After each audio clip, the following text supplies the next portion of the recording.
Hey there, welcome back to the channel. In this video, I've put together a new collection of interesting stories, so whether you're here to relax, fall asleep, or just listen in the background, this should be a good one.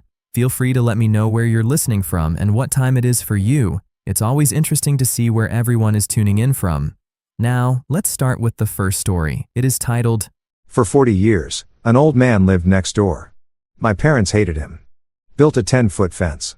Sued him 3 times. He is dangerous, they said. When he died, I was the only one at his funeral. Then the lawyer handed me his will. The funeral was on a Tuesday. Gray sky, light rain, the kind of October day that feels like the world itself is mourning. I stood at the edge of the cemetery, watching 2 men I did not know lower a casket into the ground.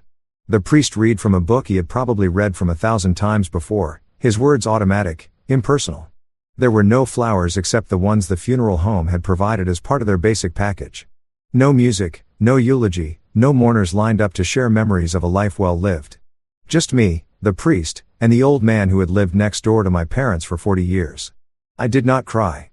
I did not know if I was supposed to. I did not know if I had earned the right. But I stayed until the end, until the last shovel of dirt covered the casket. Until the workers packed up their equipment and drove away.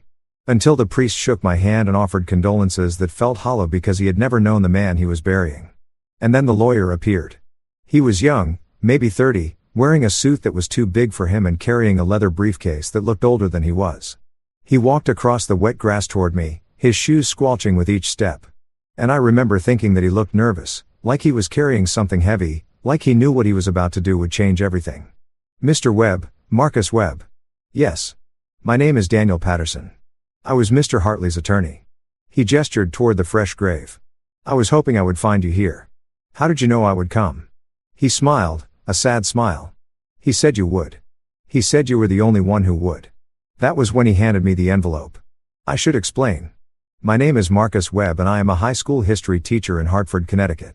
41 years old, divorced for 3 years now, no kids. I spend my days teaching sophomores about the Civil War and the Great Depression and all the other events that shaped our country. I try to make them understand that history is not just dates and names in a textbook. It is people. Ordinary people making choices that ripple forward through time affecting generations they will never meet. I never thought I would be standing in a cemetery holding an envelope from a dead man about to discover that my own history was built on a lie. That every truth I thought I knew about my family was a carefully constructed fiction designed to hide something monstrous. But I am getting ahead of myself. The old man's name was Walter Hartley. He moved into the house next door to my parents in 1984, the year I was born. For as long as I could remember, he had been there, a fixture of the neighborhood, a constant presence. His house was a small Cape Cod, white with green shutters, always neatly maintained, even as he grew older and moving became harder. His lawn was always mowed, his gutters were always clean. His car, a beige Toyota that must have been 20 years old, sat in the same spot in his driveway every single day. And for as long as I could remember, my parents had hated him. I do not use that word lightly. Hate is a strong word, a word I try to teach my students to use carefully. There is a difference between dislike and hate, between annoyance and hate, between indifference and hate. Hate is active. Hate takes energy. Hate is a fire that has to be constantly fed. My parents, Richard and Catherine Webb, fed that fire for 40 years. They never spoke to him. Not once, not a single word in 4 decades of living 15 feet apart. If they saw him in the driveway getting his mail, they would turn and go back inside. Even if they were in the middle of something. If they passed him on the street while walking the dog, they would cross to the other side. Pulling the leash so hard the dog would yelp. If he waved, they would look through him like he was made of glass. They built a 10-foot fence between the properties, the tallest the city code would allow. My father spent an entire weekend constructing it, refusing any help, driving each post into the ground with a fury I had never seen in him before. When it was done, he stood back and looked at it with satisfaction, like he had built a fortress to keep out an invading army. There, he said, now we do not have to see him. They sued him 3 times. The first lawsuit was over a tree branch that hung over the property line. The branch was maybe 2 feet into our airspace, completely harmless, but my father hired a lawyer and took Walter to court. The judge ruled in Walter's favor, calling the lawsuit frivolous, but my father appealed. He lost the appeal, too. The legal fees cost him $8,000. He did not care. It is the principle, he said. The second lawsuit was over Walter's dog, a gentle old golden retriever named Biscuit. My mother claimed the dog had threatened her, had growled and lunged at her while she was gardening. I was 12 at the time, and I knew it was a lie. I had seen Biscuit many times through gaps in the fence before it was fully reinforced. The dog was ancient, arthritic, barely able to walk, let alone lunge at anyone. But my parents pushed forward with the lawsuit anyway. The court ordered Walter to get rid of the dog. I remember watching from my bedroom window as an animal control van pulled up to his house. I remember seeing Walter come out with Biscuit in his arms, tears streaming down his face. I remember him kissing the dog's head before handing him over. I cried that night. I did not know why my parents were doing this. I just knew it was wrong. The third lawsuit was over some drainage issue that I am still not sure actually existed. My father claimed that Walter's landscaping was directing water onto our property, damaging the foundation. Engineers were hired. Reports were filed. The case dragged on for 2 years. Walter never fought back. Not really. He showed up to court dates. He paid whatever fines were ordered. He cut the tree branch. He gave away the dog. He adjusted his landscaping. And through it all, he stayed. He never moved. He never sold the house. He never retreated. Why do you hate him so much? I asked my mother once when I was maybe 10 years old. We were in the kitchen and I had been watching her glare out the window at Walter's house with an expression that frightened me. What did he do? Her face went cold. Not angry, not sad, just cold like a door slamming shut. Like someone had flipped a switch and turned off whatever warmth had been there before. He is a dangerous man, Marcus. You are never to speak to him, never to go near him, never to even look at him. Do you understand? But why? What makes him dangerous? Did he hurt someone? Some things are not for children to understand. Just trust your parents. Stay away from him. But Mom, I said stay away from him. Her voice was sharp now. Sharper than I had ever heard it. If I ever catch you talking to that man, there will be consequences. Serious consequences. Do you understand me? Yes, Mom. Good. Now go do your homework. But I did not stay away. Not completely. It started when I was 7. I was playing in the backyard, throwing a tennis ball against the fence. Bored and lonely. The way only children can be bored and lonely on a summer afternoon. My parents were inside arguing about something. They argued a lot back then. About money, about work, about whose turn it was to pick me up from school, about things I did not understand and things I understood all too well. The ball went over the fence into Mr. Hartley's yard. I stood there frozen, my heart pounding. My mother's warnings echoed in my head. Dangerous. Never go near him. Serious consequences. But I loved that ball. My grandfather had given it to me, my mother's father, the only grandparent I had ever known. He had died the year before, and that ball was one of the only things I had left of him. The other 3 grandparents were dead, or at least that is what I had been told. My father's parents had died before I was born, he said. There were no photos of them, no stories about them, nothing. I looked at the fence. It was solid wood, no gaps, no way to see through. But near the bottom, where the fence met the ground, there was a small hole, maybe 6 in across, a knot in the wood that had fallen out over time, or maybe an animal had dug there. Big enough to see through, big enough to reach through. I got on my knees in the grass, not caring about the dirt staining my jeans, and looked through the hole, and there was Mr. Hartley sitting in a lawn chair, reading a book. He was old, probably 70, with white hair that needed cutting and a weathered face that spoke of years spent outdoors. He was wearing a cardigan and slippers like someone's grandfather in a storybook. A cup of tea sat on the table beside him, steam rising in the summer air. He did not look dangerous. He looked lonely. He looked like the saddest person I had ever seen. He must have sensed me watching because he looked up. Our eyes met through the hole in the fence. I expected him to yell, to call my parents, to do something threatening. I braced myself for anger, for confrontation, for proof that my mother was right. Instead, he smiled. You lost something, he said. His voice was gentle, raspy with age. The voice of a man who had not spoken to anyone in a long time. My ball. It went over. I am sorry. Do not be sorry. These things happen. He stood up slowly, his joints creaking, and walked to where the ball had landed near his flower bed. He picked it up, examined it for a moment, then walked to the fence. He got down on his knees with a grunt of effort, and I could see his face more clearly now. Kind eyes, deep wrinkles, a face that had known sadness. He rolled the ball back through the hole. There you go, son. Thank you. You are welcome. He paused, looking at me through the hole. I should have left then. I should have taken the ball and run back inside like my mother had told me. But something kept me there. Some instinct that told me this man was not what my parents said he was. You are Marcus, right? The boy next door. Yes, sir. I am Walter. It is nice to finally meet you, Marcus. I have watched you grow up from over here. You were just a baby when I moved in. My parents say I should not talk to you. His face flickered with something. Pain maybe, or just resignation. The expression of someone who had heard those words before and had learned to accept them. I know they do, and you should listen to your parents. They only want what is best for you. Then why are you talking to me? He was quiet for a moment. When he spoke again, his voice was thick with something I did not understand then, but recognize now as grief. Because you deserve kindness, Marcus. Every child deserves kindness. Even if it is just a word through a fence, I should have left. I should have reported the conversation to my parents. But I did not. Instead, I said, my grandfather gave me this ball before he died. It is special to me. Then you should take good care of it. Special things are hard to find. I will. Good. He started to get up, then paused. Marcus, if you ever want to talk, I am always here. Right on the other side of this fence. Just look through the hole and say hello. Okay. I ran back to the house, my heart pounding, the ball clutched to my chest. I did not tell my parents what had happened. I did not tell anyone, but I went back the next day. And the day after that, the hole in the fence became our secret. Every afternoon that summer, when my parents were distracted or arguing or just too wrapped up in their own lives to notice, I would sneak out to the fence. I would kneel in the grass and Walter would pull up his lawn chair on the other side and we would talk. First, we talked about small things, school, my friends, the books I was reading. He asked about my favorite subjects and I told him I liked history, that I thought it was like detective work, piecing together clues from the past to understand how we got to the present.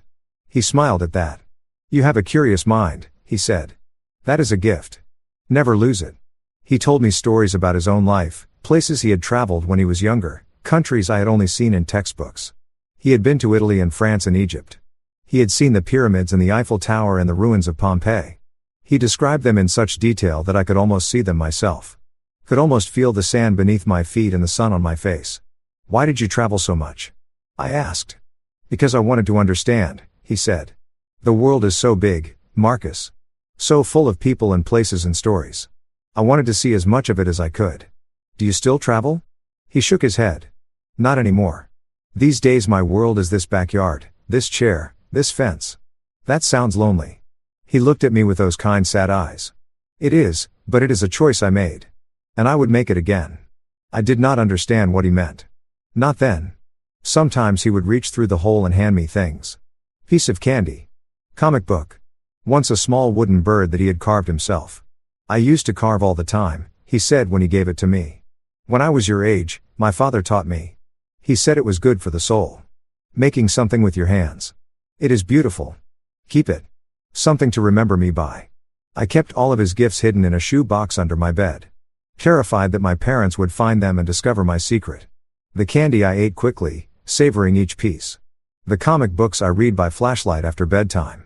The wooden bird I held every night before I went to sleep, running my fingers over the smooth surface, wondering about the man who had made it. Those meetings continued for years through elementary school and middle school and the first years of high school. I would sneak out to the fence whenever I could, stealing moments with the old man my parents called dangerous. He watched me grow up through that hole in the fence. He celebrated my first day on a history test. I knew you would do well, he said. You have a natural talent for understanding the past. He consoled me when I did not make the basketball team. Not everyone is meant to be an athlete, he said. But you have other gifts. Gifts that will last longer than any game.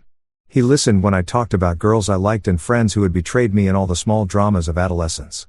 Growing up is hard, he said. Harder than people remember, but you are handling it well, better than I did at your age. He was in many ways the only person who ever really listened to me. My parents were always distracted, always busy, always focused on their own problems, their own arguments, their own resentments. They provided for me materially, gave me food and clothes and a roof over my head. But emotionally, they were absent, cold. Walter filled that void. He gave me what my parents could not or would not give. Tension, validation, the sense that someone cared about who I was and what I thought and what I dreamed. I know now that I was starving for affection and he fed me one conversation at a time through a hole in a wooden fence. When I was 16, I got my driver's license. Suddenly, I had freedom. I could go places without my parents knowing. And the first place I went was around the block to the front of Mr. Hartley's house to knock on his door for the first time. My heart was pounding as I walked up his front steps. I had known this man for 9 years, had talked to him hundreds of times, but I had never actually set foot on his property. I had never seen the inside of his house. I had never looked at him without a fence between us. He opened the door slowly, his eyes widening when he saw me. "Marcus, what are you doing here? I wanted to talk to you face to face for real." He looked past me toward my parents' house, toward the fence that separated us. "Your parents would not approve." "I do not care. I am 16. I can make my own decisions." He studied me for a long moment. I could see him weighing the risks, calculating the possible consequences. Then something shifted in his expression. A decision made. "Come in," he said quickly. His house was small but warm. Books everywhere, stacked on every surface, overflowing from shelves that lined every wall. Novels, histories, biographies, travel guides, more books than I had ever seen in one place outside of a library. Photos on the walls showed landscapes and cityscapes from around the world. The places he had told me about. The pyramids, the Eiffel Tower, a young man standing on a mountain, arms spread wide, grinning at the camera. "Is that you?" I asked, pointing at the mountain photo. "A long time ago, before everything changed." "What changed?" He did not answer. Instead, he gestured to the couch. "Sit. I will make tea." The living room was cozy in a way my parents' house had never been. A fireplace with a worn armchair in front of it. A hand-knitted blanket draped over the couch. A cat I had never seen before sleeping on a windowsill. "I did not know you had a cat. Her name is Shadow. She showed up a few years ago and never left. Sometimes the best family is the family that chooses you." He returned with 2 cups of tea and sat in the armchair across from me. For a moment, we just looked at each other. 2 people finally seeing each other clearly after years of fragments through a fence. "It is strange," he said. "Seeing you here in my home, I have imagined this moment so many times." "Me too. You have grown into a fine young man, Marcus. I hope you know that." "Thank you." I took a sip of tea. Earl Grey with honey. "Mr. Hartley, can I ask you something?" "Anything? Why do my parents hate you so much? What did you do to them?" The question hung in the air between us. I watched his face, looking for clues, looking for anything that might help me understand. He set down his teacup. "That is a complicated question, Marcus. With a complicated answer, and I am not sure this is the right time. Please, I have been wondering for my whole life. I need to know." He was quiet for a long time. When he spoke, his voice was heavy with decades of regret. "Some secrets are not mine to tell. Some truths would only cause pain. But I will tell you this. I have never done anything to harm your parents. Everything I have done because I love you. Love me. You barely know me. I know you better than you think."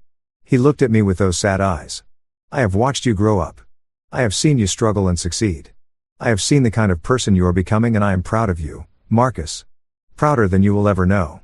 "Why? Why would you be proud of me? I am just the kid next door." He opened his mouth to say something. Then stopped. I could see him wrestling with himself, fighting some internal battle I could not understand. "Someday," he said finally. "Someday I will tell you everything. But not today. Today, let us just enjoy this. You here in my home." After all these years, we talked for 3 hours that day. It was different from our conversations through the fence, more open, more real. I told him about my parents, about the coldness in our house, about how I sometimes felt like a stranger in my own family. He listened without judgment.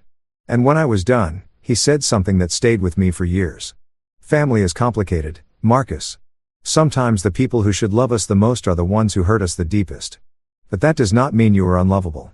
It means they are broken in ways you cannot fix." "Are you broken, Mr. Hartley?" His eyes went distant. "In some ways, yes, we all are. But some breaks heal and some do not." "What broke you?" He smiled sadly. "The same thing that breaks everyone eventually. Lost regret, the weight of choices made long ago." I visited him regularly after that, twice a week, sometimes more. My parents never knew. They never asked where I was going, never seemed to notice my absences.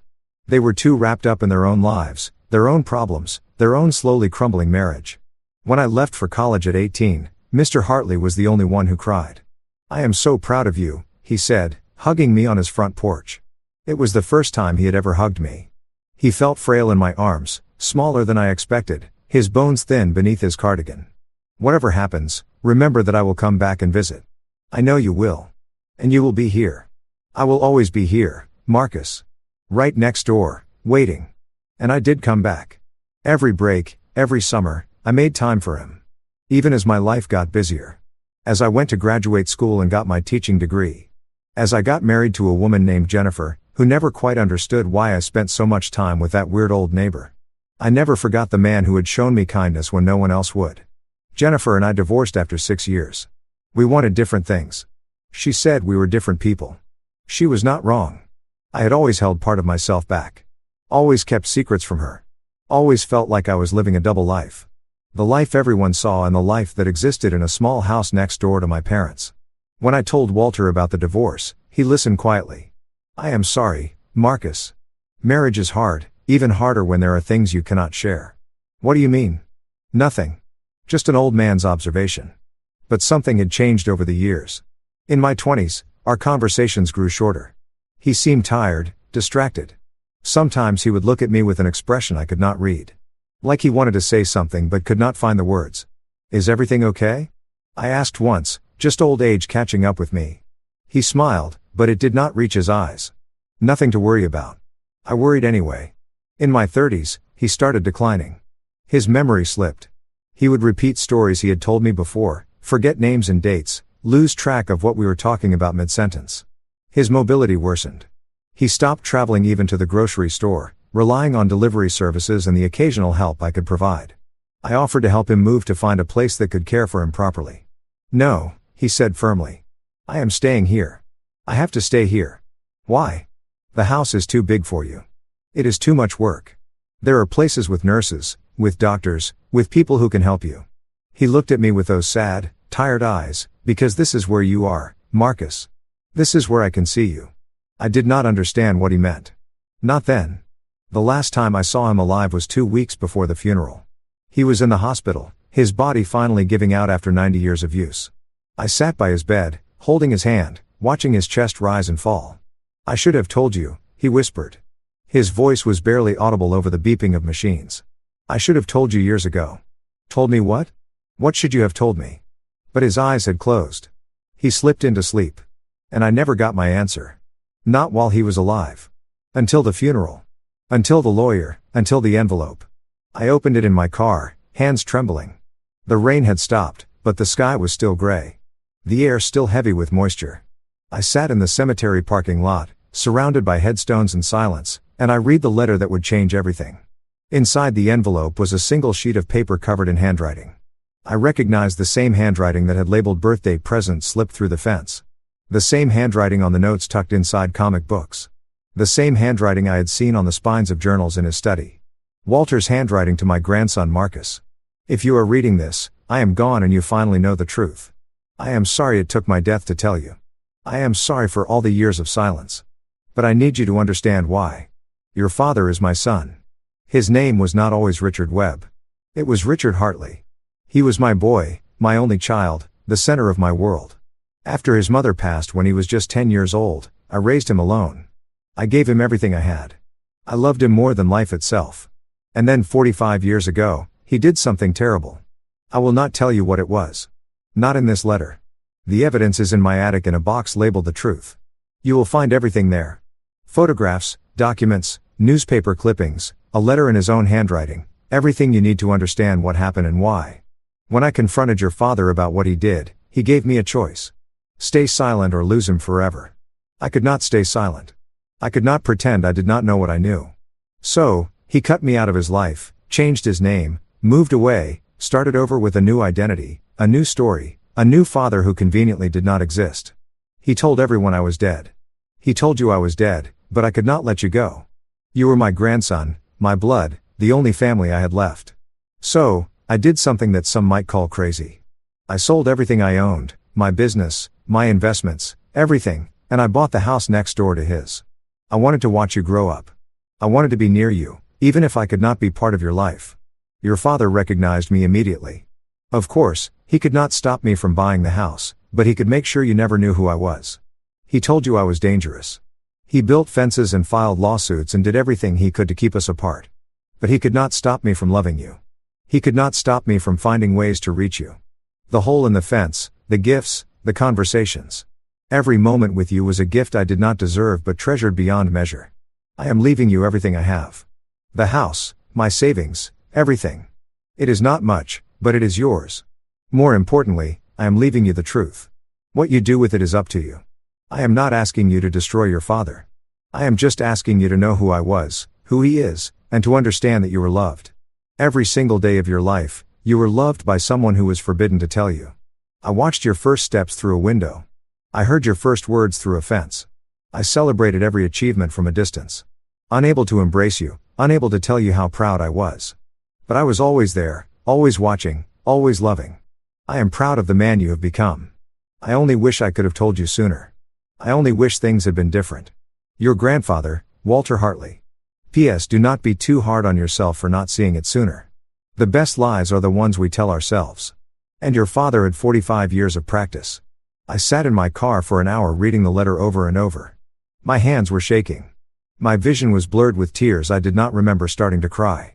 My grandfather, the old man next door, the man my parents had called dangerous, had built walls against, had sued and harassed and tried to drive away for 4 decades. He was my grandfather. And my father had done something so terrible that he had changed his name and built a new identity just to escape it. What could be that bad? What could be worth 45 years of lies? I drove to Walter's house. My house now. I suppose the lawyer had given me the keys along with the letter. I let myself in and climbed the stairs to the attic. The house was quiet. Shadow the cat was gone. Taken to a shelter after Walter went to the hospital. The books were still there. Gathering dust. The photos still hung on the walls, but the life was gone. The warmth had faded. The attic was cramped and dark, filled with boxes and old furniture, and the accumulated debris of a long life. But the box was exactly where he said it would be. Old cardboard, dusty with age, the words, "The Truth," written on the side in faded black marker. I carried it downstairs to the living room, to the armchair where Walter used to sit. I poured myself a glass of whiskey from a bottle I found in his kitchen. And then I opened the box. Inside were newspaper clippings, yellowed and brittle with age. Photographs, legal documents, letters, a whole history of something I had never known existed. The first clipping was from 1979. A local newspaper from a town I had never heard of, maybe 50 miles from where we live now. The headline read, "Hit and Run Leaves Young Mother Dead." The article described how a woman named Sarah Martinez, 28 years old, had been struck by a vehicle while crossing the street near her home. It was late at night around 11:30. She had been walking home from her sister's house just 3 blocks away. The driver had fled the scene. She died at the hospital 3 hours later, never regaining consciousness. She left behind a husband named Roberto and 2 young children. Michael, age 7. Elena, age 4. The driver was never found, but Walter had found him. There were photographs in the box. Photographs of my father's car from that time. A blue Ford Mustang with damage to the front bumper and passenger side. Photographs of the intersection where Sarah Martinez died. Showing skid marks on the pavement. Photographs of repair receipts paid in cash at a body shop 2 towns over dated 2 days after the accident. There was a police report obtained somehow showing that witnesses had described a blue sports car fleeing the scene. The license plate had been obscured by mud. The case went cold within a month. And then there was the letter, a letter from my father to Walter, dated 1979. In his own handwriting. The same handwriting I had seen on birthday cards and permission slips my entire life. "Dad, I know you know. I could see it in your eyes when I came home that night. The way you looked at me, the way you looked at the car. I was drunk. I did not see her until it was too late. She came out of nowhere and then there was this horrible sound and I just panicked. I drove away. I know it was wrong. I know I should have stopped, but I was scared, Dad. I was so scared. Please do not tell anyone. Please, I will never drink again. I will never drive drunk again. I will do whatever you want. Just please, please keep this secret. If you love me, you will do this for me. Your son, Richard." The letter was dated 3 weeks after the accident. 3 weeks of my father carrying the secret, watching the news, waiting to be caught, and then confessing to the one person he thought would protect him. Walter had kept the secret for a while. There were more letters in the box. A response from Walter to my father. Dated 1980. "Richard, I have tried to live with this. God knows I have tried, but every night I close my eyes and I see that woman. I see her children at the funeral, too young to understand why their mother is not coming home. I see her husband destroyed by grief. You have to turn yourself in. It is the only way to make this right. Those children deserve to know what happened to their mother. They deserve justice. And you deserve a chance at redemption, not a lifetime of running. I love you. I will always love you. But I cannot keep this secret any longer. If you do not go to the police by the end of the month, I will. Your father. My father's response was short, written in a hand that was almost illegible, shaking with anger or fear or both. If you tell anyone, I will disappear.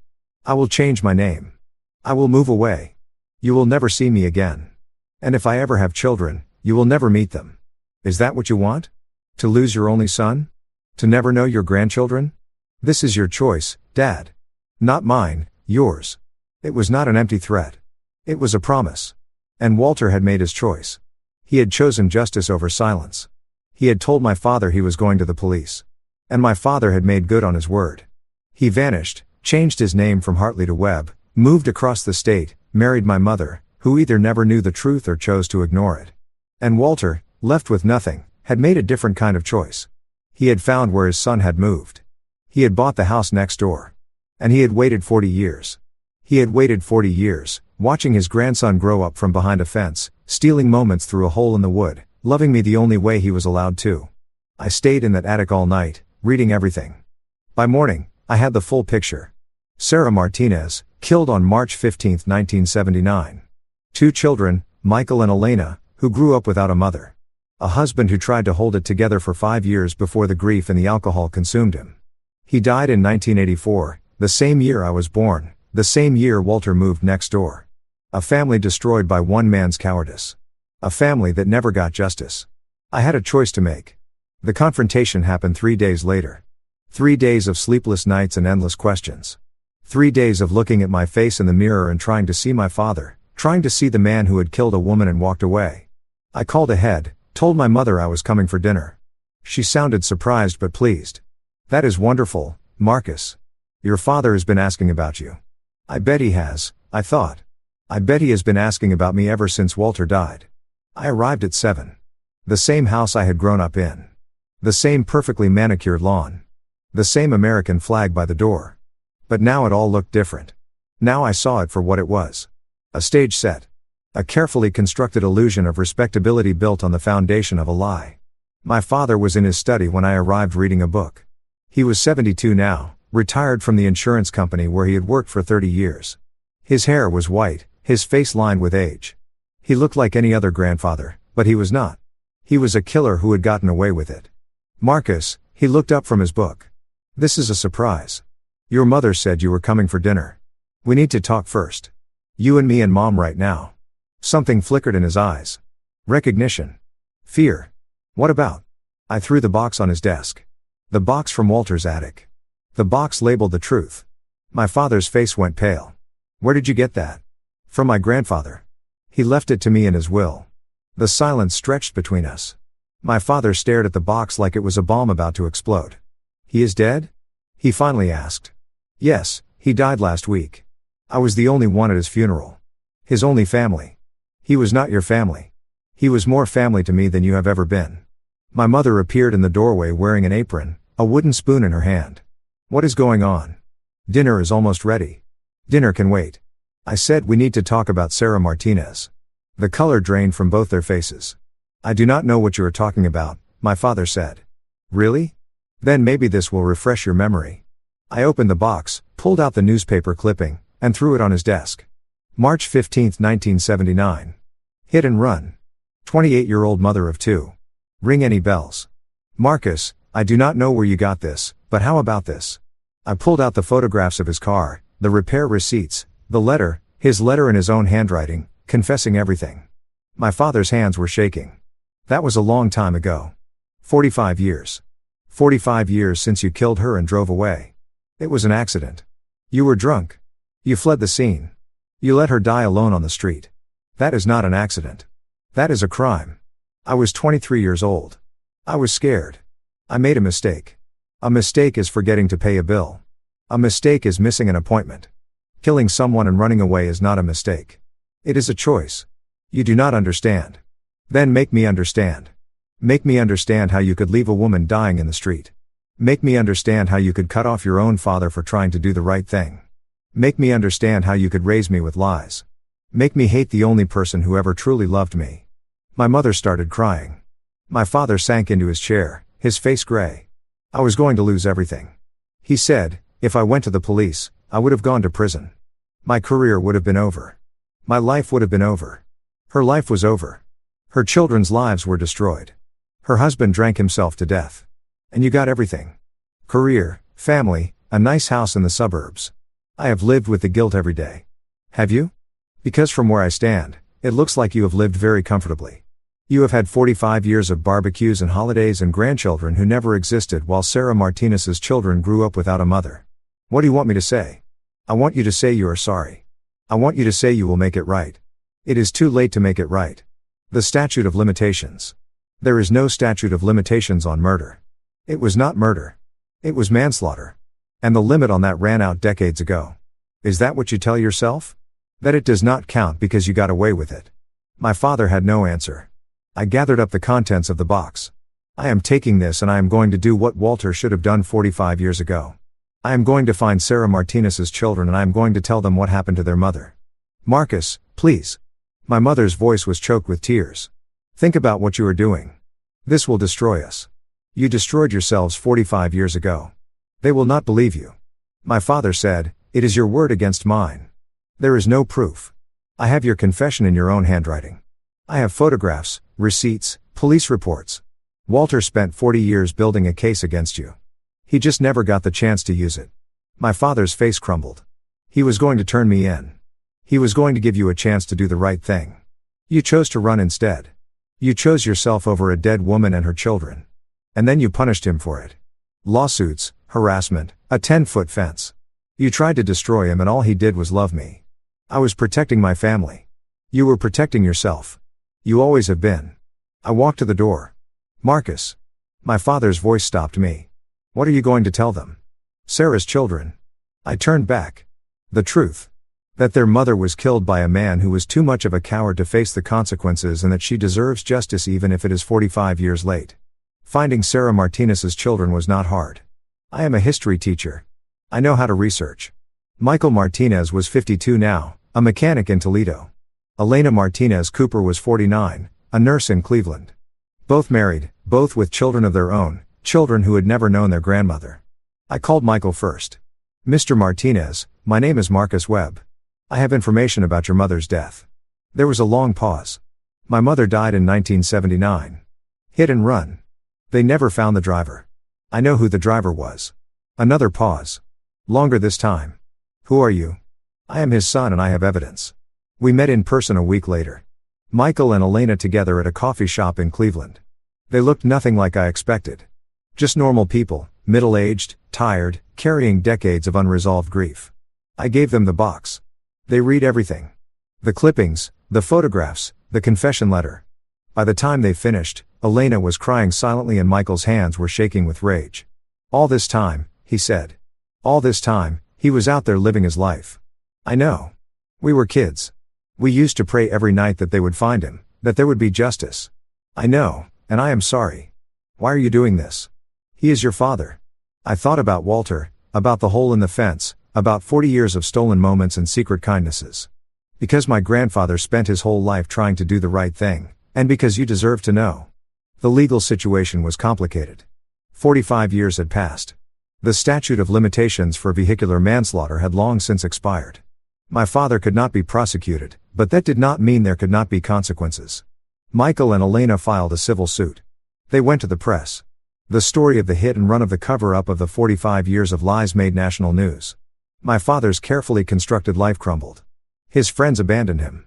His neighbors, the ones who had supported his war against Walter all those years, were horrified to learn the truth. My mother, finally forced to confront the reality of who she had married, moved out. And me, I inherited Walter's house. I moved in. I started a new chapter of my life in the home of the grandfather. I never knew I had. I found more of his things as I settled in. Photo albums filled with pictures of me taken from a distance, through windows, and across yards. A journal where he wrote about our conversations through the fence, documenting every word, every laugh, every moment of connection. Birthday cards he had never been able to send. Addressed to my grandson, Marcus, stored in a drawer with stamps that were never used. He had loved me every single day for 40 years. He had loved me. And I had never known who he really was. I visit his grave every Sunday now. I tell him about my week, about my students, about the small victories and minor setbacks of an ordinary life. And I tell him that I finally understand why he stayed, why he watched from behind the fence, why he never gave up. Family is complicated. Sometimes the people who should love us the most are the ones who hurt us the deepest. But sometimes the ones who seem like strangers are the ones who love us most of all. Walter Hartley was not a dangerous man. He was a grandfather who would not give up on his grandson no matter what it cost him. He sacrificed everything, his relationship with his son, his peace of mind, his entire life just to be near me. That is the kind of love I never knew existed. That is the kind of love I want to honor. Michael and Elena come to visit sometimes. We have become something like family, bound together by tragedy and truth. They tell me about their mother, about the person she was before my father took her from them. And I tell them about Walter, about the quiet hero who spent 40 years next door, waiting for a chance to make things right. The fence is gone now. I tore it down the week I moved in. There is nothing separating the two properties anymore. Just open grass leading from one house to the other.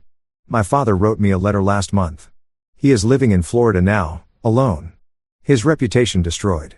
He says he is sorry. He says he understands why I did what I did. He says he hopes someday I can forgive him. I have not written back. Maybe I will someday. Maybe forgiveness is possible even for something like this. But right now I am still processing, still grieving, still trying to understand how the man who raised me could have been so monstrous and how the man I was taught to fear could have been so kind. History is not just dates and names. It is people. Ordinary people making choices that ripple forward through time. My father made a choice 45 years ago. He chose to run. He chose to hide. He chose himself over a dying woman and her children. Walter made a different choice. He chose to stay. He chose to watch. He chose to love his grandson from behind a fence, even when he was forbidden to speak. I am making my own choice now. I am choosing truth over lies. I am choosing justice over silence. I am choosing to be the kind of man Walter believed I could be. The fence is gone. The secrets are out. The truth finally is free. And that concludes this story. That was a pretty wild one if you ask me. Let me know what you think about it in the comments. Now, let's get right into the next story. It's titled, My wife's father invited me to a business dinner with a Japanese client. I kept quiet and pretended I didn't understand Japanese, but then I heard him say something that made me freeze. I couldn't believe what I was hearing. The email arrived on a Tuesday. I remember because Tuesdays were always quiet at the office. That dead zone between Monday's chaos and the midweek momentum that carried you through to Friday. I was halfway through a mediocre turkey sandwich when my phone buzzed. And there it was, a message from Richard Chen, my father-in-law, with a subject line that read simply, opportunity. I stared at it for a moment before opening it. Richard and I had what you might call a cordial distance. He was polite at family gatherings, asked surface-level questions about my work as a marketing consultant, nodded thoughtfully when I answered. But there was always something behind his eyes, a calculation, an assessment. Like I was a stock, he was still deciding whether to buy or sell. My wife, Grace, assured me it was just his way. Dad's like that with everyone, she'd say, squeezing my hand. He's a businessman. He compartmentalizes. I loved Grace. God, I loved her. We'd been married 3 years together for 5, and she was the kind of person who made you believe in goodness. She taught 2nd grade, came home with glitter in her hair, and stories about kids who couldn't tie their shoes, but could explain the water cycle. She saw the best in people, including her father. The email was brief. David, I have a business dinner Thursday evening with an important client from Tokyo, Tanaka-san from Hiroshi Industries. He's considering a significant partnership with Chen Dynamics. I think it would be valuable for you to join us. Good exposure for you. And Grace mentioned you've been looking to expand your consulting practice. Matsuri Restaurant 700 p.m. Dress well, Richard. I read it twice, then a third time. Richard had never invited me to anything business related. In his world, I was the guy who married his daughter. Acceptable, educated enough, but fundamentally separate from the empire he'd built. Chen Dynamics was his creation. A mid-sized import-export company that had grown from a single shipping container operation into a multi-million-dollar enterprise connecting American retailers with Asian manufacturers. Richard was proud of it in the way some men are proud of their children, fiercely, possessively, without room for question or critique. And now he wanted me there at a dinner with a potential partner. It felt like being invited to sit at the adults' table for the first time. I should have been grateful. I should have felt honored. Instead, I felt something else, something I couldn't quite name. A whisper of unease. Like the moment before you realize you've forgotten something important. I forwarded the email to Grace with a simple question mark. She responded within minutes, her text message bright with exclamation points. Oh my God, that's amazing. Dad must really trust you. This is huge for him. Hiroshi Industries is like a dream client. You have to go. So I went. Thursday arrived wrapped in that particular kind of autumn cold that makes you wish you'd worn a heavier coat, but too proud to admit it once you're already outside. I'd chosen my best suit, charcoal gray, tailored last year for a friend's wedding, and a burgundy tie that Grace said made me look distinguished. I felt like I was wearing a costume, playing dress up in my father-in-law's world. Matsuri restaurant sat in the upscale district downtown, the kind of place where you needed a reservation weeks in advance, and the menu didn't list prices. I'd passed it a dozen times, but never been inside. The entrance was marked by a simple wooden sign with elegant kanji characters and a stone pathway that curved through a small garden. Even though we were in the middle of the city, it was designed to make you feel like you were stepping into another world. I arrived at 6:55 p.m., not too early to seem desperate. Not late enough to be disrespectful. Richard was already there, standing near the host station in a navy suit that probably cost more than my car payment. Next to him stood a man I assumed was Tanaka-san. Late 50s silver-rimmed glasses, an expression of polite interest that seemed carved from stone. David Richards' handshake was firm brief. This is Tanaka Hiroshi, CEO of Hiroshi Industries. Tanaka-san, this is my son-in-law. David Morrison, he's a marketing consultant. I bowed slightly, not too deep, just enough to show respect, and offered my hand. It's an honor to meet you, sir. Kanakin's handshake was measured, his eyes sharp. He said something in Japanese, and Richard laughed a calculated sound, like he'd practiced it. He says, the honor is his.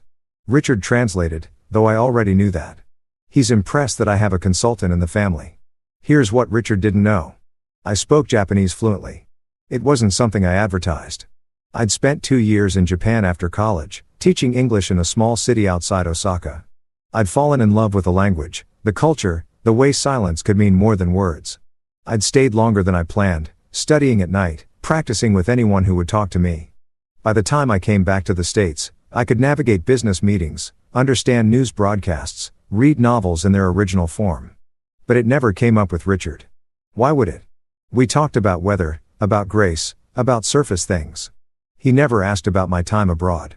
Never showed interest in anything that didn't directly relate to his world. And Grace knew I spoke some Japanese, but didn't realize the extent. To her, it was a fun party trick. I could order sushi properly, recognize characters on street signs. So, when Tanaka spoke, I kept my face neutral, politely blank. The international expression of someone waiting for translation. Richard gestured toward the private dining room. Shall we? The room was beautiful in that austere way that speaks of wealth.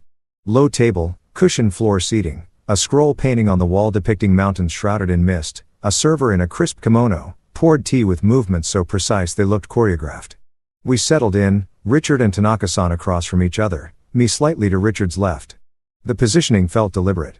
I was close enough to be included, but far enough to be clearly secondary. A supporting character in someone else's scene. The conversation started safe, neutral. Richard talked about Chen Dynamics' growth trajectory, about their distribution network, about their reputation for reliability. Kanakin listened with that same carved expression, occasionally nodding, asking clarifying questions through Richard's interpretation. Except Richard wasn't just interpreting, he was editing. When Tanaka-san asked about labor practices at their partner factories, Richard translated it as a question about production capacity. When Tanaka-san mentioned concerns about supply chain transparency, Richard spun it into a question about logistics efficiency. I kept my face still, sipped my tea, nodded at appropriate moments, but inside something was shifting. A discomfort that started as a pin prick and began to spread. The food arrived in waves, sushimi arranged like flowers, tempura so light it seemed to float. Miso soup served in lacquered bowls. Richard raised his glass in a toast. To partnership, he said, and Tanaka-san echoed him in Japanese. We drank. The sake was smooth, warm going down. Then Tanaka-san said something that made me set down my cup very carefully. This project involves a significant investment. I only do business with transparent people. Will you show me your company's real financial situation? Richard smiled. Warm, grandfatherly. He responded in English, which I would then need to translate back in my head to understand what Kanakin was hearing. Kanakin wants to confirm our mutual commitment to this partnership. He's expressing his enthusiasm. That wasn't remotely what he said. I felt something cold settle in my stomach.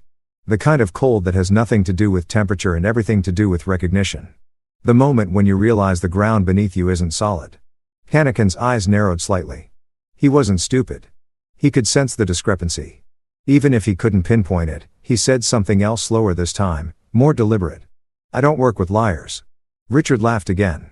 He says he's excited to see our facility next week. The lie was so blatant, so utterly disconnected from what had actually been said that for a moment I thought I'd misheard. That my Japanese was rustier than I thought. But no, I understood perfectly. And Richard was deliberately, systematically mistranslating every challenging question Tanaka-san asked. I looked at my father-in-law. Really looked at him. He was relaxed, confident, completely at ease. He thought he was in control. He thought he could manipulate this conversation, steer it toward whatever outcome he wanted, and no one would be the wiser because why would they? Who brings someone who speaks Japanese to a business dinner and doesn't mention it? Tanaka-san was speaking again. I want to ask about your son-in-law. Does he speak Japanese? Richard glanced at me. Then back to Tanakan. He's asking what you think of the meal, David. Tell him it's excellent. My mouth was dry. It's excellent, I said. Best I've had. Tanakan studied me for a long moment. Then he switched to English, accented but clear. You enjoy Japanese food, Mr. Morrison? Very much, I said. My voice sounded normal, calm, like I wasn't screaming internally. My wife and I try to visit authentic places when we can. Have you been to Japan? The question hung there. Richard's posture shifted almost imperceptibly. Alert. A long time ago, I said carefully. Right after college. I taught English for a while. Ah. Tanaka-san's expression didn't change. Where? Osaka Prefecture. A small city. You probably wouldn't know it. I see. He returned to his sake, to his food. But I could feel him thinking, processing, calculating. The dinner continued. More dishes arrived. More lies were translated. Richard grew increasingly comfortable, talking about profit margins that sounded inflated, about supplier relationships that seemed too good to be true, about contracts he claimed were already secured, when Tanakan had explicitly said he needed to see documentation first. And I sat there, silent. Complicit by virtue of my silence. Because here's the thing about knowledge. Once you have it, every moment you don't act becomes a choice. Every second I sat there understanding the real conversation while Richard spun his fiction, I became part of the deception. Not actively, I wasn't lying, but I was allowing the lies to continue. I was the silent witness to something that felt increasingly like fraud. When Tanaka's son excused himself to take a phone call, Richard leaned toward me. This is going well, he said quietly. Better than I expected. Tanaka's on board. I can feel it. Are you sure he understands everything you're telling him? I asked carefully. Richard waved a hand. His English is good enough for the important parts. And I've been working with Japanese clients for 20 years, David. I know how to navigate this. You're lying to him. I wanted to say, you're mistranslating every difficult question. You're building a partnership on deception. But I didn't say it. I nodded. I sipped my tea. I became complicit. Tanaka-san returned. The dinner wound down. We exchanged business cards, mine simple and somewhat apologetic next to Richard's embossed perfection and Tanaka-san's minimalist elegance. We bowed. We shook hands. Richard scheduled a follow-up meeting. As we walked out into the cold night air, Richard clapped me on the shoulder. Thanks for coming, David. I know this isn't usually your scene, but it means something that you were here. Family matters in business. It shows stability. I'm glad I could help, I said automatically. He handed his valet ticket to the attendant. Grace mentioned you're looking to expand your consulting practice. I might have some contacts for you, people who could use your services. Let me make some calls. It was an offering, a reward for good behavior, for playing my part, for being the appropriate son-in-law who dressed well and made polite conversation and asked no uncomfortable questions. I should have felt grateful. Instead, I felt dirty, like I'd witnessed a crime and done nothing, like I'd sold something I couldn't name for the promise of professional advancement I wasn't sure I wanted. I drove home in silence. Grace was already asleep when I got there. The apartment dark, except for the small lamp she always left on in the hallway. I stood in the doorway to our bedroom, watching her breathe, peaceful and unaware. My phone buzzed. A text from Richard. Good work tonight. We'll talk soon. I deleted it. Then I sat down at our kitchen table and opened my laptop. I pulled up Chen Dynamics' website, started clicking through pages I'd never bothered to read before. Public filings, press releases, partnership announcements. I was looking for something. I didn't know what yet, but I knew this. Something was deeply wrong. And I was the only person in that room who understood exactly how wrong it was. The question was what I was going to do about it. If you've ever discovered something you weren't supposed to know, you understand the weight of it. How it sits in your chest like a stone. How every conversation afterward feels like navigating a minefield because you're carrying information that changes everything. I sat there until sunrise, reading, researching, beginning to understand the scope of what I'd witnessed. And slowly, very slowly, I began to form a plan. Grace found me at the kitchen table that morning, laptop still open, cold coffee in a mug I didn't remember pouring. "Did you even come to bed?" Her voice was soft with sleep, concerned. She wore my old college t-shirt, her hair pulled into a messy bun. Beautiful in that unconscious way that made my chest ache. I closed the laptop too quickly. The kind of movement that draws attention rather than deflects it. "Couldn't sleep," I said, which was true. Too wired from the dinner. She smiled, patting over to kiss my forehead. "I knew it would go well. Dad wouldn't have invited you if he didn't think you could handle it." She moved to the coffee maker, starting a fresh pot. "Tell me everything. Was the client impressed? Did Dad introduce you properly? Oh, God. Was the food amazing?" I watched her. My wife, the woman who saw good in everyone, who believed her father's world was built on hard work and integrity because that's what he told her. That's what she needed to believe. "The food was incredible," I said. Each word felt calculated. Tanaka-san seemed interested in the partnership. Interested. That's it. She turned, mocked, disappointed. "Come on, give me details. What did they talk about?" "Your father lied repeatedly, systematically to a man who was trying to do honest business." And I sat there and let it happen. "Supply chains," I said instead. "Distribution networks, pretty technical stuff." I mostly just listened. It wasn't quite a lie, more like a strategic omission. The kind of thing that feels like betrayal even as you're doing it. Grace poured 2 cups of coffee, added cream to mine the way I liked it. "Dad texted me this morning. He said you were great, that you really impressed him." She handed me the mug, her eyes bright. "David, this could be huge for us if he starts referring clients to you. If he actually brings you into his business circle." She didn't finish the sentence. She didn't need to. We'd been talking about buying a house, about starting a family, about all the things that required money we didn't quite have yet. Richard's world, his connections, his influence could change that. Could change everything. "Yeah," I said. "It could be." She kissed me again longer this time, then headed to the shower. I heard the water start, heard her humming something cheerful and off-key. I reopened the laptop. Research became my new obsession. I told myself it was due diligence, professional curiosity, the natural instinct of someone who'd stumbled onto information that didn't add up. But really, it was something else, a compulsion. The same way you can't stop pressing on a bruise to see if it still hurts. Chen Dynamics' public information was impressive on the surface. 23 years in business, steady growth, partnerships with major retailers, suppliers across Asia. Richard's biography on the company website painted him as a self-made success story. Immigrant parents worked his way through college. Built his empire from nothing, but when you looked closer, really looked, things started to blur at the edges. Financial statements that were technically compliant but vague in crucial areas. Partner companies that existed on paper but had minimal online presence. Glowing testimonials from clients whose names, when I searched them, led to dead ends or businesses that had dissolved years ago. And then there were the lawsuits buried deep in public records, settled quietly, sealed under confidentiality agreements. 3 in the past 5 years, all from Asian suppliers claiming breach of contract, unpaid invoices, misrepresentation of terms, nothing proven, nothing that stuck, but a pattern nonetheless. Like seeing the same card come up too many times in what's supposed to be a random shuffle. I created a folder on my laptop, labeled it Market Research, generic enough that Grace wouldn't think twice if she saw it. Inside, I started compiling everything, screenshots of suspicious transactions, links to archived news articles, notes on the discrepancies between what Richard had said at dinner and what I could verify independently. The deeper I dug, the clearer it became. My father-in-law was running a sophisticated shell game.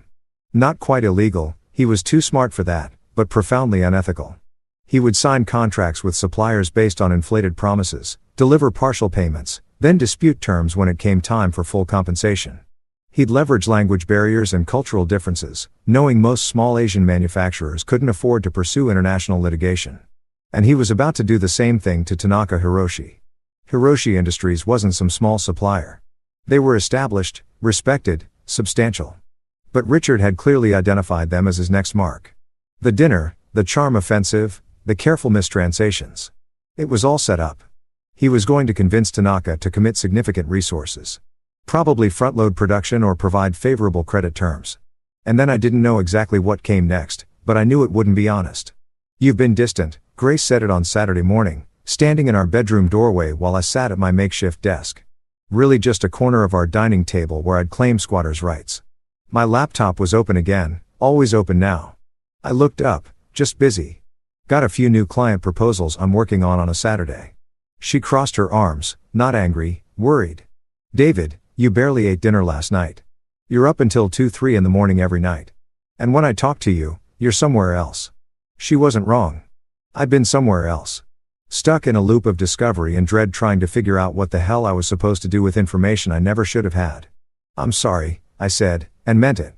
"This project is just it's complicated." "Is it for one of Dad's contacts?" she asked hopefully. "Did he send work your way already?" The assumption stung that any professional success I had would naturally flow from Richard's generosity, that I needed his intervention to thrive. "No," I said, "different client." Grace moved closer, put her hand on my shoulder. "I'm proud of you. You know that, right? You don't need to kill yourself trying to prove something." But that was exactly what I was doing. Trying to prove something to myself, maybe. That I wasn't just the son-in-law who showed up on holidays and smiled politely. That I had principles that mattered more than comfort, that I could see wrongdoing and not just turn away because it was easier.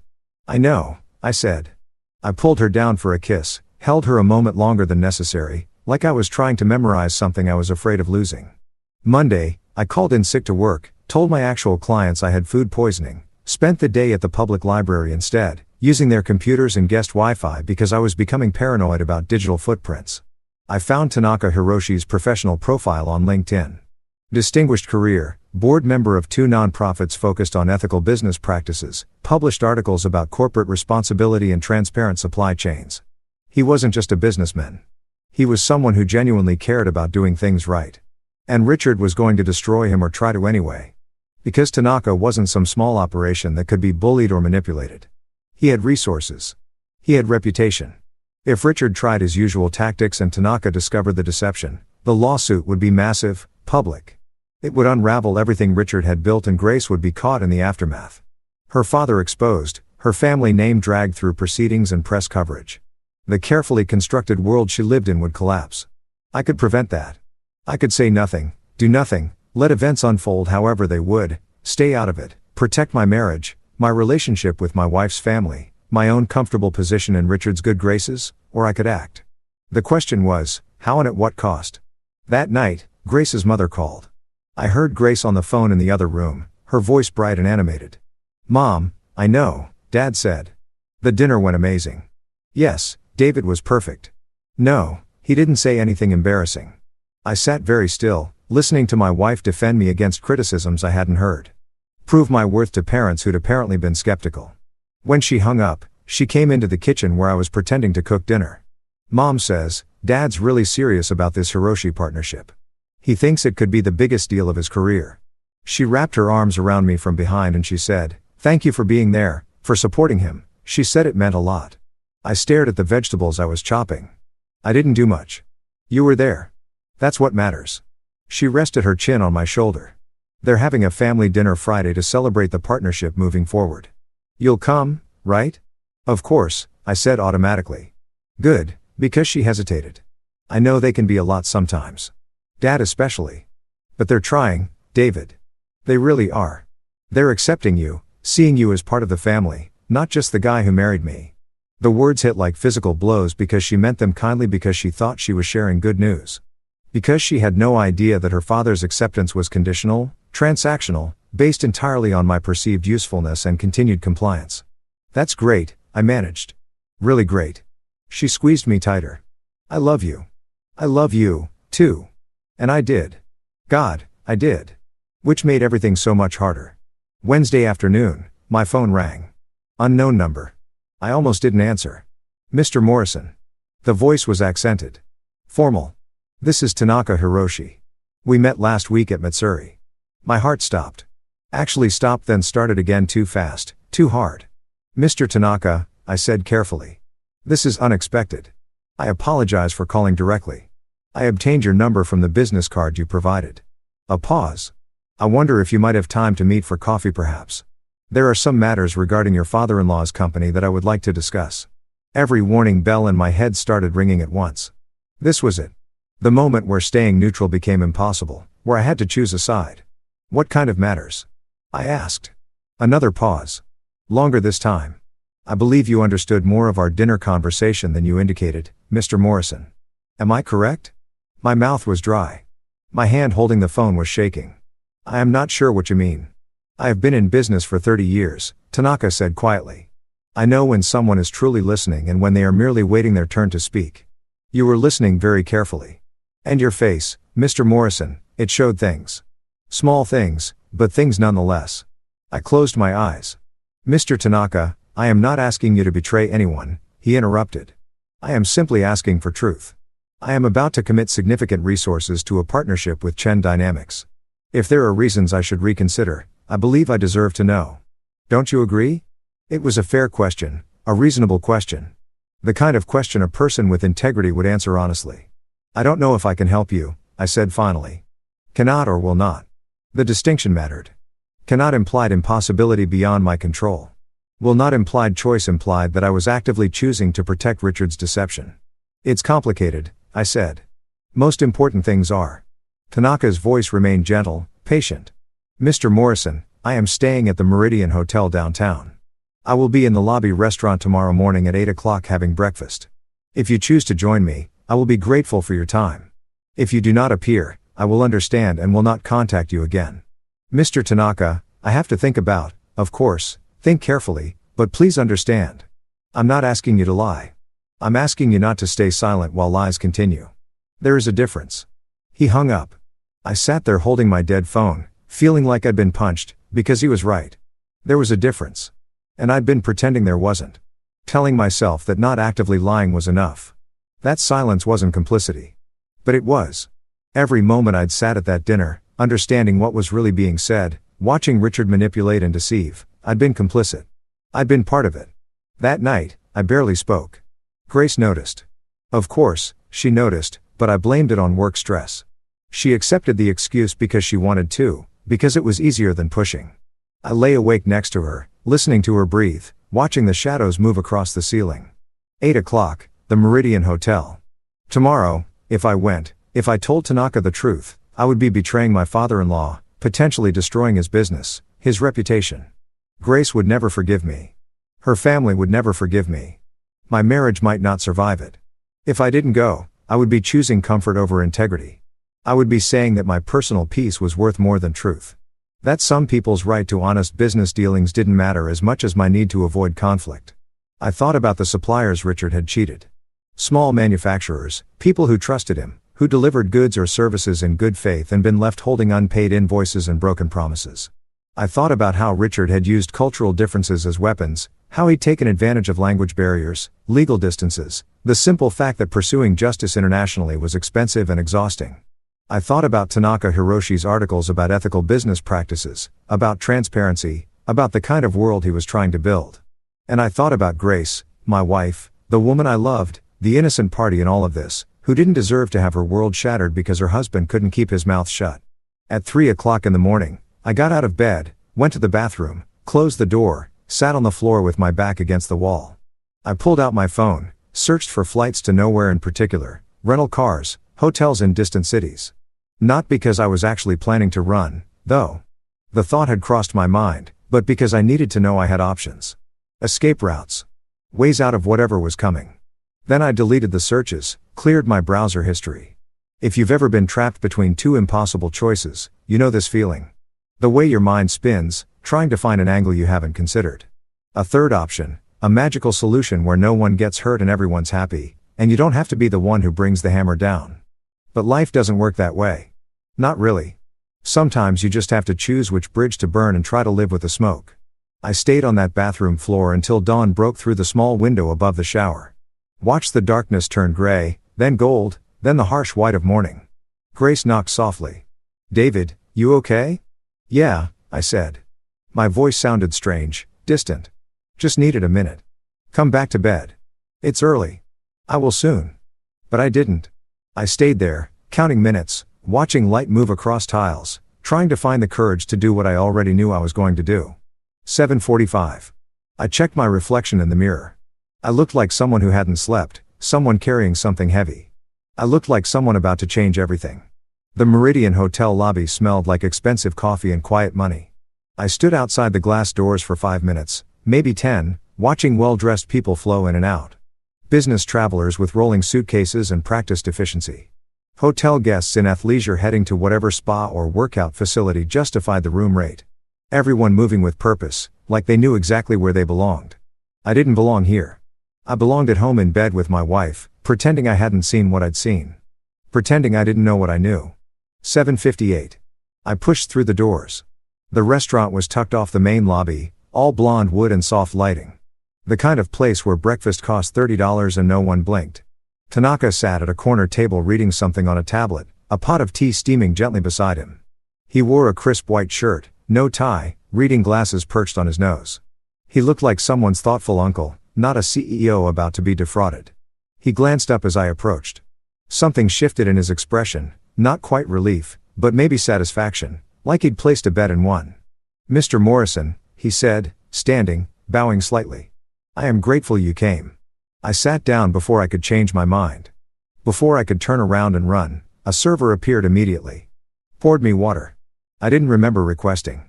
Asked if I wanted coffee. I said yes, even though I'd already had 3 cups at home, watching dawn break. Trying to convince myself I wasn't about to blow up my life. "I was not certain you would come," Tanaka said once we were alone. He removed his reading glasses, folded them carefully. "It takes courage what you are doing." "I'm not doing anything yet," I said. My voice sounded strange. Strained. "I'm just here." That in itself is something. He poured tea into a second cup, pushed it toward me. Green tea, very calming. I find it helps with difficult conversations. I wrapped my hands around the cup. The warmth was grounding, real. Everything else felt like I was watching it happen to someone else. "Mr. Tanaka, before we go any further, I need to know what exactly do you want from me?" He studied me for a long moment. "Truth," he said simply. "At the dinner last Thursday, your father-in-law was translating my questions, but I do not believe he was translating them accurately. Am I correct?" The moment stretched. This was it. The point of no return. I could still lie. Could say I didn't speak Japanese well enough to be sure that maybe there were just some cultural misunderstandings that I really couldn't help him. But I was so tired of lying. Even the passive lies, the lies of omission, they were eating me from the inside out.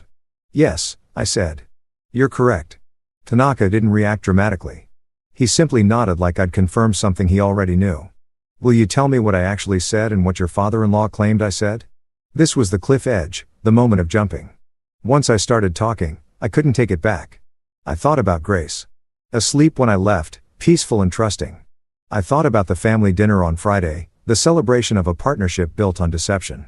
I thought about wedding photos on our mantle, about Richard's hand on my shoulder, about being welcomed into a family that was fundamentally corrupt. "You asked about transparency," I said quietly. "About seeing Chen Dynamics' real financial situation. Richard told you that you were expressing enthusiasm for the partnership." Tanaka's jaw tightened. "Continue." "So I did. I told him everything. Every mistranslation, every deflection, every lie Richard had carefully constructed. I told him how when he'd said he only worked with transparent people, Richard had claimed he was confirming his commitment.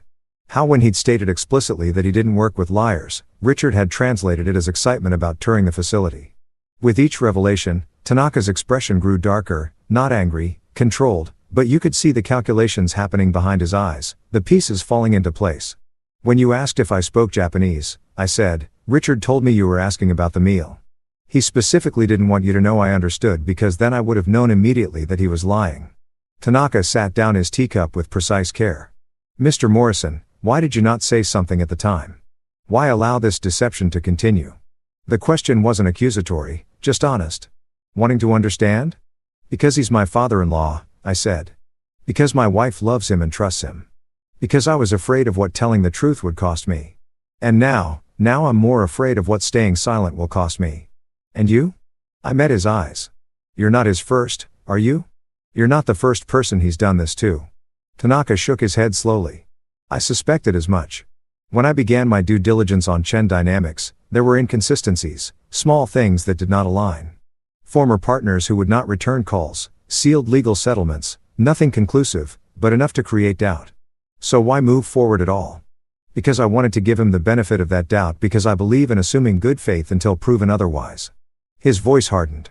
But I also believe in protecting myself and my company, which is why I had my legal team continuing their investigation, even as we moved toward partnership discussions. He pulled out his phone, swiped through something, then turned it toward me. It was an email thread, all in Japanese, between his lawyers and what looked like representatives from several Asian manufacturing companies. 3 confirmed cases of contract manipulation, Tanaka said. 2 cases of partial payment followed by spurious quality complaints to avoid full compensation. 1 case of complete non-payment with threats of legal action if pursued. All within the past 6 years, all with smaller suppliers who could not afford international litigation. I felt sick. Why hasn't anyone stopped him? Because he is careful. He stays just within legal boundaries.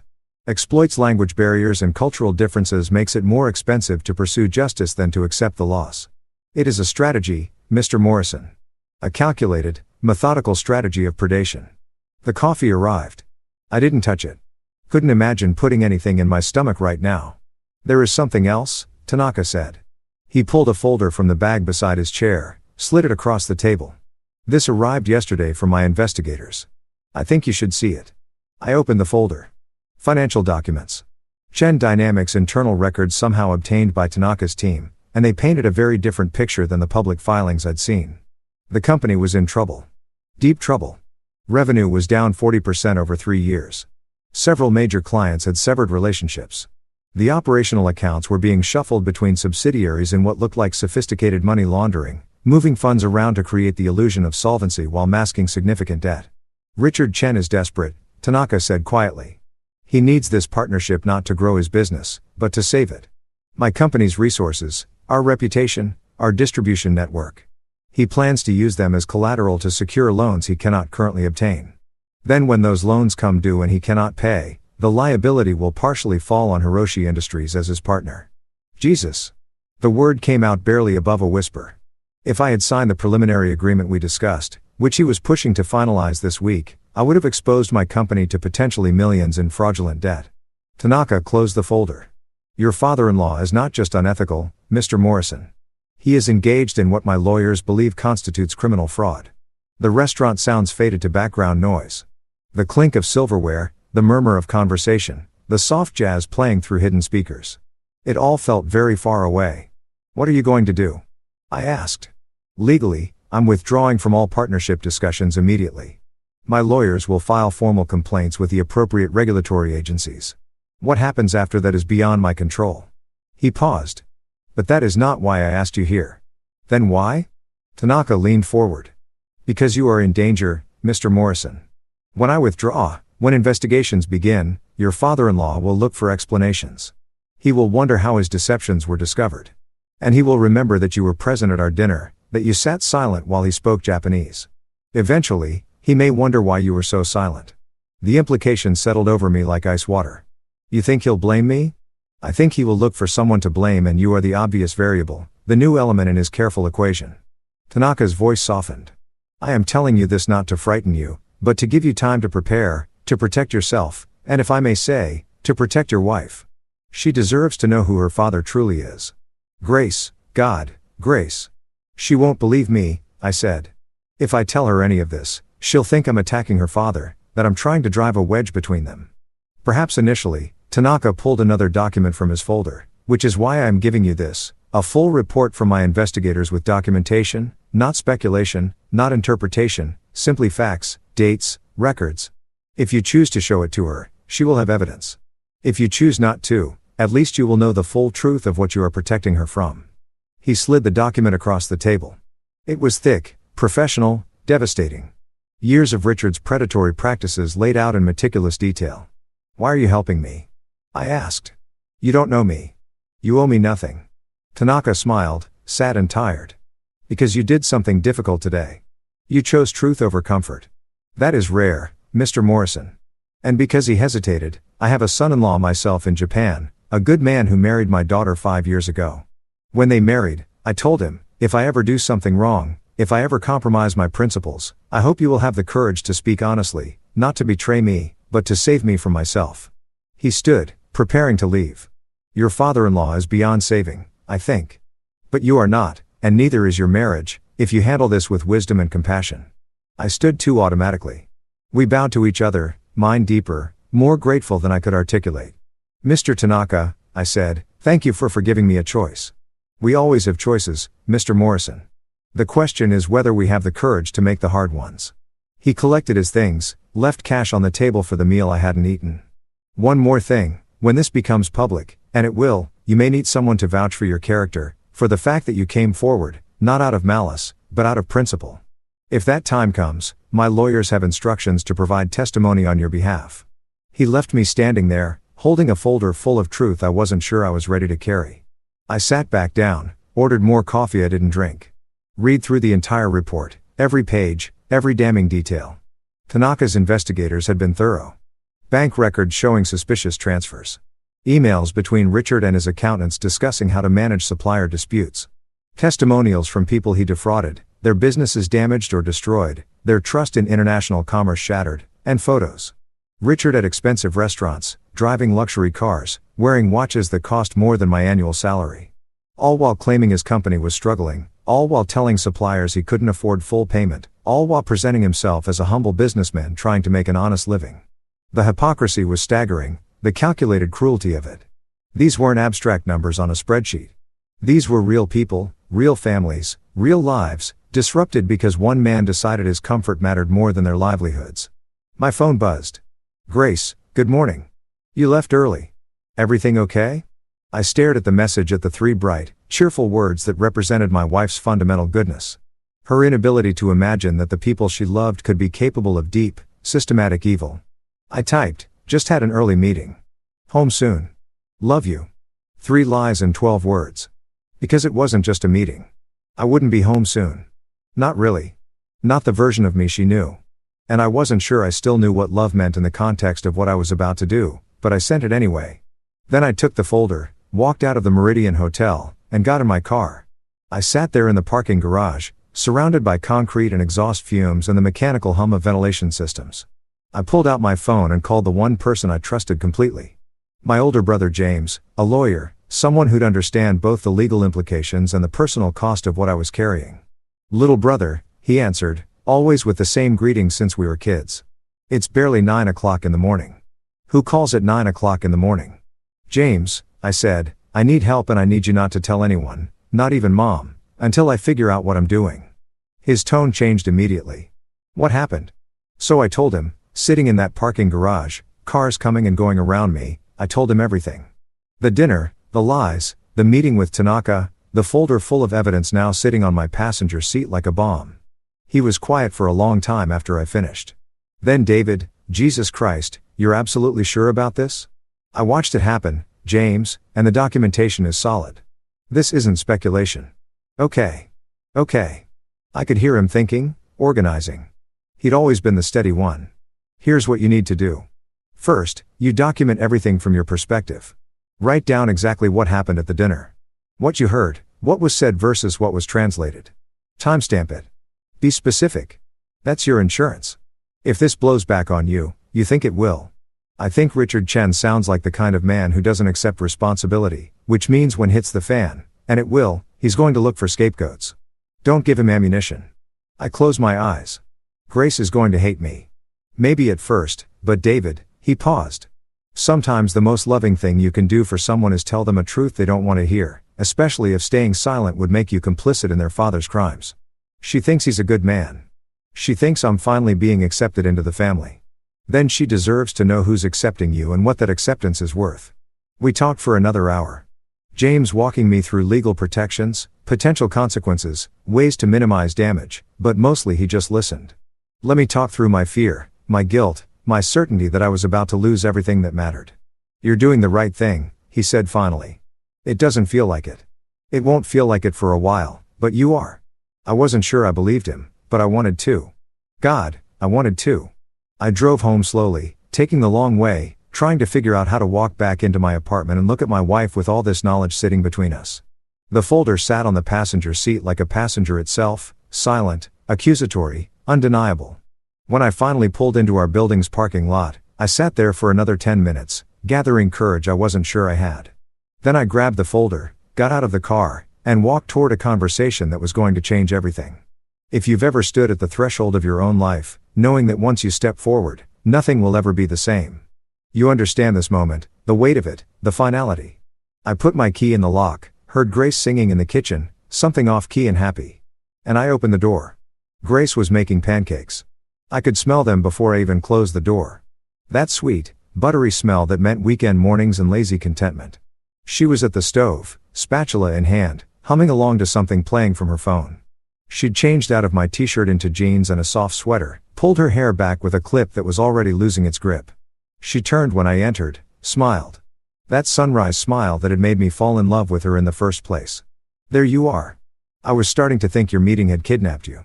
Are you hungry? I made way too much batter. I set my keys on the counter. The folder was tucked under my arm, hidden against my body. Like if I kept it out of sight, I could delay what came next. Grace, I said, we need to talk. The smile faltered. Not gone, just uncertain. Okay, that sounds ominous. What's wrong? Everything. I wanted to say everything is wrong and it's about to get worse and I'm so sorry. Can you turn off the stove? I asked. Now the smile disappeared completely. She switched off the burner, set down the spatula with careful precision. David, you're scaring me. What happened at your meeting? I moved to the kitchen table, sat down before my legs could give out. She followed, sat across from me, her hands folded in front of her like she was bracing for impact. It wasn't a meeting, I said. It was breakfast with Tanaka Hiroshi. Her brow furrowed. Dad's client. Why would you? Then her eyes widened. Oh, God. Did you do something? Did you mess up the deal somehow? David, if you know, I didn't mess up anything. I pulled the folder out, set it on the table between us. Grace, there's something about your father that you need to know. Something I should have told you days ago, but I was afraid. I'm still afraid. But you deserve the truth. She stared at the folder like it might bite her. What truth? What are you talking about? So I told her about the dinner, about understanding Japanese, about Richard's systematic mistranslations. I kept my voice steady, clinical almost, because if I let emotion in, I'd never get through it. But I watched her face as I spoke. Watched understanding turn to confusion, turn to denial, turn to something harder. That's not possible, she said when I paused. You must have misunderstood. Dad's Japanese might not be perfect, but he wouldn't deliberately lie to a client. He wouldn't. Grace, I speak Japanese fluently. I lived there for 2 years. I know what I heard. You never told me you were fluent. There was accusation in it. Like I'd been hiding something suspicious rather than just a skill that never came up. It never seemed important, but it is now because your father wasn't just making mistakes. He was deliberately, systematically deceiving Tanaka. And when I started looking into Chen dynamics, really looking, I found out it's not the first time. I pushed the folder toward her. This is from Tanaka's investigators. Documentation of your father's business practices over the past 6 years. Grace, your dad has been defrauding suppliers. Small manufacturers in Asia who can't afford to fight back. He's built his whole empire on a foundation of exploitation and lies. She didn't touch the folder. I don't believe you. I know. I knew you wouldn't. Which is why I brought evidence. Evidence from his competitor. From someone who has every reason to make Dad look bad. Her voice was rising now. Color flooding her cheeks. God. David. What did he offer you? What did Tanaka promise you to turn against my family? The accusation stung more than I expected. He didn't offer me anything. He asked for the truth and I gave it to him. You gave it to him? You betrayed my father? Your family? She stood up abruptly, chair scraping against the floor. Do you have any idea what you've done? If this gets out, if Tanaka spreads these lies, they're not lies, Grace. You don't know that. You saw one dinner, had one conversation, and now you're ready to destroy everything my father built based on what? Documents from someone trying to sabotage a business deal. I stood too, facing her across the table. I saw him lie repeatedly, deliberately. I heard what was really being said, and I watched him twist it into something completely different. That's not misunderstanding. That's fraud. My father is not a criminal. The words echoed in our small kitchen. She was crying now. Angry tears that she swiped at impatiently like they were betraying her. Grace, please just look at the documentation. You don't have to believe me, but at least look at the evidence.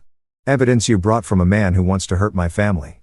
Evidence you went behind my back to get. She wrapped her arms around herself. How long have you been planning this? Was the whole dinner just were you looking for dirt on Dad the entire time? No. God, no. I went to support him. I went because you asked me to. I never wanted to find any of this. But you went digging anyway. You couldn't just let it go, could you? You had to play detective. Had to prove something what? That you're smarter than him? That he's not good enough for you? Each word was a knife. This isn't about ego, Grace. It's about right and wrong. Right and wrong. She laughed, bitter and sharp. You don't think it was wrong to go behind my back? To meet with my father's business rival in secret? To collect evidence against my family? Like you're building some kind of case. I was trying to protect you from what? From my own father?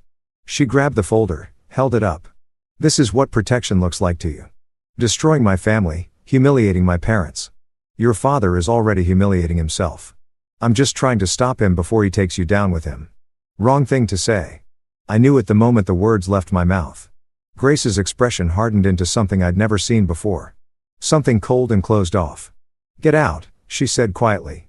Grace, get out of this apartment right now. We need to talk about this. We don't need to do anything.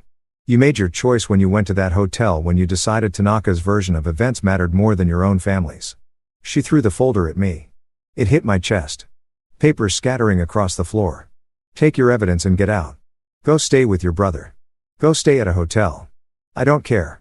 But I don't want you here right now. Please don't do this. Let me explain. Explain what? How you decided my father was a criminal based on one dinner. How you trusted a stranger over the man who raised me. Her voice cracked. My dad is not perfect. But he's my dad, David, and you just tried to destroy him. I bent down, started gathering the scattered papers, financial records, testimonials from defrauded suppliers, evidence of systematic misconduct. All of it real, all of it damning, and none of it mattering because Grace couldn't see past her own loyalty. I love you, I said, still on my knees, clutching documents that felt like they weighed 1,000 pounds. I love you, and I was trying to do the right thing. The right thing would have been talking to me first. The right thing would have been coming to me before you went to Tanaka. The right thing would have been trusting me enough to tell me what you thought you saw instead of going behind my back like a spy. She was right about that. I should have told her immediately. Should have sat down that first night and said, something happened at dinner. Something that concerns me. Can we talk about it? But I'd been afraid. Afraid of exactly this. Her disbelief, her anger, her choosing her father over me. And in being afraid, I'd made everything worse. I'm sorry. I said, you're right. I should have come to you first. But Grace, the things in this folder, they're real. They're documented. And if you don't look at them, if you refuse to even consider that your father might not be who you think he is, then we're in trouble. Real trouble. She turned away from me, arms still wrapped around herself like she was holding broken pieces together. We're already in trouble, David. You made sure of that. I stood up, folder reconstructed, but disheveled like me. What do you want me to do? I want you to leave. I need time to think. How much time? I don't know. She whirled back to face me. I don't know anything anymore. My husband just accused my father of being a criminal. My family is planning a celebration dinner and now you're telling me it should be a funeral. I need to process this without you standing here looking at me like I'm the one who's wrong for not immediately believing the worst about the man who raised me. Fair. It was fair. Even if it felt like my heart was being torn out through my throat. Okay, I said. I'll go. But Grace, please look at the documentation. Not for me, for yourself. Because if I'm right, if even half of this is true, you need to know before Friday's dinner. That dinner is about celebrating Dad's success, about our family supporting him. And you want me to what? Show up with accusations. Destroy his moment. I want you to know the truth before you celebrate a partnership that's built on fraud. She flinched like I'd hit her. Just go, David, please, before I say something we can't take back. Too late, I thought. We'd both already said things that felt irrevocable, but I nodded, grabbed my keys, headed for the door. David, I turned. For a second, I thought she was going to call me back. Going to say she was sorry, that we'd work through this together. Instead, she said, my father is a good man. Whatever you think you found, whatever Tanaka told you, my father is a good man. And when this is over, when the truth actually comes out, you're going to owe him an apology. I wanted to tell her she was wrong. Wanted to make her see. But you can't force someone to truth. They have to choose to see it themselves. I hope you're right, I said. And meant it. God, I meant it. How much easier everything would be if I was wrong.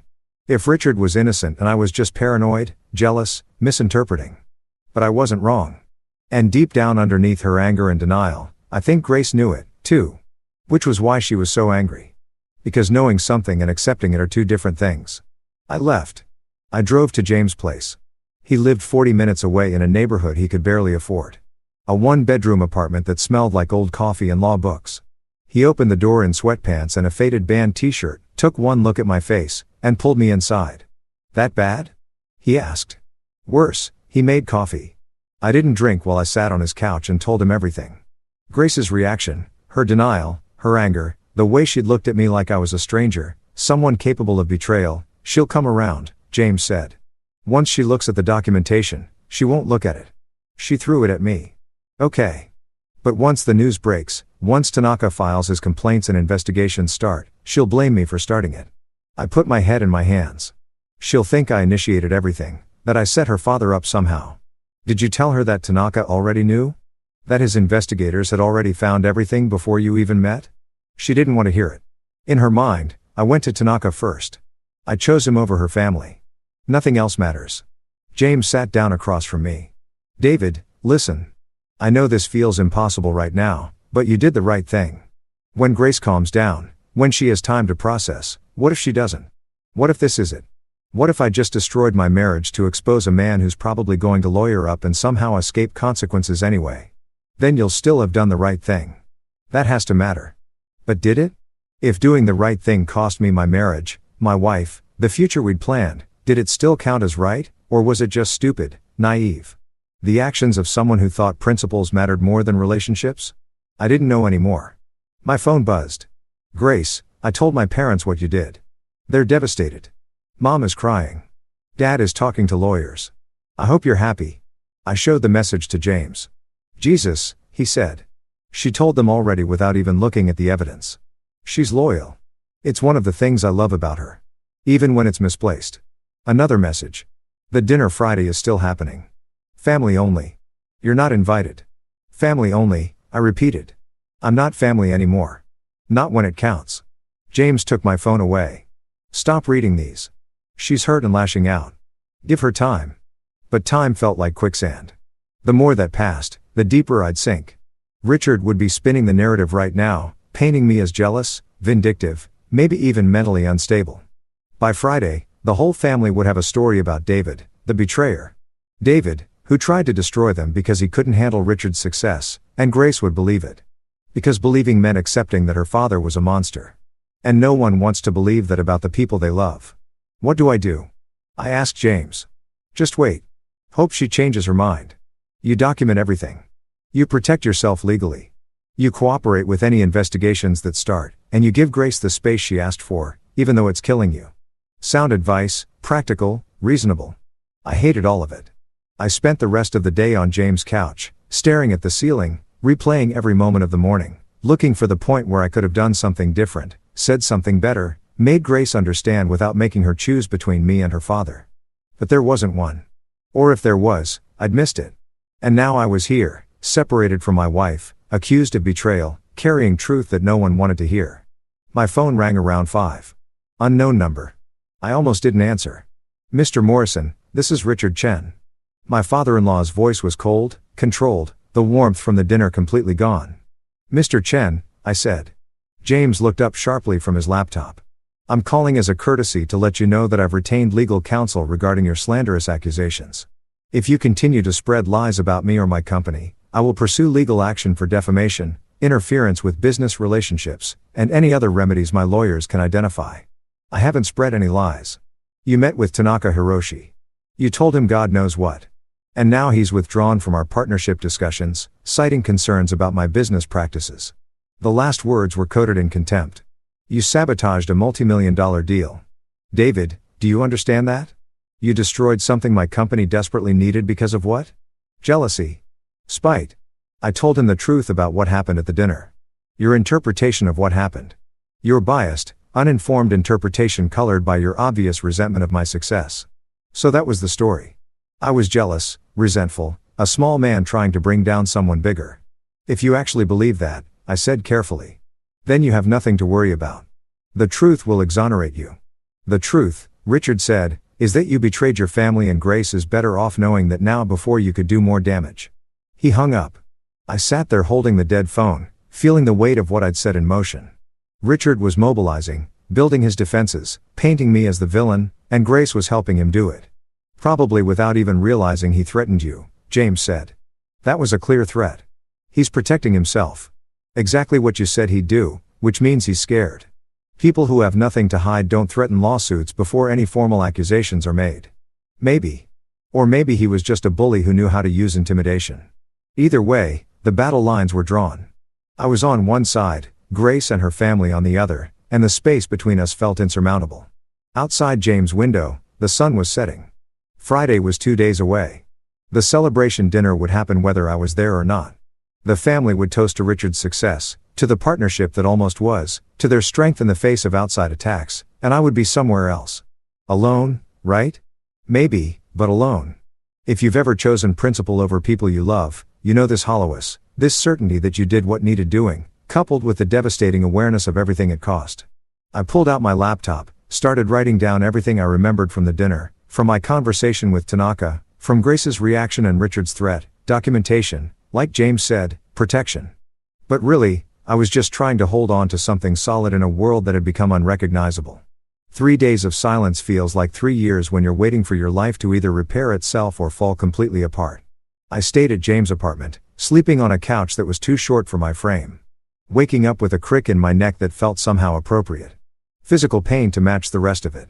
I'd go to work, had to, couldn't afford not to, and sit through meetings with clients, nodding at the right moments, making the appropriate sounds while my mind was 40 minutes away in an apartment where my wife was learning to think of me as the enemy. Grace hadn't called, hadn't texted beyond that initial flurry of anger. The silence was deliberate. I knew a statement. You chose this, the silence said. Now live with it. So I did. Or tried to. James was good about it. Didn't push. Didn't pry beyond what I volunteered. He'd come home from his law firm around 7, find me exactly where he'd left me that morning, and just coexist, make dinner, share it, let me sit with my thoughts without demanding I articulate them. Brotherhood in its purest form, presence without pressure. You should eat, he'd say, pushing a plate toward me. I'm not hungry. Eat anyway. Spite is not a nutritionally complete diet. So, I'd eat mechanically, tasting nothing, fueling a body that felt increasingly disconnected from my will. Wednesday night, I got an email from one of my actual clients, a small startup I'd been consulting for on their marketing strategy. The CEO wanted to schedule a meeting. Nothing unusual except the tone felt off, too careful. I called him, got voicemail, called again an hour later. Same result. Thursday morning, he finally answered. David. Hey, listen. I've been meaning to reach out. The pause told me everything. You're terminating the contract. It's not personal. It's just we heard some things about a situation with your family and we're a small company. We can't afford to be associated with any kind of controversy right now. What situation? What did you hear? That you're involved in some kind of business dispute? Accusations of sabotage or something? Look, I don't know the details and I don't want to. We just need to protect our reputation. Richard, it had to be. He was already working his network, poisoning wells before I even knew they existed. I haven't sabotaged anything, I said. I witnessed fraud and reported it. There's a difference. Maybe, probably, but perception matters, David. And right now, the perception is that you're radioactive. I'm sorry. I really am. You did good work for us, but we can't take the risk. He hung up. Professional, apologetic, absolute. I stared at my phone. One client gone. How many more would follow? How many people were in Richard's orbit listening to his version of events, deciding I was too dangerous to associate with James, I said when he got home that evening. I think I'm being blacklisted. I told him about the client, about the carefully worded termination, about the implication that my name was becoming toxic in local business circles. He set down his briefcase with unusual force. That's tortious interference. If Richard is actively sabotaging your business relationships, that's actionable. Can I prove it? The client didn't name Richard specifically. Just said they heard things. Could have come from anywhere. Could have, but probably didn't. James pulled out his laptop. Let me make some calls. I know people who know people. We'll find out what story Richard is spreading. And then what? Sue my father-in-law while I'm trying to save my marriage. That'll really convince Grace I'm not the villain here. You think doing nothing will convince her? David, you're being attacked. You need to defend yourself, but defending myself meant escalating. Meant legal battles and depositions and all the ugly machinery of litigation. It meant burning bridges that might possibly still be repairable. It meant accepting that this situation wasn't going to resolve quietly. Wasn't going to end with Grace coming to her senses and Richard admitting wrongdoing and everyone apologizing and moving forward. It meant war. Let me think about it, I said. James looked like he wanted to argue, but he just nodded, closed his laptop, ordered Thai food neither of us really wanted. Friday arrived like an execution date. I woke up knowing that somewhere across the city, Grace was getting ready for the family dinner, picking out an outfit, maybe the blue dress I loved on her, doing her makeup in our bathroom mirror. The one with the crack we kept meaning to replace, getting ready to celebrate her father's resilience in the face of my betrayal. Would she think about me at all? Wonder where I was, what I was doing, or had she already started the process of writing me out of the narrative? David the temporary husband? David the mistake. David who almost ruined everything but didn't because family sticks together against outside threats. I went to work, had a video call with a client in Portland who hadn't heard any rumors yet, who still treated me like a professional consultant rather than a cautionary tale. It felt almost normal, a glimpse of what life used to be, before I learned to speak Japanese. Before I accepted a dinner invitation, before I chose truth over comfortable ignorance. You look tired, the client said. Everything okay? Just dealing with some family stuff, I said. The all-purpose excuse. Vague enough to shut down questions. Specific enough to seem honest. Been there. Hang in there, man. Family's important, but so is your sanity. If only those two things weren't mutually exclusive right now. I finished the call, checked my phone compulsively, even though I knew there'd be nothing. Grace hadn't blocked me.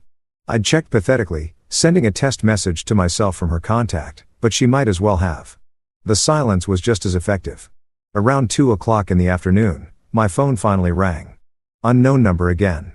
This time it was a woman, older, formal. Mr. Morrison, this is Helen Chen. Grace's mother. I sat up straighter automatically like she could see me through the phone. Mrs. Chen. Hello. I'm calling because I think we need to have a conversation. Adult to adult.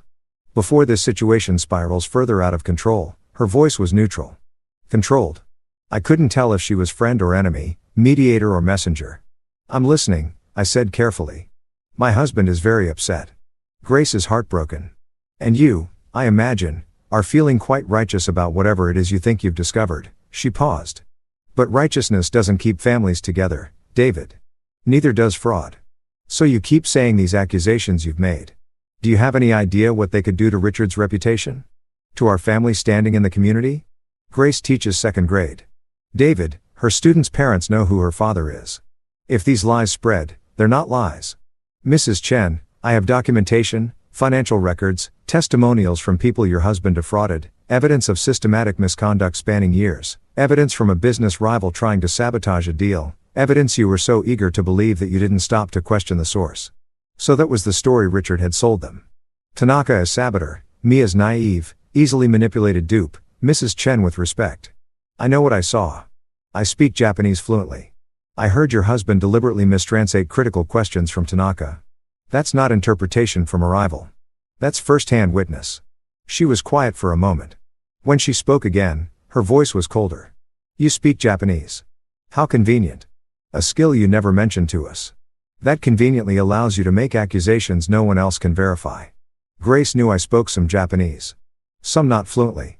She mentioned you could order food and read signs. Not that you were capable of understanding complex business negotiations. Another pause. It's almost like you were keeping this skill hidden, waiting for an opportunity to use it against Richard. The accusation was absurd. Paranoid, but I could see how they'd convinced themselves of it. How Richard had probably presented it David's secret weapon, his hidden agenda, proof that this was premeditated betrayal rather than honest reporting. That's not what happened. I said it never came up because it wasn't relevant until it was. What a convenient coincidence. We were talking in circles. She wasn't calling to understand or mediate.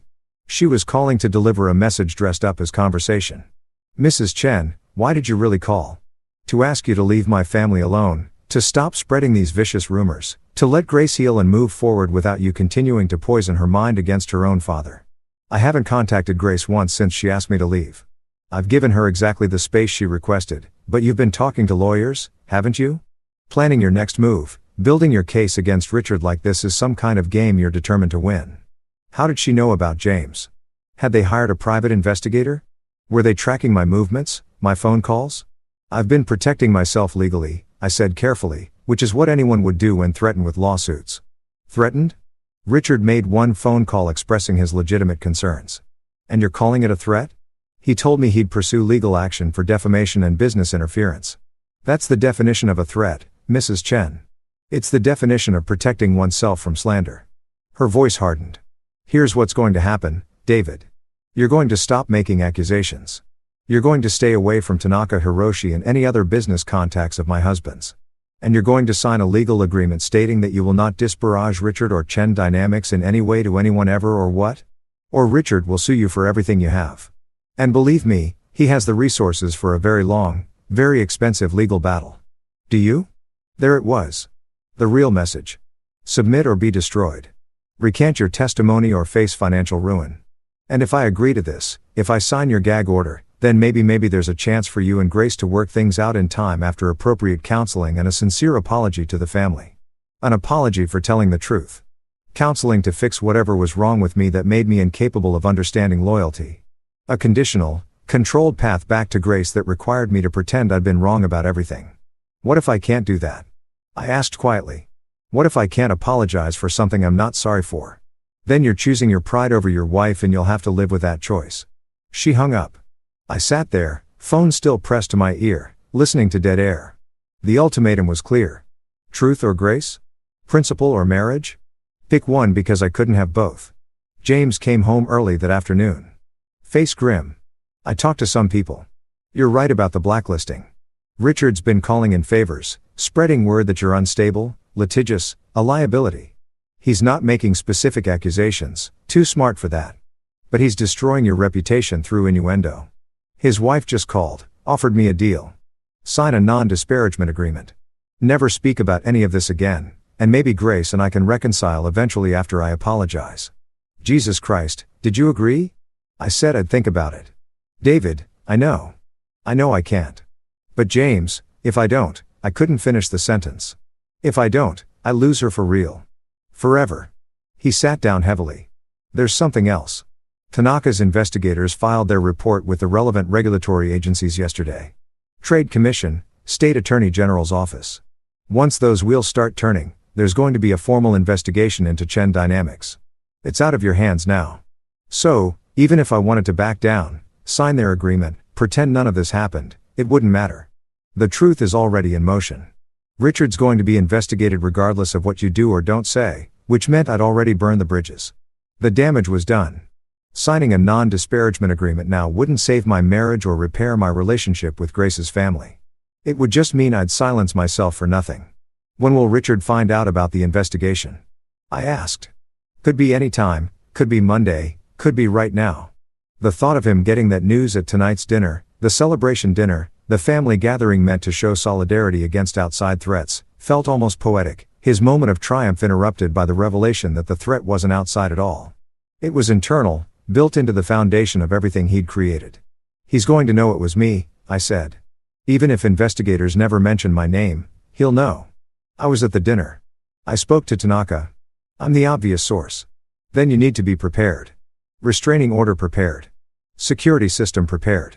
Richard Chen doesn't strike me as the kind of man who loses gracefully. The suggestion should have seemed paranoid. Extreme. But something in James' tone made me understand he was serious. He'd seen something in his research. Talked to people who knew Richard's history. Learned things he hadn't shared yet. What did you find? I asked. James opened his laptop, turned it toward me. 2 former employees who tried to blow the whistle on Chen Dynamics practices. Both ended up fired, blacklisted, and interestingly, both had their cars vandalized within weeks of leaving the company. Nothing proven, nothing connected to Richard directly, but the pattern's there. You think he'd actually hurt me? I think he's a man who's built his entire identity on control and success, and you've just taken both away from him. People like that don't just accept loss, they retaliate. I stared at the screen. Photos of smashed windshields, slashed tires, petty crimes that sent a clear message. See what happens when you cross me. I should warn Grace, I said. If her father is capable of, she won't believe you. You know that she'll think you're trying to manipulate her, turn her against Richard out of revenge. He was right. Any warning I sent would be dismissed as paranoia or strategic poisoning. Grace had chosen her side. Nothing I said now would change her mind. Only evidence would do that. Only seeing Richard's true nature herself. And by the time she saw it, it might be too late. The dinner was happening right now. 6 o'clock. I checked my phone obsessively. 6:15. 6:30. Imagining Grace arriving at her parents' house. The warmth of their greeting. The relief of being surrounded by family that supported her. The narrative they'd constructed together. David the outsider who tried to infiltrate their circle but revealed his true nature just in time. 7 o'clock. They'd be sitting down to eat now. Richard at the head of the table probably making a toast to family. To loyalty, to surviving attacks from those who don't understand what it means to build something from nothing. Would Grace think of me? Wonder what I was doing? Feel any doubt at all about the choice she'd made? Or was I already becoming a memory? The husband who almost was, the mistake she'd escaped. My phone buzzed. Text from an unknown number. You have 48 hours to sign the agreement and public apology Helen sent you. Or we move forward with legal action. Your choice, RC. I showed it to James. That's explicit coercion, he said immediately. Save that message. Screenshot it. That's evidence. If this goes to court, everything's evidence now. I said, my whole life is just documentation, proof, screenshots, and recordings and testimony. When did I become someone who lives through legal documents? When you decided to tell the truth to people who profit from lies. 7:30 dinner would be winding down. Maybe they were having dessert. Maybe Richard was talking about future plans. Partnerships that would replace the failed Hiroshi deal. Opportunities that would prove David's sabotage meant nothing in the end. 8 o'clock. My phone rang. Grace. My heart stopped. Started. Raced. I answered on the second ring, trying not to sound desperate. Grace, I need you to hear something. Her voice was strange, tight, controlled, but barely. Dad's been drinking, talking, and he just said something. Something I need you to explain. Background noise. Voices. Her family's dinner still happening. What did he say? He said. She paused. I heard her moving, a door closing, relative quiet. He said he's not worried about Tanaka's complaints because no one will believe a word without proof. And the only person who could actually provide proof is you, and you'll be too busy defending yourself from lawsuits to be credible. My breath caught. Grace, he said it like it was strategy, David. Like he'd planned it. And Mom just nodded. Like they'd discussed this before. Like destroying your credibility was always part of their plan. Her voice cracked. Tell me that's not what I think it is. Tell me my father isn't actually admitting to covering something up. This was it. The crack in her certainty. The first moment of doubt. Grace, where are you right now? In their guest room. Everyone else is still at dinner. Can you leave? Can you come here to James' place so we can talk? I can't just walk out of family dinner. They'd David, they'd know something was wrong. They'd ask questions, then meet me somewhere else, anywhere. A coffee shop, a parking lot, I don't care. But we need to talk face to face. Not like this. Silence. I could hear her breathing, thinking, wearing with herself. There's a park near my parents' house, she said finally. Oakage, do you know it? I'll find it. 30 minutes. I'll tell them I'm not feeling well, that I need air. Grace, don't say anything yet. Just be there. Okay. She hung up. I looked at James. I need your car. He was already grabbing his keys. Oak Ridge Park was one of those neighborhood spaces that existed more in theory than practice. A few benches, some struggling trees, a playground that looked perpetually abandoned. I got there first, parked under a street light, watched the empty swings move in the wind. 10 minutes later, Grace's car pulled up. She sat there for a while before getting out, like she was gathering courage or reconsidering. But finally, she emerged. She looked smaller than I remembered. Or maybe I just felt the distance between us more acutely. 3 days of silence had created a chasm that couldn't be measured in feet. She walked to my bench, sat down, but not close, leaving space between us. Tell me I'm wrong, she said. Tell me I misunderstood what he meant. I can't do that. Because you think he's guilty or because you know he is, because I have evidence that proves he is. And your father knows it exists and he's trying to prevent it from being used against him by destroying my credibility first. She closed her eyes. This is my dad, David. The man who taught me to ride a bike, who paid for my college, who walked me down the aisle at our wedding. I know. And that's what makes this so hard, because he's all those things to you. And he's also someone who's built his business on exploiting people who couldn't fight back. The folder you showed me, the one I threw at you, is it real? Every word. And you're sure? You're absolutely certain there's no other explanation? I pulled out my phone, opened the documentation I'd compiled. Not Tanaka's investigator report.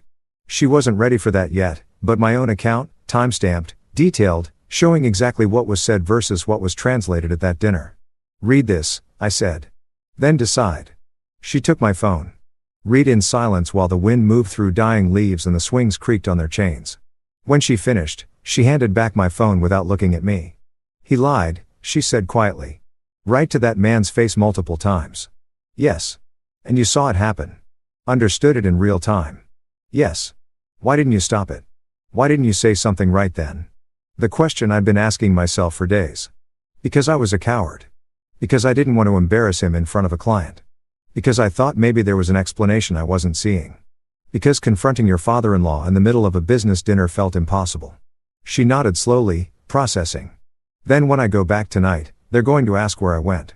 What do I tell them? The truth. Which version? That you needed air? That you're not feeling well? That tonight made you think about things you'd rather not think about? I looked at her. Grace, you don't have to decide everything right now. You don't have to choose sides immediately, but you deserve to know the full truth before you commit to defending someone who might not deserve it. He's my father. I know. And I'm your husband, and we're both asking you to trust us. The difference is I can prove what I'm saying. She stood up. I need time. How much? I don't know. More than 3 days, less than forever. She looked at me finally. I still love you.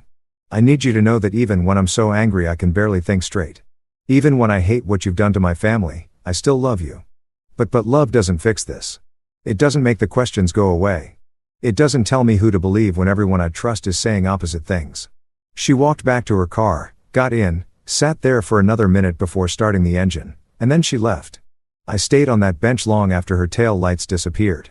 The park emptied further into darkness. The street light above me buzzing and flickering, insects dying against the bulb. I'd gotten what I wanted, Grace, hearing me out. Doubt entering her certainty. So why did it feel like losing? Because doubt wasn't the same as belief. And space wasn't the same as reconciliation. And time might give her perspective. Or it might just give Richard more opportunity to rebuild his story. To explain away everything I'd shown her, to convince her that love meant choosing family over truth. My phone buzzed. James, you okay? Need me to come get you? I looked around the empty park, the playground where children played during daylight, where families gathered and felt safe. Now it was just shadows and wind and the ghost of conversations that changed everything. I'm okay. I texted back. Coming home soon. Home. James's couch. The temporary space I inhabited while waiting to find out if I still had an actual home to return to. I sat there until the cold seeped through my jacket and my hands were numb. Until sitting still became its own form of penance. Then I got up, got in the car, and drove back to the life I'd chosen. The one where truth mattered more than comfort. The one where I had to believe had to that eventually. That choice would be vindicated. If you've ever sacrificed everything for a principle, you know this uncertainty.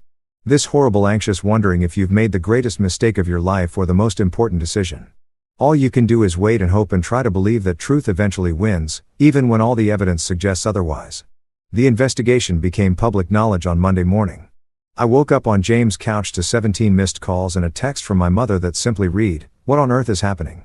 I pulled up the news on my phone. There it was. Third story down on the local business section. State Attorney General opens investigation into Chen Dynamics Import-Export Company. The article was careful, full of allegedly and according to sources, but the implications were clear. Fraud, misrepresentation, potential criminal charges pending further investigation. Richard's corporate headshot stared back at me from the screen. Professional, confident, the picture of a successful businessman who'd built an empire through hard work and determination. You'd never know from looking at him that he'd systematically exploited dozens of suppliers, that his empire was built on broken contracts and unpaid invoices and leveraged desperation. My phone rang. Grace, did you know? Her voice was raw, like she'd been crying. Did you know this was coming? I knew Tanaka's investigators had filed reports. I didn't know when they'd moved forward. It's everywhere, David. Every news site, every business page. My principal called this morning. Parents are already asking questions, wondering if it affects the school, if there's a situation they should be concerned about. She paused. One of the second graders asked if my dad was going to jail. God Grace. I'm sorry, are you? Because this is what you wanted, isn't it? My father exposed, humiliated, destroyed. I wanted the truth to come out. I didn't want it to hurt you. Well, it does. It's hurting me very much. Do you know where I am right now? Sitting in my car in the school parking lot because I can't face going inside because everyone knows and everyone's looking at me differently. And I don't even know if my father actually did what they're saying or if this is all some horrible mistake. Grace, I went through his office last night. After I got back from the park, everyone was asleep and I went into his home office and started looking through files. Her voice dropped. I found things. David correspondence with suppliers. Emails where he's disputing charges claiming quality issues that don't match the photos he received. Spreadsheets with 2 sets of numbers. One for auditors, one labeled internal only. My chest tightened. What did you do? I took pictures of everything. Then I put it all back exactly how I found it and went to bed and pretended to be asleep when I heard him get up at 3 o'clock in the morning to make phone calls. She was crying now, trying to hide it and failing. He's my dad. He's my dad and he's been lying. Maybe for years, maybe forever. And I helped him. I defended him against you. I told you that you were wrong, that you were jealous and vindictive. And the whole time you didn't know. You couldn't have known. But I should have. Shouldn't I? I should have seen something. Some sign that the man who raised me was capable of this. But I didn't. Because I didn't want to. Because it was easier to believe you were the problem than to accept that my entire childhood was built on fraud. I wanted to hold her. Wanted to drive across the city and pull her into my arms and tell her it would be okay. But I didn't know if that was true. And I didn't know if she'd want me there. What are you going to do? I asked. I don't know. I can't turn him in. He's my father. But I can't pretend I don't know either. So, I'm just sitting here paralyzed. While my students are probably inside wondering where their teacher is and why she looks like she's been crying. Grace, listen to me. You're not responsible for your father's choices. His actions are his own. The only thing you're responsible for is deciding what you're going to do now that you know the truth. And what's the right choice, David? Tell me, because every option feels like betrayal. If I support him, I'm complicit. If I don't, I'm abandoning my family. If I stay silent, I'm a coward. If I speak up, I'm a traitor. So, please tell me what's the right choice. I didn't have an answer because there wasn't one. There was no path forward that didn't involve pain, loss, impossible decisions. That was the cost of truth. Not just discovering it, but living with it afterward. I can't tell you what to do, I said finally. But I can tell you this. Whatever you decide, I'm here. I'm still your husband. I still love you, and nothing that's happening changes that. She was quiet for a long time. Then I have to go. I can't keep my students waiting. Grace, I'll call you later. Maybe. I don't know. She hung up. I sat there on James' couch holding my phone, feeling the weight of everything we'd set in motion. The investigation, the exposure, the truth that was supposed to set people free, but mostly just broke things. The week became a blur of damage control and mounting chaos. Richard hired a crisis management firm. Within days, they'd planted stories questioning Tanaka's motives, suggesting business rivalry and competitive sabotage. They dug up dirt on one of the suppliers who testified against Chen Dynamics, a tax issue from years ago. Completely unrelated, but packaged to look suspicious. They built a narrative of Richard as victim, a successful immigrant entrepreneur being targeted by jealous competitors and overzealous regulators. And it was working, at least partially. Comment sections filled with people defending him, questioning the timing of the investigation, suggesting this was politically motivated. The court of public opinion was evenly divided, which meant Richard's strategy was effective. Create enough doubt, muddy enough waters, and truth becomes just another perspective. My own situation deteriorated further. 2 more clients terminated their contracts. One explicitly cited the controversies surrounding my name. The other just said they were going in a different direction, but the timing was unmistakable. Richard's blacklisting campaign was systematic and effective. James filed paperwork for a restraining order based on the threatening text and evidence of business interference. We knew it probably wouldn't be granted. Not enough explicit threat. Too much plausible deniability, but it created a paper trail documentation of harassment protection if things escalated. Wednesday afternoon, I got a call from Detective Sarah Martinez with the Economic Crimes Unit. She wanted to interview me about my observations at the dinner with Tanaka. You understand this is voluntary? She said when we met at a coffee shop downtown. She was younger than I expected, sharp-eyed, professional. "You're not under investigation, but your testimony could be valuable to our case." "I understand." She pulled out a recorder. "Do you consent to being recorded?" "Yes." So, I told her everything again. The dinner, the mistranslations, what I'd heard versus what Richard had claimed. She took notes, asked clarifying questions, occasionally stopped the recording to explain what she could and couldn't tell me about the ongoing investigation. "Off the record," she said after we finished, "you did the right thing coming forward. Cases like this white-collar fraud, exploitation of language barriers, they're hard to prosecute because the victims are often overseas, don't have resources to testify, or are afraid of retaliation. Having a credible witness with direct knowledge changes everything. My wife doesn't think I did the right thing. Your wife is in an impossible position. Give her time." Everyone kept saying that. Give her time. Like time was a healing force rather than just empty space where Richard could rebuild his defenses and Grace could talk herself into believing her father's version of events. "How long will the investigation take?" I asked. "Months. Maybe longer. Cases like this are complex, multiple jurisdictions, international witnesses, financial records that need forensic accounting. Mr. Chen has excellent lawyers who will fight every subpoena, challenge every piece of evidence. This won't be quick. Months, potentially years, years of living in limbo, my life on hold while investigators sifted through documents and Richard's legal team filed motion after motion to delay and obfuscate. What happens if they find him guilty? Depends on the charges. Fraud, breach of contract, potentially criminal charges if we can prove intent. He could face fines, restitution, possibly prison time." She closed her notebook, "But that's a long way off. Right now, we're just gathering evidence." I left the coffee shop feeling hollow. I'd given my testimony, done my civic duty, participated in the machinery of justice, and it felt like nothing, like throwing stones at a mountain and hoping for erosion. Thursday evening, Grace finally called. "Can you meet me?" she asked. No preamble, no small talk. "Our apartment. I need to get some things, and I'd rather not be alone." "Of course. When?" "Now." I was there in 20 minutes. Our apartment. Our apartment. Though it felt more like a museum of a life I used to have looked exactly the same. The dishes I'd left in the sink were washed and put away. Grace had been living here, maintaining things, existing in spaces we used to share. She was sitting on the couch when I arrived, looking small and exhausted. "Hey," I said. "Hey." We stood there in awkward silence for a moment. Then she said, "My parents want me to file for divorce." The words hit like a physical blow. "What?" "They sat me down last night. Both of them very serious, very concerned. They said you're clearly unstable. That you've shown you're willing to destroy family for personal gain, that staying married to you would be enabling your behavior." She looked at me. "Mom said she'd been worried about you from the beginning, that she always sensed something off, something she couldn't quite name. Now she feels validated. And what do you think? I think I don't recognize my life anymore. I think 3 weeks ago, I was a happily married second-grade teacher with a normal family and normal problems. And now my father's under criminal investigation. My husband's been driven out of our home and I'm being asked to choose between the two men I love most in the world." She started crying. Not the angry tears from before, but something deeper. Grief. The kind that comes from losing innocence. From discovering that the foundations you built your life on were actually quicksand. I sat down next to her. Not touching, just present. "I don't want a divorce," she said. "I want things to go back to how they were. I want none of this to be real. I want to wake up and have it be 3 weeks ago and make different choices that lead somewhere else." "What different choices?"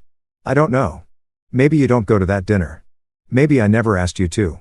Maybe we just exist in happy ignorance forever. You think you could have been happy not knowing?" She wiped her eyes. "I think I was happier not knowing.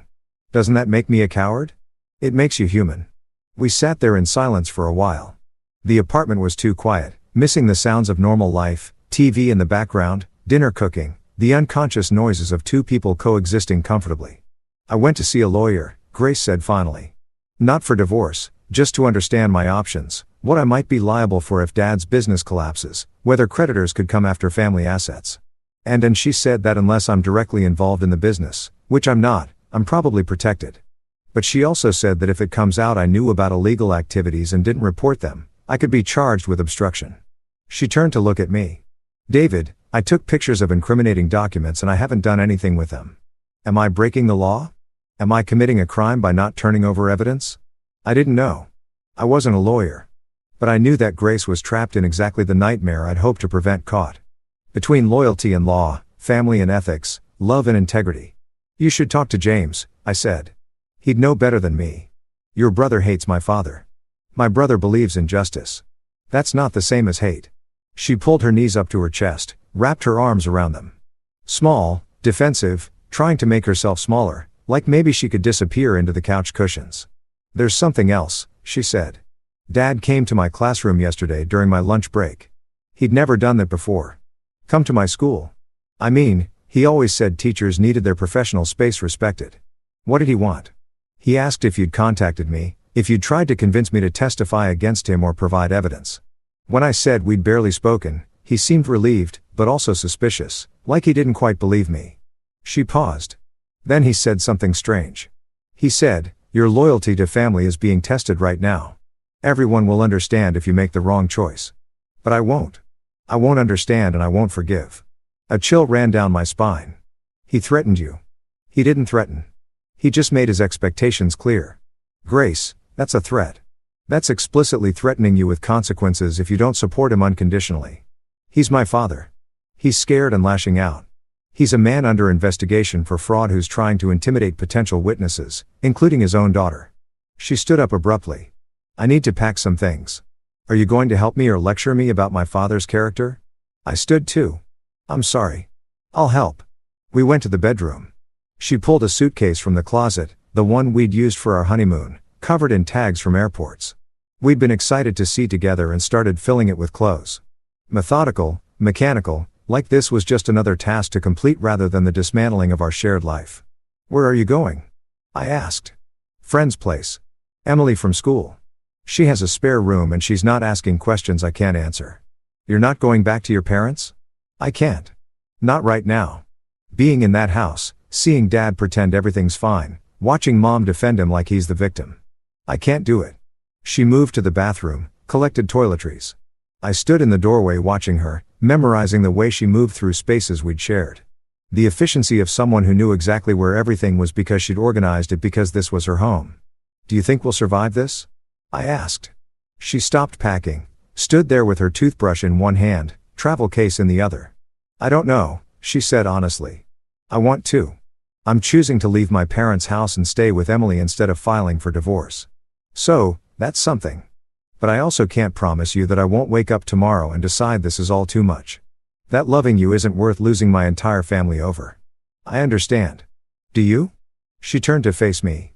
Do you really understand what you're asking me to sacrifice? Because it's not just Dad.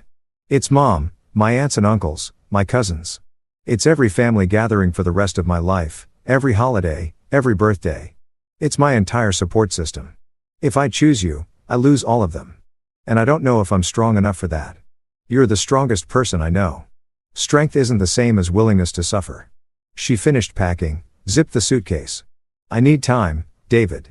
Real time, not days, maybe weeks, maybe longer. Time to figure out who my father actually is and what that means for who I am. Time to decide if our marriage can survive. Both of us making impossible choices. Take whatever time you need. She wheeled the suitcase to the door, then stopped, turned back, crossed the space between us, and kissed me. It was brief, sad, tasting like tears and goodbye. I still love you, she whispered. I need you to know that. Even when I'm angry, even when I hate what's happening, even when I'm not sure we can make this work, I still love you. I love you, too. She left. I heard her footsteps in the hallway, the elevator ding, the silence that followed. I stood in our apartment, my apartment now, I supposed at least temporarily, and looked at the spaces she'd occupied. The indent in the couch where she always sat, the coffee mug still in the sink from this morning, the framed photo on the bookshelf of our wedding day. Both of us laughing at something the photographer had said, completely unaware of what was coming. My phone buzzed. James, how'd it go? She's gone. I typed. Staying with a friend. Needs time. That's not the worst outcome. Maybe not. But it felt pretty close. I sat down on the couch in the exact spot Grace always occupied. Tried to understand how I'd gotten here. How doing the right thing had cost me everything. How truth, which was supposed to be redemptive and freeing, mostly just felt like punishment. If you've ever been left alone with your principles, you know how cold they are, how abstract, How they don't keep you warm at night or tell you everything will be okay. How they're poor substitutes for the people you've lost in service of them. I pulled out my phone, opened my photos, scrolled through pictures of better days.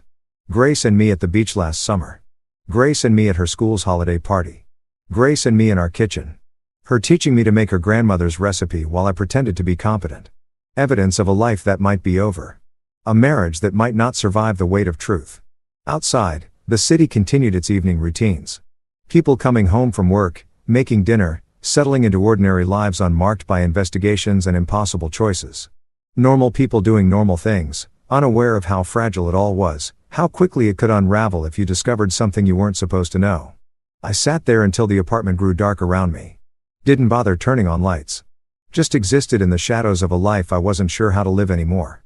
The investigation would continue. Richard would fight. Grace would struggle. And I would wait alone, hoping that eventually truth would prove worth its cost. Hoping, but not certain. Never certain anymore. 3 weeks passed like slow motion drowning. I developed routines that felt like survival mechanisms. Wake up at 6. Coffee. Stare at my laptop pretending to work. Field increasingly hostile emails from former clients who decided I was too controversial to associate with. Lunch that I barely ate. More pretend work. Evening calls with James where we talked about the investigation's progress or lack thereof. Sleep that came in fragments, interrupted by dreams of Grace walking away over and over in different scenarios. The apartment echoed. That's the thing about spaces designed for two people. They amplify emptiness when there's only one. I'd catch myself making enough coffee for both of us. Setting out 2 plates before remembering. Muscle memory of a shared life that my brain hadn't fully accepted was gone. Grace texted occasionally. Brief updates that felt more like status reports than conversation. Still at Emily's. Doing okay. Talked to a therapist today. It helped. Please don't call. I'll reach out when I'm ready. Each message was both relief and rejection. She was alive, functioning, not giving up entirely. But she wasn't coming back. Not yet. Maybe not ever.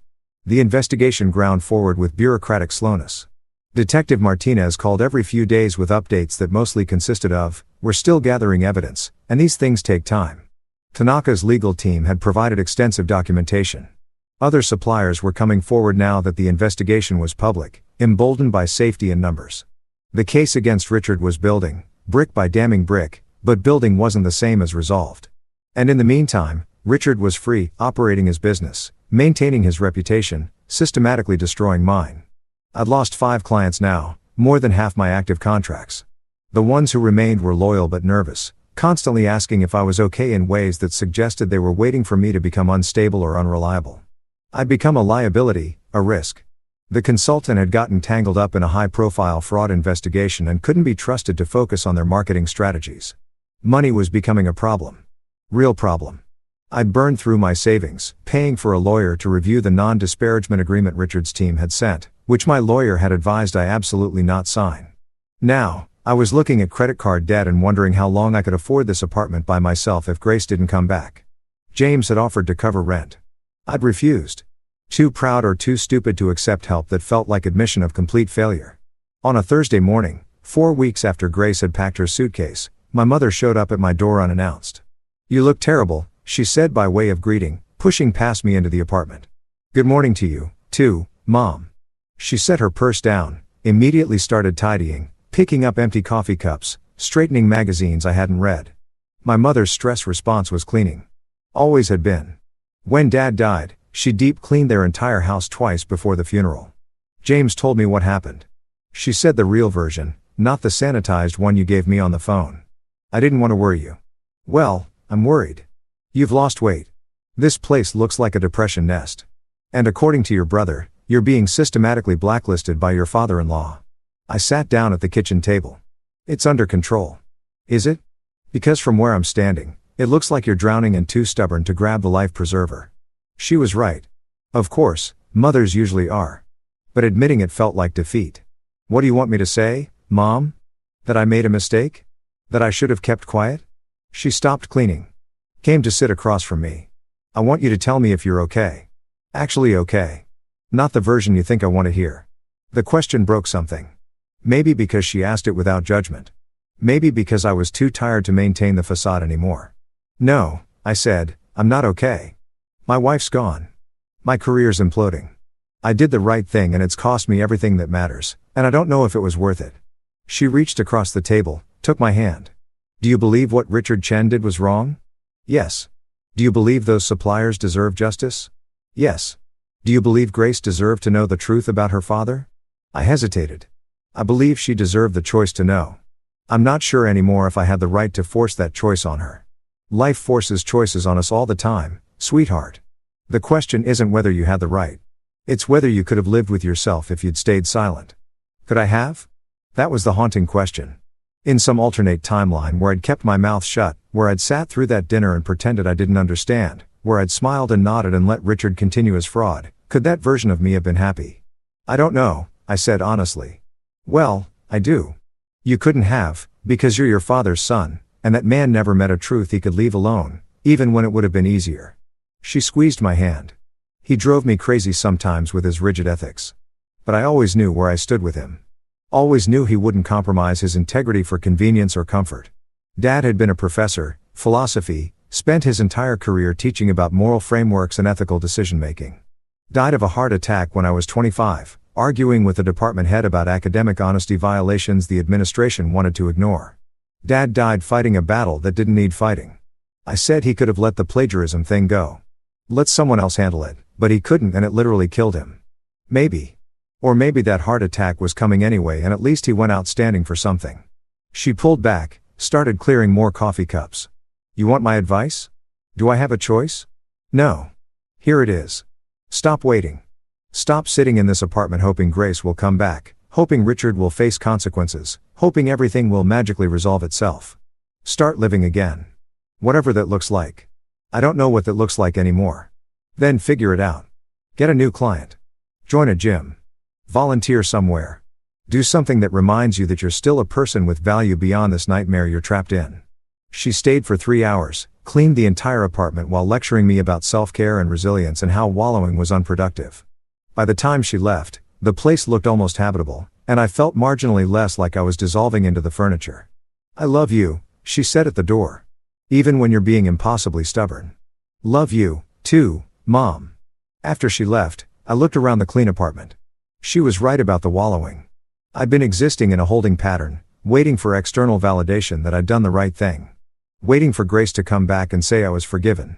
Waiting for Richard to be arrested and the universe to confirm that truth and justice prevailed. But life didn't work that way. Justice was slow and uncertain. Grace might never come back. And waiting for external validation was just another form of giving away my power. I pulled out my laptop, started drafting emails to potential clients I'd been too defeated to pursue, updated my portfolio, did the work of rebuilding that I'd been avoiding because it felt like admitting the damage was permanent. Maybe it was permanent. Maybe this was just what my life looked like now. But I could either accept that and adapt or keep drowning in what used to be. I chose adaptation. 2 days later, Grace called. Actually called, not texted. Can you talk? She asked. Of course, always. I need to tell you something, and I need you to not have a reaction until I'm done explaining. My stomach dropped. This was it. The divorce conversation, the formal ending. Okay, I said. I met with Dad yesterday alone at a coffee shop near my school. I bit back the immediate response. Why would you do that? Is he trying to manipulate you? Did he threaten you again and just waited? He wanted to explain his side, to tell me that everything being said about him is exaggerated or taken out of context, that he's been a businessman for 20 years, and sometimes hard decisions look bad to outsiders who don't understand the industry. She paused. He was very calm, very reasonable, very convincing. My heart was racing. Grace, I'm not done. He showed me counter-documentation, financial records that supposedly prove the suppliers are lying about non-payment, emails that he says show he was trying to resolve disputes in good faith, character references from other business partners who swear he's always been ethical and honorable. Those can be faked or taken out of context just like he's accusing others of doing. I know, which is why I recorded the conversation. I stopped breathing. You what? I recorded it on my phone. The whole thing. And David, there were moments where his story didn't add up, where he'd say something that contradicted what he'd said 5 minutes earlier, where he'd get defensive about questions that shouldn't have made him defensive if he was really innocent. What are you going to do with the recording? I don't know yet. That's why I'm calling, because I need to know if I turn this over to the investigators. Am I betraying my father? Or am I just refusing to be complicit in his lies? The question wasn't rhetorical. She genuinely didn't know. Was asking me to help her figure out where the line was between loyalty and complicity, between family and justice. What does your therapist say? I ask that I need to decide what I can live with. That both choices have consequences and I'm the only one who can determine which consequences I can bear. That's frustratingly unhelpful, right? She laughed, but it was hollow. I keep waiting for someone to just tell me what to do, but everyone keeps saying it's my choice, my decision. That makes it easier somehow. Grace, I can't tell you what to do. You know what I think you should do, but that's colored by everything I've been through. You have to make this decision for yourself, but I'm asking your opinion. As my husband, as someone who knows me better than almost anyone, what do you think I should do? I closed my eyes. This was dangerous territory. If I told her to turn over the recording and she did and it destroyed her relationship with her family, she might blame me forever. If I told her not to, and Richard continued to defraud people, I'd be part of that continuing harm. I think I said carefully that you should ask yourself one question. If your father is innocent, would this recording hurt him? And if he's guilty, can you live with protecting him? Silence on the other end. Long enough that I thought maybe she'd hung up. He asked about you. She said finally. Dad. During our conversation, he asked if I was still in contact with you, if you were pressuring me to testify against him. When I said we barely talked, he looked relieved. And then he said something strange. What? He said, David was always weak. I knew from the beginning he didn't have what it takes to be part of this family. I'm just glad you're seeing it now before he could do more damage. The word stung more than I expected. Weak. After everything I'd risked, everything I'd lost, he thought I was weak. And what did you say? I asked. I said, actually, I think it takes a lot of strength to stand up for what's right, even when it costs you everything. And he looked at me like I'd slapped him. She paused. That's when I knew I had to record the rest of the conversation. Because if he could look at his own daughter with that much contempt, just for suggesting you might have principles worth respecting, what else was he capable of? Grace, I'm sorry. I'm so sorry you're in this position. Don't be sorry. Be honest with me.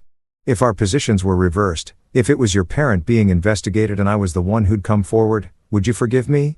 Could you? The question cut to the heart of everything. Would I? Could I forgive someone for exposing my parents' crimes? Even if those crimes were real, I'd want to think I could, I said. But honestly, I don't know. It's easy to say you'd choose justice over loyalty until you're actually facing that choice. Maybe I'd be exactly where you are now, angry and confused and not sure if doing the right thing is worth losing your family over. That's not the inspiring answer I was hoping for. I know, but it's honest. She sighed. I'm so tired, David. I'm tired of thinking about this. Tired of analyzing every conversation for hidden meanings. Tired of wondering if the man who taught me to ride a bike is secretly a monster. I just want it to be over. I know. Me, too. Do you think we'll survive this? Us? I mean, our marriage. Do you want to? Yes. Most days. Some days I'm not sure. Some days I think it would be easier to just cut my losses, file for divorce, pretend this whole chapter never happened. And what stops you on those days? The fact that I still love you. The fact that you did something impossibly difficult because you believed it was right. The fact that I don't want to become the kind of person who runs away from hard things just because they're hard. She paused. And because I keep thinking about what you said at that park, about how love doesn't fix things, but it matters anyway. And you're right. It doesn't fix this, but it matters. Something loosened in my chest. Not relief exactly, but hope. The first genuine hope I'd felt in weeks. Grace. Whatever you decide to do with that recording, turn it over, delete it. Keep it as insurance. I support you. Not because I have an agenda, but because you deserve to make that choice without pressure from anyone, including me. Even if I choose wrong, there is no wrong choice. There's only the choice you can live with. She was quiet for a moment. Then I'm going to turn it over. Tomorrow I'm going to give Detective Martinez the recording and whatever happens after that is out of my hands. Are you sure? No. But I'm going to do it anyway because you were right about something. If I don't, if I protect him and he continues to hurt people, I become complicit and I can't live with that. Even if it means losing my family, even if it means they never forgive me. Pride swelled in my chest. That's incredibly brave. It doesn't feel brave. It feels terrifying. That's usually what brave feels like. We talked for another hour. Not about Richard or the investigation or the impossible choices we were both facing. Just talked about her students. About a funny thing that happened at Emily's apartment. About a movie she'd watched that made her think of me. Normal conversation that felt like oxygen after weeks of suffocating. When we finally hung up, I sat in the quiet apartment feeling something I hadn't felt in a long time. Not happiness exactly, but something adjacent to it. The possibility of eventual happiness. The distant promise that maybe eventually we'd find our way back to each other. Grace turned over the recording the next day. By evening, it was part of the official investigation file. 2 days later, Richard's lawyer held a press conference, calling the recording an illegal invasion of privacy and a desperate attempt by hostile family members to manufacture evidence. The legal maneuvering had begun in earnest. Richard wasn't going down quietly, but he was going down. I could feel it. Not quickly, not cleanly, but inevitably. Truth was slow, but patient. And Grace had just accelerated its arrival. That night, she texted, "Did the right thing. Feels awful. Still glad I did it." I responded, "That's exactly what doing the right thing feels like. Proud of you." 3 dots appeared, disappeared, appeared again. Finally. "Can we have dinner?"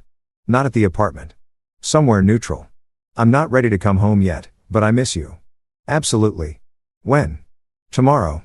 7:00 p.m. that Italian place we went to on our first date. I'll be there." I stared at my phone for a long time after that. It wasn't reconciliation. It wasn't resolution, but it was movement. Forward motion, the possibility that destruction wasn't the only outcome, that sometimes breaking things apart was necessary before you could rebuild them stronger. If you've ever started to see light at the end of a very long tunnel, you know this feeling.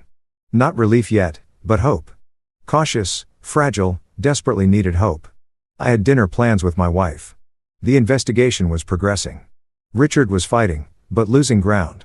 And for the first time in weeks, I could imagine a future that wasn't just survival, but actual living. It wasn't over. Not by a long shot, but maybe possibly. We were past the worst of it. I chose to believe that. Had to believe it because the alternative was unbearable. The Italian restaurant looked exactly the same. Same red awnings, same warm lighting spilling onto the sidewalk, same hand-painted menu board advertising specials in cheerful chalk. 5 years ago, I'd brought Grace here on our first real date. Not the casual coffee that came before, but the deliberate, nervous, "Please let this go well" dinner date. I'd worn a tie I didn't know how to knot properly. She'd laughed at my fumbling explanation of why I'd chosen Italian food, then ordered in flawless menu Italian that made me fall a little bit in love right there. Now, I stood outside that same restaurant 5 years and a lifetime later, wondering if we were about to have our last meal together or our first step back. She arrived exactly at 7 o'clock. Grace was never late. One of the things I loved about her reliability in a world that felt increasingly chaotic. She wore a navy dress I recognized. Her hair pulled back in a way that meant she'd spent time deciding how to look. Not too casual, not too formal. The careful calibration of someone who didn't know what this evening meant either. "Hi," she said. "Hi." We stood there on the sidewalk. 2 people who'd shared a bed and a life and dreams about the future. Suddenly, strangers navigating the basic mechanics of greeting. Do we hug, kiss, shake hands like business associates? She solved it by stepping forward and wrapping her arms around me. Brief, tight. A hug that said, "I've missed you and I'm still angry and I don't know what we're doing all at once." "You made a reservation?" she asked when she pulled back. "Under Morrison, our table's ready." Inside, the hostess led us to a corner booth, the same booth where we'd sat 5 years ago. Though I hadn't requested it. Just luck or the universe's sense of irony. We sat, ordered wine neither of us would drink much of. Studied menus we'd already memorized. "How's Emily's place?" I asked when the silence stretched too long. "Fine. She's been amazing. Very patient with me crying at random times or rage cleaning her kitchen at 2 in the morning." Grace sat down her menu. "David, can we just not do small talk? I don't have the energy for pretending this is a normal dinner." "Okay. What do you want to talk about?" "Everything?" "Nothing. I don't know." She folded her hands on the table. "Tell me how you're doing. Actually doing. Not the version you'd tell someone you're trying not to worry." So I told her about the lost clients, the financial stress, the way I'd been existing rather than living. About my mother showing up and forcing me to clean the apartment and rejoin the world. About the daily grind of giving testimony to investigators while watching Richard's PR machine paint me as unstable and vindictive. She listened without interrupting. When I finished, she said, "I didn't know it was that bad. The client situation. Why didn't you tell me?" "Because you were dealing with your own crisis. Because I didn't want to add to your burden. Because." I paused. "Because I was ashamed." Maybe that doing the right thing had cost me so much professionally. It's not your fault, Richard is vindictive, isn't it? I knew what he was capable of. I saw how he operated and I still chose to expose him knowing there'd be consequences. Consequences for telling the truth. That's not the same as fault. The wine arrived. We both took sips we didn't taste. Buying time. I listened to the recording again last night. Grace said the one with my dad. Really listen this time. Not just while I was recording. And David, there were so many lies, so many careful manipulations. He'd tell me something sympathetic to get me on his side, then 2 minutes later contradict it, then circle back and act like he'd never said the first thing. Grace, let me finish. Please. She took a breath. There's a moment about halfway through where I ask him directly. Did you deliberately mistranslate Tanaka's questions? And you know what he says? He says, your husband has always been jealous of my success. He saw an opportunity to make me look bad and he took it. Not denial, not explanation, just deflection. Like the question itself was offensive. That's a classic technique. Redirect and accuse. Make the questioner defensive so they stop asking. I know that now, but in the moment it worked. I felt guilty for asking, like I was betraying him just by questioning. She looked at me. How did you see through him so quickly? How did you know?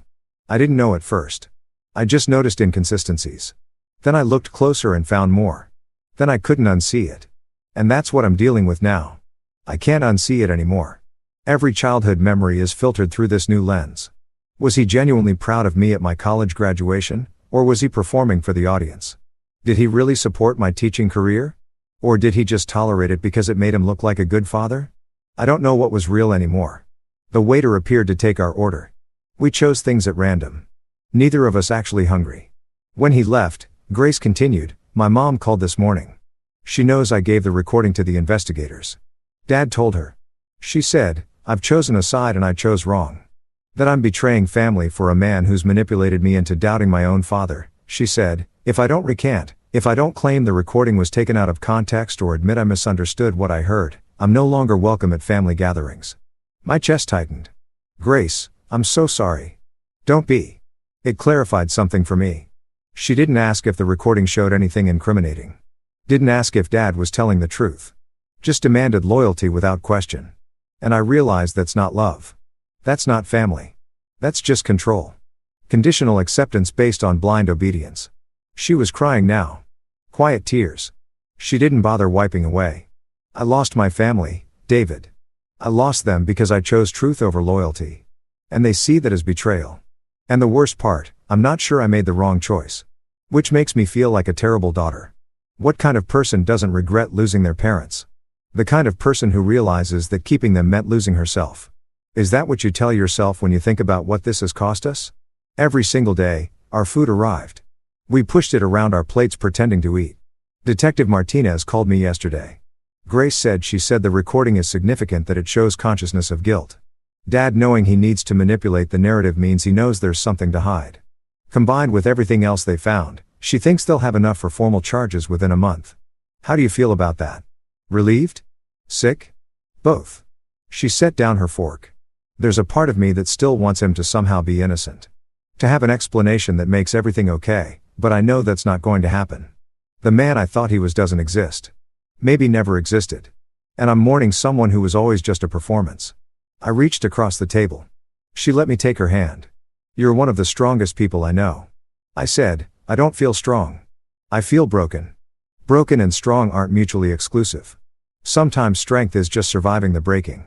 We sat like that for a while, hands linked across pasta. Neither of us was eating. Two people trying to figure out how to rebuild something that felt irreparably damaged. I want to come home, Grace said suddenly. Not tonight. I'm not ready for that yet, but soon. Maybe next week. If you'll have me, of course I'll have you. It's your home, too, is it? After everything, after I threw you out, accused you of betrayal, chose my father over you. You didn't choose him. You chose to get space to figure out the truth. That's not the same thing. It felt the same to you. I bet it hurt, but I understood. And I never stopped hoping you'd come back. She squeezed my hand. I can't promise it'll be easy. I'm still angry sometimes. Still grieving. Still having moments where I resent you for being the one who made me see the truth. I know, but I love you, and I don't want to lose you on top of everything else I'm losing. You won't. I'm right here. I've been here the whole time. We left the restaurant around 9 o'clock, full of wine and unfinished pasta and something that felt like tentative hope. Grace walked me to my car, then leaned against it, looking up at the night sky. Do you remember our first date here? She asked. You ordered an Italian and made me realize I was completely out of my depth. You were so nervous. It was adorable. You kept adjusting your tie and apologizing for things that didn't need apologies. I really wanted to impress you. You did. Not with the tie that was a disaster, by the way, but with how genuinely you listened, how you asked real questions and cared about the answers. I remember thinking, this is someone I could build a life with. And did we build a life? She looked at me. We're building something. Maybe not what we originally planned. Maybe better, maybe worse. But something real. She kissed me then. Soft, tentative, tasting like wine and salt and new beginnings. When she pulled back, she said, I should go. Emily's probably wondering where I am. Text me when you get there. I will. I watched her drive away. Tail lights disappearing into traffic and felt something shift.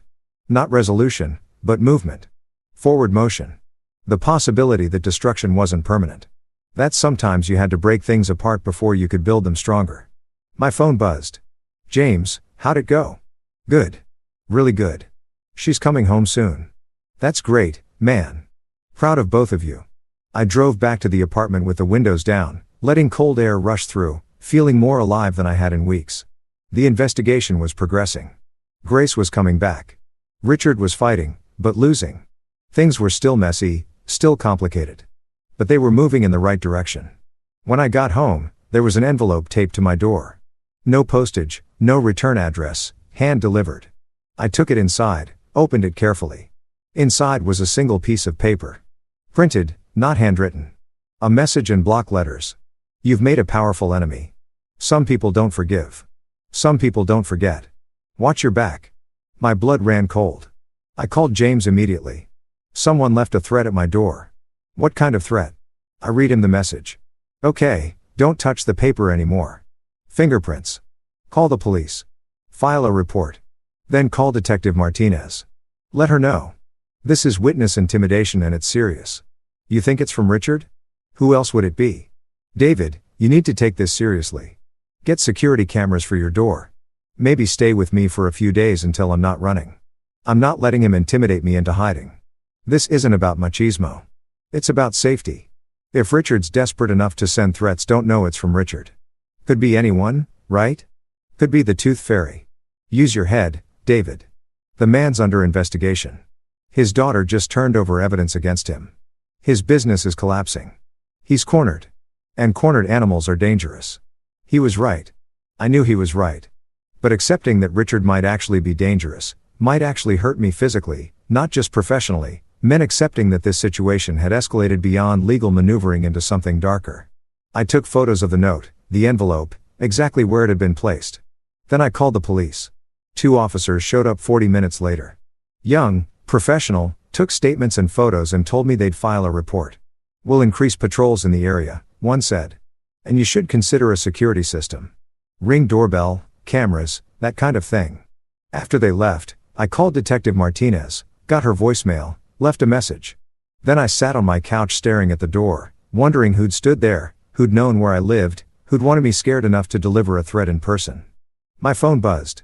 Grace, made it to Emily's. Thank you for tonight. It meant everything. I stared at the message. Should I tell her about the threat? Would it scare her? Make her reconsider coming home? Or was not telling her another form of manipulation? Another way of controlling information to protect her feelings? I typed, meant to me, too. Listen, something happened after you left. Someone left a threatening note at my door. Police are involved.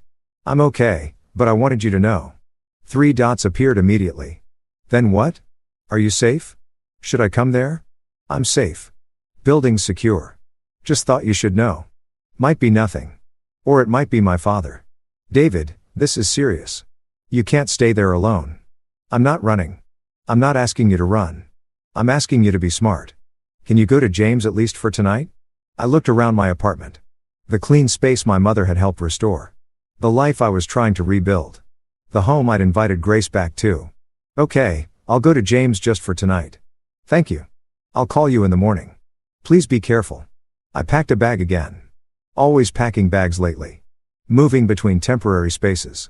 Never quite settled. I took one last look at the apartment before leaving the photos on the shelves. The books we'd collected, the evidence of a shared life that felt increasingly fragile. Then I locked the door, got in my car, and drove to my brother's place for the second time in a month.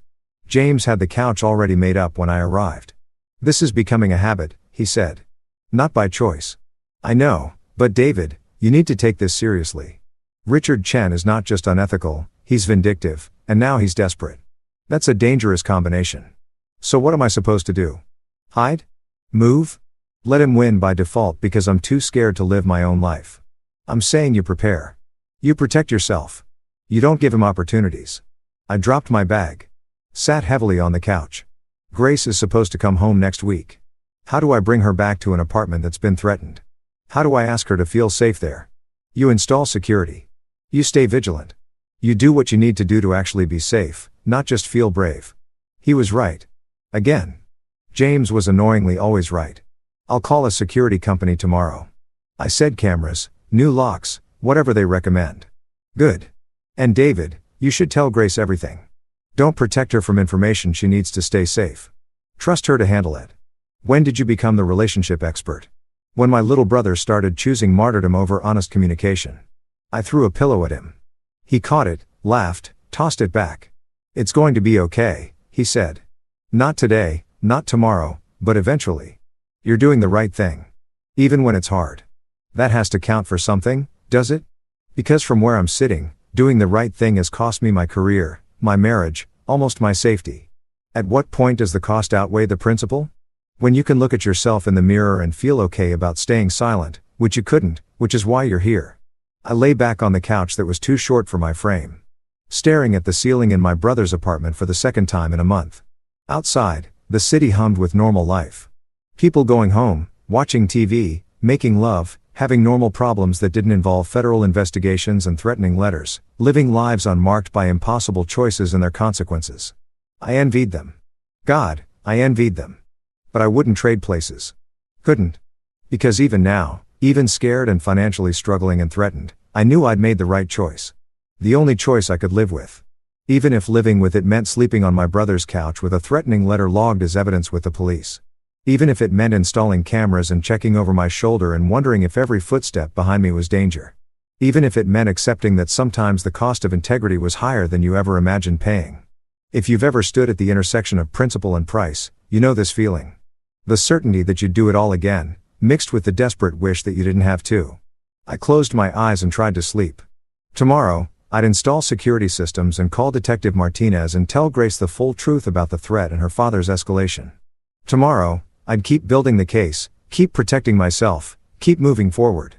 But tonight, I just tried to rest. Tried and mostly failed because peace was hard to find when you declared war on someone who fought dirty and fought to win. And Richard Chen was nothing if not a fighter. The security company arrived Monday morning at 8, sharp, 2 technicians, one older, graying, with the methodical movements of someone who'd seen everything. One younger, eager, explaining every detail like I was studying for a test. They installed cameras at the front door, the back entrance, the parking garage, motion sensors, new locks with digital codes, a system that would alert my phone if anyone approached within 10 feet of my door. Overkill? The older tech asked, reading my expression. I don't know anymore. What's overkill when someone's already threatened you? This ain't overkill. This is what everyone should have. He showed me the app, how to review footage, how to set alerts. Someone comes near your door now, you'll know. They try the handle, you'll know. They breathe wrong, you'll know. That's reassuring, I think. After they left, I sat in my apartment, my secure, surveilled, fortress-like apartment, and felt both safer and more paranoid. Every sound made me check my phone. Every footstep in the hallway triggered a spike of adrenaline. I'd become someone who flinched at shadows. Grace came by around noon. I told her about the security installation, expected her to be relieved. Instead, she looked haunted. "This is because of my father," she said, staring at the camera above the door. "You're living in fear because I'm related to a man who threatens people. You're not responsible for his choices, aren't I? If I'd seen what he was earlier, if I'd questioned things instead of blindly accepting, Grace, no, you can't rewrite history like that. You trusted your parent. That's not a character flaw. That's being human. She moved through the apartment like she was seeing it for the first time, touching familiar objects, the books on our shelves, the photos on the walls, the coffee maker we'd picked out together, reacquainting herself with a space that had been ours but was now just mine, at least temporarily. "Can I stay tonight?" she asked suddenly. Not moving back yet. "Just I want to sleep in our bed. I want to wake up next to you just for one night before I have to go back to Emily's and keep pretending I'm okay." "You don't have to pretend here." "I know. That's why I'm asking." So, she stayed. We ordered takeout neither of us finished. Watched a movie neither of us paid attention to existed in the same space. Relearning how to be together without the weight of crisis forcing every interaction. That night, lying in bed with Grace curled against me, her breathing evening out into sleep, I checked my phone one last time. The security app showed the empty hallway, the quiet parking garage, the world continuing its normal rhythms while ours remained fractured. No threats, no visitors, no Richard Chen lurking in shadows. Maybe the note had been his last desperate move. Maybe the security was working as a deterrent. Maybe I could actually sleep without jumping at every sound. I was wrong about all of it. Tuesday morning, Detective Martinez called while Grace was in the shower. "We're filing formal charges," she said without preamble. "Wire fraud, contract fraud, multiple counts. The DA's office is confident enough in the case to move forward." My heart raced. "When?" "Warrant goes out this afternoon. We'll execute it tomorrow morning. Wanted to give you a heads up in case Chen's people come after you with accusations of cooperation. Grace is here with me. She should know." "Agreed. But David, be prepared. This is going to get ugly. Chen's lawyers will fight every charge. His PR team will go into overdrive. And he's going to blame everyone involved, especially you and his daughter. We're prepared. Are you? Because preparation means understanding that this man might do more than send threatening letters. Cornered animals don't just run. Sometimes they attack." The warning hung in the air after we disconnected. Cornered animals. Richard had money, connections, resources, and now he had nothing left to lose. When Grace emerged from the bathroom, towel drying her hair, wearing my t-shirt, looking momentarily normal, I knew I had to tell her. No more protective omissions. No more filtering information to spare her feelings. That was Detective Martinez. I said they're filing charges. Tomorrow morning. She froze mid-motion. Towel suspended. Tomorrow, formal arrest, wire fraud, contract fraud, multiple counts. She sat down slowly on the bed. "It's really happening." I knew it was coming, but hearing it said out loud, "Grace, there's something else. Martinez thinks your father might escalate. That the threat I received might not be the end of it." "What are you saying?" "I'm saying we need to be careful. Both of us. Maybe you shouldn't be alone right now. Maybe you should stay here where there's security rather than going back to Emily's." She looked at me with an expression I couldn't read. "You think my father would actually hurt me? His own daughter? I think he's desperate and desperate people do desperate things. He's not violent, David. He's manipulative, dishonest, ethically bankrupt, but he's not violent. You didn't think he was any of those other things either. Until you did." The words landed harder than I intended. She flinched, looked away. "I'm sorry," I said. "That was true. It was true." She stood up, started getting dressed. "I need to call my mom before she hears it on the news, before she finds out her husband is being arrested and no one in the family warned her." "You think she'll listen?" "Probably not, but I have to try." She made the call from the living room while I pretended not to eavesdrop from the kitchen. I could hear her side of the conversation quiet at first, then increasingly strained. "Mom, please just listen. I know you don't want to hear it, but it's not David's fault because the evidence is real. Mom, he's going to be arrested tomorrow. You need to prepare yourself." Silence. Then Grace's voice, small and broken. "I love you too, even if you don't believe me right now." She came back to the kitchen with tear-streaked cheeks. She hung up on me, said I was being dramatic, that this is all a witch hunt, that Dad's lawyers will handle it, and I should be supporting him instead of spreading panic. I pulled her into a hug. She collapsed against me, crying the way she'd been holding back, full, wrenching sobs that shook her whole body. "I tried," she gasped. "I tried to warn her, to prepare her, and she wouldn't listen." "You did what you could." "Did I? Or did I just make it worse?" "Now, when it happens, she'll remember that I knew that I tried to tell her. She'll blame me for not doing more or for doing too much or for existing in the middle of this nightmare." There was nothing I could say to that because she was probably right. Helen Chen would find a way to blame Grace no matter what. That's what people did when they couldn't accept their own complicity. They redirected blame to anyone nearby. Grace pulled back, wiped her eyes. I should go to work. Pretend everything's normal for a few more hours before the world explodes. Are you sure? My students need me, and I need them. They're the only part of my life that still makes sense. She left 20 minutes later, kissed me goodbye at the door, promised to text when she got to school. I watched her on the security camera, walking to her car. Getting in, driving away. Normal morning routines masking extraordinary circumstances. I should have insisted she stay home. Should have known that normal was an illusion we could no longer afford. I should have protected her better. The call came at 10:30. Grace's principal, voice tight with controlled panic. Mr. Morrison, this is Susan Blake from Riverside Elementary. Grace, there's been an incident. She's okay. She's safe, but we need you to come down here immediately. My blood turned to ice. What happened? I'd rather explain in person. Can you come now? I was in the car before she finished the sentence. Riverside Elementary was 15 minutes away. I made it in 8, breaking every speed limit. My mind racing through possibilities. Heart attack, car accident, school shooting, every horrible scenario playing on repeat. The principal met me in the parking lot. She's in my office. She's not hurt, but she's very shaken. What happened? Someone came to her classroom. During instruction, a man we didn't recognize. No visitor badge. Somehow got past security. He walked into her classroom while she was teaching and handed her an envelope, then left before anyone could stop him. What was in the envelope? Photos of Grace at your apartment, at restaurants, in her car, taken over the past few weeks. Susan Blake's expression was grim. Mr. Morrison, your wife has been under surveillance, and whoever's responsible wanted her to know it. The bottom dropped out of my stomach. They led me to the principal's office where Grace sat curled in a chair, pale and trembling. She looked up when I entered, and the fear in her eyes nearly broke me. David, she whispered. He's been watching me, following me. The photos they're everywhere. My apartment, Emily's place, the grocery store, the school parking lot. Everywhere I've been, he's been there. I knelt in front of her, took her hands. They were ice cold. Did you see the person who delivered them? Barely. Older man, maybe 60s.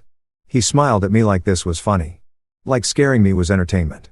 Susan cleared her throat. We've called the police. They're on their way and we've locked down the school as a precaution. But Mr. Morrison, I need to ask, is Grace in danger? Are my students in danger? Because if there's something going on that puts this school at risk, the person responsible is Grace's father, I said. He's being arrested tomorrow on fraud charges. This is his way of retaliating. Her father? Susan looked between us, recalibrating. I knew there was a family situation. Grace mentioned it, but I didn't realize. Neither did I, Grace said wholly. I didn't think he'd actually. I thought the threat to David was posturing. I didn't think he'd follow through. The police arrived. Different officers than the ones who'd come to my apartment, older, more experienced, treating this as the serious crime it was. Stalking, harassment, witness intimidation. They took the photos as evidence, took statements from Grace, from Susan, from the teacher's aide who'd seen the man enter. We're issuing an emergency restraining order, one officer said, against Richard Chen, and any associates. He comes within 500 feet of you, your husband, your workplace, or your home. He's arrested immediately. Can you actually enforce that? Grace asked. He has money, lawyers. He knows how to work around rules. Ma'am, he's about to be arrested on federal fraud charges. He violates a restraining order. That's additional charges. Additional evidence of consciousness, of guilt. His lawyers will tell him to back off unless his lawyers couldn't control him anymore. Unless Richard had moved beyond rational self-interest into pure vindictiveness, we left the school together. Grace couldn't go back to her classroom, couldn't face her students after what had happened, couldn't pretend everything was okay when a strange man had walked into her safe space and shattered it.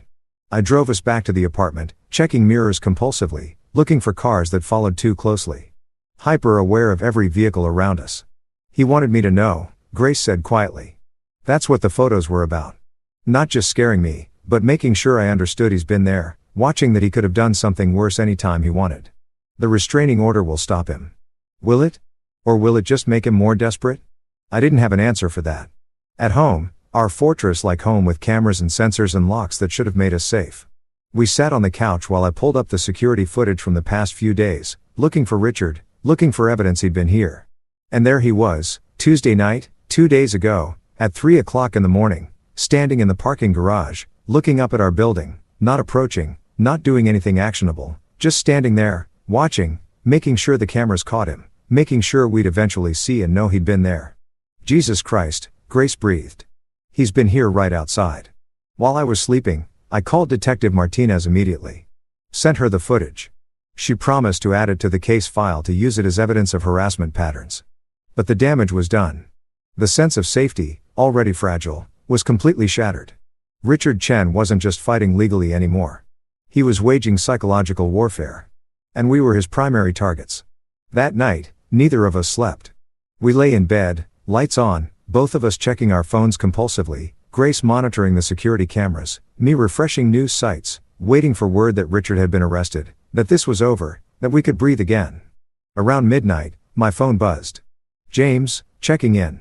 You guys okay?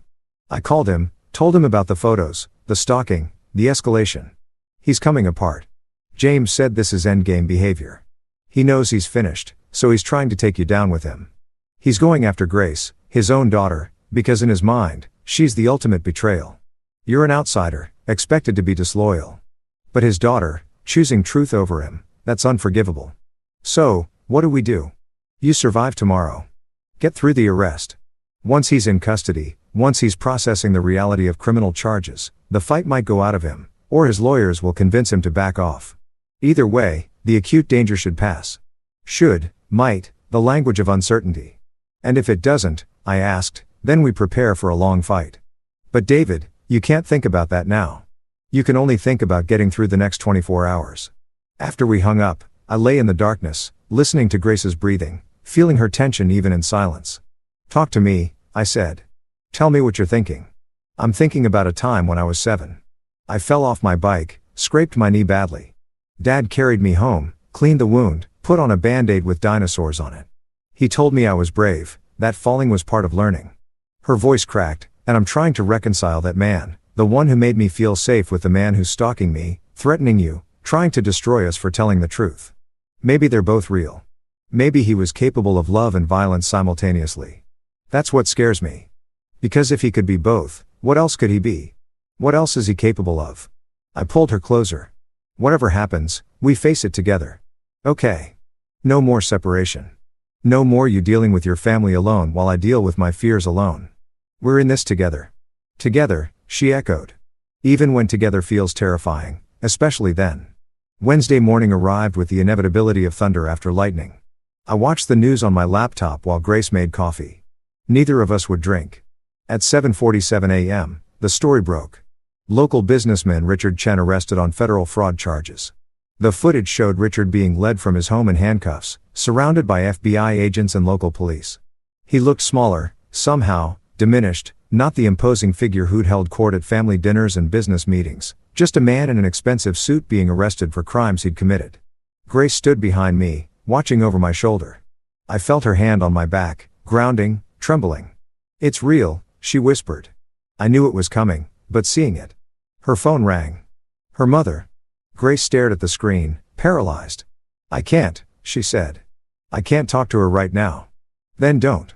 You don't owe anyone explanations today. The phone rang 3 more times. Then texts started coming from her mother, her aunts, cousins, some angry. How could you do this to him? Some confused. What's happening? Is this really true? One from a cousin who'd always been kind. I believe you. I'm here if you need me.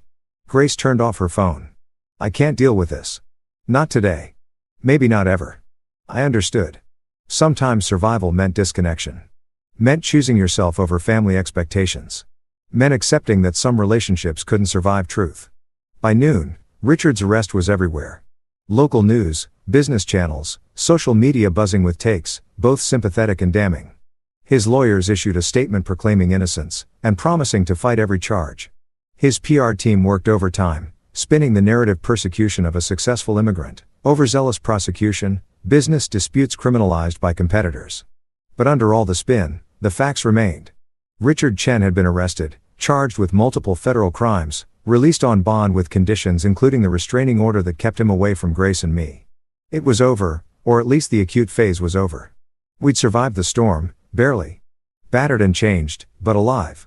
That evening, Grace and I sat on our balcony, watching the sunset.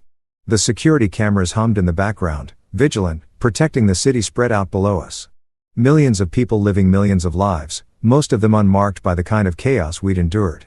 I don't know who I am anymore, Grace said quietly. I used to be someone's daughter, someone's wife, someone's teacher. Now I'm the daughter who betrayed her father, the wife who almost left, the teacher who had to be escorted from her classroom by police. You're also the woman who chose truth over comfort. Who had the courage to turn on her own father when she discovered he was hurting people. Who's stronger than she ever knew she could be. I don't feel strong. I feel destroyed. Destroyed and strong aren't opposites. Grace, sometimes you have to be destroyed before you can be strong. Sometimes breaking is necessary before rebuilding. She leaned her head on my shoulder. Promise me something. Anything. Promise me that no matter what happens next trial, sentencing, whatever comes, we face it together. No more secrets. No more protecting each other from information we need. Just honesty. Complete brutal honesty. I promise. Even when it hurts. Especially when it hurts. We sat there as the sun disappeared below the horizon, painting the sky in shades of orange and red and purple. Beautiful despite everything. Resilient despite destruction like us, I thought, like we would have to be. Because this wasn't the end. It was barely even the beginning of the end. Richard's trial would take months, maybe years. The fallout would continue. Family fractures, professional consequences, psychological scars that would take time to heal. But we'd survive the worst of it. We'd face the storm and come through damaged but intact. And sometimes survival was enough. Sometimes it was everything. If you've ever made it through the impossible and come out the other side, you know this feeling. Not triumph, not victory, just relief. The profound, exhausting relief of still being standing when you thought you'd fall. We were standing together. Ready for whatever came next. Ready, if not quite whole, but whole enough for now, for today. Tomorrow would bring its own challenges. But tomorrow could wait. Tonight we had survived and that was enough. 6 months later, I stood in a courthouse hallway watching Richard Chen sign a plea agreement. The trial had been scheduled for 3 weeks. His lawyers had promised a vigorous defense, character witnesses, expert testimony about normal business practices in international trade. But on day 4, facing testimony from 17 defrauded suppliers and forensic accountants who'd unraveled his financial deceptions, Richard's legal team negotiated a deal. Guilty on 4 counts of wire fraud, 3 years federal prison, 5 years probation, full restitution to victims, his business licenses revoked, Chen Dynamics dissolved, assets liquidated to pay what he owed. It wasn't everything, but it was justice. Imperfect, incomplete, but real. Grace stood beside me, her hand in mine. She hadn't spoken to her father since the arrest. Her mother had cut off all contact, chosen loyalty over acknowledgement. But Grace's aunt, her father's younger sister, had reached out weeks ago. I always suspected, she'd said quietly over coffee. I just didn't want to know. They talked now carefully, building something new from the wreckage of what was. Richard looked smaller in his suit, older. When his eyes met mine across the hallway, there was no rage anymore, just exhaustion. He'd fought and lost, and the fight had taken everything. He looked at Grace last. She didn't flinch, didn't look away, just held his gaze with steady, sad resolve. Then he signed the papers and was led away. We left the courthouse into November sunshine. Grace tilted her face toward the light, eyes closed, breathing deep.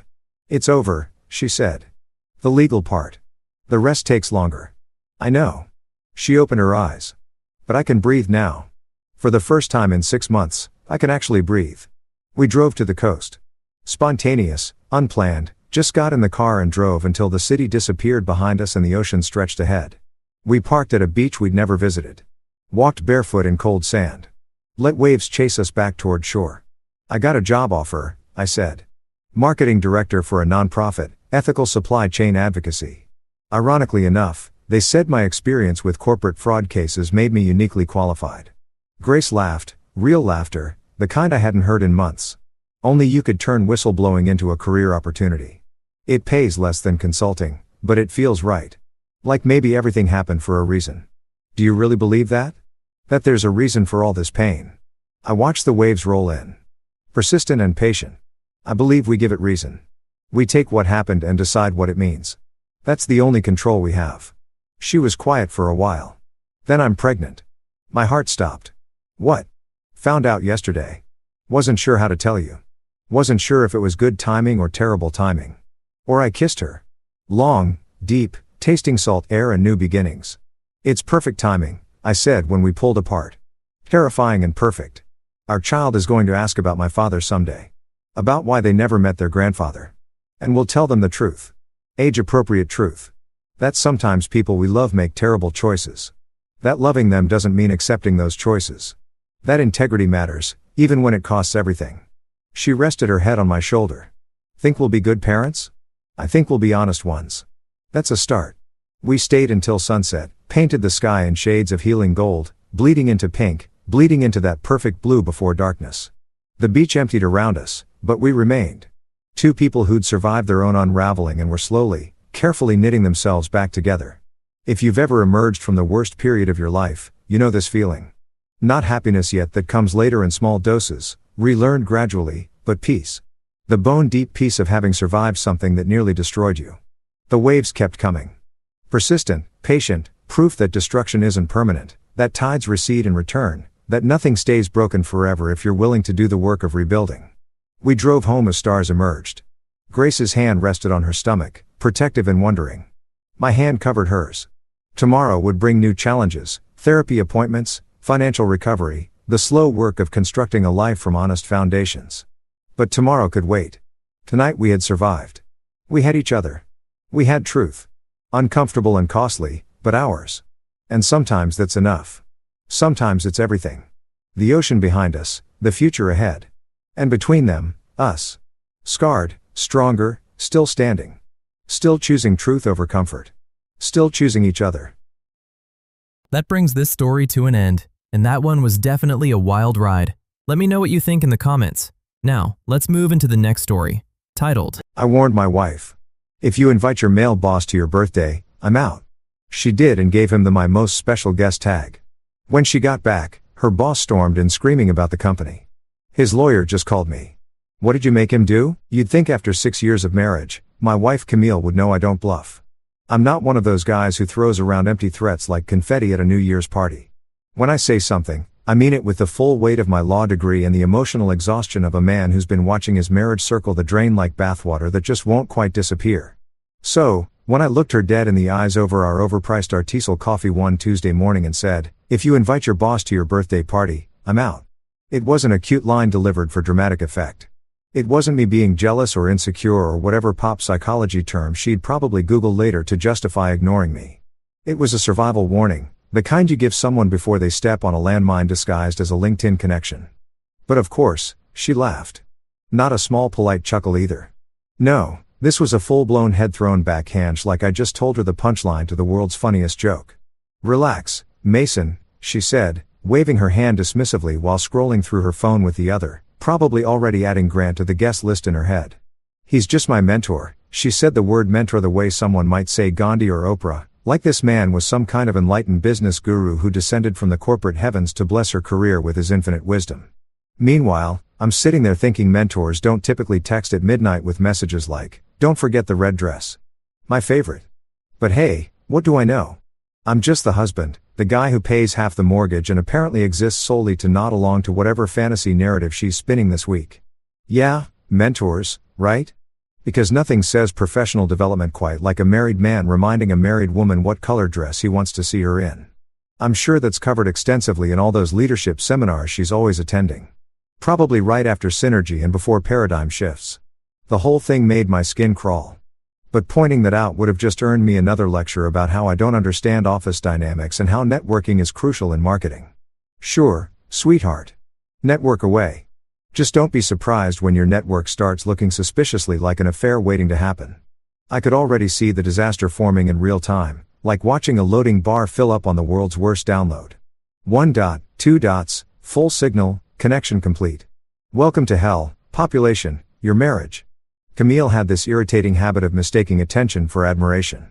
Like, she genuinely couldn't tell the difference between someone respecting her professional abilities and someone just wanting to get in her pants. To her, every compliment was genuine. Every lingering glance was appreciation for her innovative campaign strategies, and every late-night text was just her boss being really committed to the team's success. Meanwhile, I'm over here with a front-row seat to what's basically a slow-motion car crash. And I've got the habit of pretending to care about her office drama because that's what you do when you're married, right? You listen, you nod, you make supportive noises while internally calculating how much a good divorce attorney costs these days. That night, while Camille sat on our couch surrounded by laptop screens and notebook paper like some kind of party planning general orchestrating a military operation, ordering metallic balloons and a custom cake shaped like her initials because apparently in fondant is the peak of sophistication. I was ordering something else entirely, something she wouldn't see coming because she was too busy debating whether rose gold or champagne gold better matched her aesthetic. I pulled up my laptop, opened a secure browser, and started drafting an email to my firm's legal review department. Because here's the thing about being married to a marketing director who flirts for sport and treats professional boundaries like suggestions rather than rules. You keep receipts, you document, you prepare. Call it paranoid if you want, but I prefer the term strategically cautious. I've spent the last 6 years watching Camille navigate her career with the ethical flexibility of a yoga instructor, bending rules I didn't even know existed. She's charming. I'll give her that. She can walk into a room and have everyone eating out of her hand within 5 minutes, laughing at her jokes, agreeing with her ideas, generally acting like she's the most fascinating person they've ever encountered. It's a gift really. A gift that served her well professionally and made my life a special kind of complicated personally. Because when you're that good at performing, at making people believe whatever version of reality you're selling, the lines start to blur. What's real? What's strategy? What's just Camille being Camille? And what's Camille actively making terrible decisions that'll blow up in both our faces? I didn't need to be Sherlock Holmes to figure out where this birthday party situation was heading.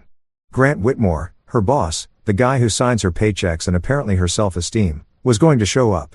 He was going to bring some expensive, thoughtful gift that proved he really knows her. He was going to make some toast or speech that walked right up to the line of inappropriate without quite crossing it. Because guys like Grant are masters at plausible deniability. And Camille was going to glow under all that attention like she'd been plugged into an outlet completely oblivious or maybe just willfully ignorant to how the whole thing looked, how it made me feel, how it made us look as a couple. But fine, she wanted to throw her party. She wanted Grant there. Who was I to stand in the way of her special day? I'm not a monster. I'm not going to ruin her birthday by throwing a tantrum or issuing ultimatums. She'd just ignore anyway. No, I'd do something much smarter. I prepare because Grant Whitmore wasn't just her boss. Grant Whitmore was the CEO of Whitmore & Associates, a mid-sized marketing firm that had recently landed on my company's radar for some questionable financial practices. Nothing concrete yet, just whispers, red flags, the kind of thing that makes compliance attorneys like me start digging. And wouldn't you know it, I'd just been assigned to the preliminary review. Conflict of interest. Absolutely. The kind that could tank someone's career if not properly disclosed and managed. The kind that made a wife posting Instagram photos tagged with most special guests look really, really bad for everyone involved. Did Camille know this? Of course not. She never asked about my work, never cared beyond vague questions about whether I had a good day or a stressful day. She had no idea I was currently kneed in files that could potentially send her precious mentor straight to corporate hell. So, while she hummed along to whatever pop song was playing through her earbuds, addressing invitation envelopes in her perfectly looped handwriting, I was opening secure documents, and making notes just in case, just because I'm the kind of guy who likes having options, who likes being 10 steps ahead, who refuses to be the idiot husband who didn't see it coming. Call it petty, call it calculating, call it whatever you want. I call it insurance. Camille's birthday party looked like what would happen if a corporate mixer and an Instagram influencer's dream wedding had a baby. And that baby had unlimited access to her father's credit card. I'm talking champagne fountains, plural, because apparently one wasn't enough to properly celebrate turning 32. There was a live band playing jazzy versions of pop songs. The kind of music that makes you feel like you're in a fancy hotel lobby waiting for someone important who's never going to show up. The lighting was so dramatically arranged with purple and gold uplights strategically placed around our backyard that even the cocktail shrimp on the appetizer table looked like they'd been professionally photographed for a food magazine. Everything had this glossy, overly polished sheen to it, like Camille had hired someone whose entire job description was make everything look expensive on social media, which knowing my wife, she probably did. This wasn't just a birthday party. This was content. This was her chance to prove to everyone following her perfectly curated Instagram account that she was living her best life, that she was successful and admired and surrounded by people who absolutely definitely weren't just there for the free premium alcohol. I stood near the bar because if I was going to watch this train wreck unfold, I was going to need something stronger than the cucumber water the catering staff kept trying to push on everyone and observe the guest list with the detached interest of an anthropologist studying a particularly bizarre tribe. There were her co-workers all dressed like they were attending a charity gala instead of a backyard barbecue that had gotten seriously out of hand. There were the neighbors looking uncomfortable and overdressed, probably wondering why they'd been invited to what was clearly not a neighborhood-friendly event. And there were the influencer friends, the ones who'd shown up with ring lights and phone tripods, already filming everything for their stories. I nursed my whiskey and watched Camille work the crowd like a politician on election night, touching arms, throwing her head back in exaggerated laughter, making everyone feel like they were the most important person she'd talked to all evening. It was impressive, really, in a deeply exhausting sort of way. She was wearing the red dress. Of course, she was wearing the red dress. The one Grant had texted about. The one that probably cost more than our monthly utility bill. The one that hugged every curve and made sure nobody at this party could possibly forget whose birthday it was. Her hair was done in those perfectly imperfect waves that take 2 hours and a professional to achieve. And her makeup looked like it had been applied by someone who charged by the minute. She looked stunning. She always looked stunning. That was never the problem. The problem walked in at 8:15, fashionably late because men like Grant Whitmore think making an entrance is a personality trait. I saw him before Camille did. Watched him pause at the entrance to our backyard like he was waiting for a spotlight to find him. And I swear to God, I felt my blood pressure spike so hard my Apple Watch probably logged it as a workout. Grant Whitmore had the charisma of an expired credit card and the charm of a parking ticket you find on your windshield after you've already had a terrible day. He was one of those guys who thought confidence meant walking around like the world owed him something. Like everyone should be grateful he'd grace them with his presence. He strutted, and I do mean strutted, like a rooster who'd just won a cockfight, into the party, wearing sunglasses indoors because apparently his eyes were too important to be subjected to our tastefully arranged string lights. He was holding a gift bag, one of those oversized designer ones with rope handles and tissue paper exploding out the top. Like a particularly aggressive flower arrangement, carrying it like it contained the secrets of the universe, or maybe the Holy Grail, or at the very least something that cost more than my car payment. His suit probably cost $3,000, tailored to within an inch of its life, the kind of thing you wear when you need everyone to know you make more money than them. His hair was slicked back with what I assumed was some kind of premium hair product that cost $40 an ounce. And he had that perpetual smirk that guys develop when they've spent too long believing their own hype. I watched Camille's face light up when she spotted him, watched her excuse herself from whatever conversation she was pretending to care about, and practically float across the yard to greet him. They hugged too long, too familiar. The kind of hug that makes everyone watching feel like they're intruding on something private. He said something in her ear that made her laugh. That real laugh she used to say for me back when we still had things to laugh about together. Then he handed her the gift bag with this theatrical flourish like he was presenting her with an Oscar, and I had to grip my whiskey glass a little tighter to keep from throwing it. The party continued around me like I was a rock in a stream. People flowing past, music playing, conversations happening in that loud talking way people do when they've had 2 drinks and think they're more interesting than they actually are. Camille's friend Monica came up to me at one point, already tipsy, and said something about how lucky Camille is to have such a supportive husband, and I smiled and nodded and wanted to ask her if she'd recently suffered a head injury. Supportive, right? Because standing here watching my wife's boss treat our home like his personal networking event was exactly the kind of support I'd always dreamed of providing. Then came the moment I'd been dreading. The one I'd known was coming since the moment Grant walked in with his stupid sunglasses and his stupid gift bag. Camille climbed onto a chair, actually climbed onto a chair like she was running for office, and clinkied her champagne glass with one of those little forks they provide at fancy events for this exact purpose. The crowd quieted down, faces turning toward her with varying degrees of interest and inebriation. She was glowing, absolutely radiant with attention and champagne, and the thrill of being the center of everyone's universe for one night.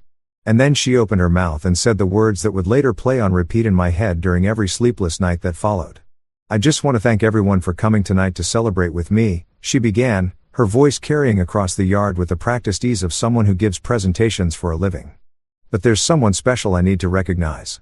Someone who's been such an incredible mentor, supporter, and friend." My stomach dropped. I knew exactly where this was going. Could see the train wreck about to happen in slow motion, and there wasn't a damn thing I could do to stop it. "Grant, could you come up here?" She extended her hand toward him like a queen summoning a knight. And he obliged. Of course, he obliged. Moving through the crowd with that insufferable confidence while people clapped politely, probably confused about who he was and why he was getting special recognition at someone's birthday party. Camille raised her glass higher, smiled bright enough to power a small city, and delivered the final blow. "To my most special guest, Grant. Thank you for everything you do, for believing in me, for pushing me to be better. I wouldn't be where I am without you." The crowd cheered and raised their glasses, completely oblivious to what had just happened, to what those words meant, to how they sounded coming out of a married woman's mouth in front of her husband. But I heard it. I felt it. You could have heard my dignity pack its things. Call an Uber and leave the premises entirely. It was the sound of something breaking. Not dramatically or loudly, but with that quiet finality of a door closing for the last time. I didn't make a scene. That's not my style. And besides, what would it accomplish? Screaming at my wife in front of 50 people while Grant stood there smirking. No, thanks. I had a better plan. One that required patience and precision rather than emotional outbursts. So, I smiled. The kind of smile that doesn't reach your eyes. The kind that feels like it might crack your face in half. I finished my whiskey in one long swallow, set the glass down on the nearest table with deliberate care, and walked over to where Camille was still standing on that chair. Still basking in her moment. I leaned in close enough that only she could hear me over the music and conversation that had resumed, and whispered 2 words, "Happy birthday." Then I walked out. Not dramatically, not with a door slam or a speech or any of the theatrical exits people expect when someone's had enough. Just efficiently, purposefully, like I was clocking out of a terrible job at the end of a shift I should have quit years ago. I grabbed my keys from the hook by the door, stepped through our house, past the catering staff cleaning in the kitchen, past the coats piled on our bed, past all the evidence of a party I'd never wanted, and got in my car. The music and laughter faded as I pulled out of the driveway. And for the first time in hours, possibly months, I felt like I could actually breathe. Camille didn't call that night. Not even a "where are you" text, not a "are you okay?" Not even one of those passive-aggressive question marks that wives send when they're annoyed but trying to pretend they're not. Nothing. Radio silence. Complete and total communication blackout. Like I'd driven off the edge of the earth and she hadn't even noticed the absence of gravity. I guess when you're the star of your own birthday movie, when you're the leading lady in the romantic comedy playing exclusively in your head, the director's husband doesn't really matter. I was what they call in the film industry background talent. The guy who's technically in the scene, but could be replaced by literally anyone and nobody would notice or care. Hell, I could have been played by a cardboard cutout and it would have had the same emotional impact on the evening's festivities. I drove around for a while after I left, not really going anywhere specific, just putting distance between myself and that backyard circus. I ended up at a 24-hour diner off the highway. The kind of place that smells like coffee and broken dreams, where the waitresses call you hon and don't ask questions when a guy in a button-down shirt shows up alone at 10:30 on a Saturday night looking like he's just witnessed his own funeral. I ordered coffee that tasted like it had been brewed sometime during the Clinton administration and sat in a corner booth watching my phone not light up with messages from my wife. It was almost fascinating in a morbid sort of way, watching the minutes tick by and realizing that she genuinely didn't care where I was or whether I was coming back. She was probably still at the party, still holding court, still laughing at Grant's jokes, and pretending that everything was absolutely perfect in her meticulously curated life. But while she was cutting cake, probably a vanilla bean situation with buttercream frosting and those little edible flowers that cost $8 each, I was cutting ties quietly, methodically with the cold precision of a surgeon removing something malignant. See, the thing about being a corporate attorney is that you learn pretty quickly how to protect yourself, how to move assets, how to build walls that look invisible until someone tries to climb over them. I pulled out my laptop right there in that sad little diner, connected to the VPN on my phone and got to work. First order of business, our joint credit card, the one we'd opened 3 years ago because Camille insisted that shared finances are healthy for a marriage, and I'd been stupid enough to believe that meant we were building something together instead of giving her unlimited access to my credit limit. I logged into the account, navigated to the card management section, and hit the freeze button with the kind of satisfaction most people reserve for popping bubble wrap. Frozen. Done. Every transaction she tried to make from this point forward would be declined, and she'd have to call the bank to figure out why, and they'd tell her that the primary account holder, that would be me, had restricted access. Then I moved on to my business account, the one with my consulting fees and my salary direct deposits, and rerouted everything to a new account I'd opened last month at a completely different bank. Call it paranoid, call it petty, call it whatever makes you feel better, but I call it smart. I'd watched too many guys get cleaned out by wives who suddenly decided that what's yours is mine applied to bank accounts, but not to loyalty or respect. The locks were next on my list. And yeah, I know that sounds dramatic, like something out of a daytime talk show where everyone's screaming and throwing chairs, but hear me out. Our house is in my name. I bought it 2 years before I met Camille back when I was a junior associate pulling ADR weeks and living on takeout and ambition. When we got married, I added her to the title because that's what you do when you love someone and trust them and think you're building a future together. But the mortgage, that's all me, buddy. Every payment, every repair, Every time something breaks and needs fixing, that's my money, my credit, my problem. So, changing the locks on my own house wasn't some psychotic power play. It was a boundary. Remember boundaries? Camille loved talking about boundaries in therapy. Loved throwing that word around like it was a magic spell that would fix everything wrong with us. We need better boundaries, Mason. Well, sweetheart, a new deadbolt is about as clear a boundary as it gets. I made a call to a 24-hour locksmith because apparently everything in this city operates around the clock to accommodate people having emotional breakdowns and arranged for them to come out first thing in the morning. Cash payment, receipt under a different name, the works. They probably thought I was paranoid or having an affair or running from the mob, but they didn't ask questions and I didn't volunteer information. That's the beautiful thing about paying people well.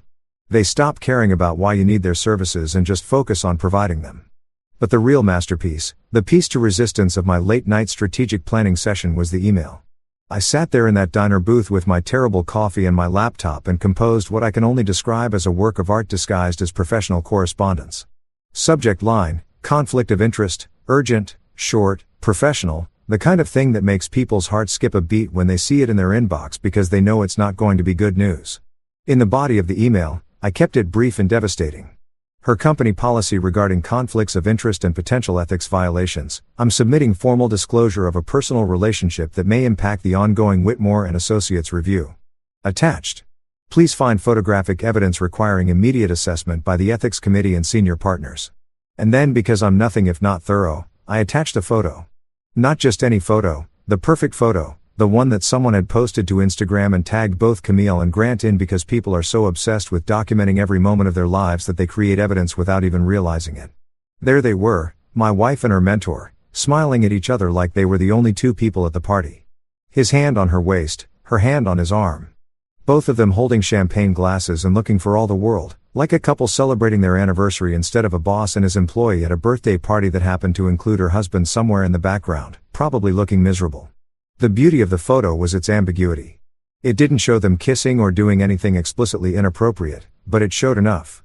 The body language, the proximity, the casual intimacy of two people who were way too comfortable with each other.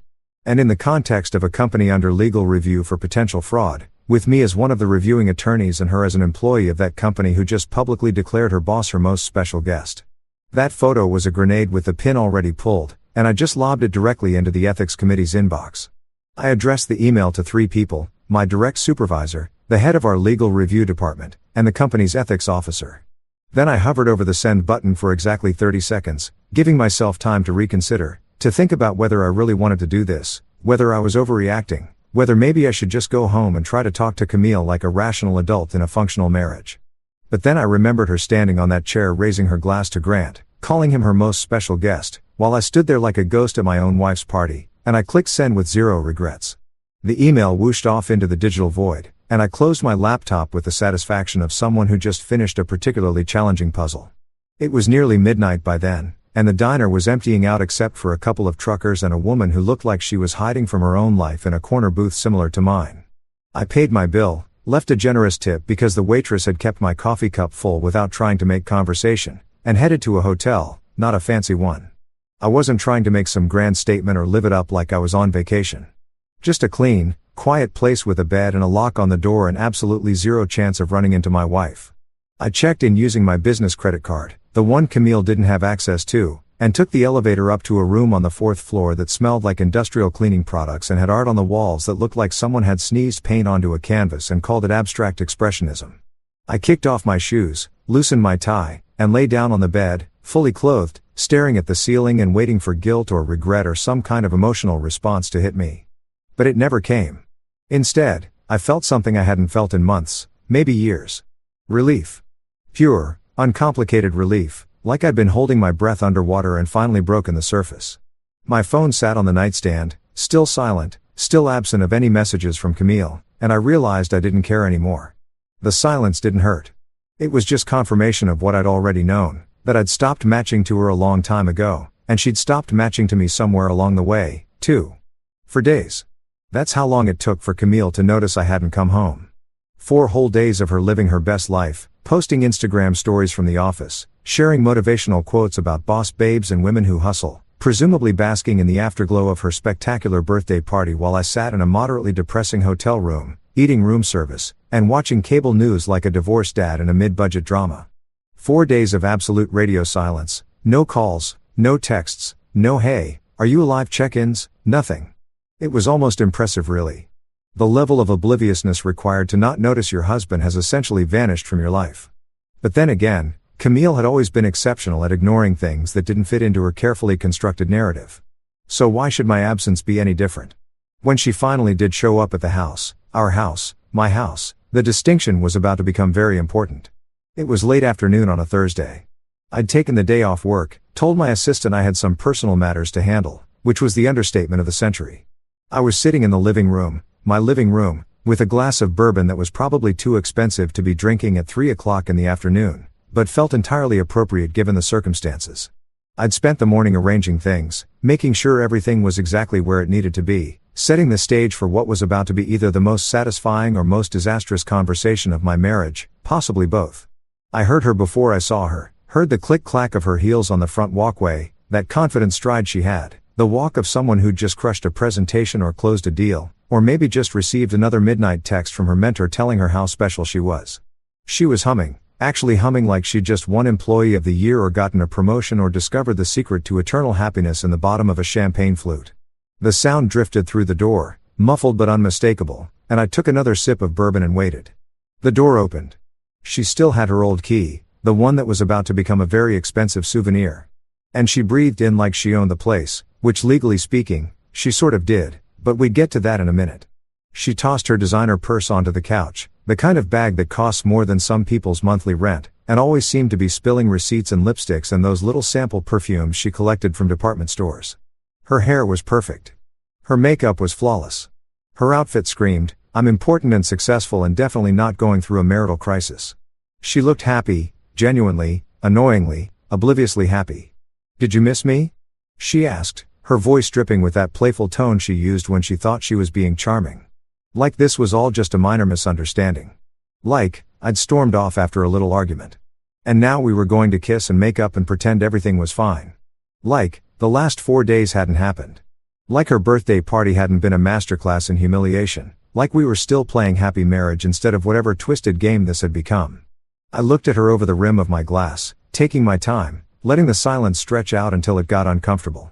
"Sure," I finally said, my voice flat and emotionless as concrete, like I miss food poisoning or jury duty or that time I had to get a root canal without enough anesthesia. Her smile faltered just a little bit. Confusion flickering across her face like she wasn't quite sure if I was joking or not. Spoiler alert, I wasn't. She opened her mouth to respond, probably to laugh it off or make some witty comeback. But then she noticed something. I saw it happen in real time. Watched her brain process the information. Saw the exact moment the confusion turned to realization. Her key was still in her hand. The old key, the one she'd just used to try to open the door. Except the door had already been unlocked when she turned the knob. She'd used her key, turned it, felt it move in the lock, but something had felt wrong.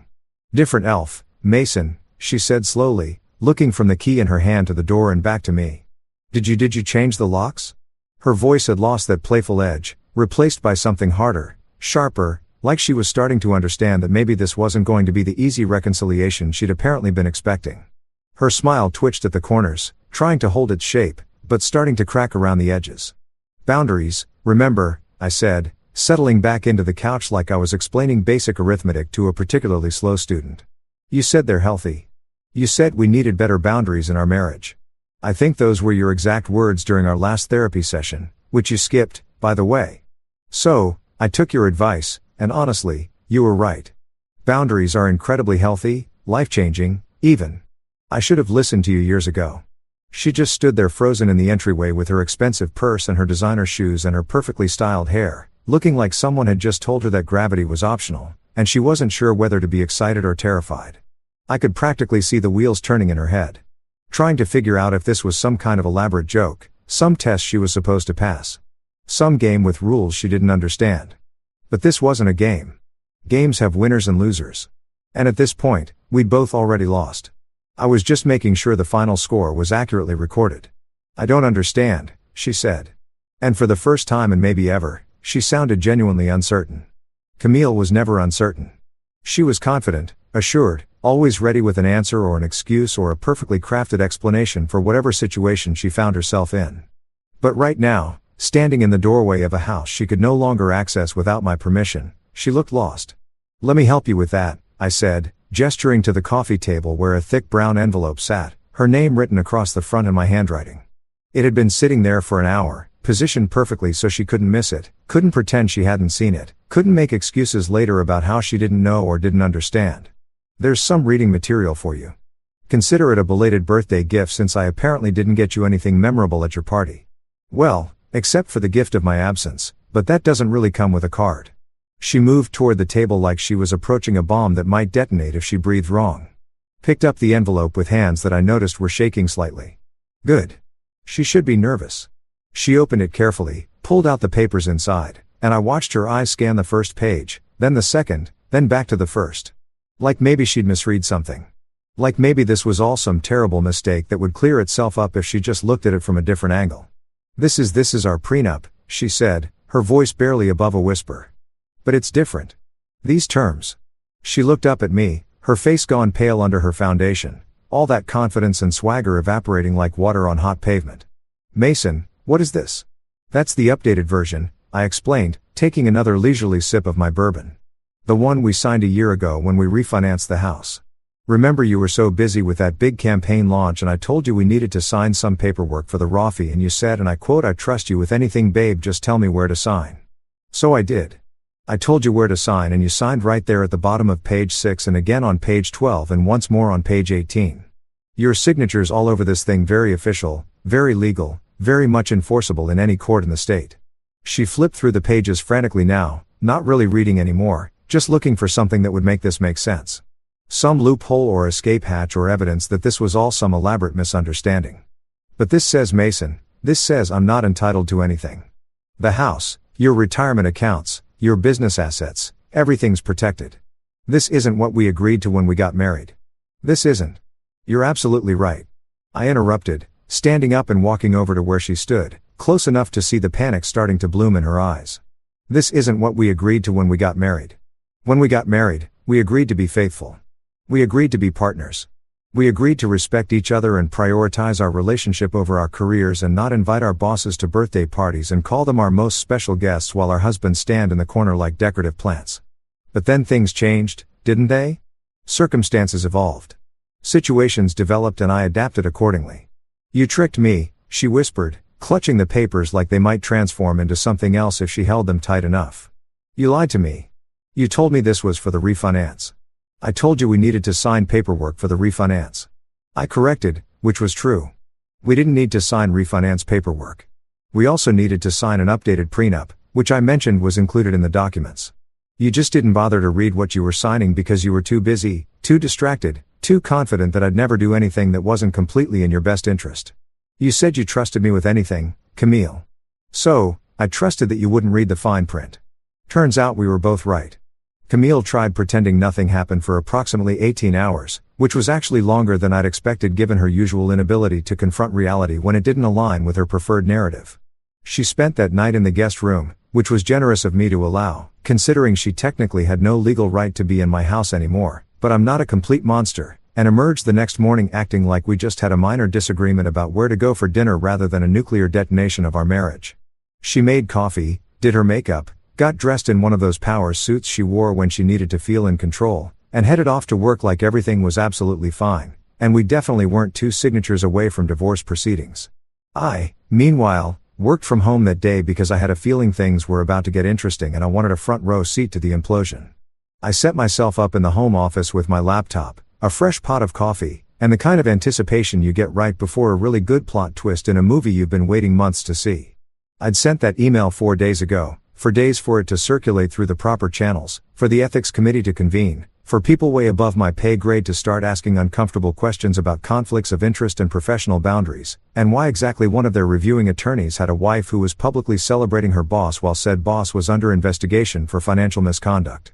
These things take time, bureaucracy being what it is, but I knew the clock was ticking. It was just a matter of when, not if. The call came at 10:47 in the morning. I know the exact time because I was watching the clock like a kid on Christmas Eve, except instead of waiting for Santa, I was waiting for karma to show up with receipts and a really bad attitude. I heard Camille's phone ring from where I sat in my office. Heard her answer it in that professional voice she used for work calls, all crisp and efficient and ready to solve whatever problem had come up. "Camille Harper speaking," she said like she was auditioning for the role of successful marketing executive in a corporate training video. Then I heard the screaming, not her screaming, Grant screaming. I couldn't make out the exact words from where I sat, but I didn't need to. The tone was unmistakable. That specific pitch of panic mixed with rage that people hit when their entire world is crumbling and they need someone to blame. It was beautiful. Honestly, like listening to a symphony composed entirely of consequences. I took a sip of my coffee, perfectly brewed, strong enough to wake the dead, exactly the way I liked it, and waited. "What? Grant, slow down. I can't." Camille's voice cut through the house, confusion turning to alarm. "What do you mean the company? What lawyer? Grant, you're not making any sense." More screaming from his end, loud enough that I could hear it even though I wasn't on the call. Could hear him absolutely losing his mind in real time. "What did you do?" "The company, his lawyer, just called me." Perfect timing. Absolutely perfect. I couldn't have choreographed it better if I tried. I imagine Grant in his corner office probably pacing back and forth in his $3,000 suit. His hair no longer perfectly slicked back, his composure completely shattered as he realized that his company was under serious legal scrutiny. And it was all connected to a stupid birthday party where he'd gotten too comfortable, too cocky, too careless about boundaries and optics and the basic professional standards that exist for exactly this reason. See, here's what had happened. While Camille was busy pretending everything was fine and Grant was probably busy sending inappropriate midnight texts to other employees, my email had made its way through the proper channels.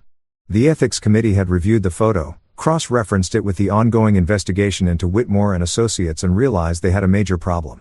One of their attorneys, me, was married to an employee of a company under review. And that employee had publicly and enthusiastically demonstrated a personal relationship with the CEO of said company. That's not just a conflict of interest. That's an ethics violation so obvious you could see it from space.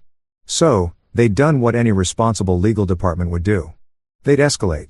They'd notified senior partners who'd notified the company's general counsel, who'd immediately started damage control procedures, which meant pulling me off the Whitmore and Associates review, not as punishment, just as standard conflict protocol, and assigning new attorneys to the case. Fresh eyes, no personal connections, no reason to show favoritism or bias in either direction. And those new attorneys, unencumbered by any loyalty or personal relationship to anyone involved, had apparently found some very interesting things in Whitmore and Associates' financial records. Things that Grant had probably been hoping would stay buried under a mountain of paperwork and creative accounting. I heard footsteps, fast and frantic, coming toward my office. The door burst open and there was Camille, phone still clutched in her hand, her face pale and her eyes wide with the kind of panic that comes from finally understanding you've massively screwed up but having no idea how or why or what to do about it. "Mason," she said, her voice shaking. "Mason, Grant is freaking out. He's saying something about lawyers and investigations and the company freezing accounts.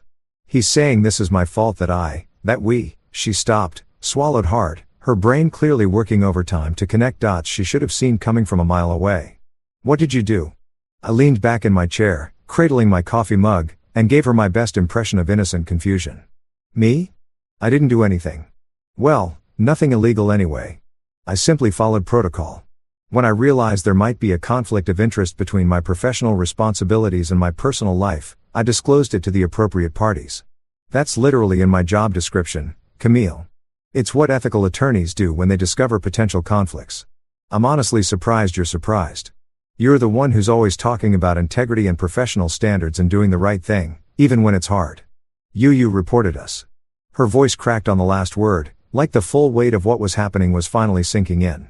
"You told them about Grant and me. I reported a potential conflict of interest. I corrected, enjoying this way more than I probably should have. I submitted photographic evidence of a personal relationship between an employee of a company under review and that company's CEO. The fact that the employee happens to be my wife is unfortunate but irrelevant.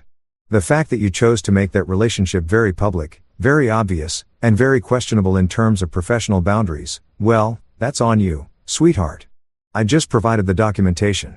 She stared at me like I'd grown a second head, like the man she'd married had been replaced by a stranger who spoke the same language but operated according to completely different rules. "But you're ruining everything. Grant's company, my job, my career. Mason, They're going to think I'm involved in whatever they're investigating. They're going to think I knew something, that I was part of it. Were you? I asked, genuinely curious. Part of it? I mean, did you know Grant was cooking the books or fudging numbers or whatever creative financial gymnastics he was doing that attracted legal attention in the first place? Because if you did, you should probably lawyer up. Not with me, obviously, since I have that whole conflict of interest thing now. But maybe someone from another firm, someone who specializes in white-collar defense. I didn't know anything, she practically shouted. Frustration and fear mixing into something close to hysteria. I'm in marketing, Mason. I don't have anything to do with the financial side of the business. I just create campaigns and manage clients. And she stopped. Realization dawning. This is revenge. You're doing this because of the party.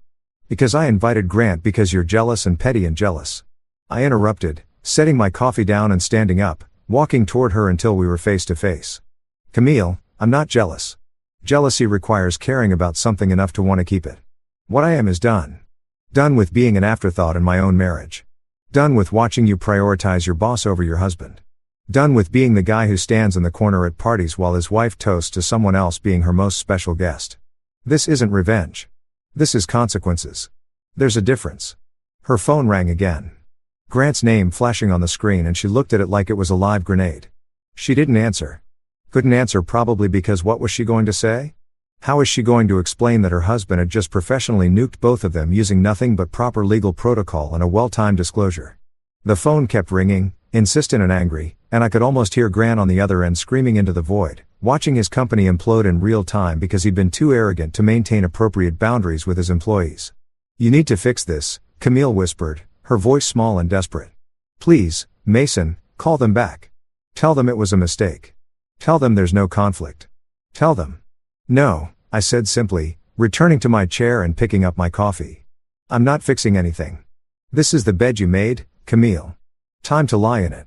Although, probably not in this house since legally speaking, you don't live here anymore. You might want to start looking at apartments. I hear there are some nice studios downtown, very affordable for someone who's about to be unemployed. Camille's office life crumbled faster than her gluten-free cake and with roughly the same level of dignity, which is to say none at all. It was actually impressive how quickly everything fell apart once the dominoes started tipping. Like watching a carefully constructed house of cards collapse in real time, except the cards were made of bad decisions and professional misconduct. Within 48 hours of Grant's panic call, her entire career was in free fall and I had the best seat in the house to watch it all go down. Not because I was actively involved. I'd already played my part by following proper legal protocol, but because Camille, in her infinite wisdom, kept coming back to the house to tell me about every new catastrophe like I was her therapist instead of the husband she'd publicly humiliated. The first major blow came when their biggest client, some tech startup that sold overpriced smart home devices nobody needed, pulled their account, just completely ghosted the agency, sent a tour email about reevaluating their marketing partnerships in light of recent developments, and took their six-figure annual contract somewhere else. Apparently, when you're a startup trying to convince investors you're legitimate and professional, you don't want to be associated with a marketing firm whose CEO is under investigation for financial fraud and whose marketing director is splashed all over social media calling that CEO her most special guest. Bad optics, as Camille would say. Really, really bad optics. Then another client left, then another. It was like rats abandoning a sinking ship, except the rats were Fortune 500 companies and wellness brands and boutique hotels. All of them suddenly very concerned about their reputation and very eager to distance themselves from Whitmore and Associates before the stink of scandal stuck to them too. Camille tried to do damage control, sent emails assuring clients that she had nothing to do with the investigation, that her work was completely separate from any financial improprieties, that they could trust her to continue delivering exceptional results. But trust is a funny thing. Once it's broken, it's really hard to glue back together, especially when the person asking you to trust them has recently demonstrated spectacularly poor judgment in both their personal and professional life. HR got involved next because of course they did. When you work at a company that's under legal investigation and you're publicly connected to the CEO in ways that look decidedly unprofessional, HR tends to take an interest in your activities. They flagged her profile for review, which is corporate speak for we're building a file on you in case we need to fire you without getting sued. They started asking questions about her relationship with Grant, about whether any of her projects or promotions had been influenced by their personal connection, about whether she'd ever received preferential treatment or inappropriate communications. All very professional, all very by the book, all very much the beginning of the end. Camille insisted she had nothing to hide, which was hilarious coming from someone who'd been hiding midnight texts from her boss for months. She sat through meetings with HR representatives who smiled with their mouths but not their eyes, who took notes on everything she said and probably didn't believe a word of it. She came home, well, to my home since it definitely wasn't hers anymore, ranting about how unfair it all was, how she was being persecuted for something she didn't do, how this was all a massive overreaction to a simple birthday party. It was just a party, Mason. She'd scream at me while I made dinner and pretended to listen. People invite their bosses to parties all the time. It's called networking. Sure, I'd say, not looking up from the vegetables I was chopping. People also call their bosses most special guests all the time. Totally normal, completely professional. Nothing weird about that at all. The sarcasm was so thick you could spread it on toast. But Camille was apparently immune to subtext at this point. But the real nail in the coffin, the thing that transformed this from a professional disaster into a full-blown career extinction event, came courtesy of a blog called Corporate Confessions. If you've never heard of Corporate Confessions, congratulations. You probably have better things to do with your time than read anonymous workplace drama on the internet. It's basically a gossip site for office workers where people submit stories about their terrible bosses and incompetent coworkers and inappropriate office relationships, all under the protective shield of anonymity. Think of it as therapy for people who can't afford actual therapy but can afford unlimited data plans. Someone, and I have my suspicions about who, though I'd never admit it in a court of law, submitted the story of Camille's birthday party to Corporate Confessions. And not just a bland summary either. This was a full expose complete with photos from Instagram, screenshots of Camille's toast to Grant, a detailed timeline of events, and some truly spectacular commentary about professional boundaries, and what happens when you mix personal ambition with terrible judgment. The article went live on a Tuesday morning, and by Tuesday afternoon it had been shared approximately 8,000 times across LinkedIn, Twitter, and every other social media platform where board office workers congregate to judge other people's mistakes. The headline alone was a masterpiece. When birthdays become evidence, a marketing director's guide to ending your career in one Instagram post. I actually laughed out loud when I first saw it. Sitting in my office with my morning coffee, scrolling through my phone, and discovering that my wife had become internet famous for all the wrong reasons. The article itself was even better, written with the kind of savage professionalism that only comes from someone who really understands corporate culture and knows exactly where to stick the knife for maximum damage. In what can only be described as a masterclass in career self-destruction, the article began, marketing director Camille Harper threw herself a birthday party that will likely be studied in business school ethics classes for years to come. The event, which featured champagne fountains and enough Instagram content to fill a small database, might have been just another excessive millennial celebration if not for one tiny detail. Harper decided to publicly toast her boss, Grant Whitmore, as her most special guest approximately 48 hours before Whitmore's company became the subject of a legal investigation into financial misconduct. Coincidence? Perhaps professional suicide? Absolutely. It got worse from there. The article dissected every aspect of the party, from the timing to the guest list to the truly unfortunate optics of a married woman usively praising her married boss while her husband stood in the background looking like he wanted to die. There were quotes from anonymous industry insiders talking about how everyone at Whitmore and Associates had known about the special relationship between Camille and Grant. How it had been an open secret that made everyone uncomfortable but nobody wanted to address because Grant signed the paychecks. There were breakdowns of professional ethics standards, citations of HR policies, even a helpful sidebar titled 5 Signs Your Work Relationship Has Crossed a Line with photos from the party illustrating each point. LinkedIn erupted. That was the only word for it. Erupted like a volcano of professional judgment and performative outrage. Marketing professionals Camille had never met were writing think pieces about boundary violations. HR representatives were sharing the article with commentary about what not to do if you value your career. Her former colleagues, well, current colleagues technically though probably not for long, were conspicuously silent, not commenting, not defending her, just quietly unliking and unfollowing her profile like she'd contracted a contagious disease they didn't want to catch. The meme started around Wednesday. Someone created a most special guest template with Grant's face photoshopped onto various inappropriate scenarios. Showing up to funerals, crashing weddings, sitting in on therapy sessions. Another person made a bingo card of corporate red flags with toasting your boss at your birthday party as the free space in the middle. A particularly creative soul edited the Titanic sinking scene with Camille's face on the ship and professional reputation written on the iceberg. The internet, as it tends to do, had taken a genuine disaster and transformed it into entertainment. Even Camille's intern, a 22-year-old kid named Tyler, who wore Supreme hoodies to the office and communicated primarily through memes, got in on the action. He posted a gif of Michael Scott from The Office with the caption, "When your boss's birthday invite turns into an HR investigation," and tagged it with crying, laughing emojis. The kid got 5,000 likes in 3 hours and a reputation as the funniest person at a company that was actively imploding. I actually respected his commitment to the bit. Camille, meanwhile, tried to do what people always do when the internet turns against them. She tried to delete everything. Her Instagram posts from the party disappeared. Her LinkedIn profile got scrubbed of any photos that included Grant.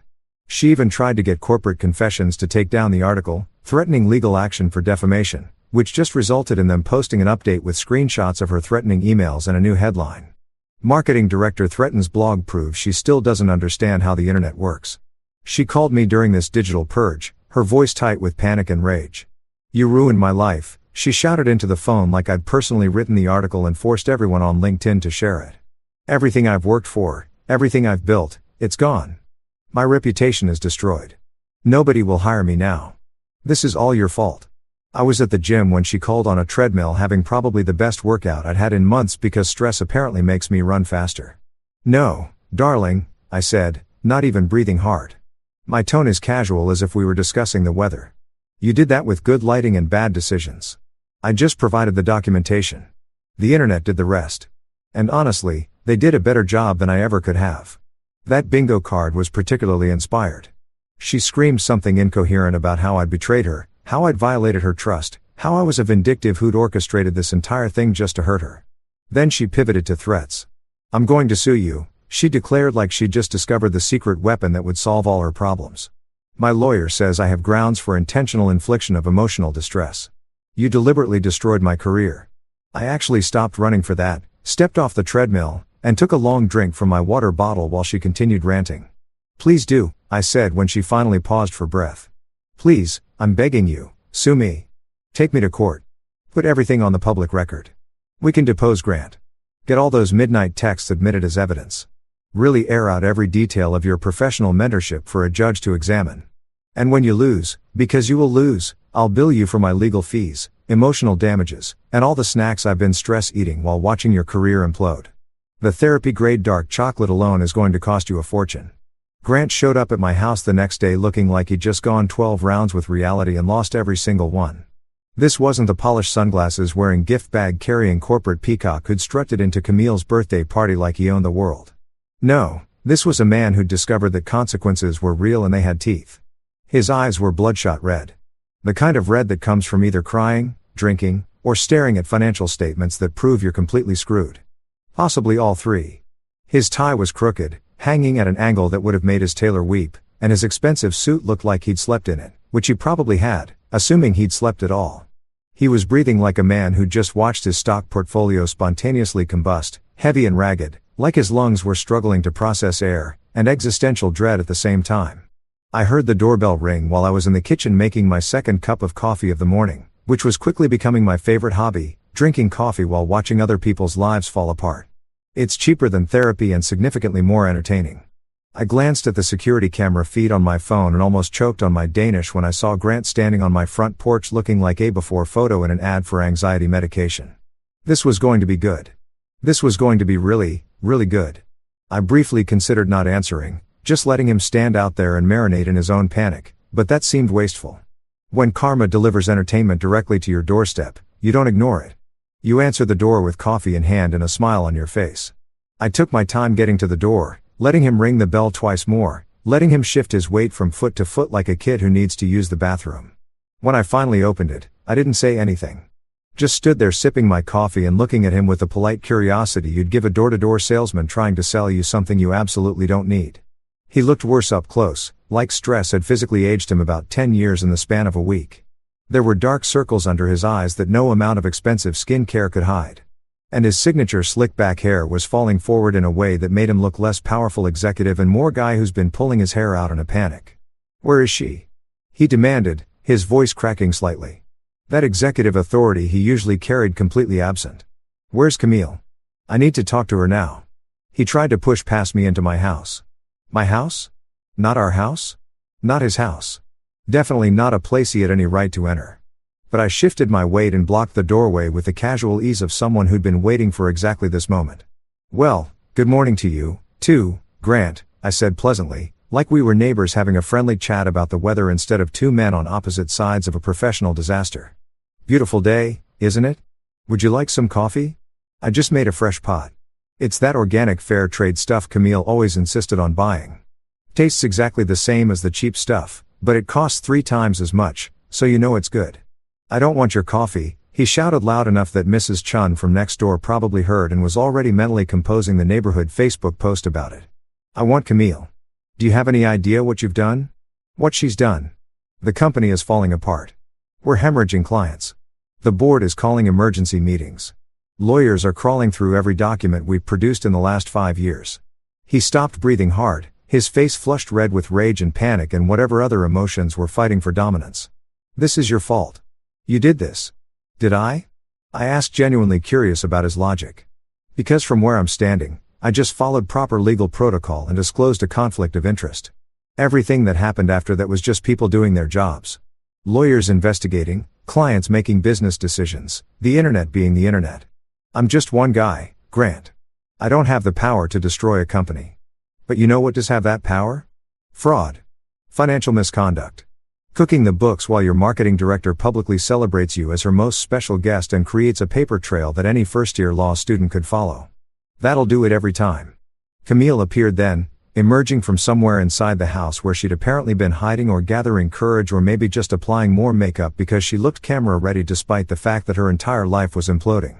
She was wearing one of those athleisure outfits that cost more than most people's monthly grocery budget. Like she decided that if she looked put together enough, maybe reality would get confused and leave her alone. "Grant," she said, her voice small and uncertain. "What are you doing here?" He whirled on her like she just admitted to burning down his office building. "What am I doing here? What am I doing here?" His voice went up about 3 octaves, hitting notes I didn't think the human male voice was capable of reaching. "What did you make him do?" "The company's freezing accounts because the legal review found discrepancies, major discrepancies, and now they're saying it's connected to your husband's disclosure. HR's in complete meltdown. Half the staff quit yesterday. Our biggest investor pulled out this morning. The trade publications are writing obituaries for us while we're still technically alive." I leaned against the doorframe, sipping my coffee, watching this unfold with the detached appreciation of someone watching a really good movie. This was better than Netflix. This was better than HBO. This was live action karma. And I had the best seat in the house. Camille stepped out onto the porch, closing the door behind her like that would somehow contain this disaster. Or keep me from hearing every word. Spoiler alert, I could still hear everything and I wasn't planning on going anywhere. "Grant, I don't understand," she said, trying that placating tone she used when she was managing difficult clients. "Mason just filed a disclosure. That's standard procedure. It doesn't mean anything. It means everything." He was fully shouting now, hands gesturing wildly. That corporate composure completely shattered. "You posted evidence, Camille. You tagged me in photos. You wrote captions about how I'm your most special guest and your incredible mentor. You created a public record of our relationship right as the company was under legal review. Do you know what that looks like? Do you have any idea how that appears to investigators? They're saying you might have known about the financial issues. They're implying you were involved. That maybe I told you things I shouldn't have. That our special relationship," he made angry air quotes, "compromised the integrity of the company." Camille's face went pale. All that carefully applied makeup suddenly looking like paint on a statue. "But I didn't know anything. I'm in marketing. I don't even have access to the financial systems." "That's not what it looks like," Grant shouted, and I noticed his hands were shaking. "It looks like the CEO and his marketing director were having an inappropriate relationship. And when the company started getting investigated, her husband, a lawyer, conveniently disclosed everything to protect himself while throwing both of us under the bus. I had to give him credit. That was actually a pretty accurate summary, though his use of the word inappropriate was doing a lot of heavy lifting." I cleared my throat from the doorway, drawing both their attention. "I hate to interrupt what seems like a really productive conversation," I said. My tone so dry you could use it to start fires, but I feel like I should clarify something. I didn't throw anyone under any bus. I simply informed my employer that I had a personal connection to a company under review, which is literally required by my employment contract and basic legal ethics. What happened after that? The investigation, the findings, the clients leaving, the internet turning your birthday party into a meme.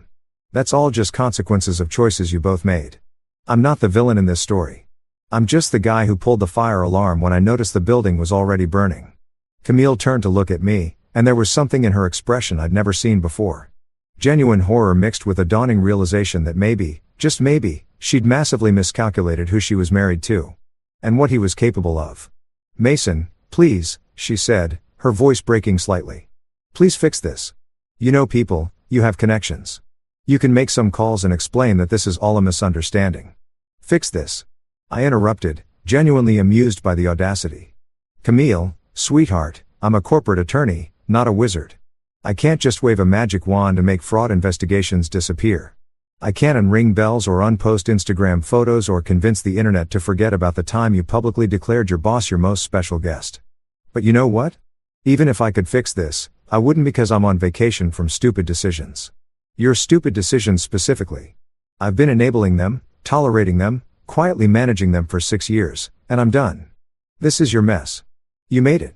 You can figure out how to clean it up." Grant took a step toward me, and for a second I thought he might actually try to hit me, which would have been hilarious given that he had 50 pounds on me, but looked like a stiff breeze would knock him over at this point. "You self-righteous son of a," he hissed, his voice low and dangerous. "You destroyed everything. My company, my reputation, Camille's career. You destroyed all of it because of what? Jealousy? Revenge? Because your wife paid attention to someone else." I sat down my coffee cup carefully on the little table by the door and looked him dead in the eyes. "No, Grant, you destroyed everything because you couldn't keep your books clean or your hands professional. I just documented it. There's a difference." I smiled then. A real smile, the first genuine one I'd felt in weeks. "But please keep yelling at me. Mrs. Chin next door has probably already got her phone out. This will make excellent content for the Neighborhood Watch Facebook group." Grant stood there for another moment, breathing hard, his face cycling through about 15 different emotions before landing on defeat. "You've destroyed everything," he said finally, his voice hollow. "Everything I built, everything I worked for, it's gone. And for what? A birthday party? Some Instagram posts." He turned to Camille, and I almost felt bad for her when I saw the look he gave her. "Almost. This is your fault. You and your need for attention, your need to broadcast everything, to make everything about you. I hope it was worth it." Then he left, stumbling down my porch steps like a drunk man, getting into his overpriced luxury sedan and driving away without looking back. I watched him go, then looked at Camille, who was standing there with tears running down her face, mascara starting to run, her carefully constructed appearance finally cracking. I wanted to clap. I wanted to give a standing ovation. 5 stars. Would watch again. Absolutely worth the price of admission. Camille thought things couldn't get worse after Grant's meltdown on my front porch, which just proves that optimism is basically a form of denial with better PR, because things absolutely got worse. So much worse, like exponentially, catastrophically. Maybe I should fake my own death and start a new life in a country with no extradition treaty worse. And it all started with an article, because of course it did, because we live in an age where your entire existence can be dismantled by someone with a laptop, an opinion, and a decent Wi-Fi connection. The headline appeared on a business news website called Corporate Insider, which isn't quite as prestigious as the Wall Street Journal, but carries way more weight in the world of office gossip and professional schadenfreude. "Marketing director accused of ethics breach over birthday affair." That was the headline. And let me tell you, it was a masterpiece of strategic word choice. Not involved in or connected to. No, they went with accused of, which carries just enough legal weight to sound serious without being actionable. And that word affair sitting right there at the end, doing double duty as both a reference to the birthday party incident and a sly implication about what might have been going on between Camille and Grant. Brilliant. Billy, whoever wrote that headline, deserved a raise, and probably got one based on the traffic that article generated. The article itself was everywhere within hours. LinkedIn, Twitter, Facebook, even TikTok, where someone had made a dramatic reading of the key passages over footage of sinking ships and exploding buildings. Her photo was plastered across social media. That specific photo from the birthday party, where she's raising her champagne glass toward Grant, her smile bright enough to power a small city, her hand extended toward him in what the article described as a gesture of intimate familiarity inappropriate for a professional relationship. The photo was cropped, zoomed, enhanced, and analyzed like it was the Zapruder film of corporate misconduct. People were counting the distance between her and Grant, measuring the angle of her smile, debating whether that was just professional admiration in her eyes or something significantly less appropriate. LinkedIn absolutely roasted her. And if you've never witnessed a LinkedIn roasting, let me tell you, It's a special kind of brutal. Because LinkedIn users don't just criticize, they criticize while simultaneously humble bragging about their own superior ethics and professional judgment. It's like getting kicked while you're down, except the person kicking you is also handing out their business card and asking if you've considered their leadership coaching services. The comment section under that article was basically a masterclass in professional passive aggression disguised as concern. One comment that got over 3,000 likes read, "Bold of her to mix work and wine like they're ingredients in a recipe for disaster. Must be networking 2.0. As someone who spent 15 years building authentic professional relationships based on mutual respect and clear boundaries, I find this deeply troubling. #leadership #ethics #professional development. The hashtags were the chef's kiss on that particular burn. Really driving home that this person wasn't just judging Camille. They were using her downfall as content for their personal brand. Another gem. I've always maintained that your reputation is your currency in this industry. This situation is a perfect case study in how quickly that currency can become worthless. In my upcoming webinar, Boundaries, the Key to Professional Success, we'll be discussing exactly these kinds of scenarios. Link in bio #career advice #professional boundaries #thoughtful leadership. I actually laughed at that one, sitting in my home office with my coffee, watching Camille's professional reputation get commodified into marketing material for someone's coaching business. The internet is a beautiful, terrible place. Even her in turn, that kid Tyler with the Supreme hoodies, got in on the action, and his post might have been my favorite of all. He posted a meme featuring Michael Scott from The Office looking confused with the caption, "When your boss's birthday invite turns into an HR investigation," accompanied by 3 crying laughing emojis, and a skull emoji for good measure. The kid got 5,000 likes in the first 3 hours, 1,500 comments ranging from "dead skull" to "this is why I love Gen Z," and a reputation boost that probably positioned him nicely for his next job interview. Someone in the comments offered him an internship on the spot. Another person asked if he was available for freelance social media management. The kid had turned his boss's downfall into a career opportunity, which was either incredibly savvy or morally questionable, depending on your perspective. Personally, I thought it was hilarious and sent him a connection request. The memes multiplied like rabbits on energy drinks. Someone created an inappropriate work relationship starter pack featuring a champagne glass, a red dress, sunglasses worn indoors, and a screenshot of Camille's most special guest toast. Another person made one of those corporate bingo cards where the free space in the middle said, "Publicly praising your boss at your birthday party," and the surrounding squares included gems like midnight text from CEO claiming its mentorship, spouse walks out mid-party and company under investigation. I saw at least 15 different variations of the "is this a butterfly" meme with someone pointing at a photo of Grant and asking, "Is this professional development?" Twitter was somehow even worse because Twitter users have mastered the art of being devastating in under 280 characters. Imagine ending your career over birthday cake. Couldn't be me. That one got 20,000 likes. She really said, "Let me destroy my marriage, my job, and my reputation in one toast." And then actually did it. Icon behavior. Honestly, 15,000 retweets. The way she tagged him most special guest like she was accepting an Oscar for worst professional judgment. 10,000 likes and 300 quote tweets. Each one more brutal than the last. Someone made a TikTok video with that "Oh No" song playing over a slideshow of photos from the party. Zooming in on Mason. That's me. Hi. Standing in the background of various shots looking progressively more dead inside. The caption read, "POV, you're watching your marriage end in real time, but the appetizers are really good, so you stay." It got 2 million views in 36 hours and spawned approximately 400 duet videos of people recreating my exact facial expression.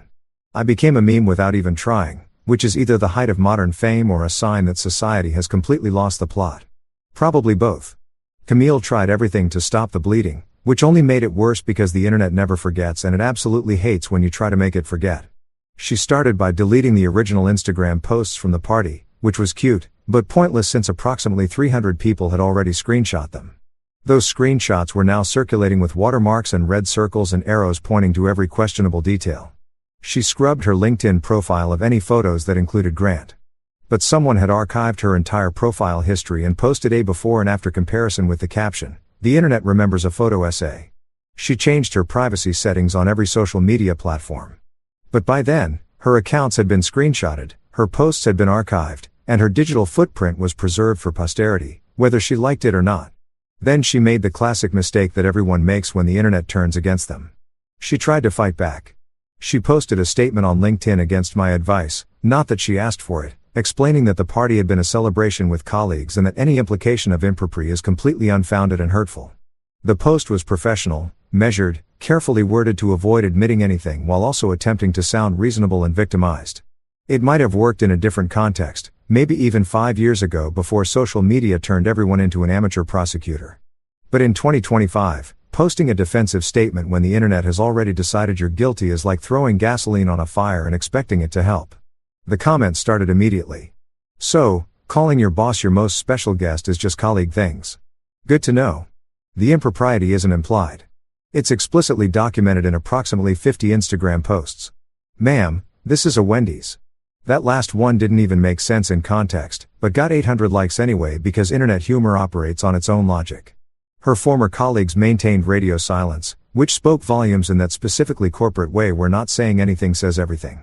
Nobody defended her. Nobody vouched for her character. Nobody posted supportive comments or tried to contextualize the situation. They just quietly unliked her posts, disconnected from her on LinkedIn, and pretended they'd never known her well enough to comment. It was the professional equivalent of watching someone drown from the shore and deciding that getting wet wouldn't be a good career move. Brutal, but understandable. Nobody wanted to tie themselves to a sinking ship, especially not when that ship was actively being mead into oblivion. The trade publications picked up the story next because apparently Camille's downfall was newsworthy enough to merit actual journalism.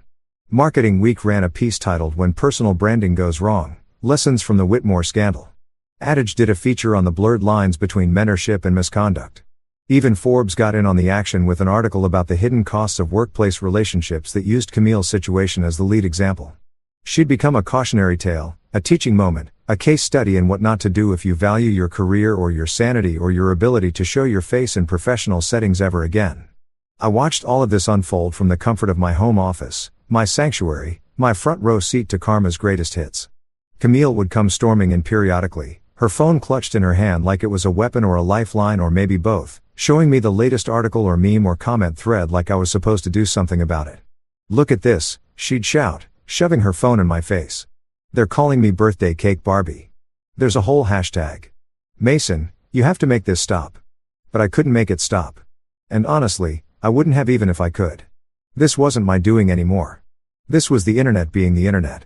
This was consequences having consequences. This was the natural result of making spectacularly bad decisions in an age where everything is documented, shared, and preserved forever. Sorry, sweetheart. I'd say not sorry at all. I'm fresh out of magic wands and the genie is not taking my calls. Maybe try apologizing to the internet. I hear that always works great and definitely never makes things worse. She tried that too, eventually posting a more comprehensive apology that acknowledged poor judgment and regrettable optics while stopping just short of admitting to anything actually actionable. It got ratioed, which means more people commented negatively than liked it within 20 minutes. And someone made a bingo card of corporate apology cliches with her post hitting basically every square. Camille showed up to work on Monday morning like she was about to fix the Titanic with duct tape and sheer determination. I wasn't there to witness it personally, but I got the full report later from Tyler, the intern who'd meet her into oblivion and apparently felt guilty enough to send me a detailed play-by-play. According to his eyewitness account, she walked into the Whitmore & Associates building wearing her best power suit, the navy one she'd bought specifically for difficult client meetings. Her hair blown out to perfection, her makeup applied with the precision of someone going into battle. She looked ready to fight, ready to negotiate, ready to somehow salvage her career from the burning wreckage of the last 2 weeks. Her security badge didn't work. She swiped it once at the entrance turnstile. Got a red light and an angry beep. Swiped it again. Same result. The security guard, a guy named Marcus, who'd seen her come and go for 3 years, wouldn't make eye contact, just handed her a sealed manila envelope with her name printed across the front in that impersonal corporate font that screams, "Your life is about to get worse." She apparently stood there for a solid 30 seconds, staring at that envelope like it might spontaneously combust if she looked at it hard enough before finally opening it with shaking hands. Inside was a single sheet of paper, not multiple pages of explanation or justification or carefully worded corporate doublespeak. Just one clean, brutal sentence. Termination of employment effective immediately. And there at the bottom, right above the company seal and the HR director's signature, was another name. A name that made her face go pale, made her knees literally buckle, according to Tyler's dramatic retelling. Authorized by General Counsel Mason R. Hale.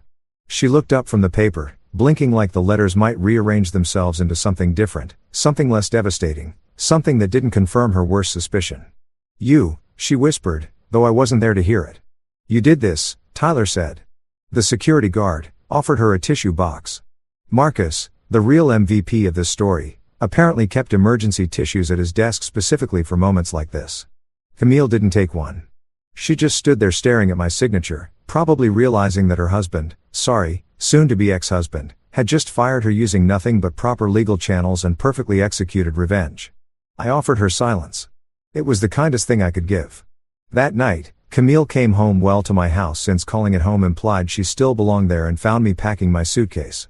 Not frantically, not emotionally, just methodically folding clothes and placing them in neat rows like I was preparing for a business trip that happened to be permanent.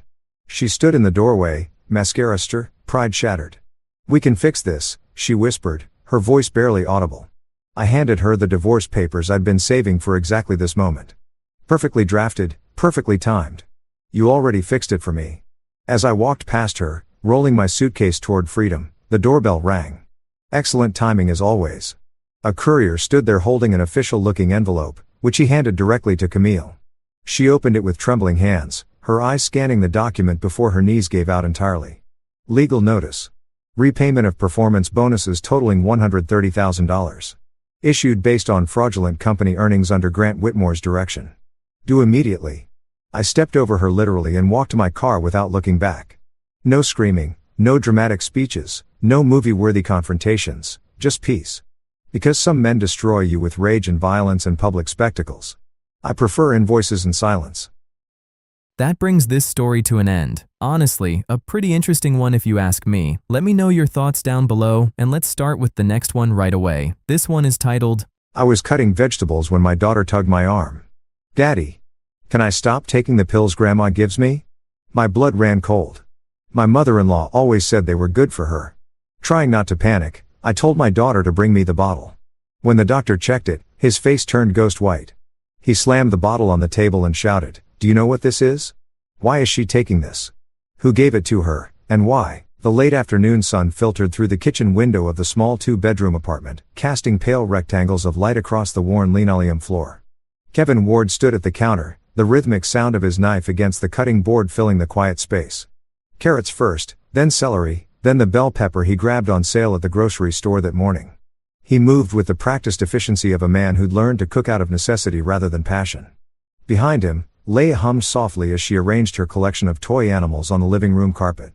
5 years old, with her mother's dark curls and his own gray-green eyes, she'd been building an elaborate zoo for the past 20 minutes.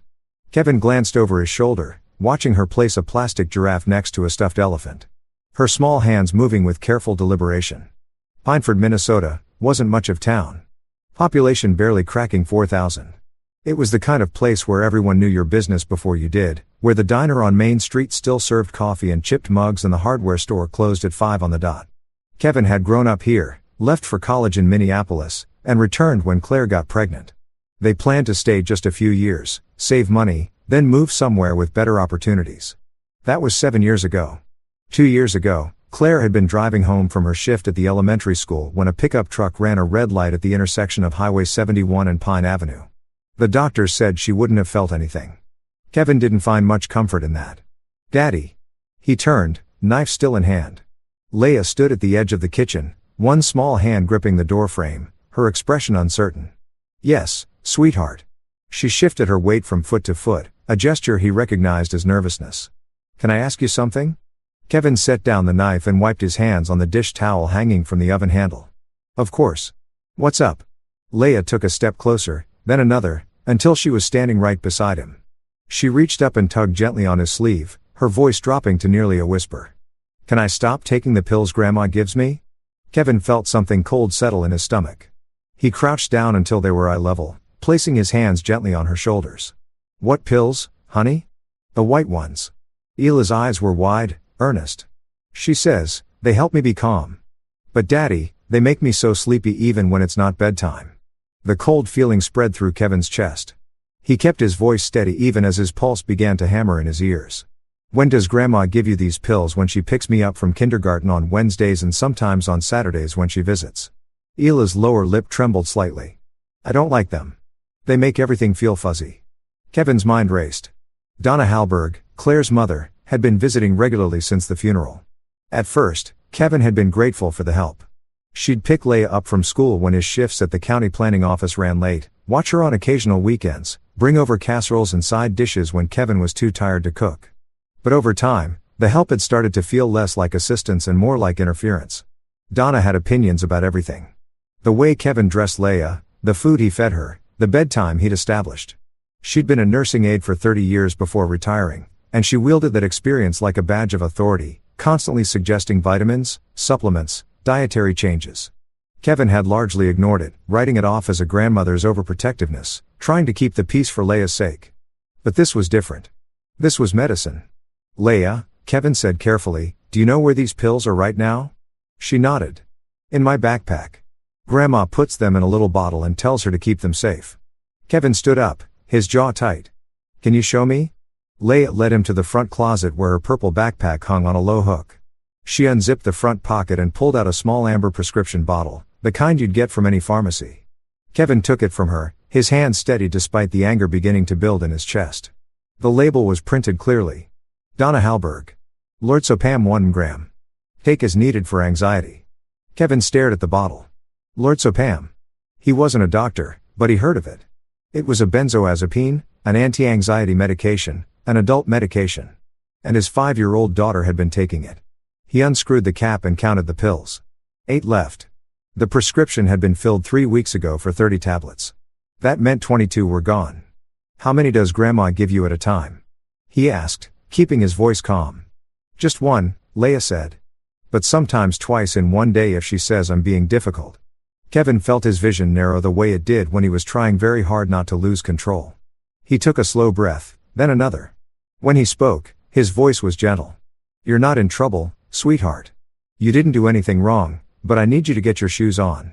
We're going to see a doctor." Leia's eyes widened. "Am I sick?" "No," Kevin said firmly, pulling her into a quick hug. "But I want to make sure you're okay. That's all." 20 minutes later, they were in his aging Honda Civic, driving toward the urgent care clinic on the north side of town. Leia sat in her booster seat, kicking her feet against the back of the passenger seat, humming a song from one of her shows. Kevin kept one hand on the wheel and the other gripping the prescription bottle, his knuckles white. The waiting room was nearly empty when they arrived. A teenage boy with a badly sprained ankle sat with his mother in one corner and an elderly man dozed in a chair by the magazine rack. Kevin approached the front desk where a young woman with bright red hair looked up from her computer. "Hi, I need someone to look at my daughter as soon as possible." "What's the emergency?" she asked, reaching for a clipboard. Kevin set the pill bottle on the counter. "Someone's been giving her medication without my knowledge or permission. I need to know if she's in danger." The receptionist's expression changed immediately. She picked up the phone. "Let me get the doctor."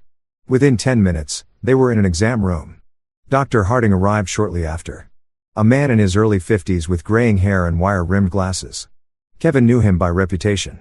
He treated half the kids in Pineford at one point or another, and he had a reputation for being thorough and unflappable. But when Kevin handed him the pill bottle and explained the situation, Dr. Harding's calm demeanor cracked. He stared at the label, then at Leia, then back at Kevin. "You're telling me someone's been giving your 5-year-old daughter lorazepam?" "Her grandmother," Kevin said tightly.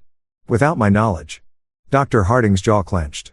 He turned to Leia, who was sitting on the examination table swinging her legs. "Hi there. I'm Dr. Harding. I'm going to ask you some questions and check a few things." "Okay." Ela nodded.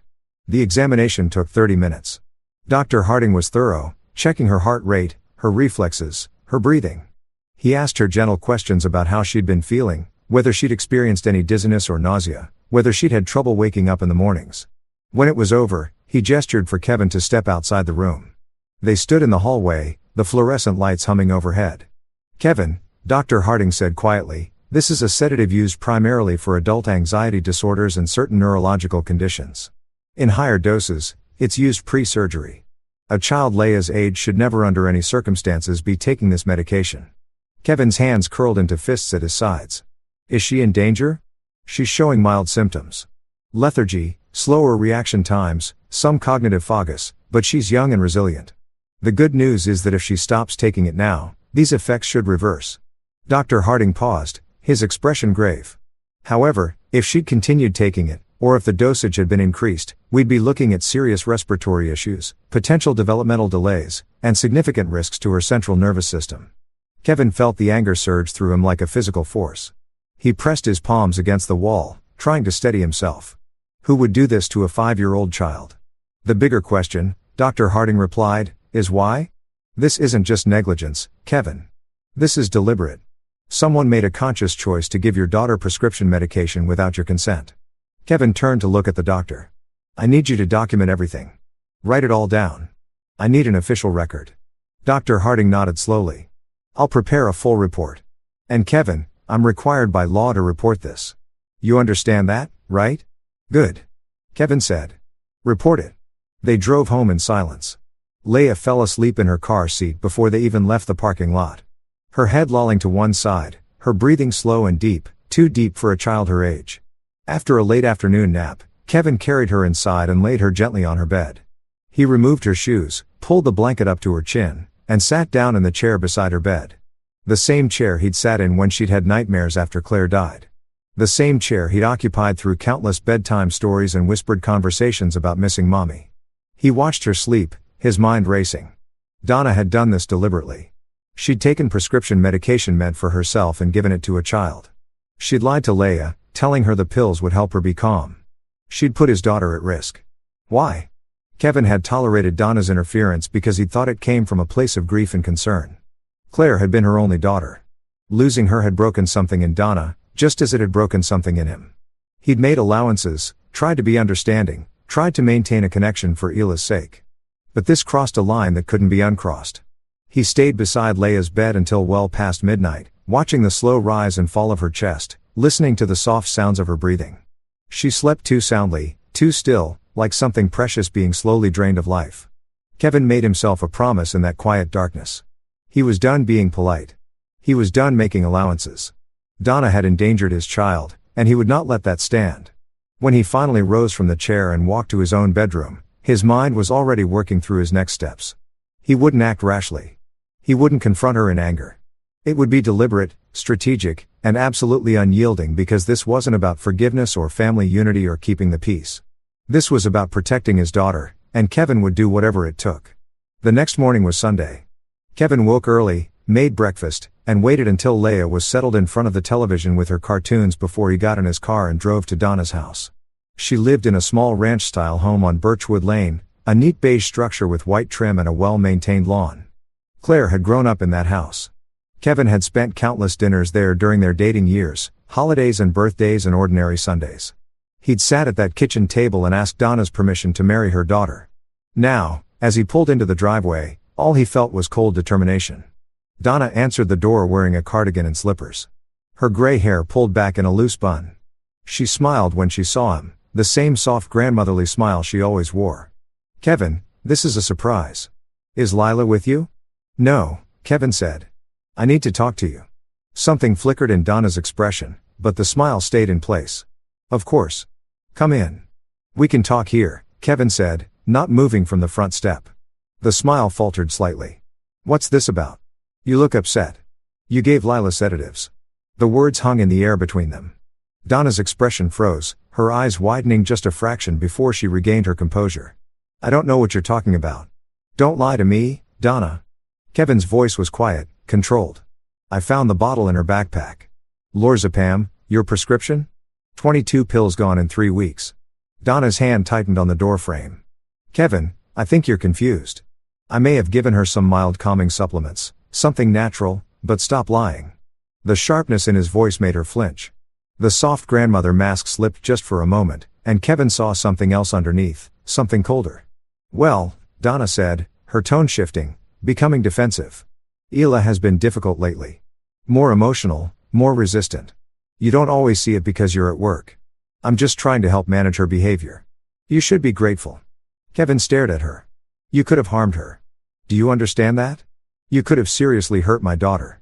Oh, don't be so dramatic, Donna said, waving a hand dismissively. I raised 2 children.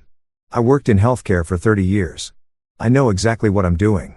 A small dose of a mild sedative is nothing to panic over. A small dose. Kevin's voice rose slightly before he caught himself. She's 5 years old, Donna. That medication isn't approved for children.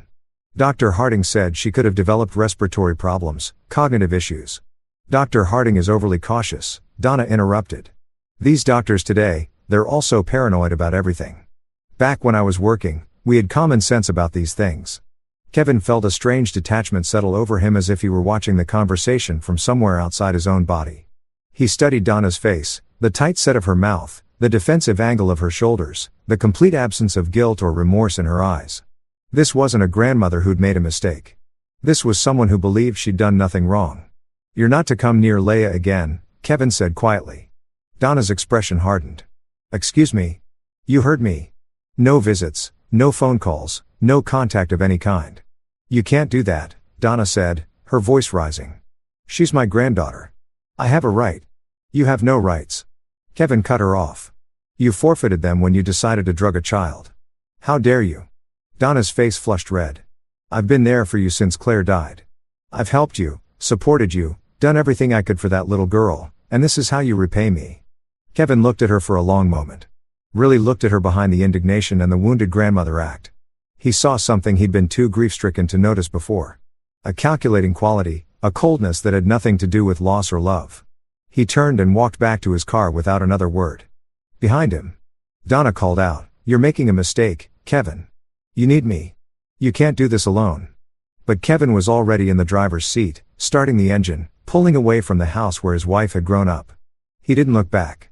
The following week passed in a strange, tense quiet. Kevin took Leia to school himself, picked her up himself, rearranged his work schedule to eliminate any gaps that Donna might try to fill. He watched his daughter carefully, noting the gradual changes. She seemed more alert, more energetic. Her teacher mentioned that she'd been more engaged in class, more talkative during group activities. The medication was leaving her system. But Kevin couldn't shake the questions that circled endlessly through his mind during those long evenings after Leia went to bed. He'd sit at the kitchen table with a cup of coffee gone cold, turning the prescription bottle over in his hands, trying to understand why would Donna do this. The answer came from an unexpected source. On Wednesday afternoon, Kevin received a call at work from a woman named Patricia Clean. She introduced herself as a laboratory technician at MedTech Research, a private pharmaceutical research facility on the outskirts of Pineford. Kevin knew the place vaguely. It was a small operation, mostly conducting clinical trials and long-term studies for larger pharmaceutical companies. "Mr. Ward," Patricia said, her voice hesitant. "I'm not sure if I should be making this call, but I've been thinking about something for weeks, and after what I heard happened, I felt I had to reach out." "What did you hear?" Kevin asked carefully. "About Donna Halberg, about the medication. I work with her sometimes. She does volunteer consulting for our facility. Data analysis mostly, but Mr. Ward, there's something you should know." Kevin's grip tightened on the phone. "Go on." Patricia took a breath. "For the past 3 months, Donna's been bringing in documentation, detailed logs about a child's reactions to calming medications, sleep patterns, behavioral changes, cognitive responses. We pay participants for long-term observational data, especially for medications where we're tracking extended use patterns. It's usually adult volunteers who sign consent forms. But Donna claimed she had full authorization." The office seemed to tilt around. "Kevin, what are you saying?" "I'm saying," Patricia replied quietly, "that Donna was being paid to document a child's response to sedative medication. She told us she had parental permission. She submitted forms with signatures. We assumed everything was legitimate." Kevin's vision narrowed to a single point. "She was collecting data on my daughter. I can't prove it was your daughter specifically, but the timeline matches. And when I heard about what happened about the medication being discovered, I realized." Patricia's voice cracked slightly. "Mr. Ward, I'm so sorry. I should have questioned it more carefully. But Donna seems so professional, so knowledgeable. She'd bring in these detailed reports, notes about dosage, timing, and behavioral observations. We pay $500 per month for complete data sets.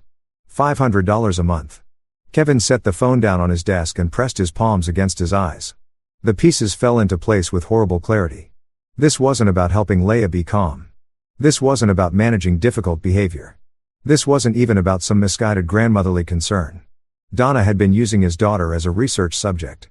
She'd been drugging a 5-year-old child and documenting the effects for money. "Mr. Ward." Patricia's voice came through the phone speaker.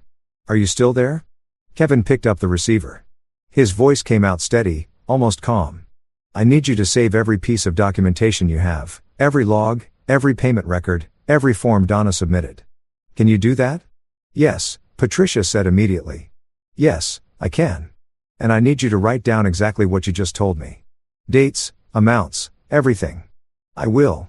Mr. Ward, I'm truly sorry. If I'd known, you didn't know, Kevin said. But you know now, and you're doing the right thing by telling me. After he hung up, Kevin sat motionless at his desk for several minutes. Around him, his coworkers typed and shuffled papers and discussed zoning regulations and building permits. Normal work, normal concerns, normal lives. His world had just shifted on its axis. Donna hadn't crossed a line out of ignorance or grief or even misguided concern. She'd done it deliberately, systematically for profit. She'd looked at her granddaughter and seen dollar signs. Kevin stood up, grabbed his jacket, and walked to his supervisor's office. I need to take the rest of the day off. Family emergency. By 5 o'clock, he was sitting across from Dr. Harding again, this time without Leah. The doctor listened to Kevin's explanation of Patricia's call, his expression growing grimmer with each sentence. That changes everything, Dr. Harding said when Kevin finished. This isn't just inappropriate medication use. This is human subjects research without proper consent, approval or oversight and using a child. He shook his head. Kevin, you need to involve law enforcement. I know, Kevin said, but I need documentation first. Evidence. I need this to be airtight. Dr. Harding pulled out a folder. I've completed my formal report on Leah's condition and the inappropriate medication use. This includes my professional opinion that the medication posed serious risks to her health and development. I'll submit this to Child Protective Services, but you should also take a copy to the police. Kevin took the folder. Thank you. There's something else. Dr. Harding added, if what this woman at MedTech said is true, if Donna forged documents claiming parental authorization, that's fraud. That's forgery. Combined with the child endangerment charges. She's looking at serious criminal penalties. Kevin nodded slowly. He felt no satisfaction, no sense of victory, only a cold, resolute certainty about what needed to happen next. I'm going to make sure she's held accountable, Kevin said. For all of it. Good, Dr. Harding replied. Your daughter deserves that. They all do. Over the next week, Kevin moved with quiet precision. He didn't confront Donna again. He didn't warn her what was coming. He simply gathered evidence piece by piece, building an undeniable case. Patricia provided copies of every document Donna had submitted to MedTech research. The logs were damning detailed observations of Subject L's responses to medication, complete with dates, times, dosages, and behavioral notes. The writing was clinical, detached, treating Leah not as a child but as a data point. Subject L exhibited increased drowsiness within 45 minutes of 1 gram dose. Reduced activity level observed. Compliance with instructions markedly improved. Second dose administered same day due to resistant behavior. Subject became noticeably lethargic. Sleep onset within 2 hours. Week 3. Subject showing consistent response pattern. Minimal adverse effects noted. Continued documentation recommended. Kevin read each entry. His jaw clenched. Fighting the rage that threatened to overwhelm his careful planning. He found more evidence in unexpected places. While picking up some of Ila's belongings that she'd left at Donna's house. A calculated move. Using Yaya's forgotten jacket as an excuse to enter the home, he managed to photograph a small notebook in Donna's study. The notebook contained handwritten notes matching the logs submitted to MedTech along with calculations of monthly earnings and reminders about data submission deadlines. There was even a voice message saved on Donna's phone. Kevin had convinced her to let him use her phone to call his own phone because the battery had died. Where she'd left herself a reminder. Extra income deposited. Finish weekly report on L's sleep patterns. Next submission due Friday. Extra income. That's what his daughter had been to her grandmother. Extra income. When Kevin finally walked into the Pioneer Police Department, he carried a folder 3 in thick. Detective James Rivera, a stocky man in his 40s with kind eyes and a reputation for thoroughness, listened to Kevin's explanation without interruption. Then he spread the contents of the folder across his desk, Dr. Harding's medical report, Patricia's written statement, copies of the logs, photographs of Donna's notes, the prescription bottle, records of MedTech, his payment schedule. Detective Rivera studied each document carefully. When he finally looked up, his expression was hard. Mr. Ward, I'm going to be very clear with you. What you've described and what this evidence supports constitutes multiple serious crimes. Child endangerment, administering medication without authorization, fraud, forgery. If she signed documents claiming to be your daughter's guardian, that's a felony. And if she was conducting unauthorized research on a minor, he shook his head. We're going to need to interview everyone involved. The woman at MedTech, your daughter's doctor, possibly even your daughter herself, though we'll do that very carefully given her age. Whatever you need, Kevin said. I want her prosecuted to the fullest extent possible. Detective Rivera nodded. I'll be honest with you. Cases like this, they're tricky. Family dynamics, grandparents claiming good intentions, defense attorneys arguing miscommunication. But this evidence, he tapped the folder. This is substantial, especially the forged authorization documents. That's going to be very hard for her to explain away. When will you arrest her? Kevin asked. I need to consult with the prosecutor's office first. Get arrest warrant issued. Given the evidence, I'd expect that to happen within 48 hours. Detective Rivera paused. Mr. Ward, I have to ask, does M. Halberg know you've discovered all of this? Is there any chance she might destroy evidence or flee? She knows I found the pills, Kevin said. She knows I told her to stay away from Leia, but she doesn't know about the rest. She doesn't know I've gathered documentation or that I'm aware of the research program. Good. Let's keep it that way. The arrest happened on Tuesday morning. Kevin didn't witness it. Detective Rivera advised him to stay away, maintain distance, avoid anything that might complicate the case. But neighbors reported what happened and word spread through Pineford within hours. 2 officers arrived at Donna's home at 7:30 in the morning. She answered the door in her bathrobe, confused at first, then increasingly agitated as they explained the warrant. She tried to argue, insisting there was some mistake, some misunderstanding, demanding to speak to her lawyer. But the officers were professional, firm, unyielding. They placed the handcuffs on her wrists while she stood in her own doorway, still protesting. This is ridiculous. I haven't done anything wrong. This is all Kevin's doing. He's tried to turn everyone against me. Ma'am, one of the officers said quietly, you have the right to remain silent. I suggest you exercise that right. But Donna couldn't stop talking, couldn't stop justifying, explaining, minimizing. It's just data collection. Everyone participates in medical research. It's perfectly legal. I had permission. From whom, ma'am? From her father. I had authorization. We have copies of the documents you submitted, Miss Hallberg. The signature doesn't match Mr. Ward's signature on file. That finally seemed to silence her. They drove her to the county jail, processed her, photographed her, fingerprinted her, set her bail at $50,000. Kevin heard all of this from Detective Rivera later that day. He sat in his living room after picking Leia up from kindergarten, holding the phone to his ear, listening to the details with a strange sense of detachment. She's claiming ignorance. Detective Rivera says she thought the forms were legitimate, that she misunderstood the authorization requirements, that she was only trying to help her daughter. Her attorney is already working on a defense of good intentions and procedural misunderstanding. Will it work? Kevin asked. Not with this evidence, Detective Rivera replied. The forged signature, the detailed logs, the payments, the notebook calculations, it all points to deliberate, systematic behavior. This wasn't a mistake. This was planned. What happens next? Arraignment hearing in 2 weeks. She'll formally plead. Given the charges and the evidence, the prosecutor is confident we'll get an indictment. After that, it goes to trial unless she accepts a plea deal. And if she goes to trial, then we present everything, all the evidence, all the witnesses. And Mr. Ward, Detective Rivera's voice softened slightly. You may be called to testify. So, might your daughter, though, we'll try to avoid that if possible. Kevin looked across the room to where Yaya sat on the couch, coloring in her favorite book, humming softly to herself. She seemed brighter now, more present, more herself. The foggy lethargy that had characterized the past few months was gone. Whatever it takes, Kevin said. I'll do whatever it takes. The weeks following Donna's arrest brought a strange new rhythm to Kevin's life. He continued working, taking Leia to school, maintaining the routines that gave their day structure and safety. But underneath the ordinary surface, he felt the constant weight of what was coming. The legal process grinding forward, pulling his family's private trauma into public view. Leia asked about her grandmother only once. They were eating dinner, spaghetti with meatballs, Leia's favorite. When she looked up from twirling noodles on her fork and said, "Daddy, is Grandma sick?" Kevin set down his own fork carefully. "Why do you ask that, sweetheart?" "Because she hasn't visited.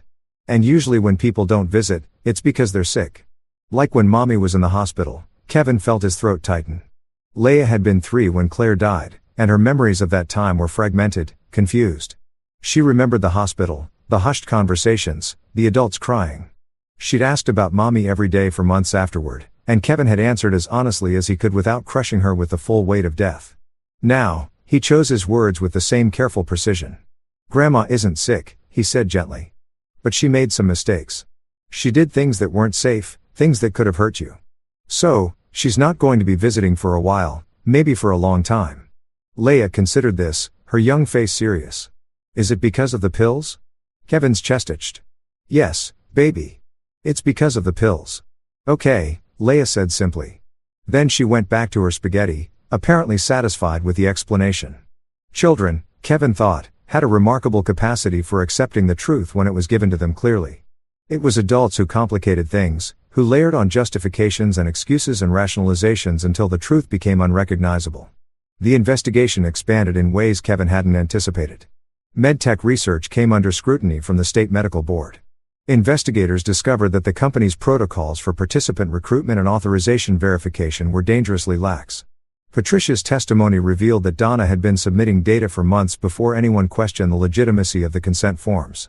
The facility's director, Dr. Nathan Price, insisted that they trusted Donna's credentials and experience, that she'd been a valued consultant for years. But under examination, Dr. Price's confidence crumbled. It became clear that MedTech had been cutting corners, accepting participants without proper vetting, paying for data without adequate oversight. The facility's license was suspended pending a full review. Kevin learned these details from Detective Rivera, who called regularly with updates. The detective had become something of an ally, his professional demeanor occasionally giving way to genuine concern for Leia's well-being. The prosecutor wants to meet with you, Detective Rivera said during one of these calls. Her name is Amanda Cross. She's handling the case personally because of the child endangerment component. She's very good, Mr. Ward. Very thorough. Kevin met Amanda Cross on a gray Thursday afternoon in her office at the county courthouse. She was a woman in her mid-40s with sharp eyes and a no-nonsense manner that Kevin appreciated immediately. Mr. Ward, she said, shaking his hand firmly. Thank you for coming in. I reviewed all the evidence Detective Rivera collected, and I want you to understand that we're taking this case very seriously. What happened to your daughter was a violation of trust, of basic human decency, and of multiple laws. They sat across from each other at a conference table covered with documents. Amanda spread several folders out, organizing them with practiced efficiency. I need to walk you through what we're charging her with, Amanda continued. First, child endangerment. That's a felony in this state given the potential for serious harm. Second, administering prescription medication without authorization. Third, fraud. She accepted payment for research participation under false pretenses. Fourth, forgery. She signed her name on authorization documents, and fifth, conducting unauthorized human subjects research on a minor. Kevin listened, his hands folded on the table in front of him, his expression neutral. The defense attorney, Amanda said, is already preparing their strategy. They're going to argue that Miss Halber believes she was helping her daughter, that she misunderstood the authorization requirements, that the medication wasn't actually harmful. They'll paint her as a concerned grandmother who made an error in judgment. But that's not what happened, Kevin said quietly. No. Amanda agreed. It's not. And we have the evidence to prove it. The detailed logs, the payment records, the calculations in her personal notebook, all of that demonstrates premeditation and intent. But I need you to understand that this is going to be difficult. Juries don't like convicting grandmothers. They want to believe in good intentions. We'll need to be very clear, very precise, and very compelling. What do you need from me? Your testimony will be crucial. You'll need to describe your relationship with Miss Hallberg, the access she had to your daughter, how you discovered the medication. I'll also need you to be prepared for difficult questions. The defense will try to suggest that you're being vindictive, that you're overreacting because of unresolved grief about your wife's death. Kevin's jaw tightened. Let them try. Amanda studied him for a moment. Mr. Ward, I can see that you're angry. That's understandable. But when you testify, I need you to be calm, measured, factual. Anger can read as instability. I need the jury to see you as a protective father who made rational decisions to safeguard his child. I can do that, Kevin said. Good. Amanda pulled out another folder. Now, there's something else you should know. Miss Hallberg's attorney has approached us about a plea deal. Kevin's attention sharpened. What kind of deal? They're offering to plead guilty to the medication charge in exchange for dropping the other counts. She'd serve 18 months, possibly less with good behavior. The room was very quiet. Kevin could hear the hum of the fluorescent lights overhead, the distant sound of voices in the hallway outside. No, he said. Amanda raised an eyebrow. Mr. Ward, I understand your feelings, but 18 months of actual prison time is not insignificant. No, Kevin repeated. His voice was calm, steady, but absolutely certain. She doesn't get a plea down. She doesn't get to avoid accountability. She endangered my daughter from money. She forged legal documents. She treated a child like a research animal. I want every charge prosecuted. I want a trial. Amanda held his gaze for a long moment. Then she nodded slowly. All right, I'll inform the defense that we're rejecting the plea offer. Thank you. As Kevin stood to leave, Amanda said quietly, Mr. Ward, most people in your position would take the plea. They'd want the certainty, the closure, avoiding the stress of a trial, but I respect your decision, and I promise you, we'll make sure the jury understands exactly what she did. The trial was scheduled for late April, for months after Donna's arrest. In the intervening time, Kevin focused on rebuilding Leia's sense of security and normalcy. They established new routines, new traditions. Movie nights every Friday with popcorn and her choice of film. Weekend hikes at the state park where Leia loved identifying birds and collecting interesting rocks. Bedtime stories that Kevin made up himself featuring a brave girl hero who solved mysteries and helped people. Lilac thrived. Her teacher reported that she was doing excellent work in class, making friends, participating enthusiastically in activities. The shadows that had characterized those drug months were gone. But Kevin remained vigilant. He kept the prescription bottle in a locked box in his bedroom. Evidence preserved for the trial. He maintained detailed records of Leia's recovery, sleep patterns, energy levels, behavioral observations. He documented everything, creating a stark contrast between the foggy, lethargic child Donna had been creating and the bright, energetic daughter who had emerged. One evening, Kevin received an unexpected visitor. He answered the knock on his door to find a man in his 60s, tall and thin, with weathered features and uncertain eyes. Mr. Ward, my name is Paul Halberg. I was married to Donna. Kevin knew who he was. Claire's father, Yaya's other grandfather. The man had left when Claire was 12, divorcing Donna and moving to Oregon. Kevin had met him only twice, at the wedding and at Claire's funeral. What do you want? Kevin asked, not unkindly, but not warmly either. Paul shifted uncomfortably. I heard about what happened about the arrest. I know I have no right to be here, but I wanted to. I needed to tell you something. Kevin studied him for a moment, then stepped aside. Come in. They sat in the living room. Leia already asleep in her bedroom. Paul declined the offer of coffee, sitting on the edge of the couch with his hands clasped between his knees. I left Anna 23 years ago. Paul began because I realized she wasn't who I thought she was. When Claire was young, maybe 7 or 8, Donna started making her sick. Kevin felt his blood run cold. What? Not obviously. Not dramatically, just little things. Giving her medicine when she didn't need it. Keeping her home from school with vague illnesses. Taking her to doctor after doctor, seeking diagnosis. I didn't understand what was happening at first. I thought Donna was just being overprotective, overly concerned. Paul's voice was heavy with old regret. Then I caught her giving Claire medication that had been prescribed for me, something for my back pain. She was giving it to Claire and telling the doctor that Claire was having unexplained discomfort. Kevin's hands clenched on the armrest of his chair. I confronted her. Paul continued, asked her what the hell she was doing, and she looked at me like I was being unreasonable. Said she was documenting Claire's symptoms for medical research, that doctors needed long-term data, that she was being paid for detailed health journals. He laughed bitterly. I took Claire and left. Filed for divorce, fought like hell for custody, but Donna was smart. She had a good reputation in the medical community, lots of professional connections. The court gave her primary custody, and I only got summer visitation. Why didn't you tell someone? Kevin asked, his voice tight. I did. I told lawyers, social workers, anyone who'd listened, but I had no proof, just suspicions and concerns. And Donna was very good at playing the victim, at painting me as an unstable ex-husband, making accusations out of spite. Paul met Kevin's eyes. When Claire chose to stay with Donna after she turned 16, when she shut me out of her life, I figured Donna had poisoned her against me. I tried to warn her when she got pregnant with Leia. Tried to tell her to be careful to watch for signs, but Claire didn't want to hear it. She thought I was bitter about the divorce. Kevin sat back in his chair processing this information. Claire never mentioned any of this. She probably didn't remember most of it. Donna stopped after I left, stopped making her sick. Claire just remembered that I'd abandoned her, that her mother had been there. Paul's voice cracked. And now Donna did the same thing to my granddaughter. History repeating itself. And this time, someone actually stopped her. They sat in silence for a long moment. I'm testifying at the trial. Paul said, finally, the prosecutor contacted me. I'm going to tell them everything, even though it's old, even though I don't have proof. Maybe it'll help show a pattern. Maybe the jury will understand that this wasn't a one-time mistake. Thank you, Kevin said quietly. Don't thank me. I should have done more years ago. Should have fought harder. Maybe if I had, Claire would have seen the truth. Maybe she'd still be. Paul trailed off, unable to finish the sentence. Kevin walked him to the door. Before leaving, Paul turned back. You're doing the right thing, Mr. Ward. Don't let anyone convince you otherwise. That little girl needs someone willing to protect her. Someone who won't compromise or back down. I won't, Kevin said.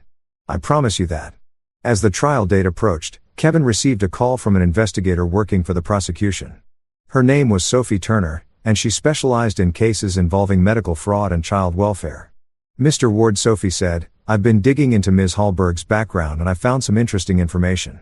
She was fired from 3 different healthcare facilities over the course of her career. Kevin sat forward. Fired for what? The official records are vague. Protocol violations, unauthorized procedures, patient privacy concerns. But I spoke to some former colleagues off the record. One of them told me that Donna had a pattern of conducting unofficial observations on patients without proper consent. She'd document their responses to medications, track their symptoms, compile data. Sometimes she'd adjust dosages without authorization, claiming she was optimizing treatment.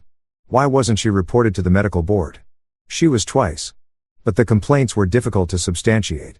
She'd claimed she was following standard care protocols, that the patients had given verbal consent, that the documentation was for quality improvement purposes. The facilities would settle with disgruntled families, fire her quietly, and that would be the end of it. So, she's been doing this for years, it appears so. And based on what I'm seeing, she got more careful over time, more subtle, using her own family members where questions of consent were murkier, where she could claim she was acting as a concerned relative rather than a medical professional. Kevin felt a cold rage settle over him. This wasn't an isolated incident. This was who Donna was. Someone who saw people as objects, as data sources, as means to an end. Will this be admissible in court? Kevin asked. The prosecutor is arguing that it establishes a pattern of behavior, evidence of intent. The defense will try to exclude it as prejudicial, but Judge Thompson is pretty strict about allowing relevant background information. I think we have a good chance. When Kevin hung up the phone, he sat for a long time staring at nothing. Claire had grown up with this woman, had been raised by someone capable of treating children as research subjects. Kevin wondered how much of Claire's quiet sadness, her occasional withdrawn moods, had been shaped by growing up in that environment. He wondered what scars she'd carried that he'd never fully understood. And he felt a deep, fierce gratitude that Leah would never have to wonder because he was going to make absolutely certain that Donna Hallberg faced the full consequences of her actions. The courtroom was smaller than Kevin had expected, almost intimate in its dimensions. Wood-paneled walls, fluorescent lighting, rows of benches for spectators.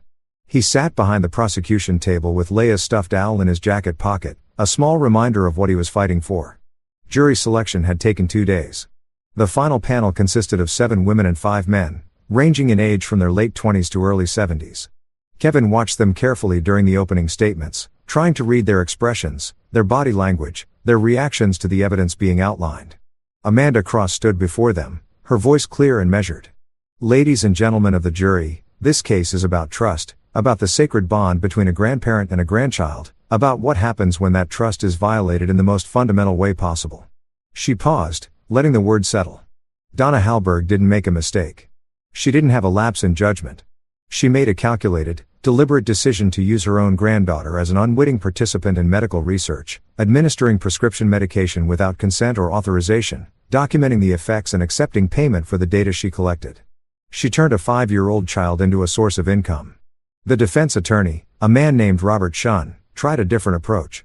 He painted Donna as a confused grandmother, a retired health care worker who'd misunderstood modern protocols, who'd been trying to help a difficult child using methods that have been acceptable during her career. My client is not a monster, Chin said earnestly.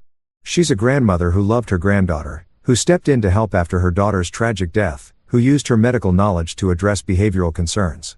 Did she make errors? Yes. Did she misunderstand the authorization requirements for the research program? Yes, but criminal intent, deliberate harm, those are very different things.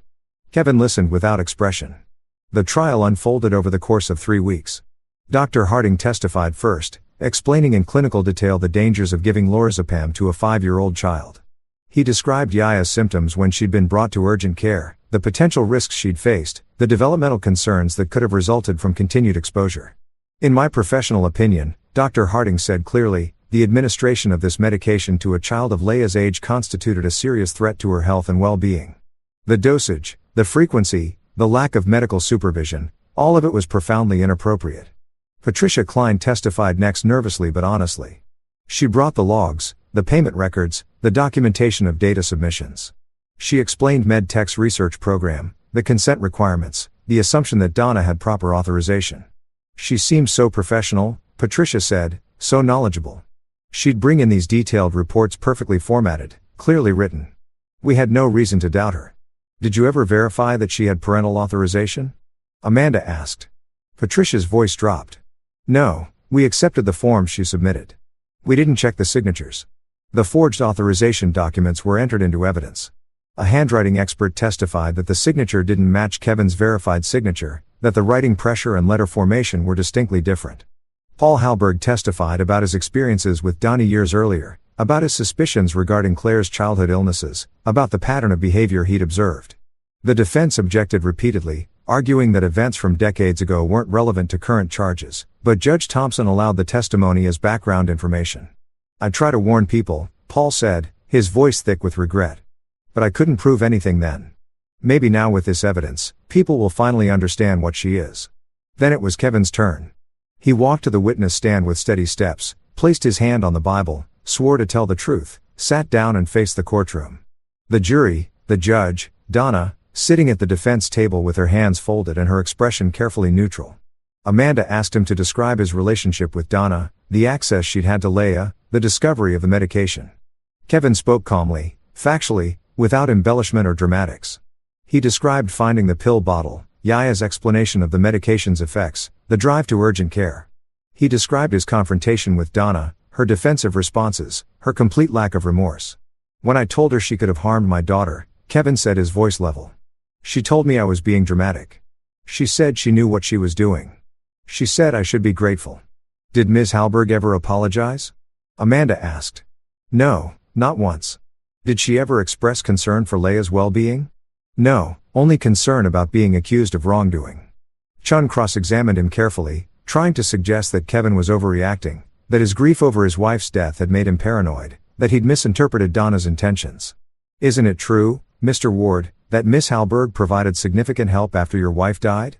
That she was supportive, involved, caring? She was involved. Kevin agreed. But it turns out she was using that involvement to access my daughter for research purposes. That's not what I asked. That's my answer. Shin shifted tactics. You were angry with Miss Halberg, weren't you? Angry that she questioned your parenting.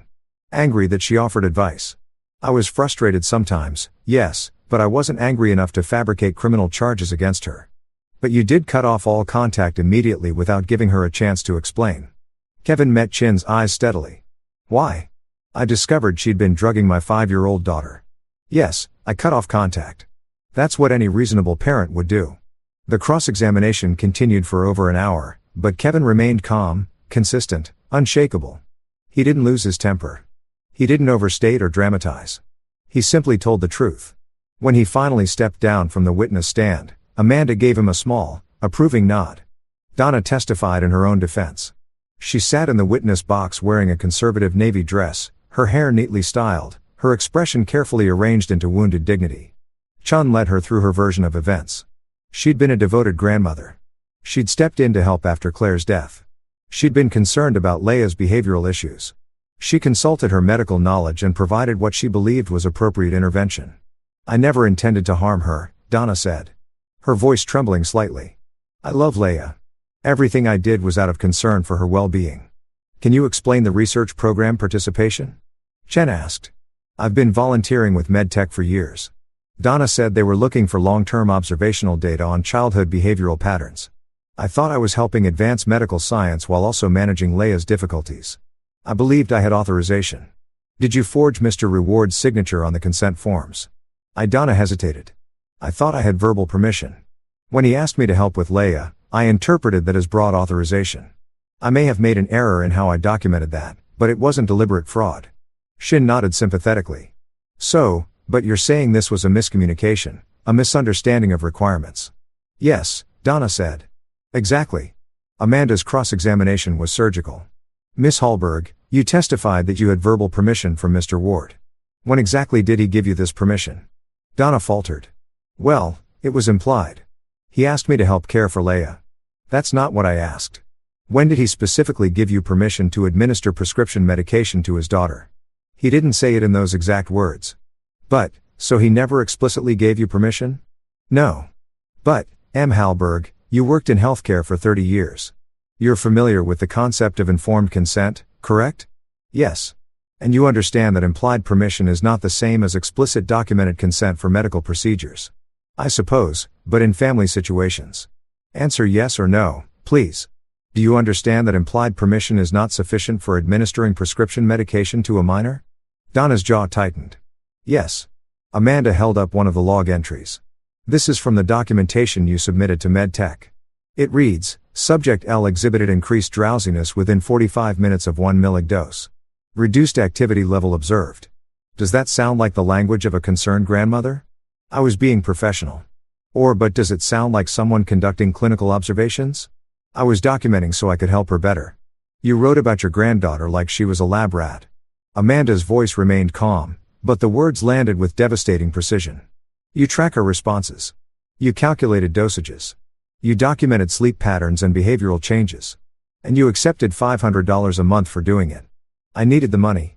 Donna's composure finally cracked. Do you know how expensive everything is? My pension doesn't cover. She stopped abruptly, realizing what she'd admitted. The courtroom was absolutely silent. So, it was about money, Amanda said quietly.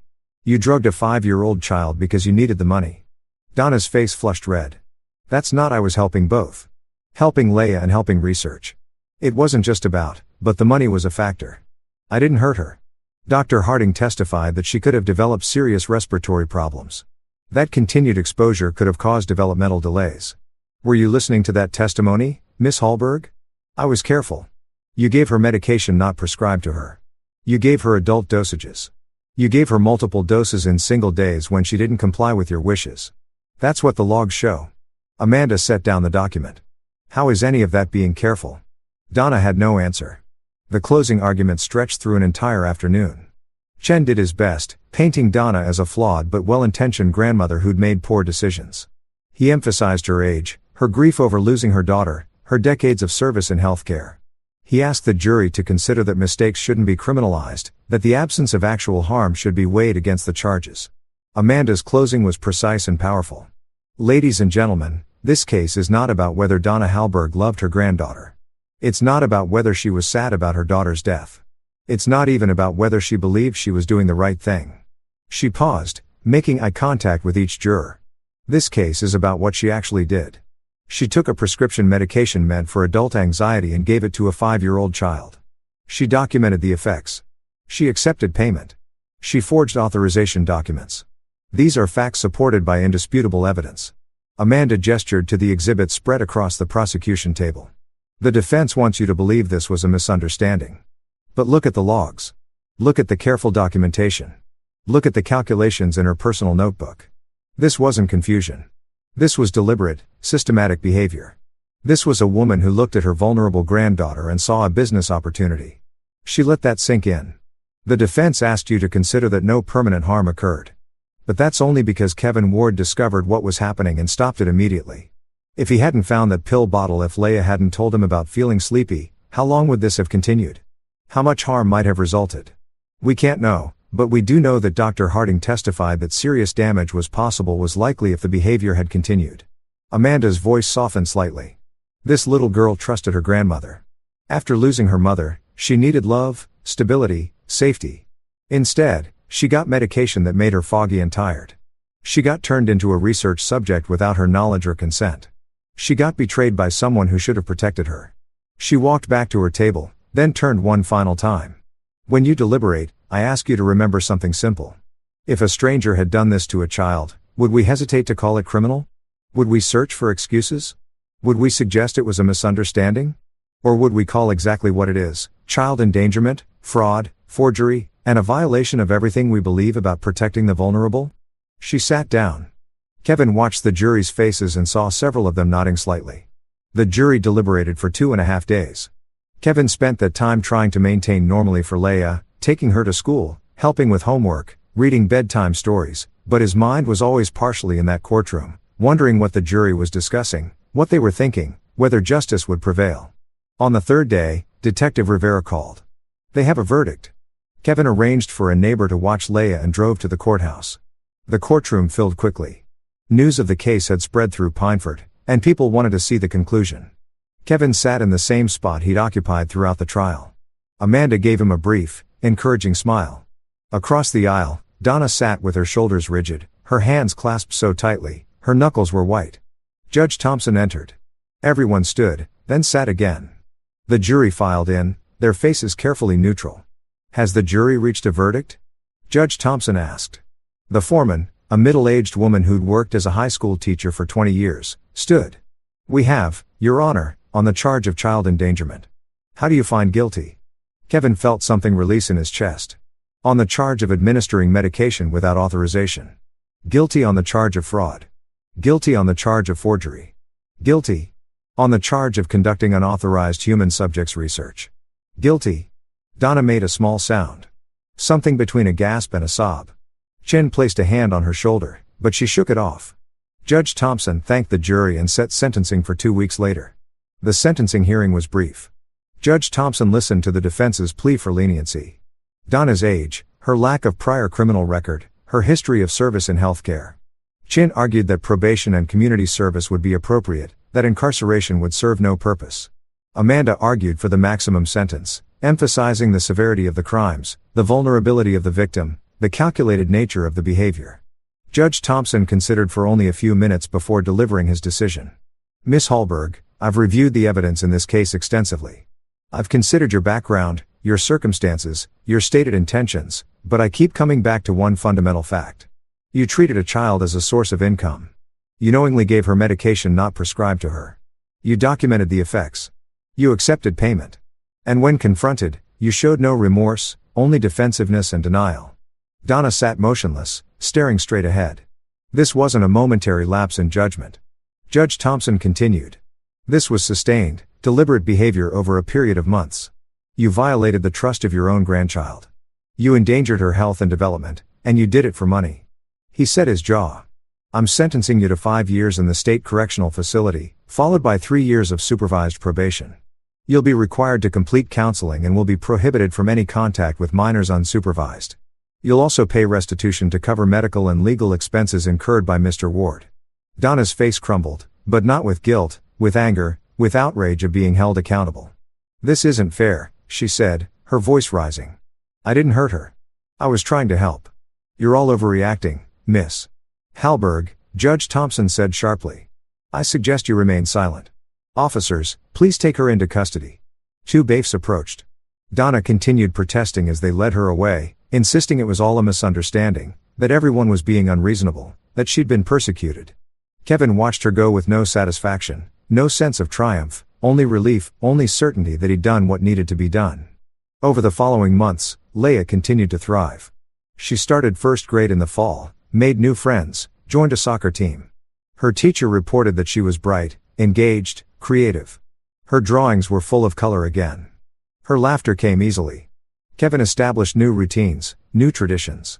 They started volunteering at the local animal shelter on Saturday mornings, walking dogs, and playing with cats. Leah loved it. Loved the feeling of helping creatures who needed care. "Daddy," she said one Saturday as they walked a friendly golden retriever around the shelter's yard. "I'm glad we don't see Grandma anymore." Kevin looked down at her, surprised. "Yeah, why is that?" "Because she always made me feel fuzzy and tired, and she looked at me in a way that made me feel small, like I wasn't really a person." Hila was quiet for a moment, throwing a tennis ball for the dog. "Now I feel big again, like myself." Kevin crouched down and pulled her into a hug. "You're yourself. You're exactly who you're supposed to be." She hugged him back tightly. One evening after Leah was asleep, Kevin sat on the small balcony of their apartment overlooking Pineford Lake. The water was dark and still, reflecting the scattered lights of homes on the opposite shore. The air was cool, carrying the scent of pine and approaching autumn. He thought about Claire, about how much she would have loved seeing Leia at this age. Curious, energetic, confident. He thought about the trust Claire had placed in her mother, never knowing what Donna was truly capable of. He thought about all the what-ifs, all the ways things might have gone differently. But mostly, he thought about the choices he'd made. He'd acted with precision and determination. He'd gathered evidence, built an undeniable case, pursued justice without compromise or mercy. He'd protected his daughter from someone who'd viewed her as a commodity, who'd been willing to risk her health and development for money. Kevin wasn't a violent man. He didn't revel in vengeance, but he was absolutely unshakably certain that he'd done the right thing. "I protected her," he said quietly to the night air. To Claire's memory, "I did what you'd want, what any parent would want." The lake was silent, offering no answer, but Kevin didn't need one. He stood, took one last look at the peaceful water, and went inside, checked on Leia one more time. She was curled around her stuffed owl, breathing deeply, safely asleep. Then he went to his own room, feeling a quiet strength settle into his bones. His family had been fractured by someone else's greed and cruelty. But he'd rebuilt it through truth, courage, and an unwavering commitment to protection. And that Kevin knew was enough. That would always be enough. That's it for this story. That was a crazy one in my opinion. Let me know what you think in the comments down below. Now, let's get into the next story. It's titled, "I was the only person who cared for my wife's sick father in his final days. After my wife and her sisters dumped him and left at his will reading, my wife and her sisters got his multi-million business. I got the rundown farmhouse. My wife mocked me. Should have taken better care of him. Then the lawyer said, actually."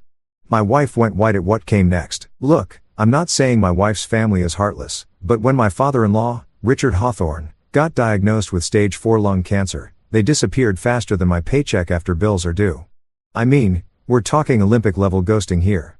Usain Bolt couldn't have bolted that quick. My wife Melissa, bless her designer handbag-loving heart, sat me down in our kitchen the day after Richard's doctor delivered the news and said with a completely straight face, 'Travis, I just can't handle hospitals emotionally. The smell of antiseptic makes me nauseous, and watching someone deteriorate is too traumatic for my mental health.'" She said this while scrolling through Instagram, double-tapping photos of someone's vacation in Santorini. Real broken up about it. You know, her therapist had apparently greenlit this level of avoidance, which I'm pretty sure isn't how therapy is supposed to work. But hey, I'm just the guy who married into this circus. Her sisters were even better. Tiffany, the middle child who works in brand consulting, which as far as I can tell means she takes selfies and calls it market research, suddenly discovered an urgent work trip to Austin that absolutely could not be rescheduled. "It's a major client, Travis," she explained over speakerphone, her voice dripping with fake regret. "They're launching a new athleisure line. And I'm the only one who understands their vision, right? Because what dying father wouldn't understand that yoga pants wait for no man?" Lauren, the youngest and definitely the most dramatic, claimed she had to go to Seattle for 6 months for a digital nomad intensive retreat that cost more than my truck. When I asked what exactly you intensively retreat from for half a year, she got all huffy and said I wouldn't understand the millennial struggle for authentic self-discovery. She's 34. The millennial excuse is getting pretty worn out. Lauren, so that left me. Travis Donovan, the son-in-law everyone had spent the last 8 years calling Mr. Average at family gatherings, usually right before asking if I could fix their garbage disposal or hang some shelves. I'm a contractor, which in the Hawthorne family hierarchy ranks somewhere between the gardener and that weird cousin nobody invites to weddings. Richard himself had spent years introducing me as the handyman with no ambition. Usually, while wearing a smirk that suggested he found my entire existence mildly amusing at best. But here's the thing about people vanishing. When stuff gets real, somebody's got to stay. And apparently that somebody was me. The first week was brutal, not going to lie. Richard had moved into hospice care at his massive house in the suburbs, the kind of place with more bathrooms than I have friends. The nurses would come by twice a day, but the rest of the time, that was all me, baby. Feeding him soup that he'd complained tasted like dishwater that gave up on life. Helping him to the bathroom, which let me tell you, does wonders for any illusions you had about dignity. Adjusting his oxygen tanks while he barked orders like a retired general who'd never quite accepted retirement. Not that tube, the other one. He'd wheeze. "Did you even read the manual or are you just winging it like you wing everything else?" "I'm winging it with style, Richard." I'd shoot back. That's the Travis Donovan guarantee. He'd grunt, which I learned was his version of a laugh. The house felt like a mausoleum most days. 2,300 square feet of marble floors and uncomfortable furniture that looked expensive, but felt like sitting on decorative rocks. Melissa would call maybe twice a week, always during her lunch break, always sounding distracted. "How's Dad doing?"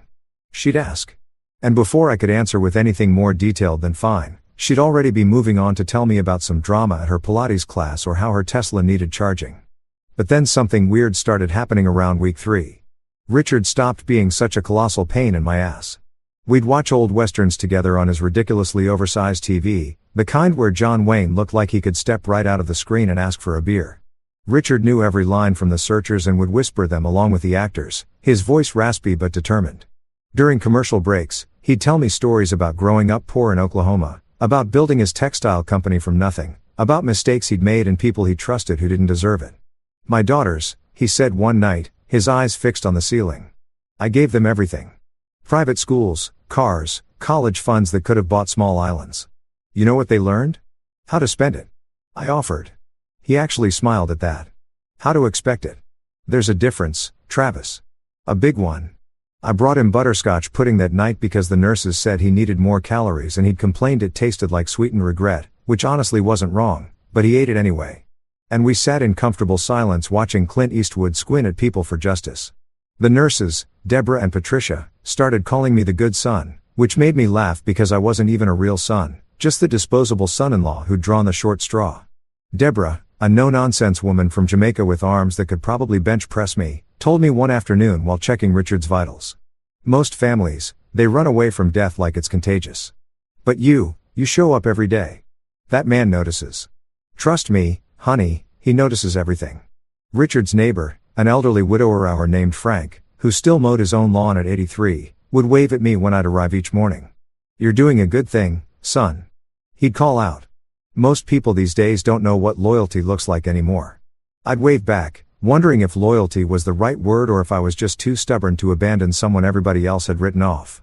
Sometimes late at night when the morphine made Richard chatty and philosophical, he'd grab my wrist with surprising strength for a dying man and look at me with eyes that were still sharp despite everything.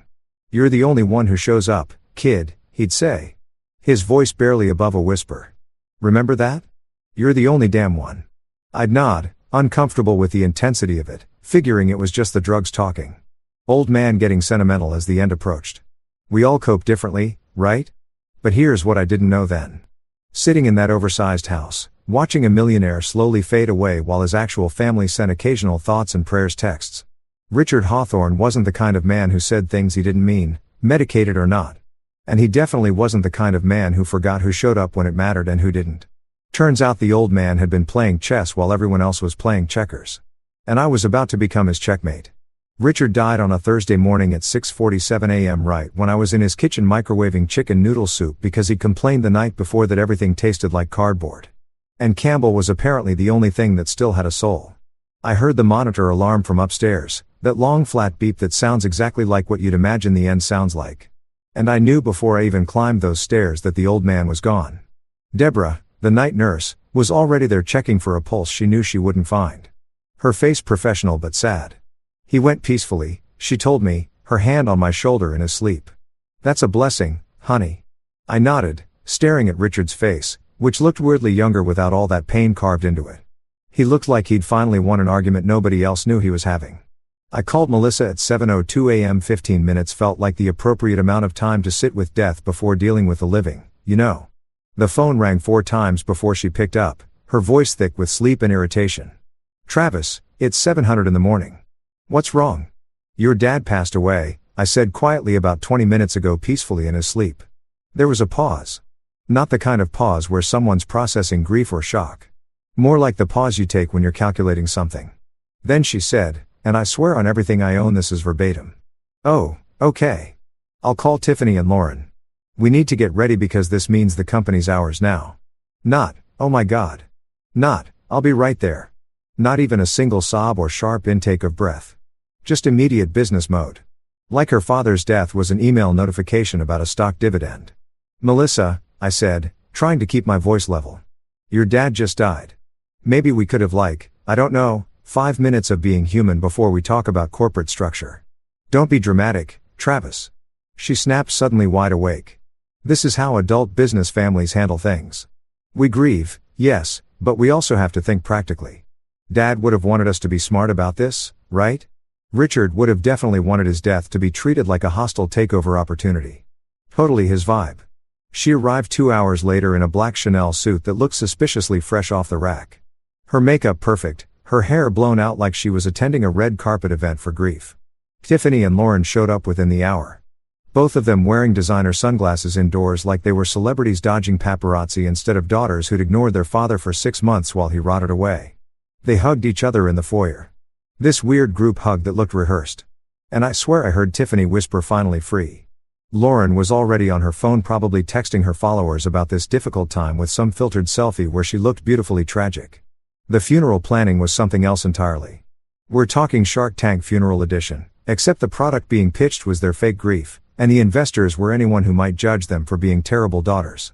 Melissa took charge immediately, booking the most expensive funeral home in the county, the kind of place with fountains in the lobby, and staff who spoke in hushed tones like they were working at a luxury spa for the dead. We need it to reflect Dad's status, Melissa announced at the planning meeting. Sitting across from a funeral director named Craig who had the kind of beard that screamed, "I take our Teasel coffee very seriously." He was a pillar of the business community. This needs to be memorable. Memorable like he was or memorable like a LinkedIn post, I muttered. But nobody heard me because Tiffany was already debating flower arrangements like she was competing on a reality show. "White roses are so predictable," Tiffany said, flipping through a catalog. "What about orchids? They're more sophisticated, more Dad." Lauren looked up from her phone. "Can we do a digital memorial wall where people can post photos like interactive? I could live stream parts of it for people who can't make it." I stared at her. "You want to live stream your father's funeral? It's called being inclusive, Travis." She shot back. "Not everyone can travel. This way, his legacy reaches more people. It's what the modern grieving process looks like." The modern grieving process apparently also included Tiffany wearing a white suit to the funeral because, as she explained to anyone who'd listen, white is a symbol of purity and new beginnings in many cultures. I read about it in a Goop article. It felt right. She looked like she was either attending a very confused wedding or auditioning for a cult. I half expected her to start handing out cleansing crystals. The funeral itself was held on a Saturday at St. Michael's Episcopal Church, a gorgeous old building with stained glass, and enough wood paneling to make a lumberjack weep. About 200 people showed up, mostly business associates, country club friends, and people who probably owed Richard money at some point. Frank, the neighbor, sat in the back pew and gave me a knowing nod when our eyes met. Melissa gave the eulogy, walking up to the podium in heels so high I'm pretty sure they violated several physics laws. She cleared her throat, looked out at the crowd with practiced emotion, and began. "My father was a complicated man." I almost laughed out loud. Complicated man is universal code for we barely spoke, but I need to sound deep and introspective right now. It's the eulogy equivalent of "it's not you, it's me," she continued, her voice wavering in all the right places. "He taught us the value of hard work, the importance of family, and the meaning of perseverance. 3 things she'd actively ignored her entire adult life. But sure, let's go with that narrative. He built an empire from nothing, and his legacy will live on through all of us who loved him." Tiffany dabbed at dry eyes with a tissue. Lauren was absolutely filming this on her phone. I could see the red recording light from where I sat 3 rows back. Someone's Instagram stories were about to get very morbid. When it was over, people lined up to offer condolences, shaking hands with the daughters like they'd just survived a natural disaster instead of a carefully orchestrated performance.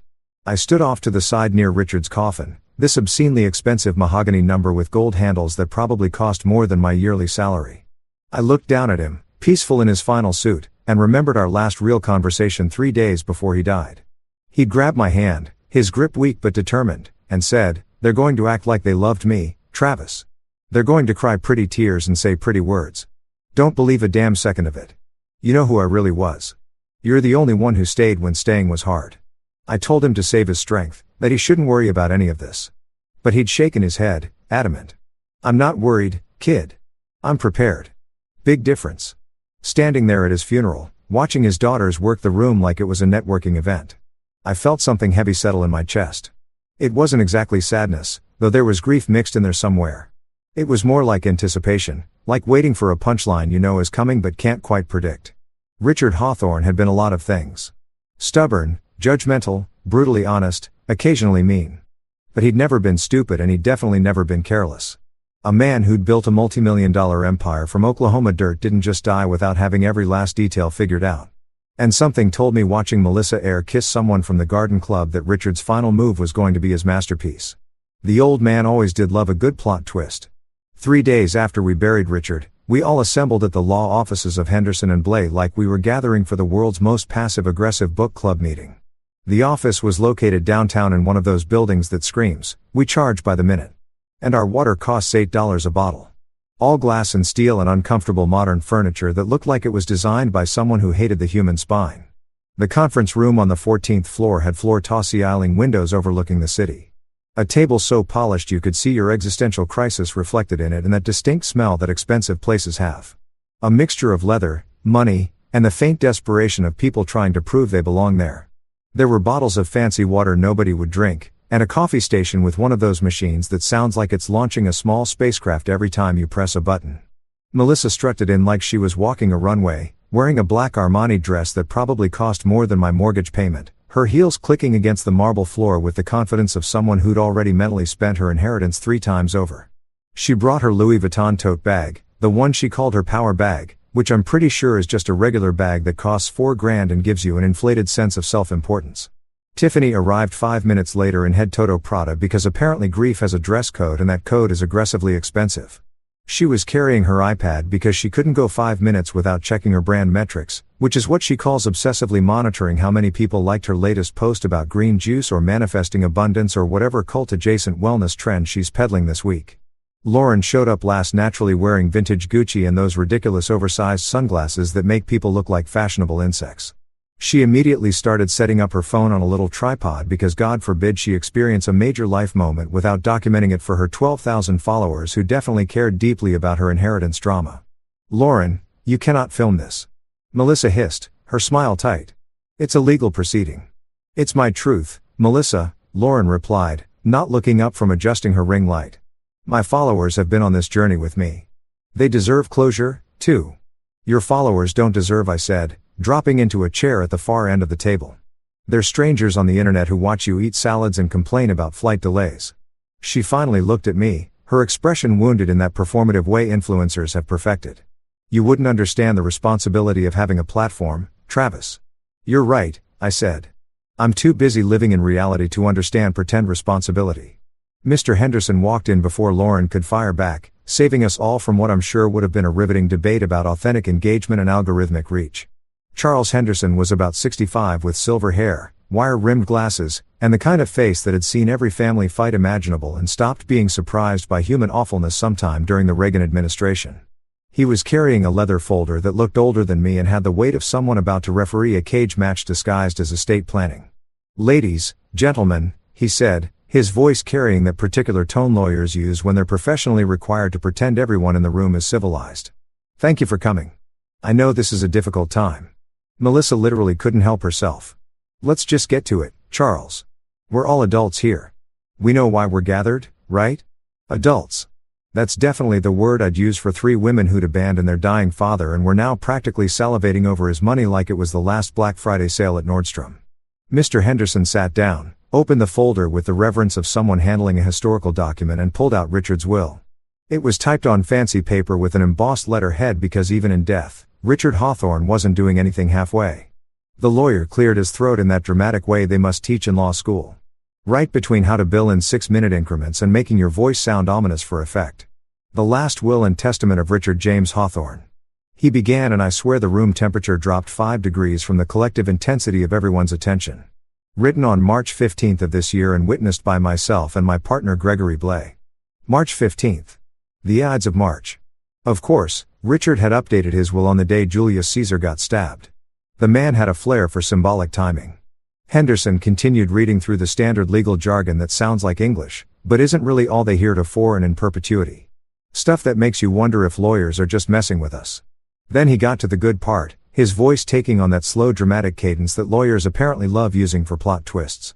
"To my daughters, Melissa and Hawthorne Donovan, Tiffany Marie Hawthorne, and Lauren Elizabeth Hawthorne, I leave controlling shares of Hawthorne Textiles Incorporated to be divided equally among the 3 of them, valued at approximately $12.6 million.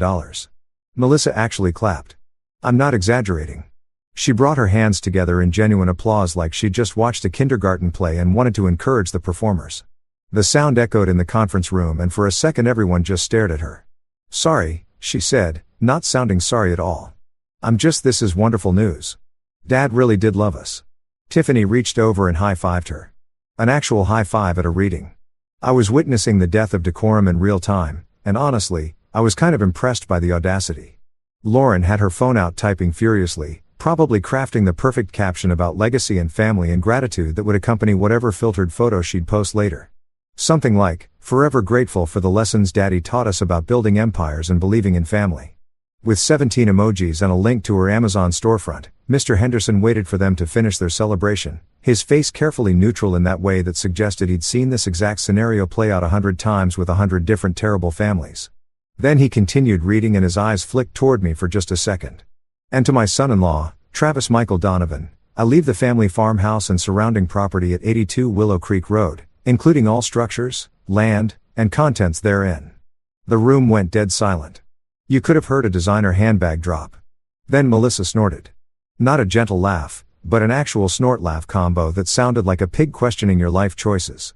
"You got the dump, Trav," she said, barely containing her glee. "The old falling-apart farmhouse in the middle of nowhere. Should have taken better care of him. Maybe you would have gotten something actually valuable." Tiffany joined in, giggling behind her hand. "Oh my God, that place is a disaster. The roof leaks, the plumbing is from like the Civil War era, and I'm pretty sure there are raccoons living in the attic. Dad used to joke about tearing it down." "At least you got something," Lauren added with fake sympathy, finally looking up from her phone. "I mean, it's not $12 million in stock, but you could probably sell it for like what, 50 grand? Maybe 75 if you find someone really desperate." They were laughing now, all three of them, feeding off each other's cruelty like hyenas who just found wounded prey. Melissa was wiping tears from her eyes, her mascara smudging slightly. "This is perfect. This is actually perfect. The handyman gets the handyman special. It's so poetic." I sat there absorbing their mockery, feeling my face get hot, but keeping my expression neutral. I'd learned a long time ago that the best response to the Hawthorne sisters when they got like this was to give them nothing. No reaction, no ammunition, just let them exhaust themselves on their own superiority complex. But Mr. Henderson wasn't laughing. In fact, he was watching me with an expression I couldn't quite read, something between curiosity and what might have been respect.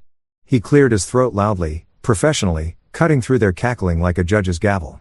"Actually," he said, his voice suddenly sharp enough to slice through their celebration like a hot knife through their designer egos. "There's more." The laughter stopped immediately. All three sisters turned to look at him, their smiles faltering like someone had just announced the store was out of their favorite Roy flavor. "What do you mean more?" Melissa asked, her voice tight. Mr. Henderson reached into his folder and pulled out a sealed envelope. It was cream-colored, expensive-looking paper, and across the front in Richard's distinctive shaky handwriting was my name. "Travis Michael Donovan. Your father requested that Travis read this privately," Henderson said, sliding the envelope across the Polish table toward me. "It contains additional instructions regarding his bequest." I picked up the envelope, feeling the weight of it, the thickness suggesting multiple pages inside. Through the paper, I could feel something small and metal. A key maybe. Melissa's smile had completely vanished now, replaced by something harder, more calculating. "What kind of additional instructions?" "Charles, we have a right to know what's in our father's will." "You know everything that pertains to you," Henderson replied calmly. "This is a private communication between Mr. Hawthorne and his son-in-law. Perfectly legal, I assure you." I pocketed the envelope, feeling all three sisters' eyes boring into me like laser beams of suspicion and barely contained rage. Melissa leaned toward me, her voice dropping to a whisper that somehow sounded more threatening than if she'd yelled. "Don't get too excited, Travis. It's probably instructions on how to maintain that piece of crap property. Or maybe the code to his antique tractor. Dad always did have a weird sense of humor about worthless things." I looked at her, really looked at her and smiled. It wasn't a big smile, just a small one, the kind that says, "I know something you don't, and it's killing you." "Yeah," I said quietly. "Maybe it runs on karma." She didn't laugh. None of them did. And for the first time since Richard died, I felt something close to hope. I waited until I was in my truck before opening the envelope because there was no way in hell I was giving Melissa and her designer-clad vulture sisters the satisfaction of watching me read whatever Richard had left me. The parking garage under Henderson and Blaze building was one of those underground concrete mazes that smelled like oil and expensive regret. The kind of place where every sound echoes and makes you feel like you're in a movie about corporate espionage. My truck, a 2015 Ford F1-150 that had seen better days and about 47 different construction sites, looked ridiculously out of place among the Teslas and BMWs, like a working-class hero at a yacht club mixer. I sat there in the driver's seat, engine off, just holding this envelope and feeling the weight of it. The paper was thick, the kind you buy from specialty stores where they ask if you want it hand-pressed or whatever pretentious thing makes paper cost $30 a sheet. Richard's handwriting on the front was shaky but deliberate. My name written with the careful precision of someone who knew these might be some of the last words he'd ever write. My hands were actually trembling a little as I broke the seal, which annoyed me because I'm not typically the trembling type. I build houses for a living. I use power tools that could remove fingers if you sneeze wrong. But something about this moment felt huge, like opening Pandora's box, except hopefully with less unleashing of evil upon humanity, and more finding out why a dying millionaire had given me a farmhouse everyone assumed was worthless. Inside the envelope were three things. A handwritten letter on matching cream stationery, a smaller sealed envelope marked for later, and a brass key that looked old and important. The kind of key that definitely didn't go to anything as mundane as a tractor or a garden shed. It had weight to it, substance, and an ornate design on the handle that looked almost Victorian. I unfolded the letter, and Richard's voice practically jumped off the page. Even his handwriting had attitude. All sharp angles and confident strokes despite the shakiness age and illness had added. Travis, it began because Richard had never been one for dear or any of that sentimental greeting card garbage. If you're reading this, I'm dead. Which means I finally escaped listening to Lauren talk about her brand Synergy or whatever horseshit she's calling it these days. Small mercies. I actually laughed out loud, the sound bouncing off the concrete walls around me. Even from beyond the grave, the old man couldn't resist taking shots at his daughters. The letter continued. If my daughters are laughing right now, and let's be honest, they definitely are. Let them. They think they won. They think they got the empire, the company, the golden ticket to Easy Street. They have no idea what they actually got, but they'll figure it out soon enough. Probably around month 3 when they realize running a textile company requires more than posting pictures on Instagram and attending charity brunches where they pretend to give a damn about literacy or saving the whales or whatever cause is trendy this season. I could picture Richard writing this probably hooked up to oxygen, morphine dripping into his veins, still sharp as a tack and twice as mean. The man had been barely able to walk to the bathroom without assistance. But his mind had stayed clear right up until the end, cataloging every slight, every absence, every fake. I'll visit soon text message his daughters had sent. The farmhouse isn't what it seems, Richard wrote. And I felt my pulse quicken. 82. Willow Creek Road has been in my family for 4 generations. My grandfather built that house with his own hands back in 1924. And every Hawthorne man since has added something to it. My father put in the basement. I added the workshop. But what's under the old cider press in that basement? That's something nobody knows about except me, my accountant, Miriam Lopez, and now you. The old cider press. I remembered it vaguely from the one time Richard had taken me out to the farmhouse about 3 years ago back when he was still healthy and just wanted someone to help him move some furniture. His daughters had deemed too country for their aesthetic. The press had been this massive antique thing in the corner of the basement made of wood and iron and looking like a museum piece from the agricultural revolution. We'd moved boxes around it and I'd asked if it still worked. Everything in that house still works, Richard had said. You just have to know how to use it. At the time, I'd figured he was just being philosophical about old stuff, but now that memory hit different. The letter continued. Go to the basement. Move the cider press. It's on wheels. Easier than it looks. Underneath you'll find a trap door. The brass key opens it. What's inside is what I couldn't trust anyone else with. Travis, you earned it. You sat with a dying old bastard when everyone else found convenient excuses. You changed my oxygen tanks. You made me terrible soup that I complained about but secretly appreciated. And you treated me like a human being instead of a walking ATM or an obligation you could outsource. My throat felt tight reading that, remembering all those nights sitting with Richard, watching Clint Eastwood movies, and listening to him tell stories about building his company from nothing, about the risks he took, the people who doubted him, the times he almost lost everything and somehow clawed his way back. Inside that envelope marked for later, Richard's letter went on, are instructions for what comes next. Don't open it yet. First, go to the farmhouse. See what I left you. Then, and only then, read those instructions. Trust me on this, kid. The order matters. The letter ended with, "They thought I was just a senile old man rambling about the past. They thought all I cared about was the company, the legacy, the Hawthorne name. But here's what they never understood. A legacy isn't what you leave behind, it's who you leave it with. Make me proud, Travis. And if you get a chance, tell Melissa that Karma's A with a long memory and excellent accounting skills. R.H." I sat there holding this letter, reading it 3 times, feeling emotions I couldn't quite name. Richard had planned this. Every detail, the farmhouse that everyone mocked, the mysterious inheritance, this entire elaborate setup, it was all intentional. The man had orchestrated his final move like a chess grandmaster playing against opponents who didn't even know they were in a game. My phone buzzed. A text from Melissa. "Don't get your hopes up about whatever Dad wrote. He was probably medicated and sentimental. The farmhouse is still a dump. Maybe you can flip it and finally afford a decent vacation." Another buzz. "Tiffany. Honestly, Travis, you should thank us for not contesting the will. We could have argued you manipulated Dad in his final days. We're being generous. And Lauren, no hard feelings about the inheritance distribution. Dad knew what he was doing. Some people are meant to build empires and some people are meant to maintain old houses. Both are important. Heart emoji, prayer hands emoji, house emoji." The condescension was so thick I could have spread it on toast. They were so convinced they'd won. So absolutely certain that their 12 million in stock was the prize and my farmhouse was the consolation trophy for the loser who'd done all the work. I looked at the brass key in my palm, feeling its weight, its promise of secrets. Then I looked at the smaller sealed envelope marked for later, resisting the urge to rip it open right there in my truck like some impatient kid on Christmas morning. But Richard had said the order mattered. And if there was one thing I'd learned about Richard Hawthorne over the past few months, it was that when he said something mattered, you listened.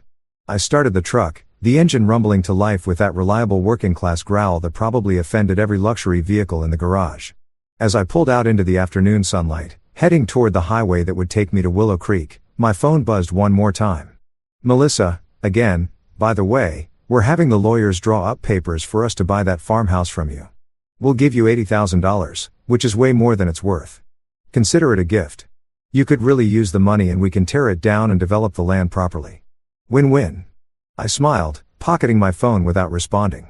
She had no idea what was waiting under that old cider press, what Richard had really left me, what this was actually all about. But she was about to find out.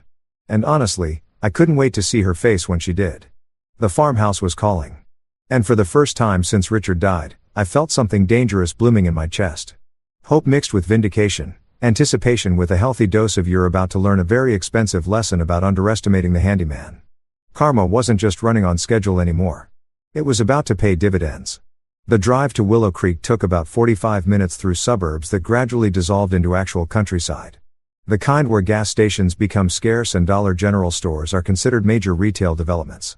The farmhouse sat on 12 acres at the end of a gravel road that hadn't been properly maintained since probably the Clinton administration, surrounded by fields that had gone wild and enough trees to qualify as a small forest. It was the kind of property that real estate agents would describe as rustic and full of potential, which is code for bring a contractor, a priest, and low expectations. I hadn't been out here since Richard got sick, and pulling up to the place hit me with this weird wave of nostalgia mixed with apprehension. The house itself was exactly as everyone described. A 2-story white farmhouse that had definitely seen better decades with a wraparound porch that sagged in places, shutters that hung at angles that defied both physics and any sense of aesthetic harmony, and a roof that looked like it was holding on through sheer stubbornness and possibly spite. The paint was peeling in spots, giving it that haunted by the ghosts of better maintenance decisions vibe that every old farmhouse eventually achieves. But here's the thing nobody understood about this place. Richard had loved it. Not in the way his daughters love their penthouses or luxury cars, but genuinely loved it. He'd told me once during one of our late-night morphine philosophical conversations that this farmhouse represented everything he'd built his empire to escape from and everything he wished he'd never left behind. "Progress isn't always forward, Travis," he'd said. "Sometimes it's just expensive." I parked in the overgrown driveway, grabbed my flashlight from the truck bed because country properties don't believe in adequate lighting, and headed for the front door. The key Richard had given me months ago still worked. The lock clicking open with that satisfying sound of old mechanisms that were built back when things were made to actually last instead of planned to obsolete in 3 years. Inside, the house smelled like dust, old wood, and memories nobody had bothered to visit. The furniture was covered in white sheets like ghosts of a life Richard had maintained but never really lived in these last few years. The living room had a stone fireplace big enough to roast a small cow, hardwood floors that creaked with character, and windows that looked out over the property with views that probably cost millions in other zip codes, but here just came with mosquitoes and property taxes nobody wanted to pay. I made my way through the house to the basement door, which was hidden in the back of the kitchen behind what looked like a regular pantry, but was actually a false front. Because, of course, Richard had secret passages in his farmhouse. The man couldn't do anything straightforward if his life depended on it. The door swung open with a horror movie creak that would have made any self-respecting ghost proud, revealing wooden stairs that descended into darkness thick enough to cut with a knife. The basement was unfinished. All concrete floors and exposed beams with that particular smell basements have. That's part earth, part mildew, and part something definitely died down here once. My flashlight beam cut through the darkness, illuminating cardboard boxes labeled in Richard's handwriting. Christmas decorations 1987. Tax records. Keep forever apparently. And my personal favorite, Melissa's childhood art. Terrible, but she cried when I tried to throw it out. And there in the far corner, exactly where Richard said it would be, sat the old cider press. It was this massive contraption made of dark wood and iron, probably weighing several £100, looking like something that belonged in a museum exhibit about agricultural history, titled How Our Ancestors Turned Apples into Alcohol Before They Invented Therapy. I walked over to it, running my hand along the warm wood, and noticed for the first time what I'd missed 3 years ago. Wheels. Heavy-duty industrial caster wheels had been installed on the base, hidden by the shadows, and deliberately positioned to look like they were just part of the original structure, but these were new, modern, probably rated for serious weight. Richard had modified this thing specifically to be moved. I pushed and the cider press rolled aside easier than I expected, smooth and silent like it had been oiled recently, which it probably had been. Knowing Richard and his attention to detail, he'd probably been maintaining this secret right up until he couldn't get out here anymore. Underneath, set into the concrete floor, was a trapdoor, not some old wooden thing you'd expect in a farmhouse basement, but a modern steel door with a brushed metal finish, complete with a keyhole that looked like it belonged on a safe deposit box and a small keypad that glowed faintly blue in the darkness. "You magnificent, sneaky old bastard," I whispered, pulling out the brass key Richard had left me. The key slid into the lock like it was coming home, turning with a solid click that echoed in the basement. But the door didn't open. The keypad blinked, waiting for a code. Of course, there was a code. Richard wasn't about to make this too easy, even from beyond the grave. I stood there thinking, my mind racing through possibilities. Richard's birthday, too obvious. The company's founding date, maybe, but that felt too corporate for something this personal.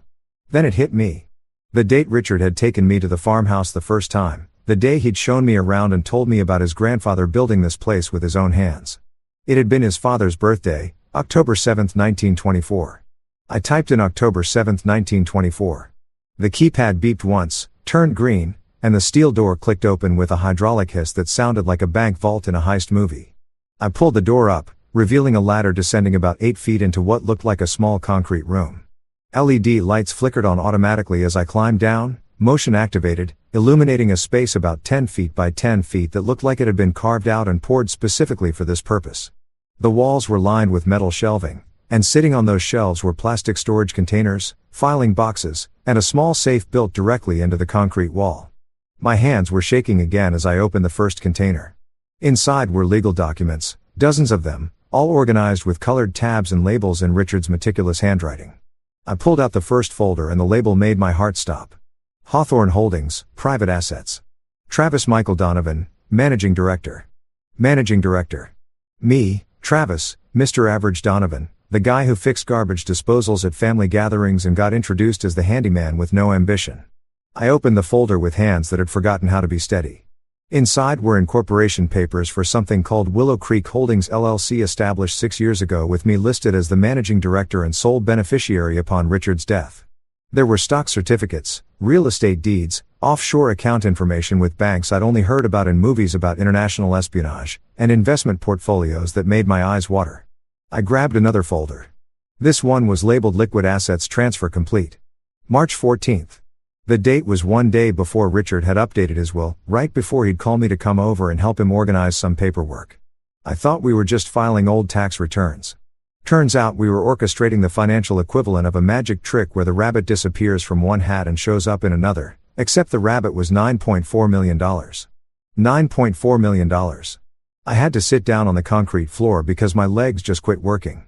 The number was right there in black and white, printed on official bank statements, verified by Miriam Lopez's signature as the accountant of record, dated and notarized, and absolutely, completely mind-blowingly real.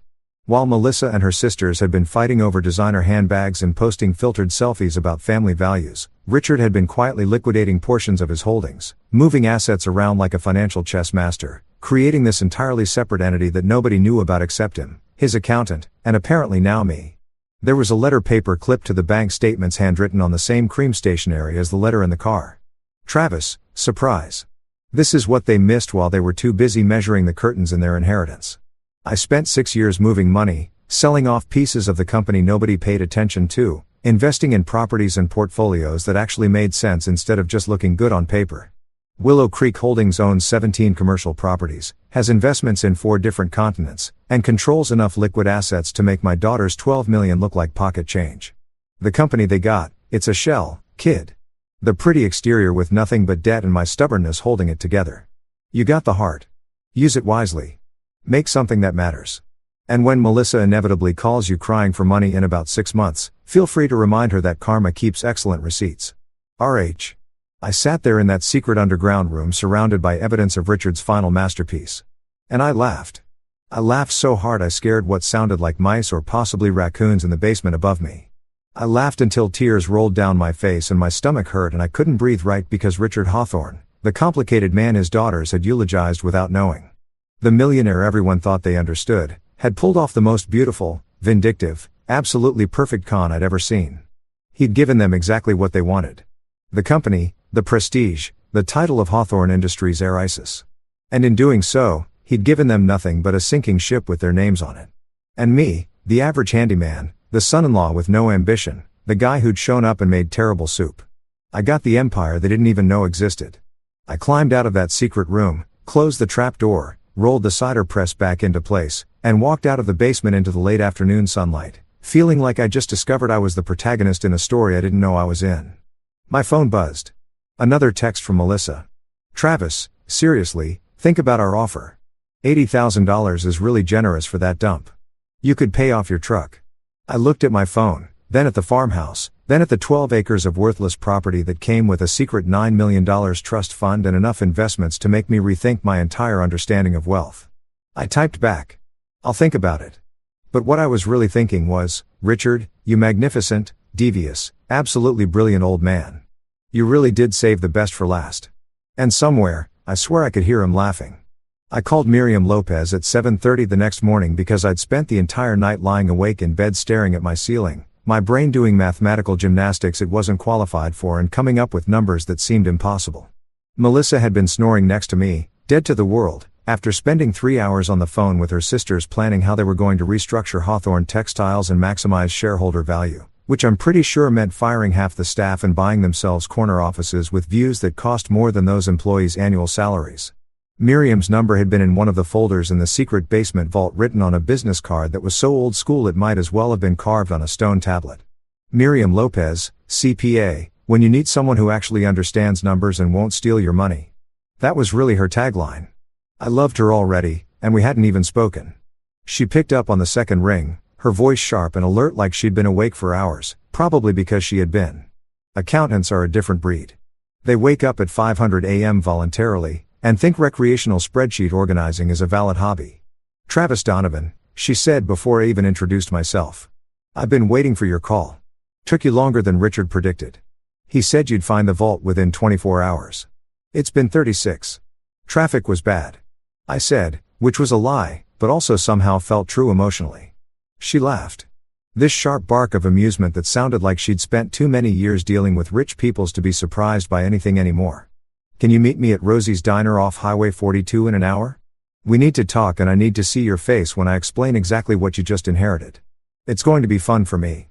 I mean, you're probably going to need several cups of coffee and maybe a paper bag to breathe into. Rosie's Diner was one of those classic American establishments that looked like it hadn't been remodeled since Eisenhower was president and wore that fact like a badge of honor.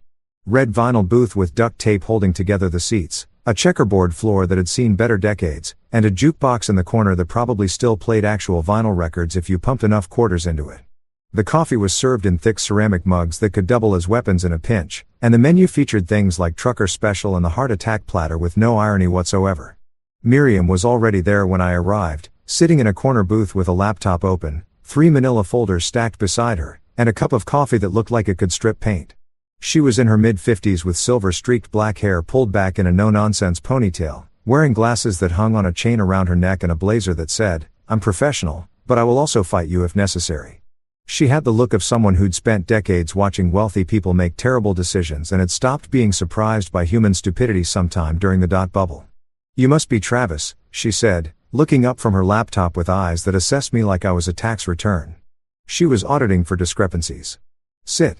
Order something. You're going to need calories for this conversation." I slid into the booth across from her just as a waitress who looked like she'd been working there since the Carter administration appeared with a coffee pot. Her name tag said, Deb. And she poured my coffee without asking if I wanted any, which is the kind of service I can respect. "What will it be, honey?" Deb asked, her voice carrying that particular rasp of someone who'd smoked a pack a day for 40 years and wasn't about to apologize for it. "Pancakes," I said. "Because when your life is imploding in the best possible way, you eat pancakes and bacon. Lots of bacon." "Smart man," Miriam said as Deb walked away. "You're going to need protein and carbs for what I'm about to tell you." She closed her laptop, pushed it aside, and pulled the manila folders in front of her like a dealer about to reveal a winning hand. "So, you found Richard's little treasure trove. How'd that feel?"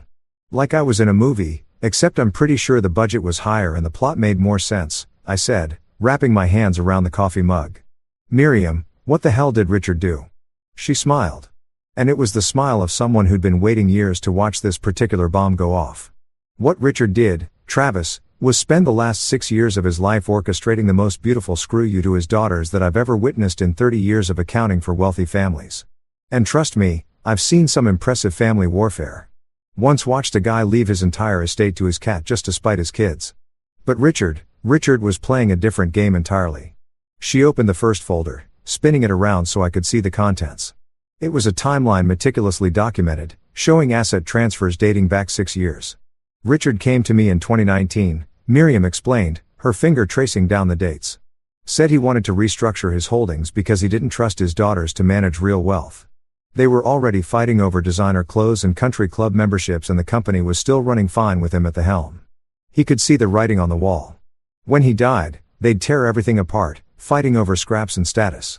So, he started moving money," I said, scanning the documents. "Not just moving it, transforming it. Richard was brilliant, Travis. Most people think textile manufacturing in America is dead, right? Outsourced to Bangladesh and Vietnam, race to the bottom, all that depressing economic reality. And on the surface, that's exactly what Hawthorne Textiles looked like. A struggling legacy company barely holding on through Richard's sheer stubbornness and some loyal contracts he'd maintained through relationships built over 40 years. She pulled out another folder, this one thicker, but what nobody knew. Not his daughters, not the board, not even most of his employees, was that Richard had been quietly selling off the profitable parts of the company piece by piece. He'd identify a division that was actually making money, spin it off into a separate entity under Willow Creek Holdings and replace it with debt and underperforming assets back in the main company. Like performing surgery on a business, removing all the healthy organs, and leaving behind a pretty corpse that looked fine from the outside, but was basically running on fumes and inherited reputation. My pancakes arrived, and I forgot they existed. So, the company the girls got is a beautiful, prestigious shell worth about $12 million on paper, but actually carrying $8 million in debt that's structured to come due over the next 3 years. They got the Hawthorne name, the headquarters building, which is mortgaged to hell, some equipment that's outdated, contracts that are barely profitable, and a workforce that's going to need massive restructuring to stay solvent.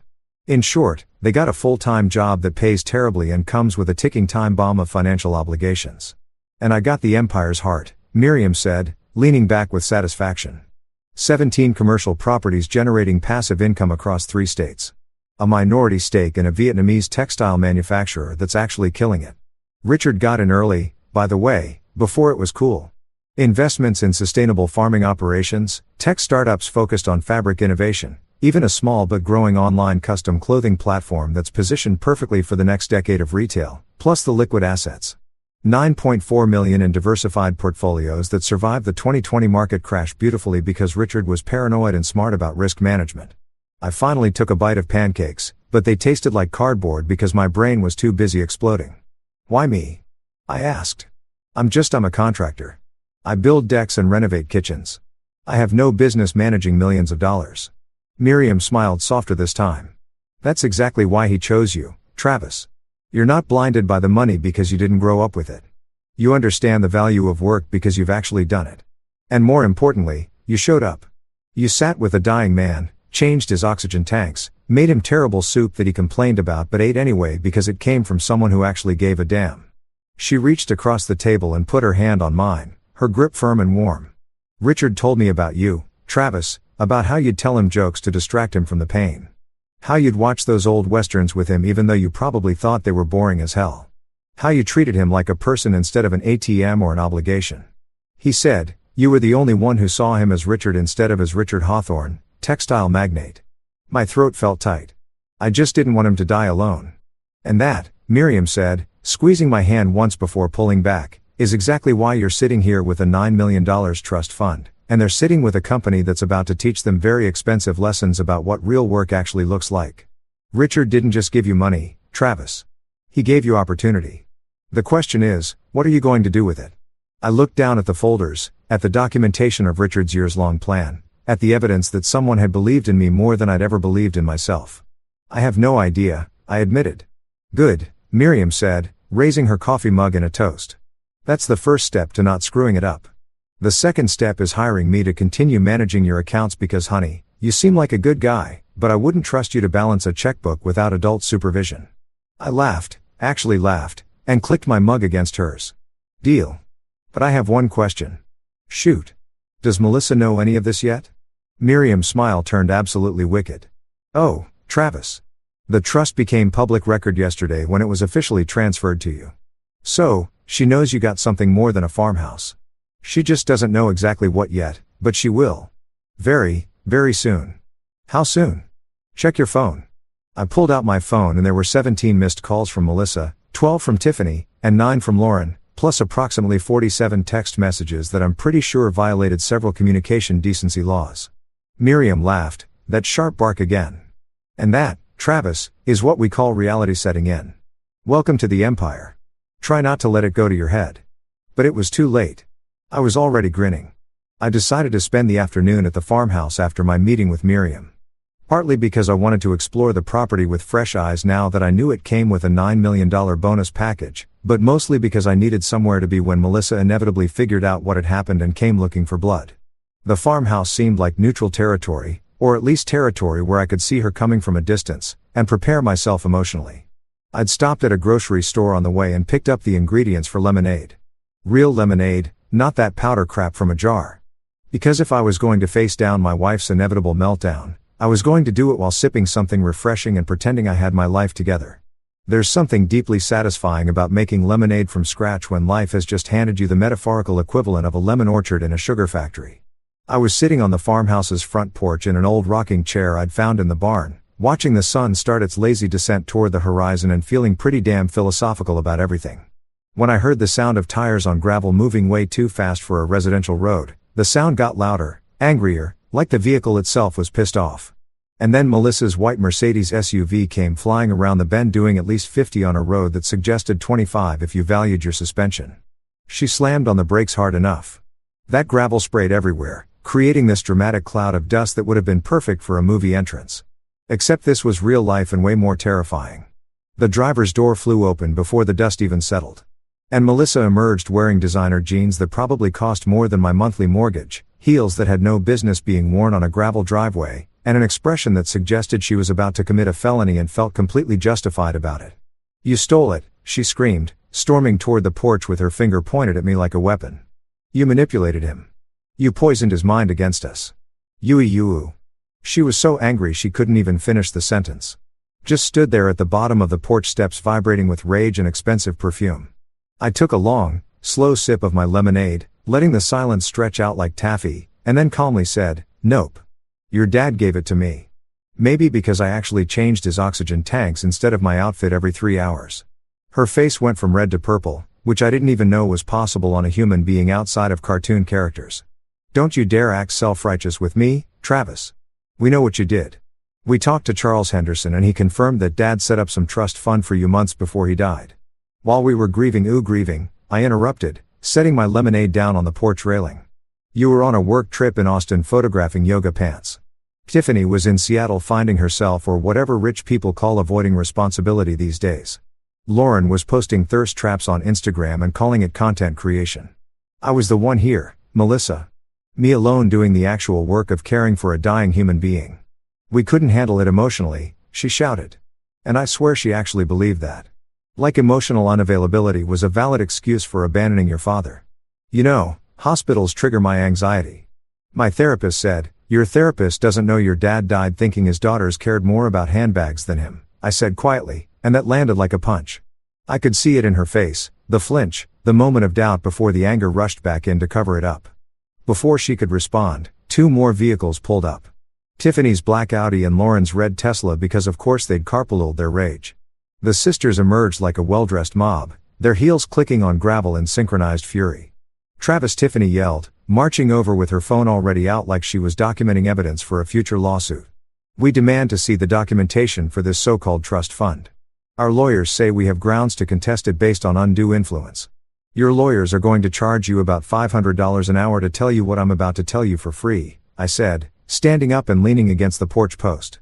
"Your dad was completely mentally competent when he set this up. Miriam Lopez, his accountant who's been with him for 30 years, will testify to that. Charles Henderson, the family lawyer you've known since you were kids, will confirm it. You don't have a case. You have hurt feelings and expensive legal bills." Lauren had her phone out, too, filming everything because apparently the girl couldn't experience reality without documenting it for her followers. "This is elder abuse," she announced to her phone camera. Her voice taking on that performative quality influencers use when they're pretending to be passionate about something. "Financial manipulation of a vulnerable senior citizen. My followers need to know about this. Accountability is important." "Perfect," I said, smiling directly at her camera. "Make sure you post it with the caption, 'How to lose $9 million in 9 months by abandoning your dying father.' Really captures the essence of your family values. Very on brand." That stopped her cold. She lowered the phone, her perfectly contoured face scrunching up in confusion. "What do you mean 9 million? Charles said it was a trust fund, not Travis. How much did Dad leave you?" And there it was, the moment I'd been simultaneously dreading and anticipating since Miriam had laid out the numbers for me at Rosie's diner. I could have been diplomatic about it. I could have softened the blow, been the bigger person, taken the high road. But you know what? Screw the high road. The high road doesn't get you anywhere when you're dealing with people who've spent years treating you like the help. 9.4 million, I said clearly. In liquid assets alone, plus 17 commercial properties, minority stakes in several profitable businesses, and investments across 4 continents. Willow Creek Holdings, I'm the managing director. Your dad spent 6 years building it while you were busy posting about gratitude and manifesting abundance without actually understanding what either of those words meant. The silence that followed was so complete, I could hear birds chirping in the trees behind the house. It was like someone had hit pause on reality and forgotten to press play again. Tiffany spoke first, her voice barely above a whisper. "That's impossible. The company was worth 12 million. We got the company. The math doesn't. The math works fine when you understand your dad gave you a sinking ship with a pretty paint job." I explained, enjoying this way more than I probably should have. "Hawthorne Textiles is carrying 8 million in structured debt. He gutted the profitable divisions and moved them under Willow Creek Holdings. You got the name, the prestige, and a whole lot of financial problems that are going to start coming due in about 18 months. Congratulations on your inheritance. Hope you kept the receipts on those celebration outfits." Melissa's legs seemed to give out. She actually sat down on the porch steps, her designer jeans getting dusty, her face blank with shock. "He wouldn't do that," she said. But her voice had lost all its conviction. "He loved us. He was our father. He did love you," I said. "And I meant it. But he loved you enough to teach you a lesson you desperately needed to learn. You can't just show up for the good parts, Melissa. You can't go someone when they're dying and expect to inherit their respect along with their money. Life doesn't work that way. Karma doesn't work that way." Tiffany had her phone to her ear now, probably calling her lawyer, pacing back and forth in the driveway, and hissing about litigation and legal options. Lauren had started crying. Actual tears, which was shocking because I didn't think she was capable of genuine emotion that wasn't curated for social media engagement. "We deserve our share," Lauren sobbed, mascara running down her face in black rivers. We're his daughters. We're his blood. You're just the guy who married Melissa. You're nothing. And that right there, that entitled, spoiled, completely lacking in self-awareness statement was exactly why Richard had done what he did. You're right, I said calmly. I'm just the guy who married Melissa. The guy who showed up, the guy who made soup and changed oxygen tanks and watched old westerns at 2 o'clock in the morning because your dad couldn't sleep and was scared of dying alone. I'm nothing special, Lauren. I'm just someone who actually gave a damn. Apparently, that was special enough for Richard. Tiffany stormed back over. Her lawyer apparently not answering because it was Sunday afternoon. And even attorneys who charge by the breath need time off. This isn't over, Travis. We're going to fight this. You're going to waste money you don't have on lawyers who will tell you what I already told you. I interrupted. But hey, it's your financial funeral. I'll send flowers. They'll be nice ones, too, because unlike you, I can actually afford them now. Melissa stood up slowly, dust falling from her jeans, her face a mixture of anger and something that might have been betrayal. I want a divorce, she said quietly. Yeah, I replied, not even surprised. I figured I'll make it easy for you. You can keep the house, the cars, whatever. I don't need any of it. But just so we're clear, Melissa, you're not getting a dime of Richard's money. It's in an ironclad trust that specifically excludes you in the event of divorce. Your dad thought of everything. Even this conversation probably. She stared at me like she was seeing me for the first time. Or maybe like she was realizing she'd never actually seen me at all. You've changed, she said. No, I corrected her. I just stopped pretending I was okay with how you treated me. Big difference. The three of them left together, a defeated trio, climbing into their luxury vehicles and pulling away much slower than they'd arrived, leaving behind nothing but dust and the faint smell of expensive perfume that got carried away by the evening breeze. I sat back down in the rocking chair, picked up my lemonade, and took a long drink. It had gotten warm, but it still tasted like victory. The farmhouse creaked around me, settling into the evening, and somewhere in the fields beyond, I heard an owl starting its nightly haunt. For the first time in 8 years of marriage, I felt peaceful. The divorce papers came through in record time, mainly because Melissa wanted out faster than a shopaholic leaving a store that just announced it's going out of business. She signed everything without contesting, probably because her lawyers had explained in very expensive detail that fighting me would cost more than whatever she might win, which was exactly nothing. I kept Richard's trust and the farmhouse. She kept our suburban house that I'd never really liked anyway, her Mercedes, and enough furniture to stage a moderately successful estate sale. We split the marriage assets down the middle like civilized adults who'd stopped pretending we'd ever actually liked each other. And just like that, 8 years of matrimony dissolved faster than my faith in the institution had about 6 years prior. 2 weeks after the divorce was finalized, I sat down with Miriam Lopez and Charles Henderson in what was rapidly becoming my favorite conference room at Henderson and Blay. The small one on the 3rd floor that didn't have pretentious art on the walls and had a coffee maker that actually worked without requiring an engineering degree to operate. We brought in lunch from a local deli because this was going to be a marathon meeting, the kind where you need pastrami sandwiches and actual sustenance to make it through discussions about corporate restructuring and asset management without your brain leaking out your ears. All right, Miriam said, spreading papers across the table like a general planning a military campaign, which wasn't far off from what we were actually doing. Let's talk about what you want to do with Willow Creek Holdings, Travis, because right now you've got a collection of assets that are making money, sure, but they're not really doing anything meaningful. They're just existing. Richard built you a foundation, but now you need to decide what kind of house you're building on it. I've been thinking about this for days, lying awake at night in the farmhouse that was slowly starting to feel like home instead of just a building I'd inherited. Richard had given me resources, yes, but more importantly, he'd given me an opportunity to do something that actually mattered instead of just existing in someone else's shadow. The question was, what did Travis Donovan actually care about? Sustainable farming, I said, surprised by how certain I sounded. And textile restoration, but the right way. Richard told me once that his grandfather had started the company because he wanted to make clothes that lasted that people could pass down to their kids. Quality over quantity. But then the market changed, fast fashion became a thing, and the company had to adapt or die. Except adapting meant compromising everything his grandfather had built the company on in the first place. Charles Henderson leaned forward, his glasses catching the light. He'd taken off his suit jacket, rolled up his sleeves, and looked more human than I'd ever seen him in his natural lawyer habitat. You want to go back to that original vision? Make Willow Creek Holdings about quality textiles and sustainable practices. Not just quality textiles, I said. The idea forming even as I spoke it out loud. I want to create a model that proves you can make money and do good at the same time. Local textile manufacturing using sustainable materials. Partnering with small farms that are doing things right instead of factory farms that are destroying the environment.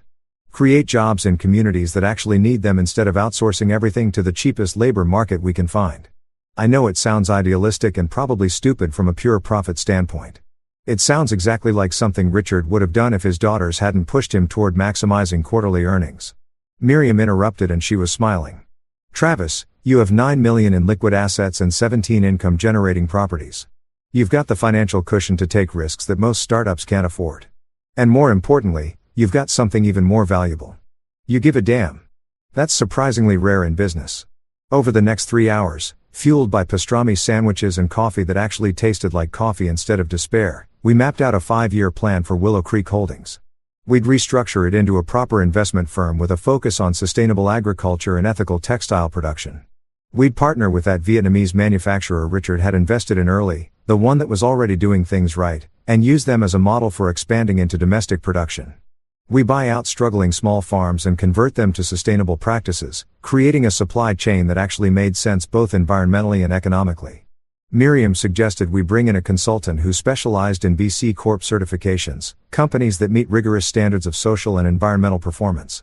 Charles recommended we talk to a friend of his who ran a nonprofit focused on rural economic development. Someone who could help us identify communities where our investment could make the biggest impact. I sat there taking notes like I was back in college. Except this time the subject was how to use inherited wealth without turning into the thing you always hated, which definitely wasn't offered at my community college. We should also fix up the farmhouse, I said during a lull in the conversation. Make it the headquarters for Willow Creek Holdings. Nothing fancy, just restore it properly. Solar panels, energy efficient everything. Turn it into a working example of what we're trying to promote. The optics on that are perfect, Charles said, nodding. Billionaire as fancy downtown office runs empire from restored farmhouse. The media will eat it up. I'm not a billionaire. I protested. I've got 9 million, not 900 million. Miriam laughed.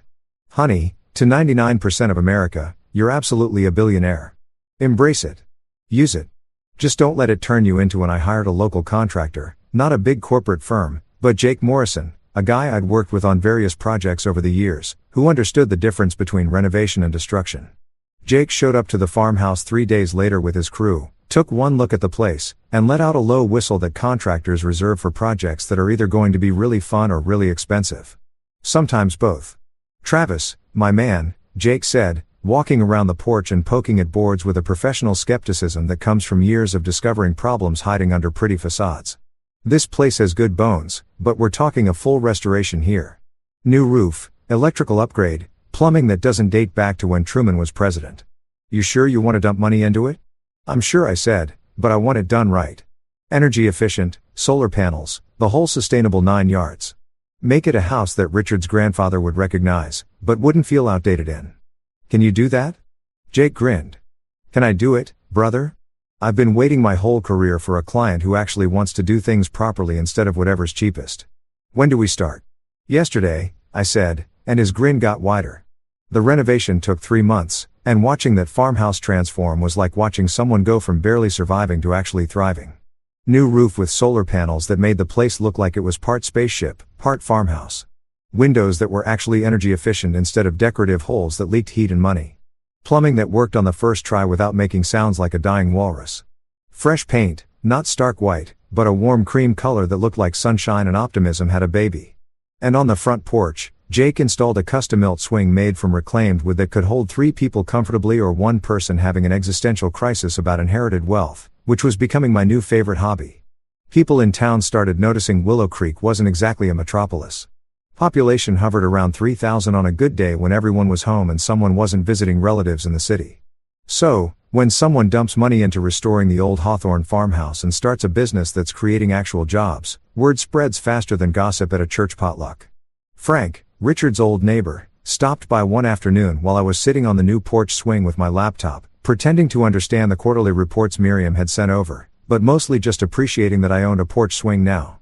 Look at you, Frank said, climbing the porch steps with the careful deliberation of an 83-year-old who'd fallen once and wasn't eager to repeat the experience. The farmer CEO, that's what people are calling you down at the hardware store. Travis Donovan, The contractor who inherited a fortune and didn't immediately turn into a jackass. You're a local legend, son. The farmer CEO, I repeated, testing the phrase out loud. It sounded ridiculous and perfect at the same time. Like a nickname you initially hate but eventually grows on you like moss on a tree. I like that. Sounds way better than Mr. Average. That's what Richard's daughters used to call you? Frank asked, settling into the rocking chair I'd left out specifically for him since he'd started making these visits a regular thing, among other things, I said. Most of which I can't repeat in polite company. Frank chuckled. That raspy laugh of someone who'd smoked for 50 years, quit 30 years ago, and still sounded like he was working through it. You know what Melissa's been calling you lately? Do I want to know? Probably not. But I'm going to tell you anyway because I'm old and don't care about social niceties anymore. She told someone at the grocery store that you're a manipulative con artist who stole her inheritance through elder abuse. Direct quote Cheryl staff last month trying to cut costs, but it's like putting a band-aid on a bullet wound. Word is they're going to file for bankruptcy by end of year. I nodded watching the sun sink lower toward the horizon, painting the fields gold and orange. I didn't feel happy about it. Exactly. But I didn't feel guilty either. Richard had given them exactly what they'd asked for, control of the company, and what they did with it was their responsibility, not mine. Richard knew, I said quietly. He knew exactly what would happen. He gave them enough rope and trusted they'd hang themselves with it. Smart man, Frank said. Mean as hell, but smart. We sat there in comfortable silence. Two men on a porch watching the day end. And I realized this was exactly what I'd been missing in my old life. This peace, this simplicity, this feeling that I was exactly where I was supposed to be, doing exactly what I was meant to do. The farmer CEO. Yeah, I could live with that. 6 months after the divorce, Hawthorne Textiles Incorporated started imploding like a building in a controlled demolition. Except nobody was controlling anything and it definitely wasn't going according to plan. Melissa and her sisters had managed to turn their $12 million inheritance into a masterclass on how not to run a business, which would have been impressive if it wasn't so predictable. First, they'd fired the senior management team, people who'd been with the company for decades and actually knew what they were doing because they wanted to bring in fresh perspectives. Those fresh perspectives turned out to be Tiffany's boyfriend, Chad, who they made marketing director despite his only qualification being that he'd once tried to sell NFTs of cats wearing scarves. That venture had failed spectacularly.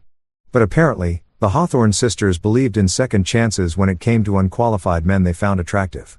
The financial reports that crossed Miriam's desk, because of course she still had industry connections feeding her gossip, read like a horror story written by someone who'd never heard of budgets. Melissa had renovated the executive offices for $2 million. Lauren had launched a failed influencer marketing campaign that cost $500,000 and generated exactly 0 sales. Tiffany had invested in a revolutionary fabric that turned out to be regular polyester with better branding. The debt Richard had carefully structured to come due started arriving like bills after Christmas.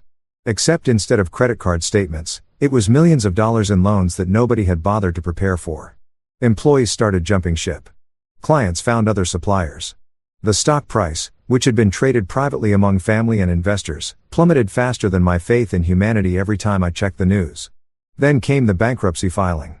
Chapter 11. Restructuring the whole 9 yards of corporate failure. The headlines wrote themselves, Hawthorne Textiles falls apart under new leadership, and my personal favorite, sisters inherit empire, immediately drive it into ground. My phone rang at 11 p.m. on a Tuesday. Melissa's name lit up the screen, and I almost didn't answer, but curiosity won out. Travis, she sobbed, her voice thick with tears and what sounded like expensive wine. Please, I need help. We lost everything. We can start over together, right? We were good once. I looked out at the farmhouse fields, peaceful under moonlight. Melissa, I'm not mad at you, I said calmly. I'm just allergic to stupidity. Then I hung up politely like a gentleman. A year after Richard died, I found myself sitting on the farmhouse porch watching the sunset bleed gold and crimson across fields that had finally been properly cultivated. Willow Creek Holdings was thriving. We'd partnered with 12 local farms, opened a small textile manufacturing facility that employed 60 people from the community, and turned a profit while actually giving a damn about the planet. The farmer CEO thing had stuck, and honestly, I'd stopped fighting it. But success felt hollow without someone to share it with. So, I drove to Oakwood Cemetery that evening, parking near the massive oak tree that shaded Richard's grave. His headstone was simple granite. Nothing ostentatious, just his name and dates with the inscription he'd requested. He showed up. I placed fresh flowers beside it.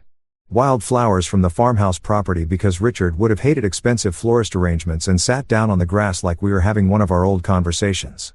You played the long game, old man, I said softly to the headstone. And you won. The girls filed for bankruptcy last month. Melissa's working retail at some boutique, which is ironic considering she used to spend more there monthly than they probably pay her yearly. Tiffany's boyfriend Chad left her for someone with actual money. And Lauren's follower count dropped when people realized she wasn't wealthy anymore. Turns out authenticity doesn't monetize well when you're broke.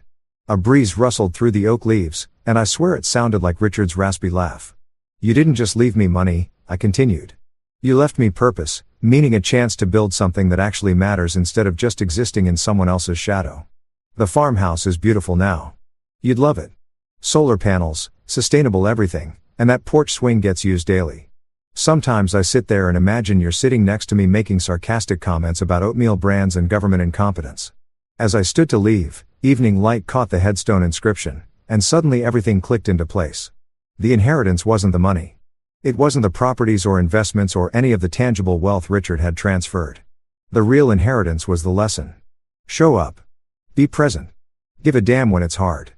Build something that outlasts you. I turned toward my truck and I swear I heard his voice on the wind. Told you to hang in there, kid. The fields glowed gold. Birds sang their evening songs.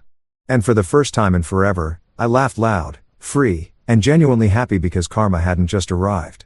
It had compounded with interest. And that concludes this story. That was a pretty wild one if you ask me. Let me know what you think about it in the comments. Now, let's get right into the next story. It's titled, After my wife's betrayal, I fled back to my granny's old house from my childhood. A few days later, an unexpected visitor fought through the blizzard to find me and said, "Get your coat. You're coming with me." I heard the man's voice before I even shut the door. Then her laugh. Too high, too sharp. It didn't sound like how she used to laugh when it was just us and cheap wine and movie nights. The coats weren't mine. Two of them slung sloppy over the armchair, boots under the radiator. Our Bluetooth speaker was running her party playlist, the one she always blasted when she wanted to feel 20 again. I didn't need more than that. I stood in the kitchen looking at the two wine glasses on the counter, lipstick on one. His voice again, muffled, coming from the bedroom. She didn't even close the door. She walked out in a black tank top, barefoot, not even startled. She leaned against the door frame like I was just another errand she forgot to handle. "You've been distant for months, Caleb," she said, brushing her hair behind her ear. "Married to deadlines." I didn't say a word, just stared at her for half a second longer than I should have, then grabbed my keys and my laptop bag off the chair. "Seriously, that's your move?" she called after me. I didn't turn around. Didn't slam the door either. I walked out into the wind. Snow was already coming down hard, hitting sideways against the cars lining Maple Street. I walked 3 blocks without thinking, past the diner, past the shuttered florist, until I stopped under a busted street light and just stood there breathing. That's all I could do without screaming. I felt like a complete fool. My own place was still rented out.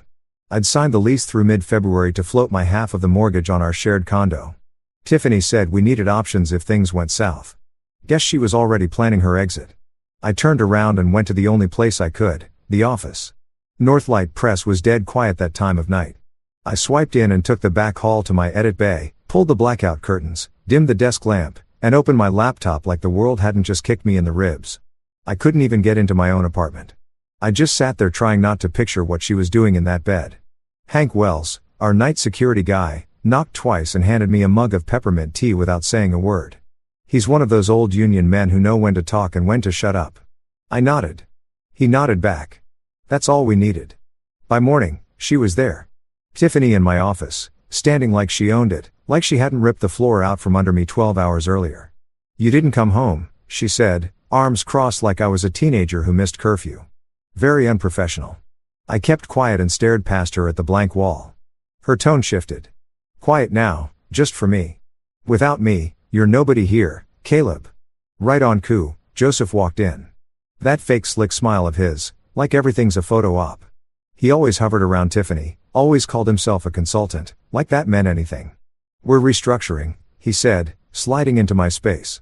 "Consolidation of verticals, brand refresh, nothing personal." Tiffany stepped closer and said it plain. "Consider this your separation from duties. HR would be in touch." I kept my back straight. "I'll take my personal files and my final check." She smirked. Hank's under instruction not to let you back in. By noon, my badge stopped working. I stood at the glass doors holding my laptop bag like it was a lifeline. Hank buzzed me out, his eyes low. He texted one word after. Sorry. As I stepped into the wet snow, someone brushed past me in the lobby. Black wool coat, heels clicking like she knew exactly where she was going. Tina Brooks, the owner's daughter. She didn't recognize me, but I knew her face from every investor deck I'd ever been forced to read. She stopped just long enough for us to shake hands. Her grip was warm. Then that thing hit me. The static, the tight pull in my ribs, the warning.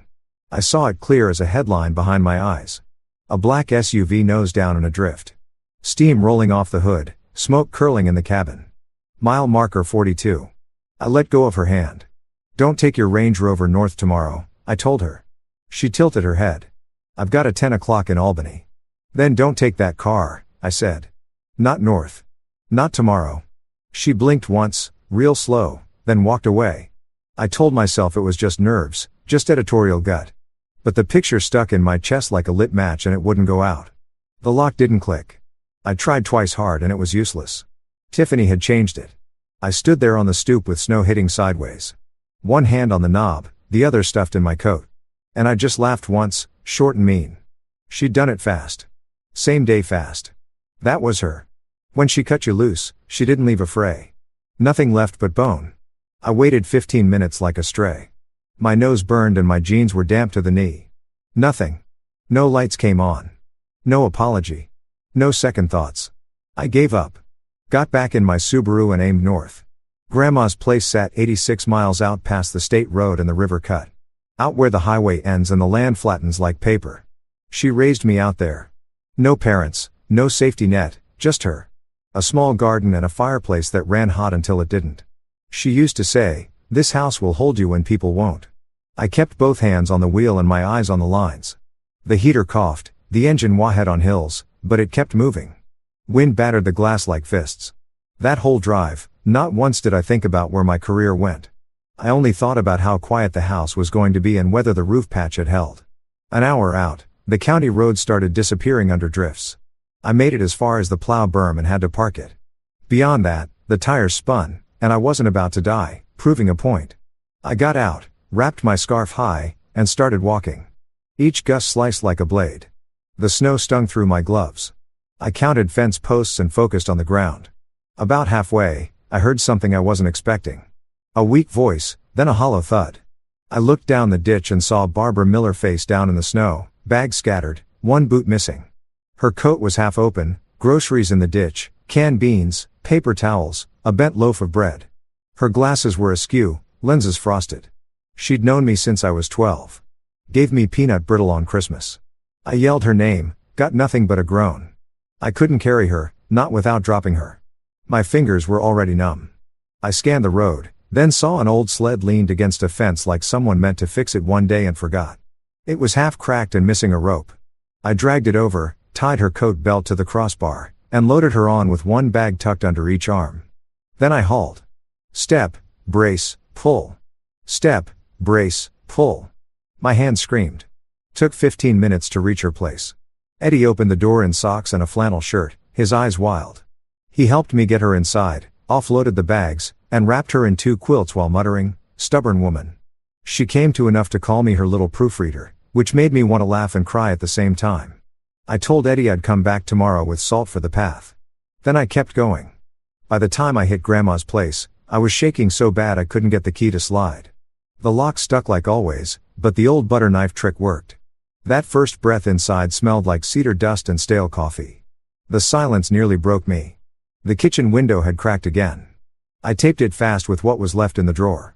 The logs I'd split back in fall were low, maybe 8 left.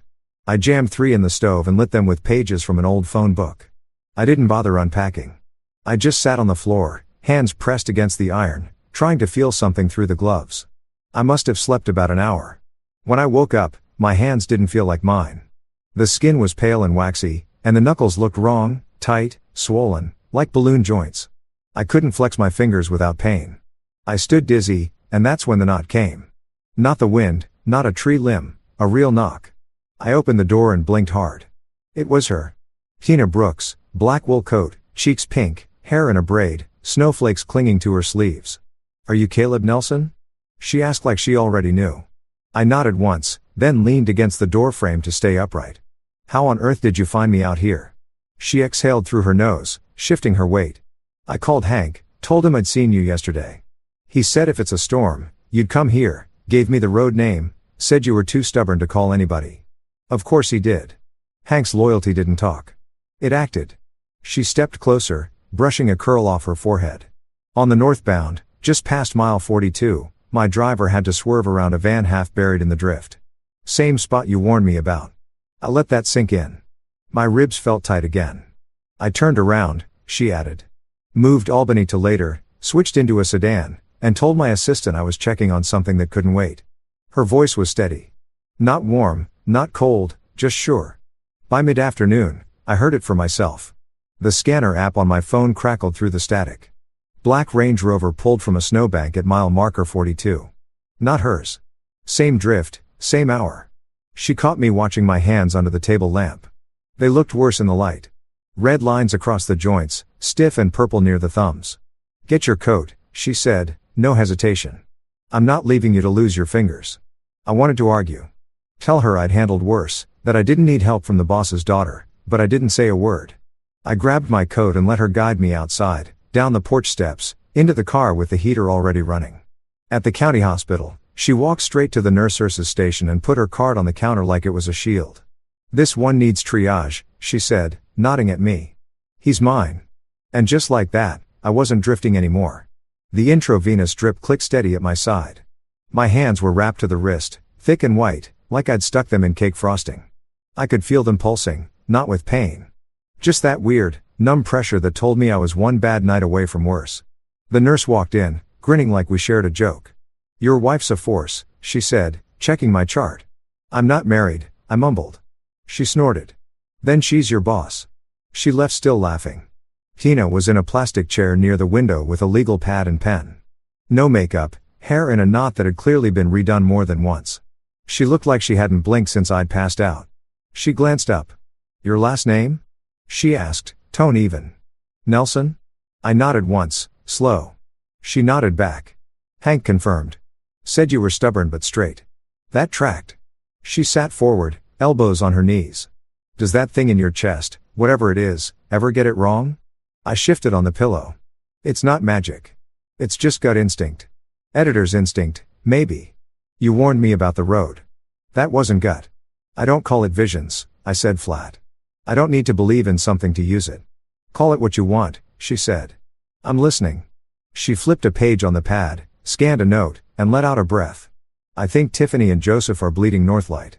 My mother's been hearing chatter through the foundation. Expenses don't match projects. Things feel off." I didn't move. Just watched her jaw tighten. "I want to build something honest," she said. "I'm done playing inside the machine. I need someone who smells rot before it spreads." I said nothing. "I'll cover your treatment. Give you a desk. Temporary setup for now, war room style. We'll run lean, separate slate, different books." I blinked.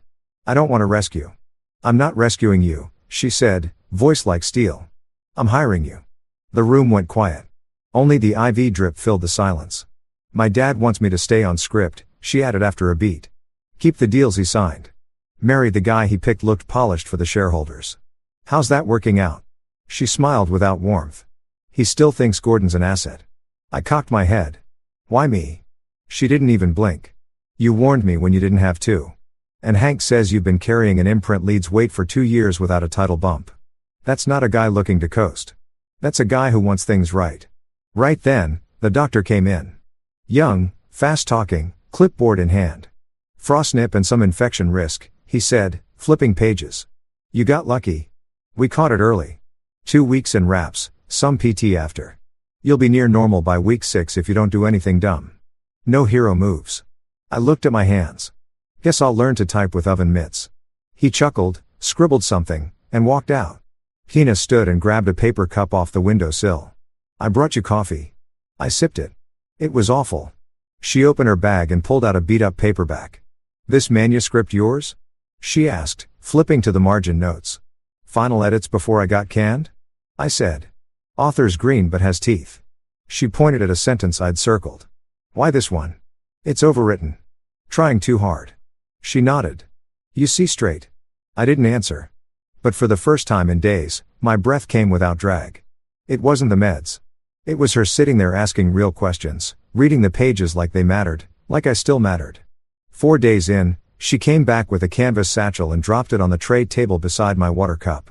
What's this? I asked, not touching it. Board packets, vendor files, some consulting invoices, all too neat, too round, and too vague. You want me to sniff? She met my eyes. Tell me if I'm wrong. I tilted my head. You're not. She pulled the chair closer. I've been hunting dead air since last spring. People using old contracts to hide new moves. Joseph keeps recommending vendors he trusts, but every time he says that, I hear a number behind it. You said your mom heard rumors about what? Middleman deals, kickbacks, soft billed hours, basically old school skimming dressed up like optimization.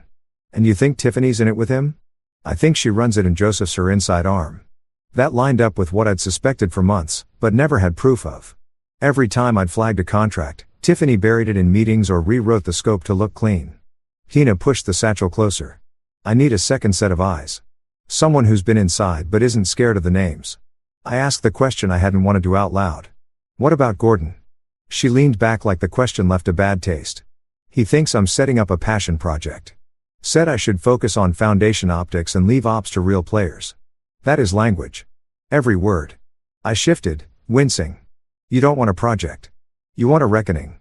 She didn't deny it. I'm in, I said. But only if I see the whole map. No half routes. You'll get it. Everything I have. I reached out with both bandaged hands and nudged the satchel closer. My knuckles throbbed, but I needed to touch it. Needed to feel like I still had skin in the game. This one, I said, flipping through the stack and pulling a line item invoice marked consulting third quarter rollover. Smells like bleach. She grinned, eyes tired but sharp. I knew it. She gave me the guest room on the second floor. Window facing a half-bare maple. Room was plain. Fresh paint, clean sheets, no art, just a folding chair and a sturdy desk. Like she knew I'd use both. This is not charity, she said, standing in the doorway. Clock starts at 9 sharp. I'm up before that anyway, I told her. I know, she said, and shut the door. The next morning, I heard him before I saw him. His laugh echoed off the walls. Gordon Barnes, perfect posture, perfect teeth, loafers even inside. His kind of confidence wasn't built, it was performed. When Tina introduced us, he didn't shake my hand. Just looked me up and down like I was a contractor who tracked dirt. So, this is the editor, he said. The one with the psychic weather reports. Tina didn't flinch. I didn't either. He leaned in a little. What do you do now? Goes to write horoscopes? Read tea leaves between chapters? I looked at him once, then went back to my coffee. At dinner, he tried again. Question after question how long I'd been out of work. Whether I liked living off charity, if Tina was starting a side imprint or a rescue shelter. Tina set her fork down and spoke without looking at him. He's my pilot. He's here because I asked. Gordon smiled wide, showed all his teeth, and shut up. After that, things settled into a rhythm. Mornings. I reviewed vendor packets with a spatula stuck under my arm because my hand still hated gripping anything tighter than a coffee cup. I made an omelet on the third try, burned the first, over-salted the second. Tina ate the burnt one and said it tasted like pride. I almost believed her. The townhouse wasn't rich. Not like you'd expect from someone in her position. No marble, no glass walls or expensive sculptures. Just dry erase charts taped to the fridge. Timelines and names on index cards stuck to a corkboard in the hall. One shared printer. No assistants. She ran meetings at the kitchen table. 40 minutes max. No tangents, no buzzwords. It felt like breathing real air after years of choking on slogans. One afternoon, Joseph just showed up. Claimed he was dropping by to say hi, but the way he scanned the kitchen said otherwise. Tina kept it polite. I kept my eyes on the folder I was tagging. Then he pulled a slick white card from his jacket and slid it toward her. New auto service partner, he said. Same group we're trying to use across fleet. You should get ahead of it. Standardize. I picked up the card, scanned it fast. Same logo from the vendor list I'd flagged 2 days earlier. One of the shell companies. He'd used an old return label address from before we locked the files. That told me everything. He looked at me like I wasn't supposed to be in the room. I slid the card back across the table. She's not interested. Joseph chuckled. Didn't realize you spoke for her now. She's got ears. She can tell you herself. Tina stood up then. Thanks, Joseph. I've got it from here. He left without pushing. That night, I stopped by Eddie's place after therapy. Left a box of rock salt on his porch with a sticky note. For the ditch path. Sorry again for the sled. No signature, just that. Back at the townhouse, the air smelled like rosemary and something roasting. Tina's mother, Evelyn, was on speakerphone. Her voice was low, slow, bookstore soft, the kind that settles your shoulders without trying. She asked Tina what I'd eaten. Said it like a habit, like she already counted me in. I didn't know what to say to that, so I kept peeling carrots while Tina lied and said I'd made stew. At night, I started sleeping again. Not deep, but real. No more dreams of fog and wire. I dreamed in lines again, scenes that made sense. I told myself the heat I felt in my chest around Tina was relief. Just relief. Gordon started coming home later, always with some donor story, some crisis that needed him urgently. One night he looked pale and talked about a minor health scare his doctor was monitoring. He said the words fast like he'd practiced them. Something in my enzymes, he told us over Rosado. They're watching for early markers. Could be nothing. Could be not nothing. Tina looked concerned but didn't rush to ask questions. The next day he mentioned a therapy. Crazy expensive. He said like $14,800 a round. They're looking at 10 rounds. A week later, it was a different number. Closer to 12 grand, he said this time. Insurance might only cover part, but I'll figure it out. By the third version of the story, he'd landed on $9,600 a week, maybe for 12 weeks, no test names, no facility, just vague clinical terms and shifting math. Tina asked calmly. Do you have paperwork? He nodded. Yeah, I'll send it over. It's in my inbox somewhere. He didn't. The morning after Gordon dodged Tina's request for paperwork, we sat across from each other in a yellow-lit cafe on 3rd. The place smelled like burnt espresso and warm bread, the kind of place where every table wobbled a little. Tina spread papers across the laminate surface like she was mapping a battle. This is the beacon slate, she said, tapping her pen against a hand-drawn chart. Separate from the old books. Clean lines, long-form projects, transparent ad rates, no kickbacks, no middleman add-ons. Every vendor line gets a real scope and a real contract with a real phone number behind it. I looked over the layout. It was ambitious, but it wasn't fantasy. You'll get pushback, I said. People like fog. Fog hides hands. I don't care if they like fog, she said. I care if they can stand in daylight. It felt good to hear it. Really good. I recruited 3 writers I trusted. Nora, Felix, and Darius, plus she, the sharpest copy chief I'd worked with in my old imprint. I told them this was payroll straight. No games, no soft money, no waiting for signatures that never came. They all showed up ready, notebooks out, coats dripping on the carpet of the townhouse. They looked hungry in the best way, hungry for work that didn't involve watching their backs. We spent the rest of that week building the skeleton of the first slate, long-form pieces, narrative essays, a feature series about rural hospitals, a data-driven business report on small-town development. Tina didn't hover. She sat at the far end of the table and asked clean, simple questions. What's the story? What's the angle? What's the timeline? She listened more than she talked, which is rare for anyone raised in a tower of glass. Around midweek, Evelyn dropped by the townhouse with a paper box of scones. She knocked once, then let herself in, calling out, I brought fuel. Before we even looked up. She set the box on the table and looked straight at me. Her eyes were warm and curious, like she was cataloging a new book for a shelf she already loved. You have quiet eyes, she said. That helps you see. I didn't know what to do with that, so I just nodded. Evelyn had that bookstore calm about her. Soft sweaters, gentle voice, but sharp enough underneath that she saw everything without making you feel naked. While the writers brainstormed at the other end of the table, she told me stories about her old book club in a strip mall 20 years back. They'd meet once a week with folding chairs, drink cheap coffee, and keep running tabs for folks who were between paychecks. People paid when they could, she said. If they couldn't, they brought homemade bread or shoveled snow. It balanced out. She said it like the world had once been that simple. Back before deals got slippery and families turned into headlines, I listened harder than I meant to. I kept picturing that life. Straight lines, warm bread, neighbors who didn't cut you loose over optics. At lunch, Tina's phone buzzed with her father's name. She set it on speaker because she hates whispering.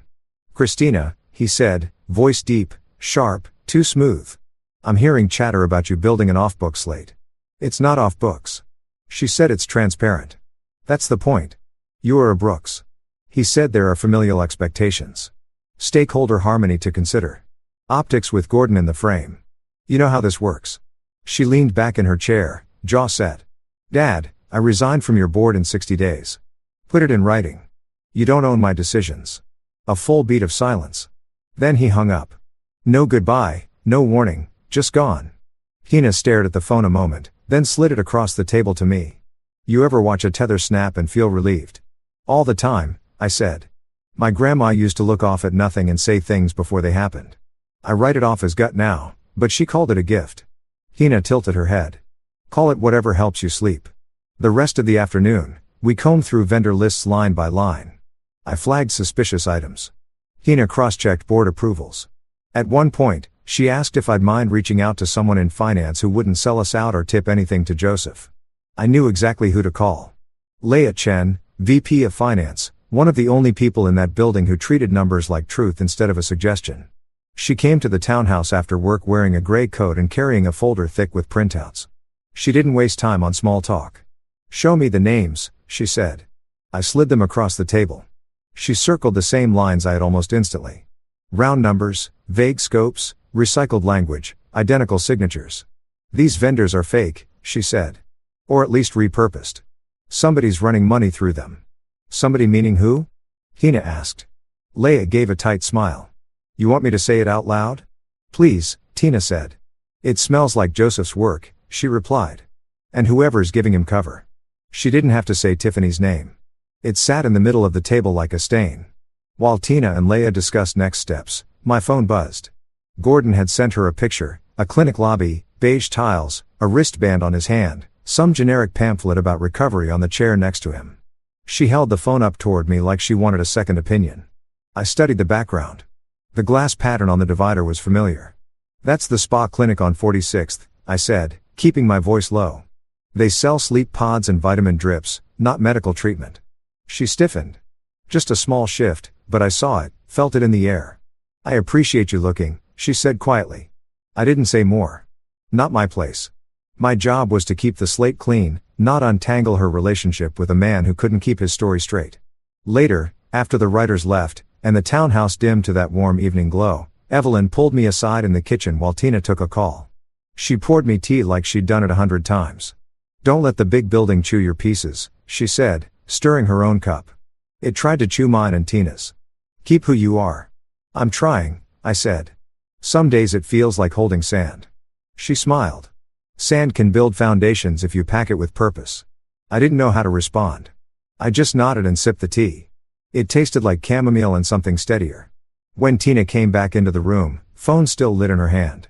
She looked between us like she knew exactly what had been said, but wouldn't ask. She just sat down, opened her laptop, and motioned toward the pile of notes on the table. Back to it, she said. And we did.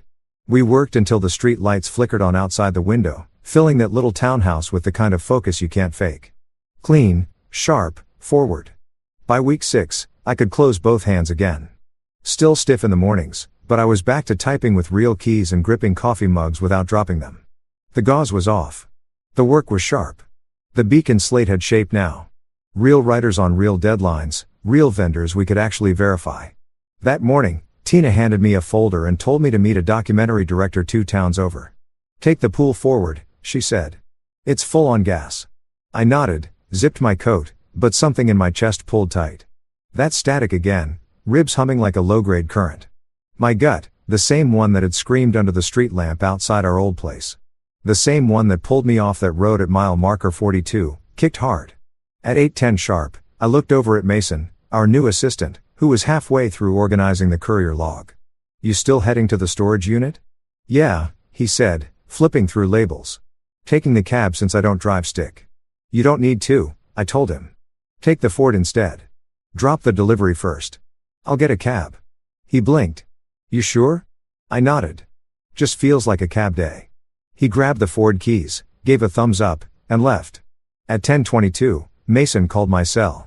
He was shaking so hard I could barely understand him. Brakes. He said they failed. At the intersection on South and 9th, I missed a box truck by like 3 feet. Rolled right into a snowbank. I am fine, but man, that car is toast. The tow guy sent pictures.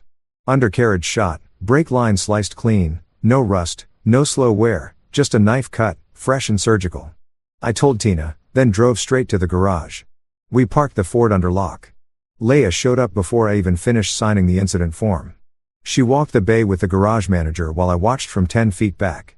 He won't meet my eyes, she said, walking over. You see that? Every time he lies, I said. She held up a printout.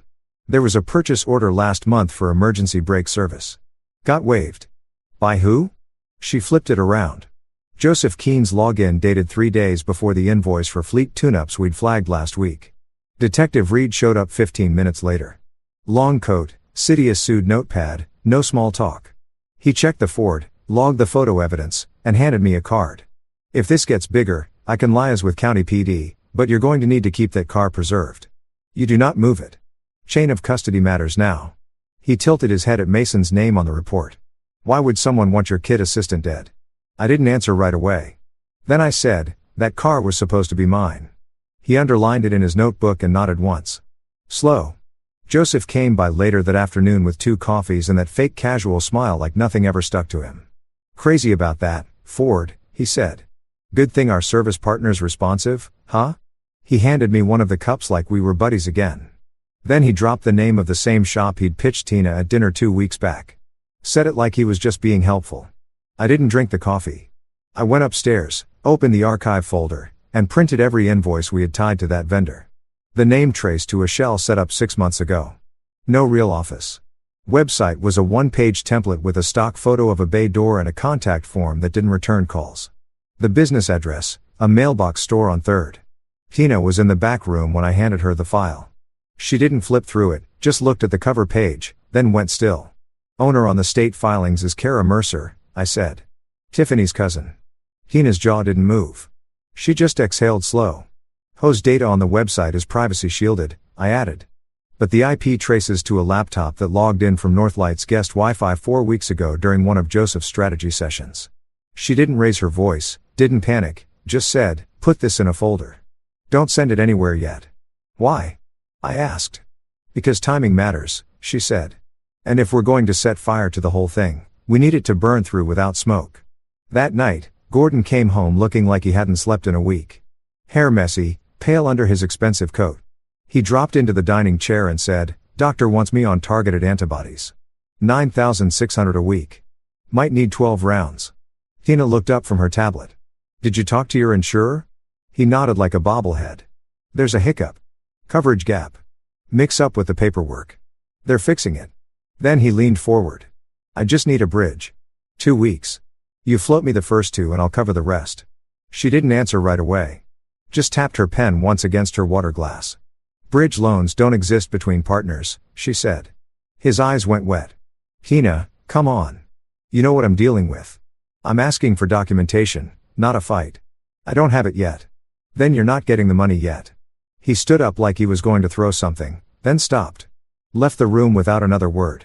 I watched the whole thing without saying a word. I still wanted to protect her. Even after all this, even when I knew she didn't need it, even when the lines were this clear, which is a dumb thing to say about a woman like Tina, she didn't need a shield. But something in me wanted to keep her from having to do this alone. So instead of opening my mouth, I made soup, chopped carrots and garlic while Gordon sulked in the spare room, and Tina answered emails like nothing happened. That night, I couldn't sleep. My brain kept running the numbers, the timelines, the angles of the cut line on the Ford. I saw Mason's face on the phone when he called, pale, shaking. Could have been his funeral. Could have been mine.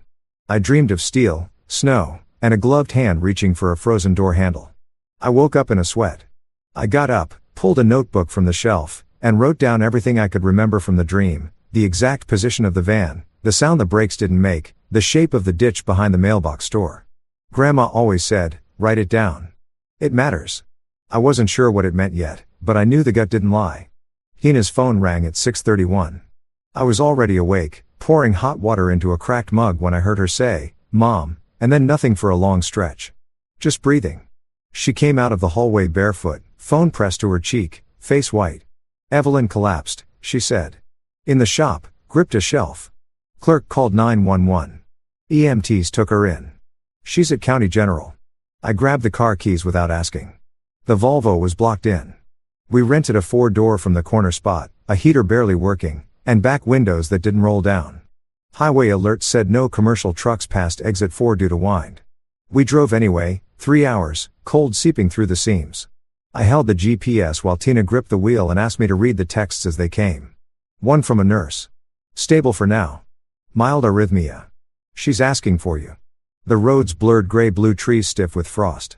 We didn't speak more than a handful of words the whole ride. At the hospital, the nurse took us back for a 10-minute visit. Evelyn looked small in the bed, smaller than I remembered. Her hair was messy, and her hands trembled when she squeezed Tina's. But she smiled when she saw us. That same soft smile she gave me over tea the week before. "It's nothing," she said. "Just stress and rhythm." Words that float and mean nothing until someone makes them mean something. She asked if I'd had breakfast. I said, "Not yet." After 10 minutes, they wheeled her off for tests. Tina and I let ourselves into Evelyn's apartment with the emergency key. 1 bedroom, tiny kitchen, a wall clock that ticked too loud. On the corkboard above the table were taped Polaroids of book club nights, 6 women holding mugs, stacks of paperbacks, 1 candle in a jelly jar. She stood in the middle of the room staring at those pictures. "I hate this," she said. "I hate not being able to fix it." "You're here," I said. That's the fix she wanted. We found eggs in the fridge, made them in a dented pan with 1 wobbly handle. She cracked. I stirred. No talking about Gordon, no emails, just eggs and plates and 2 chipped glasses of tap water. After we ate, she washed the pan and I dried it. The silence was comfortable, like the quiet between old friends. Later, we curled up on the second-hand couch under a thin knit blanket that smelled like lavender and dust. She leaned into me, shoulder warm, face close. We stayed quiet. I'm not a poet, so I won't dress it up. She kissed me slow, careful, honest. I kissed her back. My fingers didn't shake for the first time in weeks. I pulled back just long enough to ask, "Are you sure?" She nodded once. Not soft, firm. We drew the shades. I'll leave it at that. Sometime 4, I woke up to the smell of rain through the cracked window. Tina slept curled toward me, steady, arms tucked tight. I made coffee in Evelyn's old drip pot. It tasted like cardboard and pennies, but I drank it anyway. Sitting in the kitchen staring at nothing. I could see a life here. Small pieces, quiet mornings, grocery lists on fridge magnets. It didn't scare me. Her phone lit up on the counter. A message from Gordon. He'd sent a selfie from a hospital hallway, one of those polished lobbies with brushed metal chairs and sterile lighting. He wore a bracelet and a brave face. The caption said, "Fainted at an event, bad charts, waiting on full panel." It was all performance. The knot in my chest returned. Not fear, something tighter, responsibility, history, lines. When she walked into the kitchen, wrapped in her coat, cheeks still flushed, I handed her the phone. She read it and took a long beat before speaking. I said, "I can't be the other guy in someone's story." "I know," she said. "No triangles, no back rooms, no second lives. You and me, we don't carry half-light. We don't survive it." Her eyes were tired, but she didn't fight me. She just nodded once. "Clean." I kissed her forehead, picked up my backpack, didn't make a speech. The drive back to the city was long and silent.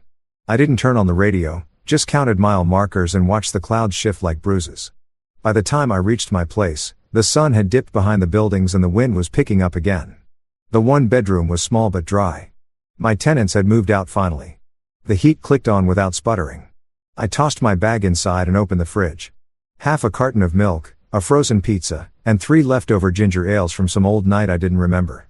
I went heads down, kept working, kept chasing paper trails and calling vendors and building the slate line by line. We had new contracts to vet and distribution deals to clean up. I kept the reports organized, the notes sharp. Tina didn't text. I didn't call. At night, I sat at the edge of my bed and listened to the fridge hum. Wrote notes in a yellow pad and drank bad coffee from the same chipped mug. The silence wasn't heavy, but it pressed in just enough to remind me where I wasn't. And when I missed her, which was most nights, it came in strange places, like the empty hook where she used to hang her coat during war room meetings, or the smell of rosemary when I passed the produce aisle. I missed her in the kitchen, in the emails I almost forwarded, in the jokes I didn't send because no one else would get them. I missed her like a bruise. Quiet but deep. But clean is clean. And sometimes clean has to be enough. Work kept my hands from shaking. I spent the next week building out the editorial calendar line by line. Reconfirmed deliverables with writers, double-checked vendor contracts, pulled old invoices into one shared tracker, and highlighted anything with round numbers or recycled language. I brought in a data stringer. Nora knew a guy who used to pull shell trails for a watchdog blog. He worked quiet and fast. Every time something smelled off, he followed it like a bloodhound. I didn't hear much from Tina, just task notes and timestamps. But the work flowed like it was oxygen. Then at 12:14 a.m., my phone lit up. Text from her. 3 words. Got something. Now I called her. She picked up on the second ring, breath short like she'd just run upstairs. I was combing through Joseph's trash folder, she said. Auto recovery caught a draft before he wiped it. It's a payout routing doc. Consulting fees flagged to a family LLC. Whose family? Kara Mercer. Tiffany's cousin. She sent the file over. Subject line. Fourth quarter engagement structure. Attachments. Spreadsheet. Line item scope vague milestones. LLC address was a mailbox suite in Syracuse. Bank routing matched the deposit we'd flagged last quarter. Leia came in early the next day. I told her what we found. She didn't blink, just said, "Give me 20 minutes." She came back with 3 more. Same pattern. End of quarter bumps, nonsense scopes, no tangible deliverables, just oversight and audit fees with broad phrases like strategic alignment and vendor continuity.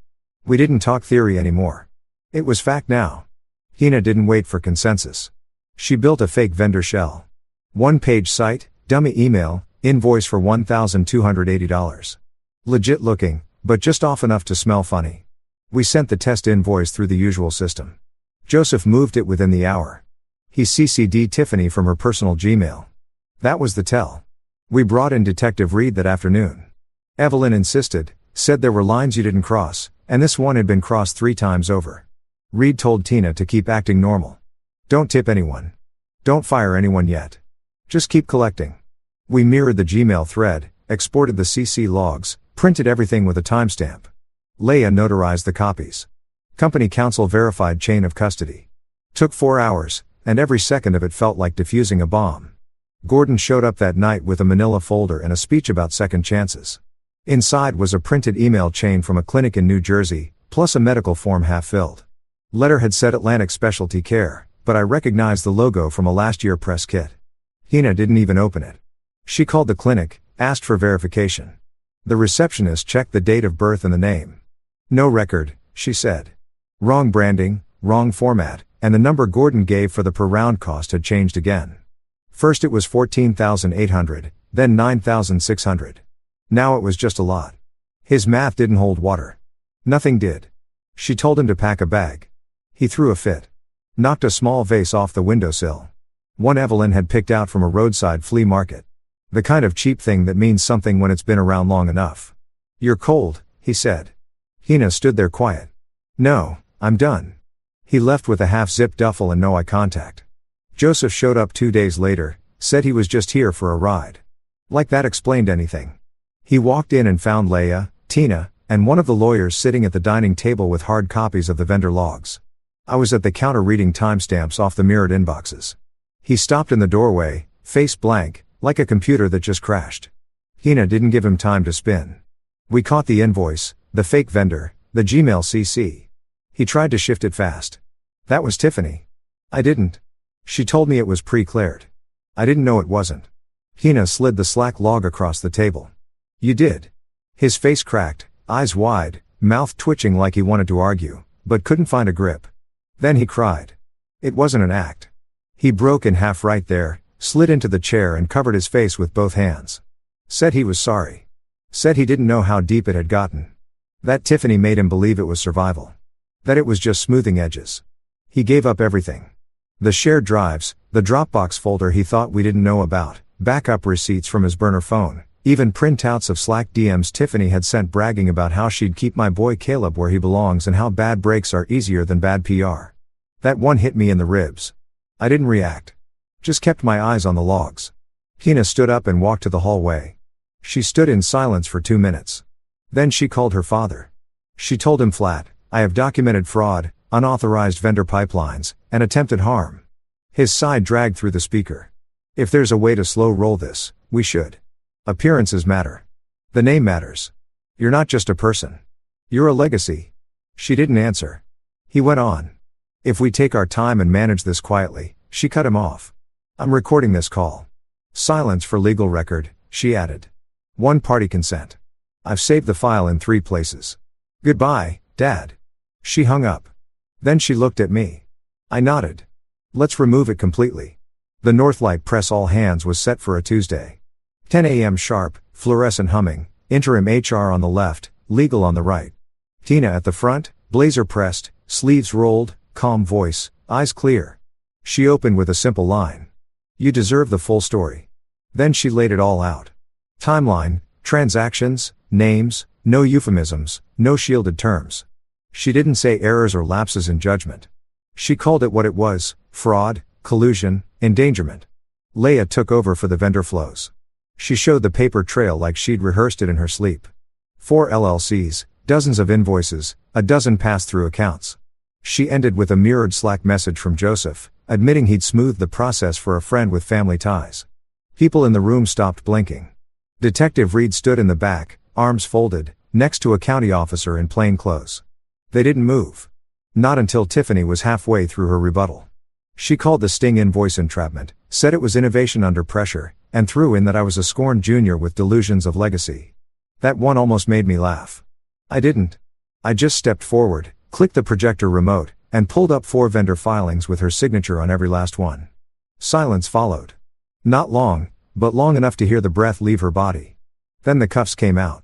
Joseph didn't look at me when he signed the cooperation agreement. He didn't apologize either, and I didn't expect him to. That's on him.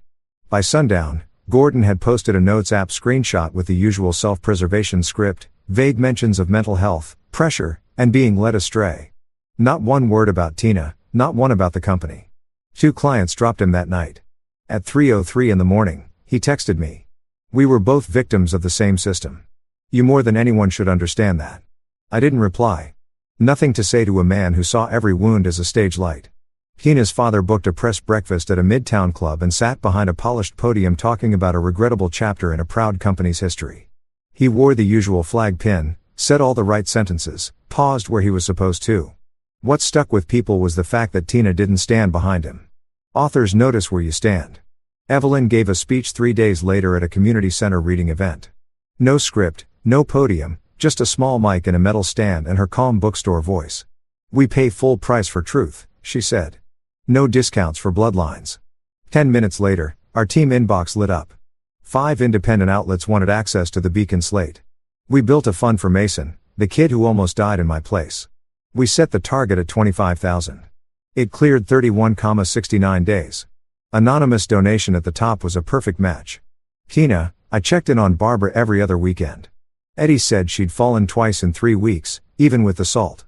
I found a rehab facility 27 miles out, modest, clean, safe, and drove her there myself one Sunday morning. She wore 2 coats and called me an unclaimed blessing in front of the intake nurse. Just before I left, she squeezed my good hand and said, "Your grandma would be proud. She raised you square." I didn't say anything, just nodded. Hank Wells left a voicemail 2 nights later. "Saw you on that live panel," he said. "Don't go Hollywood on me, you hear? You start wearing scarves indoors. I'm taking your name off the fishing plaque." I laughed harder than I had in weeks. By the end of the month, the Beacon slate wasn't an idea anymore. It was real. Whiteboards, active contracts, phone lines that rang, the smell of cheap coffee, and dry erase markers. We took turns restocking paper. We walked over to pick up our own lunches. Nothing glossy, nothing inflated, just honest work. The kind that washes you clean if you let it. I was folding laundry. Last load, shirt still warm when she knocked. No driver, no assistant, no carefully worded subject line. Just Tina standing in the doorway of my 1-bedroom in that black coat she wore when it mattered. Hair pulled back, no makeup, no armor. Same look she gave me in the lobby that first week. The one that said, "I've already made up my mind." I opened the door and stepped aside. She walked in slow, looked around the place like she was seeing it for the first time. Books stacked 2 deep on the shelves, the payas plant still trailing across the window ledge, scar on the countertop from when I left a hot pan too close to the edge. She touched the back of a dining chair and said, "It looks like you." And I knew she meant it the way nobody had ever meant it before. She turned to face me. I don't want a life built for other people. I don't want deals that rot my hands. I don't want the kind of love you hide because the timing is messy. I didn't say anything yet. She wasn't done. I want something clean. Us on paper in daylight. It hit me low.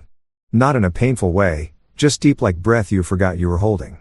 I thought about my grandma sitting on the back steps in winter, cigarette in one hand, thermos of weak coffee in the other. She used to say, "You can call it gut if it helps, but some of us get given extra eyes. Use them for good." I spent years pretending I didn't have them or worse, ignoring what they saw. So, I told Tina the truth. I can't promise I'll always see what's coming, but if I do, I'll tell you, even if it costs me something. She smiled, soft and sure. "Deal," she said. We sat down at the table, no ceremony, talked like people who had work to do and didn't want to screw it up. We made lists, not dreams, terms. The kind of contracts we'd sign and the kind we wouldn't. How we'd write payment clauses on the 1st and 15th.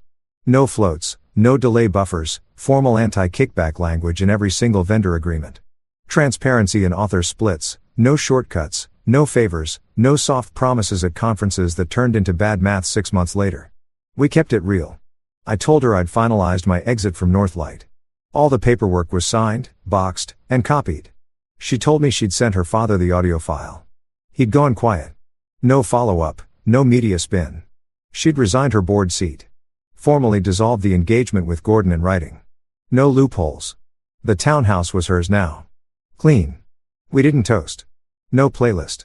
No dancing in the kitchen. We ordered dumplings from a place on 9th Street and ate them on the floor with our backs against the couch. She took my hand halfway through a sesame ball and I could feel the blood moving under my skin where the frost had once burned it stiff. Not a word was said about the past. Just two people in a quiet room on a bare floor making steady choices. I used to think a good ending needed spectacle, confetti, applause, some kind of headline. Turns out a good ending can look like a quiet Tuesday. Like steam off takeout, like someone reaching for your hand without asking. It's enough. And if that same heat rises in my chest again, the one I've spent most of my life pushing down, I won't run from it. I won't give it a fake name. I'll call it what it is, and I'll follow it. That brings this story to an end, and that one was definitely a wild ride. Let me know what you think in the comments. Now, let's move into the next story, titled, My wife slept with her boss, so I quietly stole his beautiful wife instead. She's so amazing, I told him at the company's party while he stood there shaking with rage. The restaurant was one of those places where the lighting costs more than the food. Soft amber glows pooling on white tablecloths, candles flickering, and glass hurricanes that probably had their own insurance policies. My wife Elena had chosen it. She always chose places like this when she had something to hide. I remember thinking that as I watched her across the table, her fingers dancing around the stem of her wine glass, never quite lifting it to her lips. She was nervous. Beautiful. Yes, Elena had always been beautiful in that effortless way that made other women study her like a puzzle they couldn't solve. But tonight, she was nervous. And Elena was never nervous. You're quiet, she said. And her voice had that careful quality to it, like she was testing the ice on a frozen lake. Am I? I cut into my steak, watching the pink center bleed across the white plate. Just tired, I guess. Long week, Marcus. It's Tuesday. I smiled. Then it's going to be a very long week. She didn't laugh. Elena used to laugh at everything I said. Back when we first met. Back when I was the ambitious young architect who sketched our future on napkins and coffee shops. And she was the marketing executive who believed in every line I drew. That was 7 years ago. Somewhere between the mortgage and the promotions, between the dinner parties and the business trips, we'd stopped sketching futures together. Now she just stared at me with those green eyes that used to make me forget my own name. And I could see something moving behind them. Something guilty, something afraid. I need to tell you something, she said. And there it was. The sentence that changes everything. The sentence that splits your life into before and after. Like a fault line cracking through bedrock. I should have felt something: panic, anger, that hot rush of adrenaline that comes when you know the ground is about to drop out from under you. But instead, I felt calm. Eerily calm. Because I already knew. I'd known for 3 weeks, 2 days, and approximately 6 hours. Ever since I'd come home early from the conference in Boston and found her laptop open on the kitchen counter, a messaging app I didn't recognize glowing on the screen. Ever since I'd seen the messages from D talking about how he couldn't stop thinking about last Tuesday, about the hotel in Manhattan, about how she tasted like honey and regret. I'd stood there in our kitchen, still holding my suitcase, reading messages that described my wife's body in ways I hadn't touched her in months. And I'd felt something inside me go very, very quiet. Not dead, not broken, just quiet. What do you need to tell me? I asked. And my voice sounded like it was coming from someone else's throat. She looked down at her untouched risotto. I've been Marcus. There's no easy way to say this, then say it the hard way. Her eyes snapped up to mine, and I saw surprise there. Elena was used to me being gentle, accommodating, the guy who smoothed over rough edges and kept the peace. She wasn't used to this version of me, the one who'd spent 3 weeks learning to be stone. I've been seeing someone, she said, and the words came out in a rush, like she'd been holding her breath underwater. From work. It's Daniel. Daniel Whitmore, my boss. There it was, the confession I'd been waiting for. Spoken into the expensive air of a restaurant where the waiters glided like ghosts and nobody made scenes. I took a sip of my wine, a Bordeaux that cost more than my first car, and let the silence stretch between us like taffy. How long? I asked. Does it matter? Yes, she flinched. 4 months. 4 months. 120 days of coming home and kissing me hello with lips that had been on another man.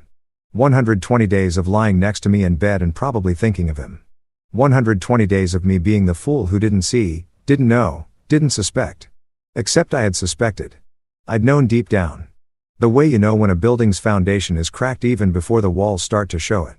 The late nights at the office, the new lingerie that never made appearances in our bedroom, the way she'd started going to the gym 5 times a week and coming home smelling like expensive soap I hadn't bought her. Daniel Whitmore, CEO of Whitmore Industries, the tech giant where Elena had worked her way up from junior marketing associate to VP of brand strategy. 45 years old, married to some socialite I'd seen in magazine spreads, owner of a penthouse in Tribeca and a house in the Hamptons. The kind of man who wore success like cologne. Are you in love with him? I asked. Elena's face did something complicated. Marcus, simple question, Elena. Are you in love with him? I don't know, she whispered. I don't know what I feel anymore. I just know that when I'm with him, I feel alive, like I matter, like I'm not just a wife. The words hit like a slap, clean and sharp. I set down my fork with exaggerated care, watching the silver catch the candlelight around us. Other couples laughed and clinkied glasses, living in their before moments, not yet knowing their fault lines were forming. What do you want, Elena? She looked at me with something that might have been hope or might have been relief. I want a divorce. And there it was, the nuclear option delivered between the main course and dessert. I should have seen it coming. Hell, part of me had seen it coming, but hearing it spoken out loud was different. It made it real. It made it a thing that was happening, not just a thing I suspected. Okay, I said. Her eyes widened. Okay, that's it. Just okay. What do you want me to say, Elena? You've clearly made up your mind. You've been sleeping with your boss for 4 months. You want a divorce. What exactly am I supposed to do? Beg you to stay? Fight for a marriage you've already left. I thought she trailed off and I realized she'd expected me to crumble, to cry, to make a scene, to give her the dramatic confrontation that would justify everything that would make me the bad guy in whatever story she'd been telling herself. But I'd learned something in those 3 weeks of silent knowing. I'd learned that sometimes the most powerful thing you can do is refuse to perform the role someone's written for you. I'll have my lawyer contact yours, I said, signaling for the check. We can work out the details civilly. No need to make this uglier than it already is. Marcus, I don't. I held up a hand. Please don't. You've said what you needed to say. Let's leave it at that. The waiter brought the check on a small silver tray, and I paid for the meal that would be our last together as husband and wife. $347 for the privilege of having my marriage officially ended over overpriced seafood and undercooked honesty. We drove home in silence. Elena's fingers twisting her wedding ring, the platinum band I'd saved for 6 months to buy. Back when I thought forever meant something. When we pulled into our driveway, she turned to me. I'll stay at my sister's tonight. She said, give you some space. That's probably for the best. She got out of the car and I watched her walk to her own vehicle, the Mercedes SUV that Daniel had probably helped her pick out or maybe even bought for her. I wouldn't have known. I'd stopped keeping track of where her money came from months ago when I'd stopped being able to afford the mental arithmetic of our dissolving life. Inside the house, our house, soon to be my former house, I poured myself a scotch and sat in the leather chair by the window. The one Elena always said made me look like an old man. I stared out at the street at the other houses with their warm lights and their intact families, and I felt that quiet thing inside me start to shift. It wasn't sadness. It wasn't even anger. Not really. It was something colder, something more deliberate. I pulled out my phone and opened the private folder where I'd been collecting information for the past 3 weeks. Screenshots of messages, credit card statements showing hotel charges, calendar entries that didn't match her supposed work schedule, a photograph I'd taken of her car parked outside a boutique hotel in Soho. At 2 o'clock in the afternoon on a day she told me she was in meetings until 6 o'clock. I'd been gathering evidence like a man preparing for war, even though I hadn't known what kind of war I was planning to fight. But now, sitting in the quiet of a house that would soon be divided and sold, I began to understand. This wasn't about winning Elena back. That ship had sailed the moment she'd slid into Daniel Whitmore's bed. This wasn't even about revenge. Not in the traditional sense. This was about dignity, about refusing to be the cuckold who never knew, the fool who got played while everyone else whispered and pied. About taking back some measure of control in a situation where I'd been powerless. I opened my laptop and started researching. Daniel Whitmore, 45, CEO, net worth estimated at $200 million, married to Victoria Whitmore née Ashford, daughter of the Ashford Hotel dynasty. One daughter, away at boarding school in Switzerland. Victoria Whitmore. I clicked on her Instagram profile public. Surprisingly for someone of her social standing, photos of charity galas and museum openings. Photos of her at art galleries and wine tastings. Photos that grew less frequent over the past year. I noticed photos where her smile never quite reached her eyes. She was beautiful in a different way than Elena. Where Elena was all sharp angles and calculated glamour, Victoria had a softer quality.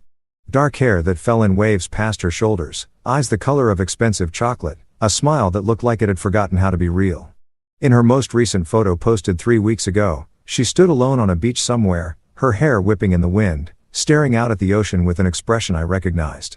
It was the look of someone who'd learned to be lonely in a crowded room. I stared at that photo for a long time, and something clicked into place. A plan so audacious, so perfectly balanced between justice and cruelty that I almost laughed.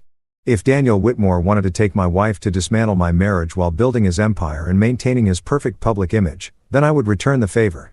Not with anger, not with violence, but with something far more elegant. I would take his wife, not seduce her, nothing so crude or predictable. No, I would do something far more dangerous. I would actually see her, know her, understand her in ways her husband clearly didn't. I would offer her what Daniel had offered Elena. The feeling of mattering, of being alive, of being more than just a wife. And when it was done, when the fallout came, I would make sure Daniel Whitmore understood exactly what it felt like to be replaced. I closed my laptop and finished my scotch, feeling something like purpose settle into my bones. Outside, snow had started to fall. The first snow of the season, covering everything in white, clean, fresh, like the world resetting itself. Tomorrow, I would start my research. I would learn everything about Victoria Whitmore, her patterns, her interests, her weaknesses. I would find a way into her orbit that seemed natural, coincidental. I would be patient, meticulous. I would build this carefully, brick by brick, the way I built buildings with intention and precision. But tonight, I sat in the quiet of my ending marriage and let myself feel the cold clarity of someone who'd found their purpose. The snow fell heavier, muffling the sounds of the city, and in that silence, I began to plan my resurrection. The law offices of Morrison and Price occupied the 34th floor of a building I'd helped design 5 years ago.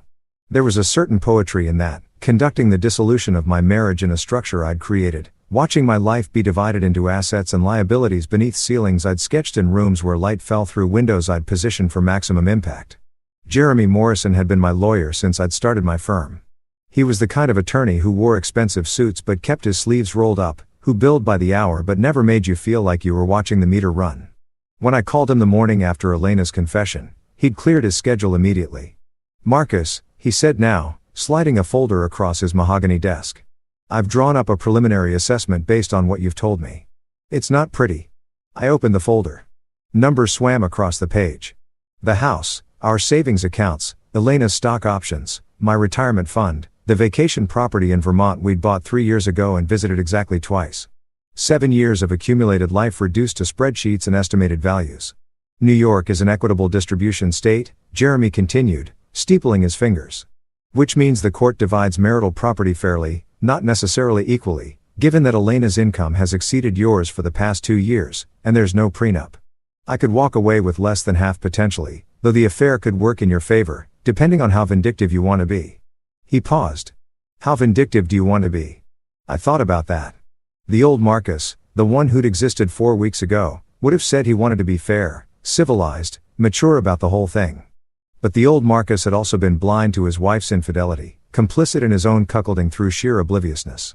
The new Marcus had different priorities. I want what I'm entitled to, I said carefully. Nothing more, nothing less. I'm not interested in destroying her financially. I just want out clean and clear. Jeremy studied me with the expression of a man who'd seen too many divorces to believe in clean and clear. Most people in your position want blood. I'm not most people. No, he said slowly. I don't suppose you are, though I have to ask Marcus, and feel free to tell me it's none of my business, but you seem remarkably calm about all this. Your wife of 7 years just told you she's been sleeping with her boss and wants a divorce. Most men would be falling apart. I was going to say visibly angry. I smiled and it felt like a foreign expression on my face. Something borrowed from a stranger. Anger is expensive, Jeremy. It clouds judgment. Makes you do stupid things. I learned a long time ago that the best revenge is architecture. He raised an eyebrow. Architecture? Building something better than what you had before. Creating something that lasts longer than the pain that inspired it. I stood, buttoning my coat. How long until we can file? If you're serious about keeping this civil, I can have preliminary papers ready by next week, though. I'd recommend waiting until next week is fine. Send me the documents when they're ready. I left his office and stepped into the cold November air, watching people rush past on their lunch breaks, all of them carrying their own invisible burdens. Somewhere in this city, Elena was probably at her desk, pretending to work while texting Daniel. Somewhere, Daniel Whitmore was in a corner office running his empire and my wife simultaneously, believing he'd won some kind of prize. They had no idea what was coming. I pulled out my phone and opened the research document I'd been building. Over the past week, I'd learned more about Victoria Whitmore than most people knew about their own spouses. She wasn't just the trophy wife of a tech CEO. She was a former curator at the Museum of Modern Art, forced to give up her career when Daniel's company went public and required a full-time society wife. She sat on the boards of 3 charities, volunteered at a literacy program in Brooklyn, and had a master's in art history from Columbia. She also, according to a carefully worded profile in Manhattan Magazine from 6 months ago, felt deeply fulfilled by her philanthropic work, even if it meant setting aside her curatorial ambitions. The language of polite surrender. I recognized it because I'd used similar phrases myself when people asked how I felt about Elena's meteoric rise, while my own firm stayed comfortably small and sustainable. I'm happy for her success. I'd say someone has to keep the home fires burning. Both of us, it seemed, had become experts at lying about our own eraser. Victoria's Instagram showed a woman who attended the right events, wore the right clothes, smiled the right smiles, but there were cracks if you knew where to look. Photos of art exhibitions she attended alone. Check-ins at museums on weekday afternoons when most society wives were at lunch. A quote she'd shared 2 months ago from Virginia Woolf. Lock up your libraries if you like, but there is no gate, no lock, no bolt that you can set upon the freedom of my mind. A woman feeling caged. A woman hungry for something her gilded life couldn't provide. Perfect. My phone buzzed. A text from Elena. I've moved most of my things out. Left your grandmother's china set in the photo albums. Thought you'd want those. My lawyer will contact yours next week. No apology, no second thoughts, just logistics and the division of memory. I deleted the message without responding. Instead, I opened a different app, one I downloaded 3 days ago after extensive research into Victoria's patterns. It was called Art Connect, a social platform for art enthusiasts to discuss exhibitions, share recommendations, and organize viewing groups for gallery openings. Victoria Whitmore was an active member under the username Victoria A. Mama. She posted thoughtful critiques of new exhibitions, engaged in discussions about contemporary installation art, and occasionally organized small viewing groups for lesser-known galleries in Chelsea and the Lower East Side. Her most recent post from yesterday. Anyone interested in the new Rothko retrospective at Pace? Thinking of going Thursday evening? Always better to experience color field painting with others who appreciate the emotional architecture of it. Emotional architecture. The phrase struck me both for its pretension and its accuracy. Rothko had built cathedrals out of color, spaces designed to make you feel rather than think. I'd always admired that. The idea that you could construct emotion the way you constructed buildings with intention and precision. I created an account. Username Marcus Architect. Profile picture. A photo of me at a building site. Thoughtful and professional. Nothing try hard about it. Bio. Architect by trade. Student of space and light. Believer in the emotional geometry of well-designed environments. Then I commented on her post. Rothko understood that architecture isn't just about physical space. It's about creating environments for contemplation. Would love to join if there's room. Always fascinating to see his work with people who understand the structural component of his compositions. I hit send and felt something like electricity run through me. Not guilt. I'd moved past guilt somewhere around the second week of knowing about Elena's affair. This was something different. Anticipation. The feeling of a plan beginning to move from blueprint to foundation. My phone buzzed within minutes. Victoria, a mom. Love that perspective. Most people focus purely on the emotional without recognizing the architectural precision of his color blocks. Absolutely. Join us, planning to meet at the gallery entrance at 6 p.m. Thursday. Fair warning, I tend to spend at least an hour in front of each major piece. Patience required. I smiled. Marcus, architect. Patience is the foundation of appreciation. See you Thursday. 3 days. 3 days to prepare, to research, to ensure that when we met, I would be exactly what she needed me to be. Not a seducer, not a player, just a man who saw her, really saw her in ways her husband had stopped seeing her years ago. I spent those 3 days becoming an expert on Rothko. I read critical essays and artist biographies. I visited the MoMA to stand in front of his work and understand what drew Victoria to these massive canvases of color. I learned about his suicide, his depression, his belief that his paintings were dramas meant to evoke profound human emotions. I also learned everything I could about Victoria herself. Not just the public information, but the traces she left across the internet like breadcrumbs. A blog she'd abandoned 3 years ago, where she'd written eloquently about the intersection of art and memory. A YouTube channel with only 2 videos, both from 4 years ago, where she'd given tours of MoMA exhibitions with the kind of passion that made you understand why she'd chosen this career. In one video, she stood in front of a Pollock drip painting, and her whole face transformed. "People think this is chaos," she said, gesturing at the canvas. "But look closer. There's intention in every splatter, structure, and the apparent randomness." Pollock didn't just throw paint. He built these pieces like symphonies. Each gesture deliberate. It's not chaos. It's controlled passion. I watched that video 5 times. Studying not the art, but her. The way her hands moved when she talked, like she was conducting music only she could hear. The way her voice softened when she described technique grew stronger when she defended the artist's vision. The way she looked at the painting like it was a person she loved. This was not a woman who'd given up her career willingly. This was a woman who'd been convinced to trade her passion for security. Her voice for a social position. And now she was spending her days at charity luncheons and her nights at her husband's business dinners, slowly disappearing behind the role of Mrs. Daniel Whitmore. I understood that disappearance. I'd been vanishing myself for years, becoming smaller and quieter as Elena's star rose. The understanding husband, the supportive partner, the man who didn't mind that his wife was her boss because, hey, at least someone found her exciting. Thursday arrived cold and clear. I dressed carefully, dark jeans, a cashmere sweater, a wool coat that looked expensive without being ostentatious. The goal was to appear successful but not showy, cultured but not pretentious. I wanted to look like someone who belonged in her world without trying too hard to impress. The Pace Gallery stood in Chelsea, all glass and white walls, the kind of space designed to make art the only thing that mattered. I arrived 15 minutes early and bought the exhibition catalog, studying it in the lobby like I was preparing for an exam. At 5:58 p.m., she walked in. Victoria Whitmore was more striking in person than in photographs. She wore a charcoal dress that probably cost more than my monthly mortgage, paired with a burgundy coat and simple jewelry. But it was her face that caught me, intelligent eyes, a mouth that looked like it was used to holding back opinions, and something in her posture that suggested both confidence and careful constraint. She was alone.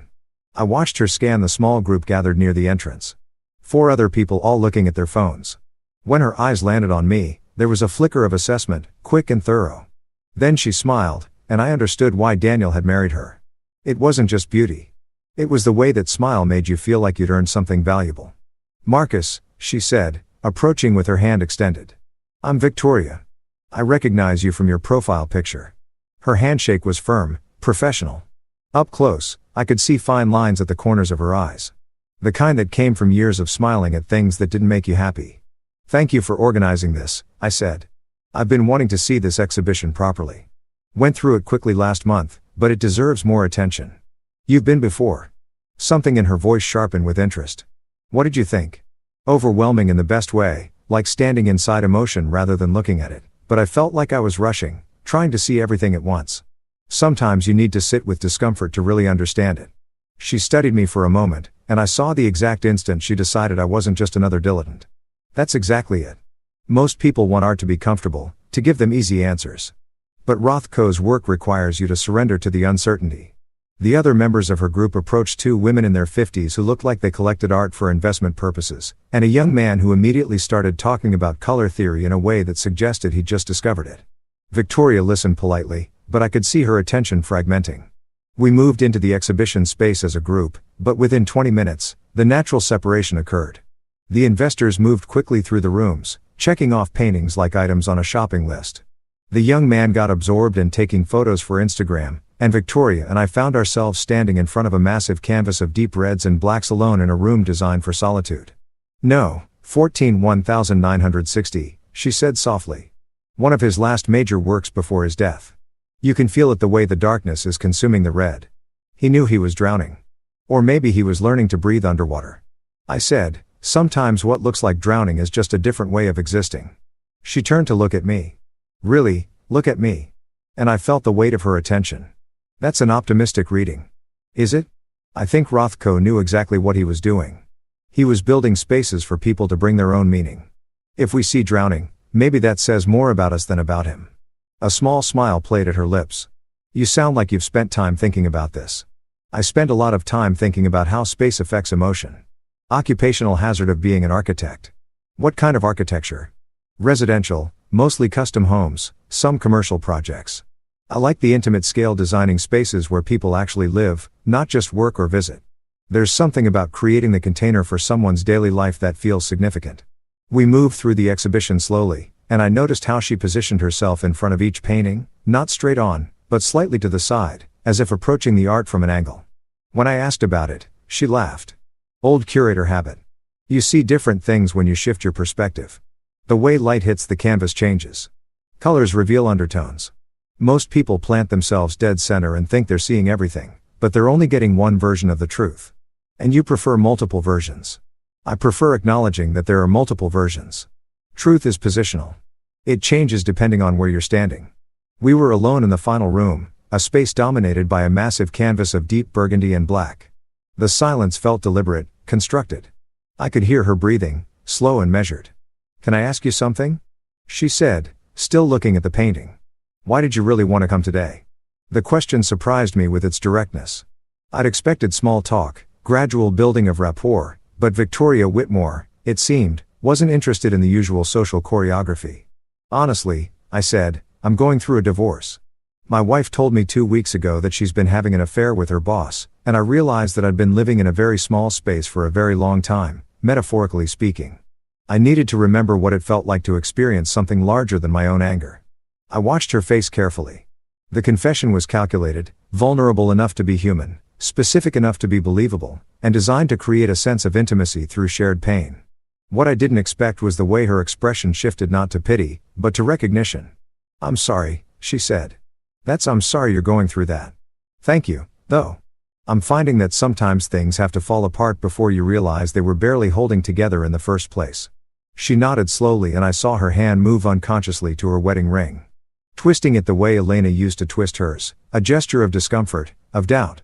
My husband is having an affair, too, she said quietly. And the words fell into the space between us like stones into still water. I don't have proof, but I know. You always know, don't you? Even when you pretend you don't. And there it was. The crack in the perfect facade. The truth she'd been carrying alone, probably for months, with no one to tell because admitting it would mean admitting that her carefully constructed life was a performance. I turned to face her fully. Yes, I said. You always know. We stood there in the silence of Rothko's final room. Two people who'd been betrayed. Two people who understood what it meant to be erased by someone else's desire. Around us, the deep red walls seemed to pulse with a heartbeat that wasn't our own. Would you like to get coffee? I asked. I feel like we've both earned something stronger than gallery wine. She smiled a real smile this time. One that reached her eyes. Yes, God. Yes. I know a place nearby that stays open late. They have excellent bourbon. As we left the gallery together, stepping out into the cold November evening, I felt the foundation of my plan settling into place. Not through seduction, not through manipulation, but through something far more dangerous. Genuine connection. Victoria Whitmore was lonely. She was brilliant. She was trapped in a marriage to a man who was at this very moment probably in bed with my wife. And I was going to show her exactly what it felt like to be seen again. The bar Victoria chose was the kind of place you'd walk past 100 times without noticing a narrow door between a vintage bookshop and a closed dry cleaner. No sign, just a brass number plate that read 237. Inside, it opened into a space that felt like a secret.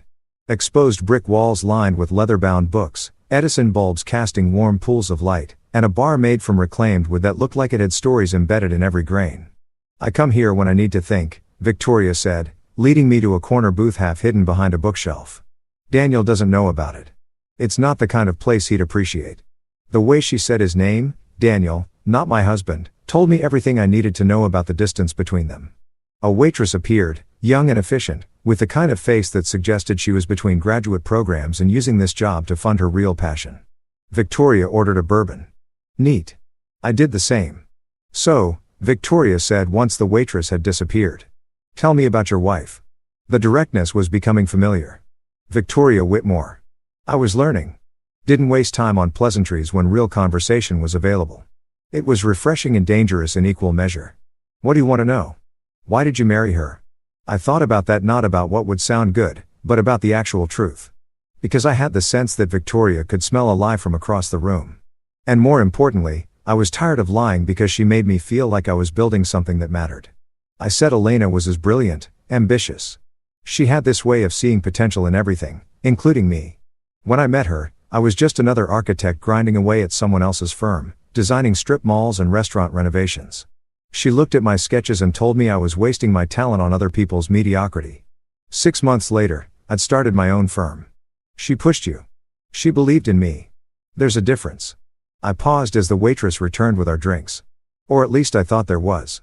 Now I wonder if she just saw me as another project, something to improve and optimize and eventually outgrow. Victoria lifted her glass, studying the amber liquid like it held answers.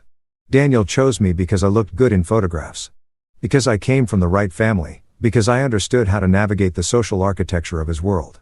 She took a sip and I watched her throat work as she swallowed. "He needed a wife who could throw dinner parties and sit on charity boards and smile at investors. I needed God. I don't even remember what I thought I needed. Security, status, permission to stop fighting so hard.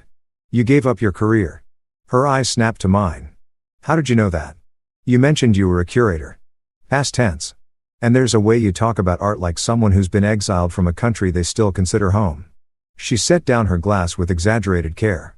"You're observant. Occupational hazard. I spend my days noticing how people move through spaces, how environments affect behavior. You learn to read the signs. And what signs are you reading now?" I leaned back, considering her. In the low light, she looked younger than her 42 years, but also more fragile somehow, like fine porcelain that had developed invisible cracks. "I'm reading a woman who's been making herself smaller for years. Who's been editing her own thoughts before she speaks them, who comes to art galleries alone because it's the only place she can remember who she used to be." Victoria's expression didn't change, but I saw her fingers tighten around her glass. "You don't know me well enough to make those assessments." "You're right. I apologize. That was presumptuous." "No." She shook her head and something in her face softened. "No, you're not wrong. It's just strange to have someone name it so precisely. Most people look at my life and see nothing but privilege. The penthouse, the charity galas, the vacation home in Aspen. They think I have everything. But you gave up the thing that mattered most." "Yes." The word came out like a confession. "I was good at it. You know, curation. I had an eye for emerging artists. I could walk into a studio and know immediately if the work would resonate. I could build exhibitions that told stories that created dialogues between pieces that had never been in conversation before. It was like conducting an orchestra except with visual language instead of music." The passion in her voice was raw, unguarded. This was the Victoria from those YouTube videos. The one who spoke about art like it was oxygen. "What happened?" I asked, though I thought I knew. "Daniel's company went public. Suddenly, we were worth $200 million on paper. And I was married to a CEO who needed a specific kind of wife. Not a working curator who spent her weekends in Brooklyn studios and came home with paint on her clothes.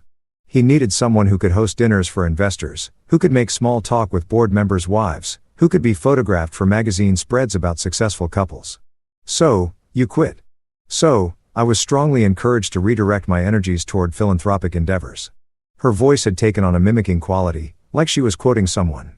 Probably Daniel. He made it sound so reasonable. Why work 60-hour weeks at the museum when I could be on the board of 3 different charities? Why exhaust myself building exhibitions when I could be funding emerging artists through our foundation? But it's not the same. It's not even close. She finished her bourbon and signaled for another. Writing checks isn't creating. Attending fundraisers isn't building something with your own hands. I sit in meetings and approve grants and smile for photographs, and every day I feel myself disappearing a little more. The rawness of it struck me. This wasn't the careful social performance of a society wife. This was a woman who'd been holding this inside for years. And suddenly, the dam had broken. When did you know he was having an affair? I asked. Victoria's second bourbon arrived. She took a long sip before answering. 6 months ago. We were at a company dinner. One of those interminable things where everyone drinks too much and pretends to enjoy each other's company. I went to find Daniel because the CFO's wife wanted to discuss some charity event. And I found him in his office with his VP of brand strategy. She paused. Elena, right? That's your wife's name. The confirmation hit me like a punch, even though I'd known. Hearing it spoken aloud, having the affair verified by the other betrayed spouse made it viscerally real in a new way. Yes, I said. Elena, they weren't having sex. Not then, at least. But I saw the way he looked at her, the way she laughed at something, he said, touching his arm, and I knew. You can tell the difference between normal flirtation and something that's already crossed a line. It's in the body language, the casual intimacy. Did you confront him? No. She laughed, but there was no humor in it. I went back to the dinner party and smiled and made small talk about fundraising strategies. I went home and slept next to him and pretended I hadn't seen anything. I've been pretending for 6 months. Why? The question hung between us heavy with implications. Why do any of us stay in marriages that have died? Why do we perform normally when everything underneath is rotting? Because leaving would mean admitting I made a mistake. Victoria said quietly. Admitting that I gave up my career, my identity, my entire sense of self for a man who can't even be bothered to hide his affairs competently. It would mean that my mother was right when she told me not to marry him, that my friends were right when they said I was throwing my life away, that I wasted the last 12 years building something that was hollow from the beginning. I understood that the sunk cost fallacy of failed marriages. We stay because leaving means admitting the investment was worthless, that all those years were a mistake. It's easier to pretend the foundation is solid than to acknowledge you've been living in a house of cards. What about you? Victoria asked, turning the question back. Why haven't you confronted your wife? You said she told you 2 weeks ago. But you seem very controlled about it. Most men would be destroying her car, screaming in public, making dramatic gestures that would only make me look pathetic. I shook my head. I spent the first week after I found out wanting to burn everything down. But anger is expensive. It costs you your dignity, your clarity, your ability to think strategically. So, you're thinking strategically. It wasn't a question. I'm thinking about what I want my life to look like on the other side of this. And I realized that getting revenge in obvious ways, slashing tires, sending angry emails, making scenes that just makes me the villain in her story, the jealous husband who couldn't handle her success. I don't want to be that character. Victoria studied me over the rim of her glass. So, what character do you want to be? The one who builds something better. The one who doesn't just survive, but actually lives. The one who proves that her leaving was the best thing that ever happened to me. By coming to art galleries and drinking bourbon with strangers. By remembering what it feels like to have a conversation about something that matters. By expanding my world instead of shrinking into my anger. By refusing to let her betrayal define my next chapter. She smiled, and this time it reached her eyes. That's admirably philosophical. It's admirably full of, I said. And she laughed a real laugh, surprised and genuine. I'm angry as hell. I'm hurt and humiliated. And some days I wake up wanting to destroy everything they've built together. But I also know that giving into that anger would only destroy me. So I'm channeling it into something more productive. Like what? I met her eyes. Like finding people who understand. Like building new connections that remind me I'm more than just the husband who got cheated on. Like proving to myself that I can still surprise myself. The air between us had shifted. We'd moved past small talk, past the careful social dance of strangers. We were in the territory of real conversation now. The kind that only happens when two people recognize something broken in each other. Can I tell you something? Victoria said. Something I've never told anyone. Of course. I'm glad he's having an affair. The words came out in a rush, like she'd been holding them inside for months. I know that makes me sound terrible, But I'm glad because it gives me permission to stop pretending. It gives me an exit that doesn't make me the bad guy. I can leave now and everyone will understand. The poor wife whose husband cheated. No one has to know that I was already gone long before he ever touched another woman. The confession was so honest, so raw that I felt something shift in my chest.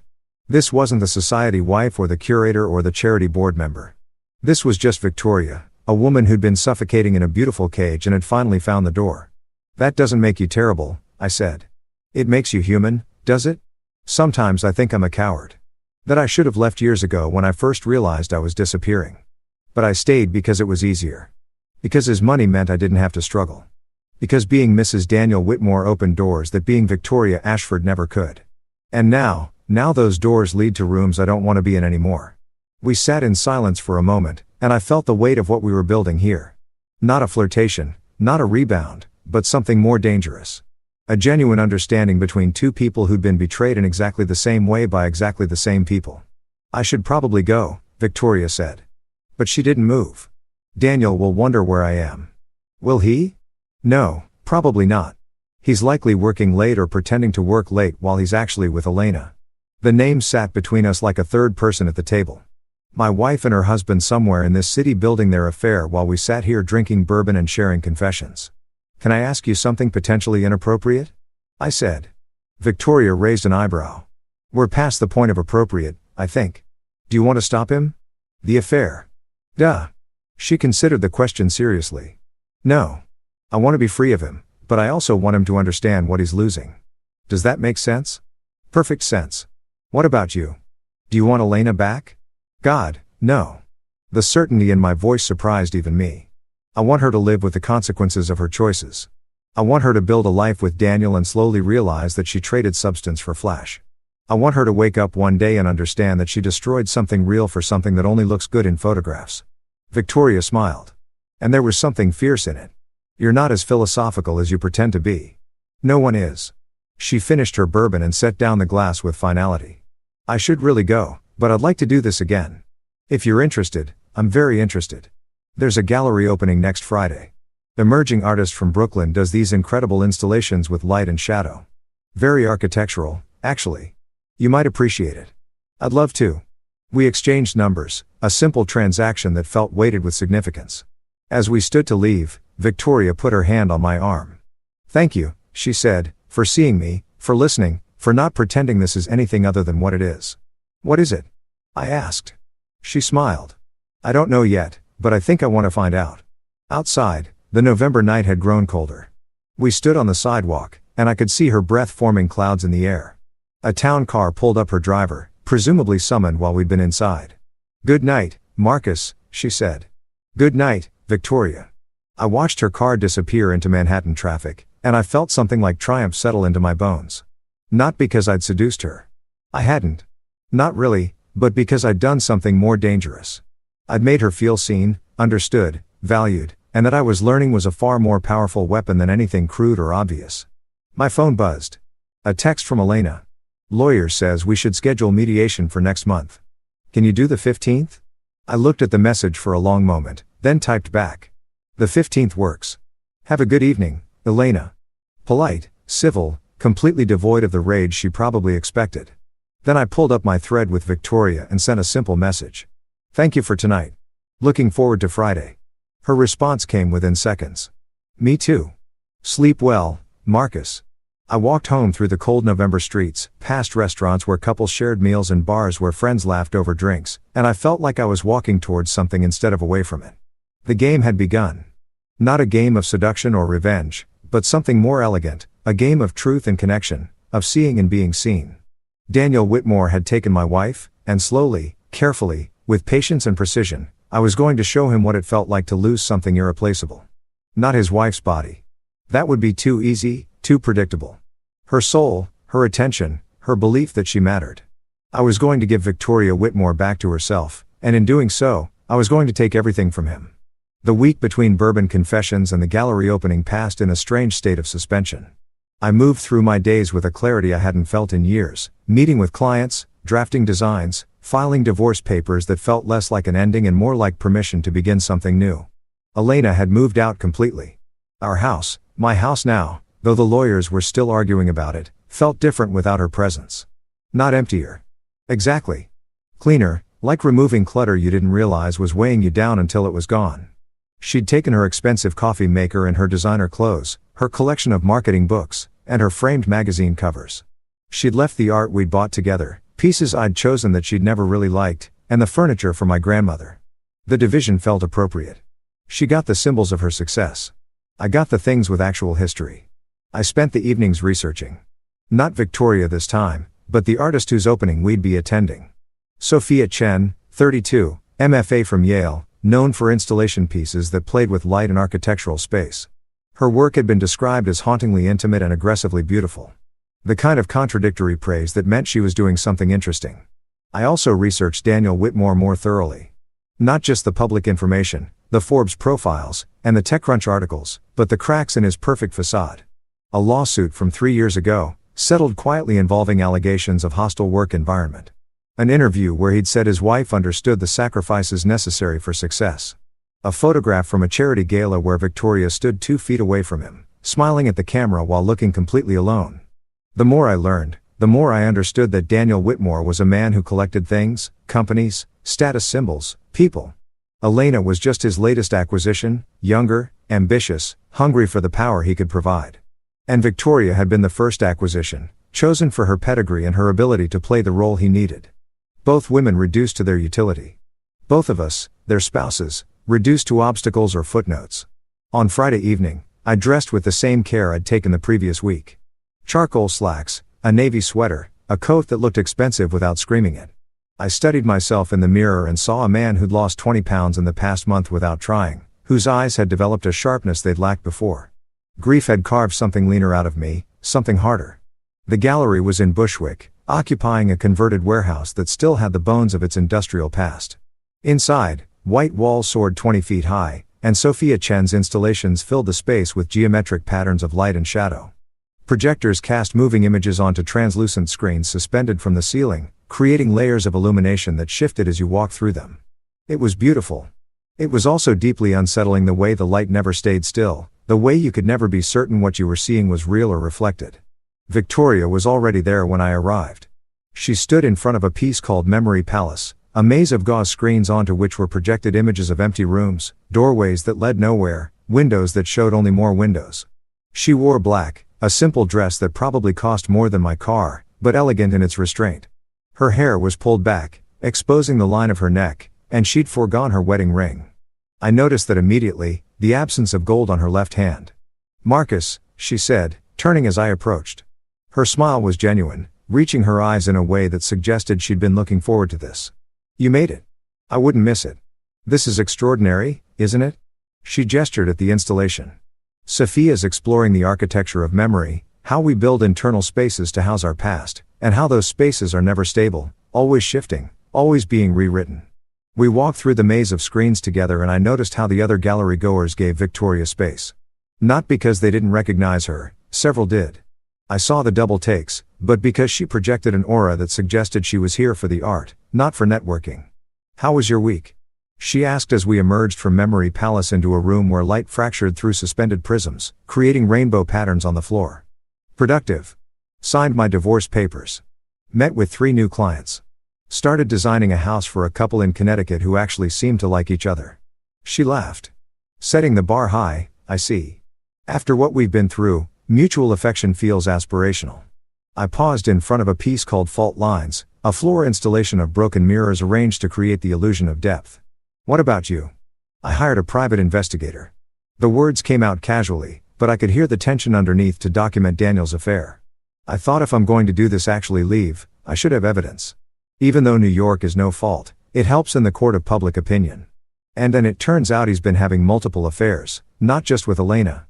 There's also a junior associate at his firm, a consultant he hired 6 months ago, and apparently a recurring thing with someone he met at a conference in Singapore. She said it calmly, but I could see her jaw tighten. 12 years of marriage, and I was naive enough to think it was just one woman. I felt something cold settle in my stomach. Not surprised men like Daniel rarely stopped at one affair, but anger on Victoria's behalf. And something else, a recalculation. Elena wasn't special to him. She was just another acquisition. Another young, ambitious woman who thought she was different, who believed she'd won some kind of prize by catching the CEO's attention. She had no idea she was just rotating through his collection. "I'm sorry," I said, and meant it. "Don't be. It's clarifying. I spent months thinking I'd done something wrong. That if I'd been different somehow, he wouldn't have strayed. But this isn't about me at all. It's about him needing constant validation, constant conquest. I could have been perfect and it wouldn't have mattered. You deserve better than perfect. You deserve real." She looked at me then, really looked at me, and something passed between us. Not attraction exactly, though that was there too. Something deeper. Recognition, the understanding that we were both rebuilding ourselves from the rubble of marriages that had crumbled. "Come on," she said, taking my hand. "I want to show you my favorite piece." Her hand in mine felt significant. Not romantic, not yet, but intimate in a way that acknowledged we'd moved past strangers. We were becoming something else. Allies, confidants, two people constructing a new reality from the broken pieces of the old one. She led me to a smaller room at the back of the gallery. Inside, a single installation dominated the space. The weight of light, hundreds of glass orbs hung from nearly invisible wires, each containing a small LED that pulsed at different rhythms. The effect was mesmerizing, like standing inside a constellation surrounded by manufactured stars. "It's about how even beautiful things have weight," Victoria said softly. "How light itself exerts pressure. Nothing is ever truly weightless, even when it appears to be." We stood there in the dim room, surrounded by pulsing light, and I felt the truth of what she was saying. The beautiful facade of her marriage had weight. My relationship with Elena had weight. Even this, whatever this was becoming between us, had weight. "I've been thinking," Victoria said, still holding my hand, "about what you said last week, about building something better, about refusing to let betrayal define your next chapter. And I want to do that, too. But I don't know how. I've spent so long being Mrs. Daniel Whitmore that I'm not sure who Victoria is anymore. Without the title, without the role, who am I?" The vulnerability in her voice made me turn to face her fully. In the pulsing light of the orbs, her face looked younger, more uncertain.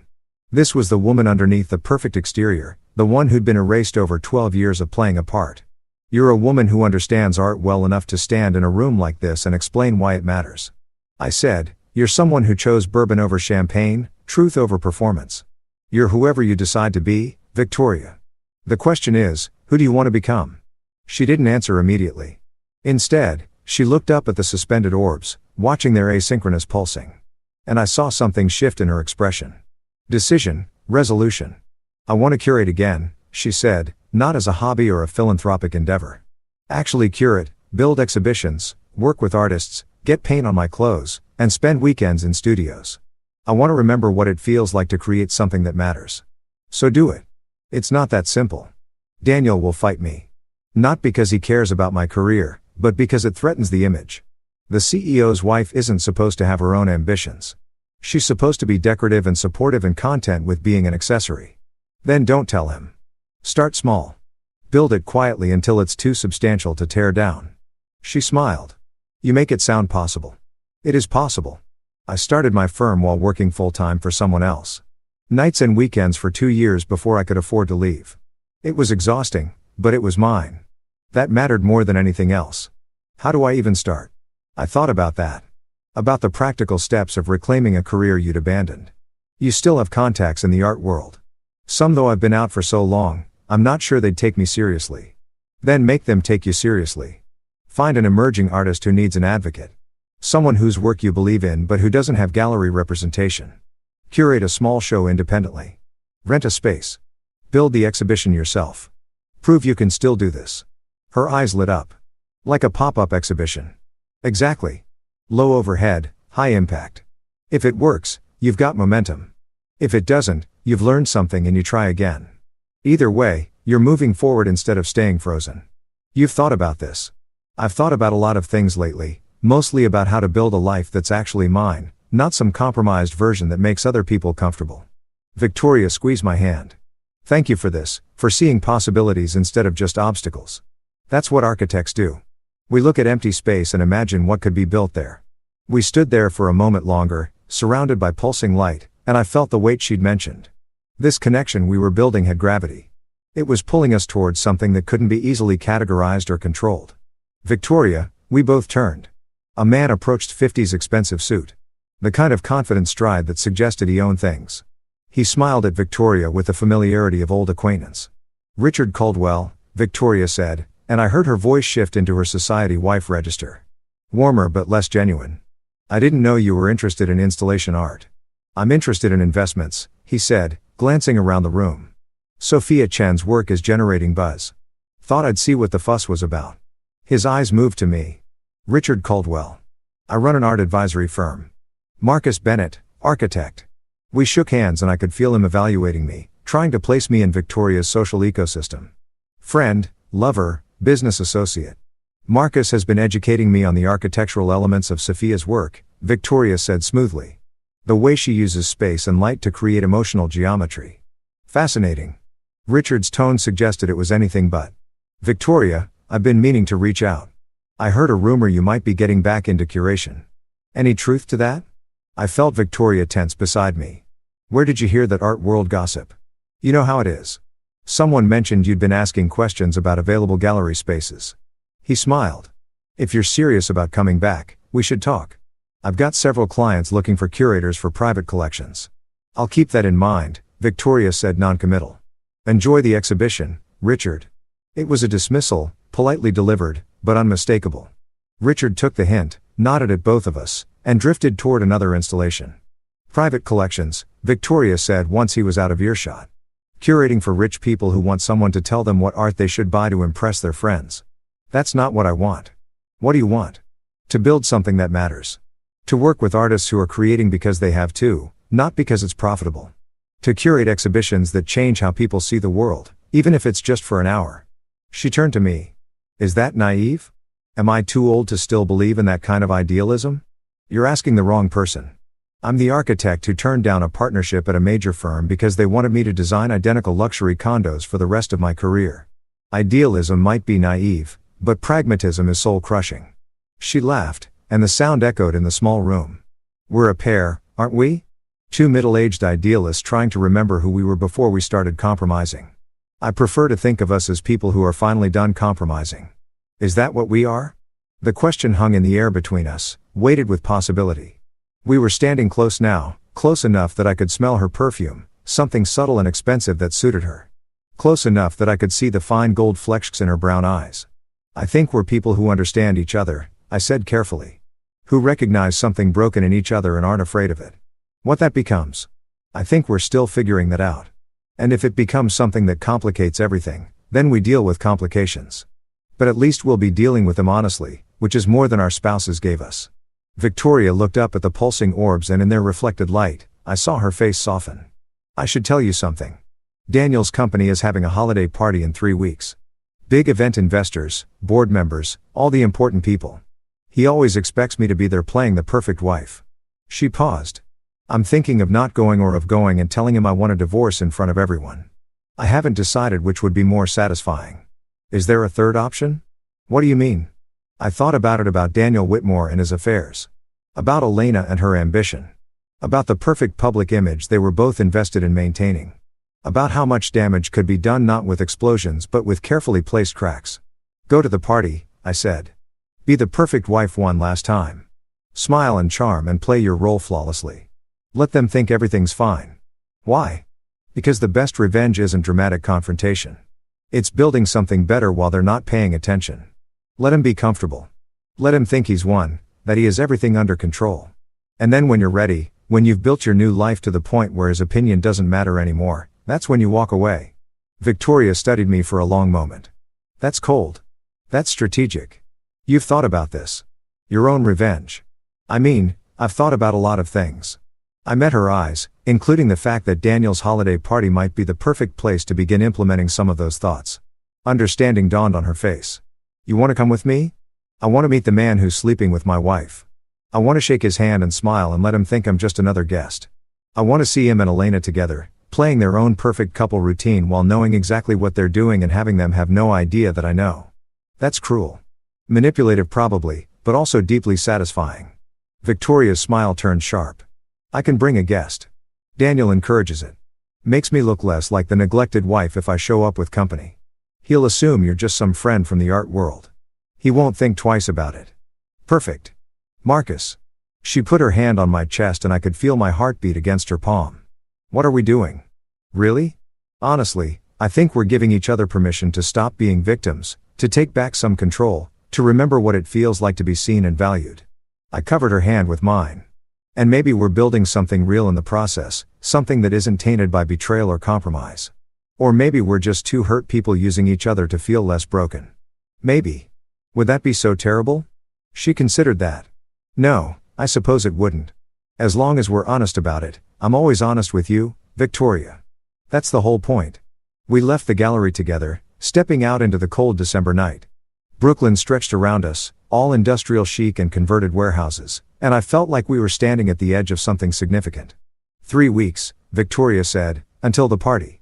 Until we walk into Daniel's world and smile at him and Elena like we don't know they're destroying our marriages. 3 weeks.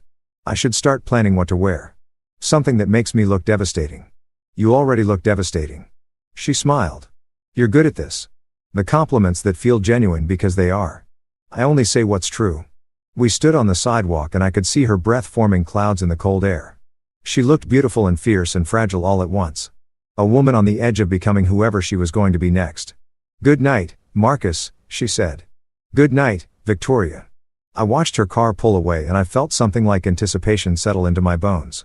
3 weeks until I stood in Daniel Whitmore's penthouse, shook his hand, and began the careful work of showing him what it felt like to lose everything. 3 weeks to plan, to prepare, to sharpen myself into exactly the weapon this situation required. The game was accelerating, and I was ready. The mediation session was scheduled for a Tuesday afternoon in a conference room that felt designed to suppress emotion. Gray walls, gray carpet, a long table made of some wood composite material that looked expensive but had no soul. Even the coffee they served tasted gray, bitter, and forgettable, like the marriage we were here to dissolve.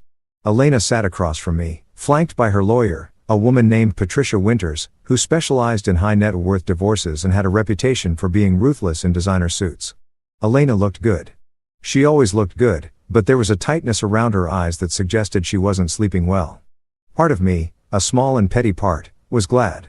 My own lawyer, Jeremy Morrison, sat to my right, a folder thick with documentation in front of him. We'd spent the previous week preparing, going over every asset, every account, every piece of property we'd accumulated in 7 years of marriage. Thank you all for coming, the mediator said. Her name was Susan Chen, and she had the calm, measured tone of someone who'd witnessed hundreds of marriages end in rooms exactly like this one. I know this is difficult, but the goal today is to reach an equitable agreement that both parties can accept. Shall we begin with the primary residence? What followed was 3 hours of the most civilized dismemberment I'd ever witnessed. We divided our lives with spreadsheets and calculators, reducing years of shared history to dollar amounts and percentage splits. The house would be sold. Proceeds divided 60-40 in Elena's favor because she'd contributed more to the down payment. The vacation property in Vermont would go to her entirely. I had no interest in keeping a place we'd barely used and she claimed to have emotional attachment to it, though I suspected it was more about the property value. My retirement accounts would be split according to some formula I didn't fully understand, but Jeremy assured me was fair. Elena's stock options from Whitmore Industries, the company where she worked, where she'd met her lover, were considered marital property, but would stay with her, balanced against other assets I'd receive. The whole process felt like watching surgeons divide a corpse. Clinical, precise, bloodless. What about the art collection? Patricia asked, consulting her notes. I'd like to keep most of it, I said. Elena never cared for any of the pieces except the abstract we bought in Miami. And that was more about the artist's reputation than the actual work. Elena's jaw tightened. That's not fair, Marcus. I appreciate art. You appreciate what art signals about your taste. There's a difference. I kept my voice even. Matter of fact, take the Miami piece. I'll keep the rest. She looked like she wanted to argue, but Patricia put a hand on her arm. They had a brief whispered conversation and I watched Elena's face cycle through emotions, anger, frustration, something that might have been hurt before settling back into careful neutrality. Fine, she said. The Miami piece and the photographs from our trip to Japan. Those hurt more than I expected. We bought those photographs together in Kyoto from a street artist who captured light through temple windows. I'd loved them, but I also understood the strategic value of concession. Agreed. We moved through the remaining items with brutal efficiency. Furniture, kitchenware, books, electronics, all of it divided and catalogued like inventory in a warehouse. By the time we reached the final items, I felt hollowed out as if the mediation had scooped away pieces of me along with the joint checking account and the dining room set. "I think we've made excellent progress," Susan said, making notes on her tablet. "I'll draft the preliminary agreement based on today's discussion and send it to both counsel for review. If everything looks acceptable, we can move toward filing the final papers." "How long?" Elena asked. Her voice sounded different. Smaller somehow, like she was beginning to understand what we were actually doing here. That this was real. "Final. Assuming no complications, you could be legally divorced within 90 days. 90 days, 3 months by spring, I would be unmarried. By spring, Elena would be free to pursue whatever future she imagined with Daniel Whitmore, and I would be what? Free, broken, rebuilt. I wasn't sure yet, but I was beginning to have ideas. "Thank you, Susan," Jeremy said, gathering his papers. "We'll be in touch." As we stood to leave, Elena caught my arm. "Marcus, can we talk just for a minute?" Patricia looked like she wanted to object, but Jeremy nodded to me. "I'll wait in the lobby." We stood in the hallway outside the conference room, and I realized this was the first time we'd been alone since the restaurant since she'd told me she wanted a divorce, and I'd responded with calm instead of devastation. "You seem different," she said. "Divorce will do that." "That's not what I mean." She struggled for words. "You're handling this too well. It's unnerving." I almost laughed. "Would you prefer me to be falling apart, making scenes, begging you to stay?" "No. But this cold, calculating version of you it's not you, Marcus. Maybe it's who I needed to become. Maybe the version of me you married was too accommodating, too willing to make myself smaller so you could shine brighter." She flinched. "That's not fair." "None of this is fair, Elena. Fair would have been you telling me you were unhappy before you started sleeping with your boss. Fair would have been you having the courage to end our marriage before starting a new relationship. Fair would have been a lot of things that didn't happen. I know you're right. I handled this terribly." She looked down at her hands, manicured, perfect. "No longer wearing her wedding ring, but I need you to understand that this wasn't about you. You didn't do anything wrong. I'm aware this was about you wanting something I couldn't give you. Power, excitement, whatever Daniel Whitmore represents. It's not like that, isn't it?" I leaned against the wall, studying her. "Tell me something, Elena. When you're with him, do you feel like you matter? Like you're special? Or do you ever wonder if you're just another acquisition for a man who collects beautiful things?" Her eyes flashed with anger. "You don't know anything about my relationship with Daniel. I know he's married. I know he's 45 years old and you're 32. I know he has a pattern of affairs with younger women who work for him. I know his wife is a former museum curator who gave up her career to support his.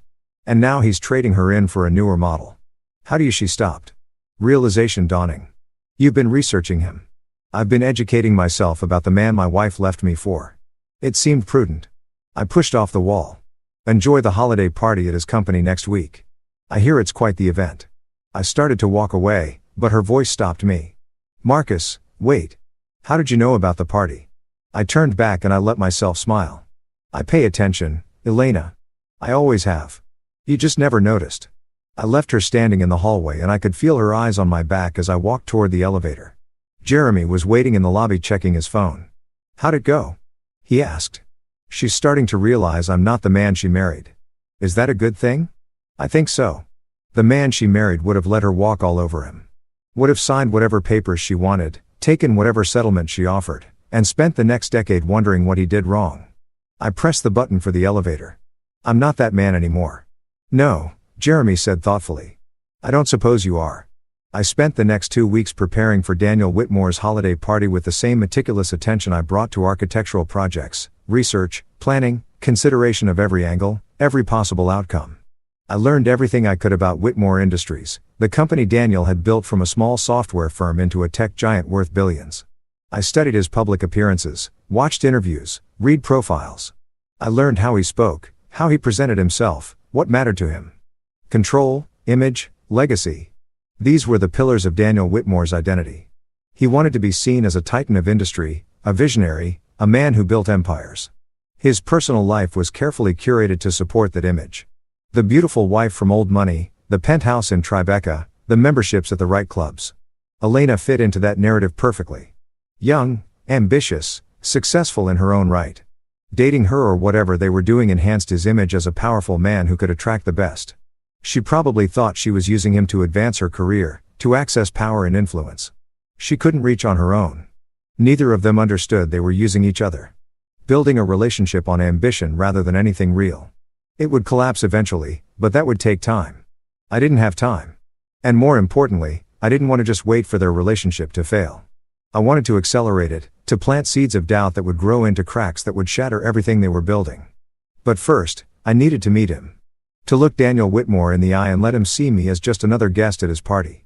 Harmless, forgettable, not a threat.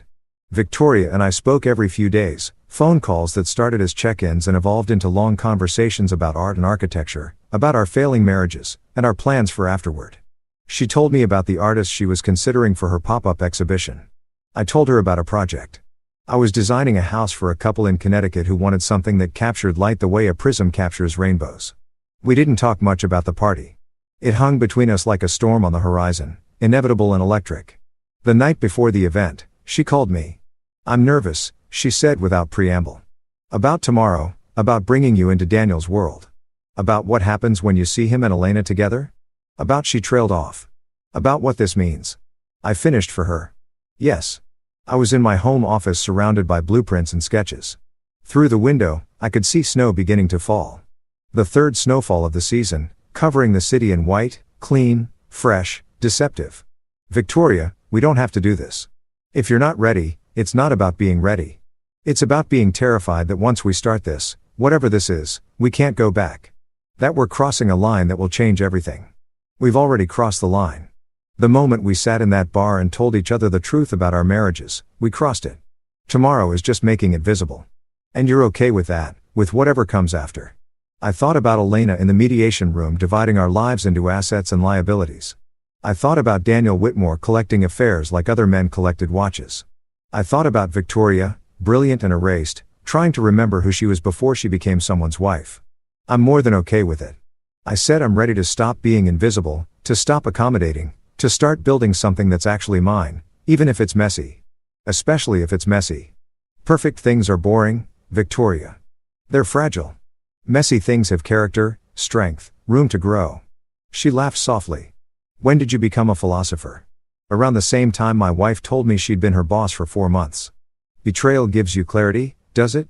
Because I still feel like I'm fumbling in the dark. Then let me be your light tomorrow night. Come to the party with me. Introduce me to your husband. Let me shake his hand and smile and be exactly the kind of harmless nobody he expects. And when it's over, when we've played our roles perfectly, we'll leave together and you'll remember what it feels like to have someone actually see you." Silence on the other end. "Then what should I wear?" "Something that makes you feel powerful. Something that reminds you who you were before you started shrinking yourself to fit his life. I have just the thing. It's red. Daniel hates it. Says it's too bold, too attention-seeking." "Perfect. Wear the red, Marcus." "Yes. Thank you for this, for giving me permission to stop being who he needs me to be." "You don't need my permission, Victoria. You never did, but you're welcome anyway." After we hung up, I sat in my office for a long time watching the snowfall. Tomorrow night, I would walk into Daniel Whitmore's penthouse. I would see Elena on his arm playing the role of his girlfriend or mistress or whatever she thought she was. I would watch them smile and touch and pretend they were something special. And I would feel nothing. Or at least I would show nothing, because the real play wasn't tomorrow night. Tomorrow was just reconnaissance. The real play would come later, when I'd learned enough about Daniel to understand exactly where to apply pressure. When Victoria had rebuilt enough of herself to walk away without looking back. When Elena had invested enough in her fantasy with Daniel that shattering it would actually cost her something. I was building this carefully, the way I build houses.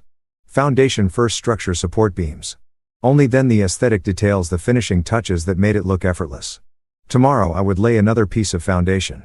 I pulled out my phone and texted Victoria. "Pick you up at 7. Her response came immediately. "I'll be ready. Red dress and all."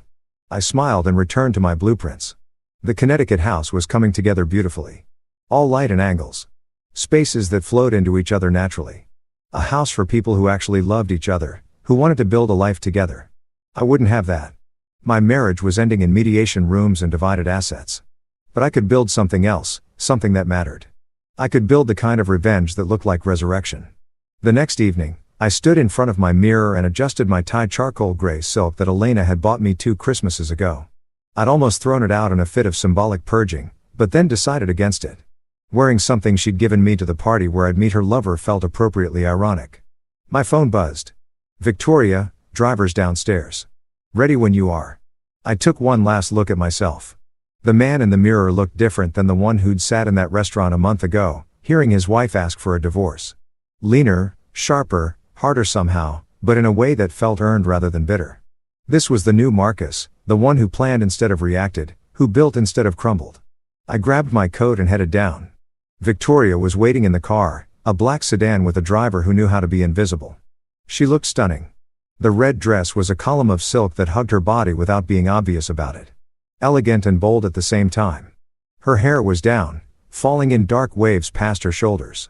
She wore minimal jewelry, just diamond studs and a simple bracelet. She looked like someone who'd remembered how to be powerful. You wore the red, I said, sliding in beside her. I wore the red.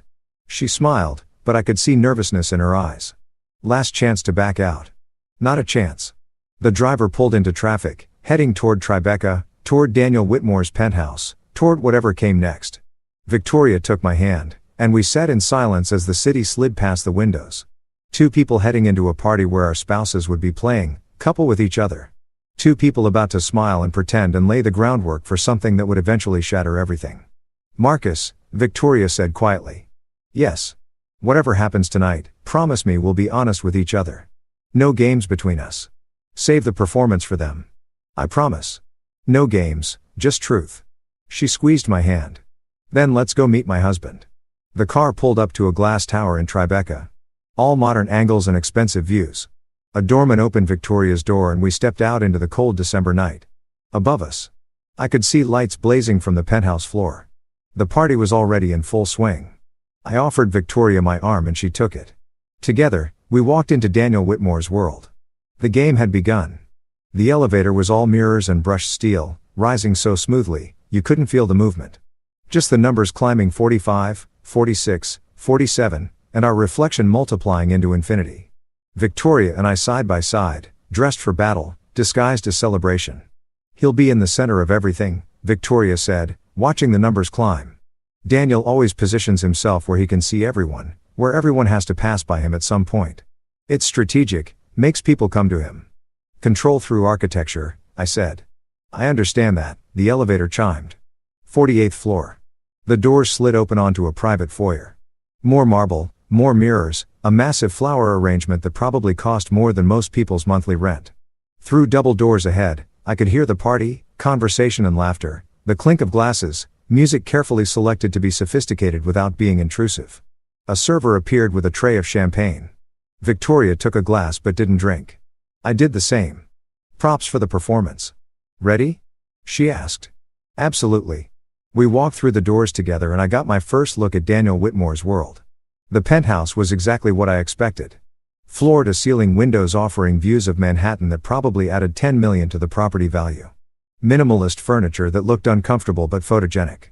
Art on the walls chosen by advisors rather than passion. Everything was designed to impress. Nothing designed to comfort. There were perhaps 70 people scattered throughout the main room. All of them dressed in variations of expensive tech executives and their partners, board members, investors, the kind of people who measured success in zeros and thought influence was something you could buy. And there, exactly where Victoria said he'd be, standing in the center of it all like a sun around which everyone else orbited, Daniel Whitmore. He was tall, 6'2", maybe 6'3", with the kind of silver fox aesthetic that required expensive hair products and personal trainers, tailored suit, no tie that studied casualness that actually took more effort than formal dress. Handsome in a generic way, like he'd been designed by committee to appeal to the widest demographic. And on his arm, laughing at something he just said, looking radiant and young and utterly comfortable in this world. Elena, my wife, almost ex-wife, the woman who'd shared my bed for 7 years and was now draped on another man like an accessory.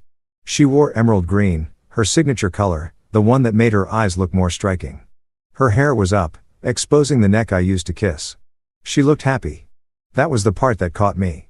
She looked genuinely happy in a way I hadn't seen in months, maybe years. I felt Victoria's hand tighten on my arm. That's her, she said quietly. Your wife? Yes. She's beautiful. Yes. Are you okay? I turned to look at Victoria, at this woman who was trusting me enough to bring me into her home to expose her own pain and solidarity with mine. And I felt something settle. Not calm exactly, more like clarity. I'm perfect, I said. Let's go meet your husband. We moved through the crowd and I watched how people reacted to Victoria. Some nodded with recognition. Others looked curious about her companion. The women evaluated my suit, my watch, trying to place me in their hierarchy. The men assessed me as potential competition or potential irrelevance. Let them wonder. As we approached, Daniel noticed Victoria. His expression shifted surprise, then something calculating, then a smile that didn't quite reach his eyes. "Victoria," he said, and his voice was exactly what I expected. Confident, commanding, used to being heard. "You came and you brought a guest, Daniel." Victoria's voice had gone cool, professional. "This is Marcus Bennett." "Marcus, my husband, Daniel Whitmore." I extended my hand. Daniel's handshake was firm, performative. The grip of a man who'd read articles about power dynamics and practiced in mirrors. "Marcus Bennett," he said like he was filing the name away. "What do you do, Marcus?" "I'm an architect, residential, primarily, some commercial work." "Ah," the single syllable managed to convey both interest and dismissal. "Are you involved in the arts? Is that how you know Victoria?" "We met at a gallery opening. I've always appreciated how architecture and visual art inform each other. Victoria has been generous enough to educate me on the finer points of curation." Daniel's smile tightened almost imperceptibly. He didn't like that the idea of his wife spending time educating another man, even about something as innocent as art, possessiveness disguised as casual interest. "How nice," he said, then turning slightly. "Elena, come meet Victoria's friend." And there she was, my wife. Close enough that I could smell her perfume different from what she used to wear. Something heavier, muskier, chosen for him, probably. "Elena," Daniel said, his hands settling on her lower back with casual ownership. "This is Marcus Bennett. He's an architect." Elena's face went absolutely white. I watched it happen in slow motion. Recognition, shock, fear, and then a desperate attempt to smooth her features back into neutrality, but it was too late. Daniel had seen the reaction, even if he didn't understand it yet. "Marcus," she said, and her voice came out strained. "What a surprise." I smiled. Easy, friendly. Like we were old acquaintances running into each other at a party. "Elena, small world." Daniel's eyes narrowed. "You two know each other?" "We've met," I said vaguely, enjoying watching Elena try to calculate the safest response. "Professional circles. You know how it is in New York. Everyone's connected somehow." Victoria, bless her, played it perfectly. What a coincidence, though. I suppose in the architecture and design world, paths must cross frequently. "Frequently enough," Elena said, still trying to regain her equilibrium. Her eyes were doing complicated mathematics, trying to figure out what I was doing here. How much I knew what I was planning. I let her wonder. "Well," Daniel said, already losing interest now that the moment of surprise had passed. "Enjoy the party, Marcus. Victoria, we should talk later about the Grayson Foundation Gala. They want you to co-chair again." "Of course," Victoria said smoothly. Later, we moved away, drifting into the crowd, and I could feel Elena's eyes following us. Victoria steered us toward the windows, away from the center of the room. "That was," she started enlightening. I finished. "Did you see her face?" I saw both their faces. Daniel knows something's off, even if he doesn't know what. And Elena looked terrified. "Good." Victoria studied me. "You're enjoying this, shouldn't I be?"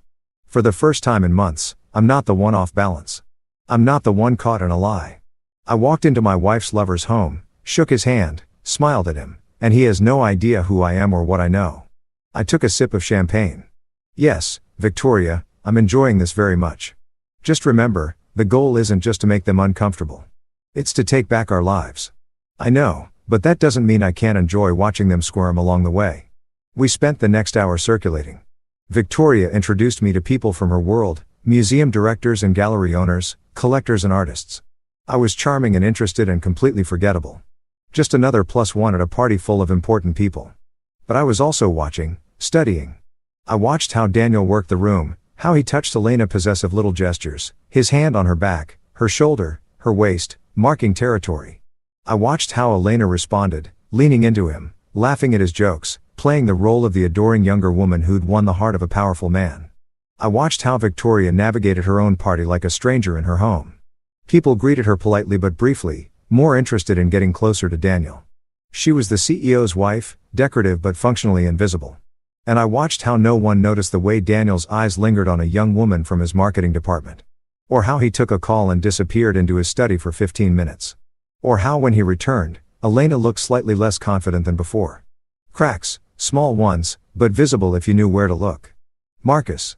I turned to find a man in his 60s. Expensive suit. The kind of weathered handsomeness that suggested yacht clubs and golf courses. He extended his hand.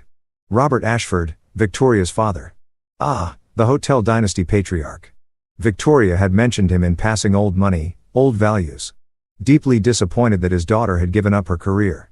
Marcus Bennett, sir, pleasure to meet you. You're the architect Victoria's been spending time with. It wasn't a question. We've been to a few gallery openings together. Yes. Robert studied me with shrewd eyes that suggested he'd built his fortune by being underestimated. My daughter seems happier lately. More like herself. I don't suppose you have anything to do with that? I hope so, sir. She's been generous enough to share her knowledge of the art world. It's been illuminating.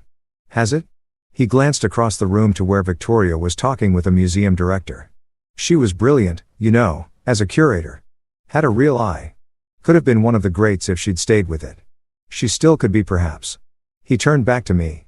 Daniel's having an affair with someone here tonight. Probably multiple someones. I assume you know that. The directness surprised me. I had suspected. And you're still here at his party shaking his hand and drinking his champagne. I believe in understanding the terrain before making any moves. Rushing and angry would be satisfying for about 5 minutes, but building something strategic, something that lasts, that requires patience. Robert smiled. You know, I think I like you, Marcus. My daughter could use someone who thinks strategically. He glanced at his watch. I'm too old for these things. Tell Victoria I said goodbye and that I'd like to have dinner with both of you next week. I want to hear more about these gallery openings you've been attending. He left before I could respond, and I watched him make his way to the elevator. An ally potentially, or at least someone who wouldn't stand in the way if Victoria decided to blow up her marriage. Making friends. I turned to find Victoria beside me. 2 fresh glasses of champagne in her hands. She offered me one. Your father is interesting. He's direct. Think subtlety is for people who aren't confident in their positions. She sipped her champagne. What did he say? That he wants to have dinner with us next week. And that you were brilliant as a curator. Her expression softened. He never wanted me to marry Daniel. Told me I was trading my future for financial security. I thought he was being old-fashioned, that he didn't understand modern relationships. She laughed, but there was no humor in it. Turns out he understood perfectly. It's not too late, you know, to go back to curation, isn't it? I've been out of the field for 12 years. The art world moves fast. I'm probably obsolete. Or you're experienced, mature, you have connections and knowledge that younger curators don't. You just need to remember how to use them. Before she could respond, a commotion near the center of the room drew our attention. Daniel's voice raised slightly above the conversational hum. Absolutely not. I've told you before that project isn't happening. We moved closer. Daniel stood facing Elena, his jaw tight with barely controlled anger. Around them. Other guests had gone quiet, pretending not to listen while straining to hear every word. I'm just saying, Elena said, her voice measured but with an edge underneath. That the market research supports expansion into Southeast Asia. If we wait another quarter, I don't pay you to question my decisions, Elena. I pay you to execute them. Daniel's smile was sharp. Or have you forgotten what your actual role is? The condescension in his voice was breathtaking. This was how he spoke to her. Not as a partner, not even as a valued employee, but as someone whose primary function was to agree with him and look good doing it. Elena's face flushed around them. I could see people exchanging glances. This wasn't professional disagreement. This was something more personal, meaner. Of course, Elena said finally, her voice tight. I apologize for overstepping. Good. Daniel's hand went to her waist, possessive and dismissive at the same time. Now smile. People are watching. She smiled. It didn't reach her eyes. Victoria and I exchanged a look. This was the man Elena had destroyed our marriage for. This was the relationship she thought was worth blowing up 7 years of shared history. I need air, Victoria said quietly. Come with me. We made our way to a terrace empty in the December cold, overlooking the city lights. Victoria leaned against the railing and I watched her shoulders shake. Victoria, I'm not crying, she said. I'm laughing. Did you see that? Did you see how he spoke to her? I saw. That's what she left you for. That's what I gave up my career for.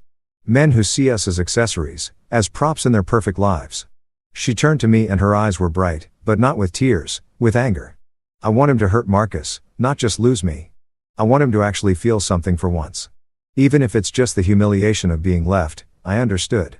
The rage underneath her calm, the need for him to understand what he'd thrown away. Then let's make sure he does, I said. But carefully, strategically, we build the foundations first. We make sure when we walk away, we're walking towards something better, not just away from something bad. How long? However long it takes, weeks, months, we do this, right? She nodded. I can wait. I've been waiting 12 years. What's a few more months? Through the glass doors, we could see the party continuing. Daniel holding court. Elena at his side with that brittle smile. All of them playing their roles, maintaining appearances, pretending everything was perfect. We should go back in, Victoria said. Can't have people thinking we're hiding. One more minute. I pulled out my phone and took a photo of the view. The city sprawling below us, lights spreading in every direction. I want to remember this moment when we decided to stop being victims. Victoria moved beside me and I took another photo. Both of us, the city behind us, something determined in our expressions that hadn't been there before. Send me that, she said. I will. We went back inside. The party had shifted. People were starting to leave. The energy winding down. Daniel was saying goodbye to a group of investors. Elena still attached to his side. As we approached to say our goodbyes, Daniel turned to us. Leaving already? I have an early morning, I said. Thank you for having me. Beautiful home. Marcus is designing a house for a couple in Connecticut, Victoria added. Custom work, very innovative use of light and space. Sounds fascinating, Daniel said in a tone that suggested the opposite. His attention had already moved past me to someone else. Victoria, don't forget about the Grayson Gala. I won't. Elena caught my eye as we turned to leave. Her expression was complicated fear, confusion, something that might have been plea. I smiled at her, friendly and empty. Nice to see you again, Elena. Enjoy your evening. In the elevator going down, Victoria took my hand. That was harder than I expected, she said. Which part? All of it. Seeing him with her, watching him be cruel to her, and knowing I used to make excuses for that behavior, pretending everything was fine when I wanted to scream. But you didn't scream. You were perfect, controlled, exactly what we needed. What happens now? Now we build. You start planning your pop-up exhibition. I keep designing houses for people who actually love each other. We become more ourselves and less the people they needed us to be. And slowly, carefully, we make them irrelevant to our happiness. And then we walk away and never look back. The elevator opened onto the lobby. We stepped out into the cold December night, and I felt something like freedom settling over me. We'd entered the lion's den. We'd smiled and played our roles and laid the groundwork for everything that would come next. And we'd walked out unscathed, stronger than when we went in. The game was accelerating, and we were winning.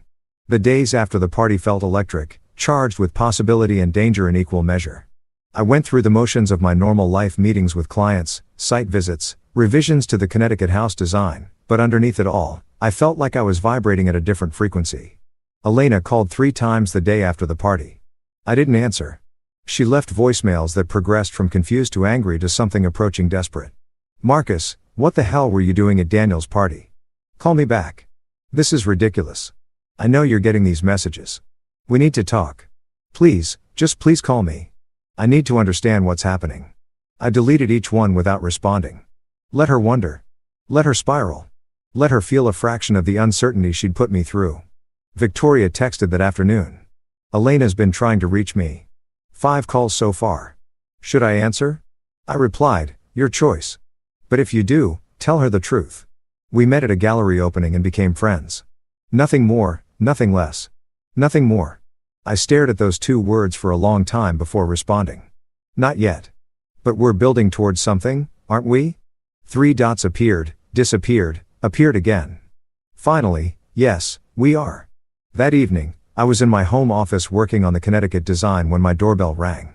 I checked the security camera and saw Elena standing on my porch, arms wrapped around herself against the December cold. I considered not answering, but curiosity won out. When I opened the door, she pushed past me without invitation. We need to talk. Hello to you, too.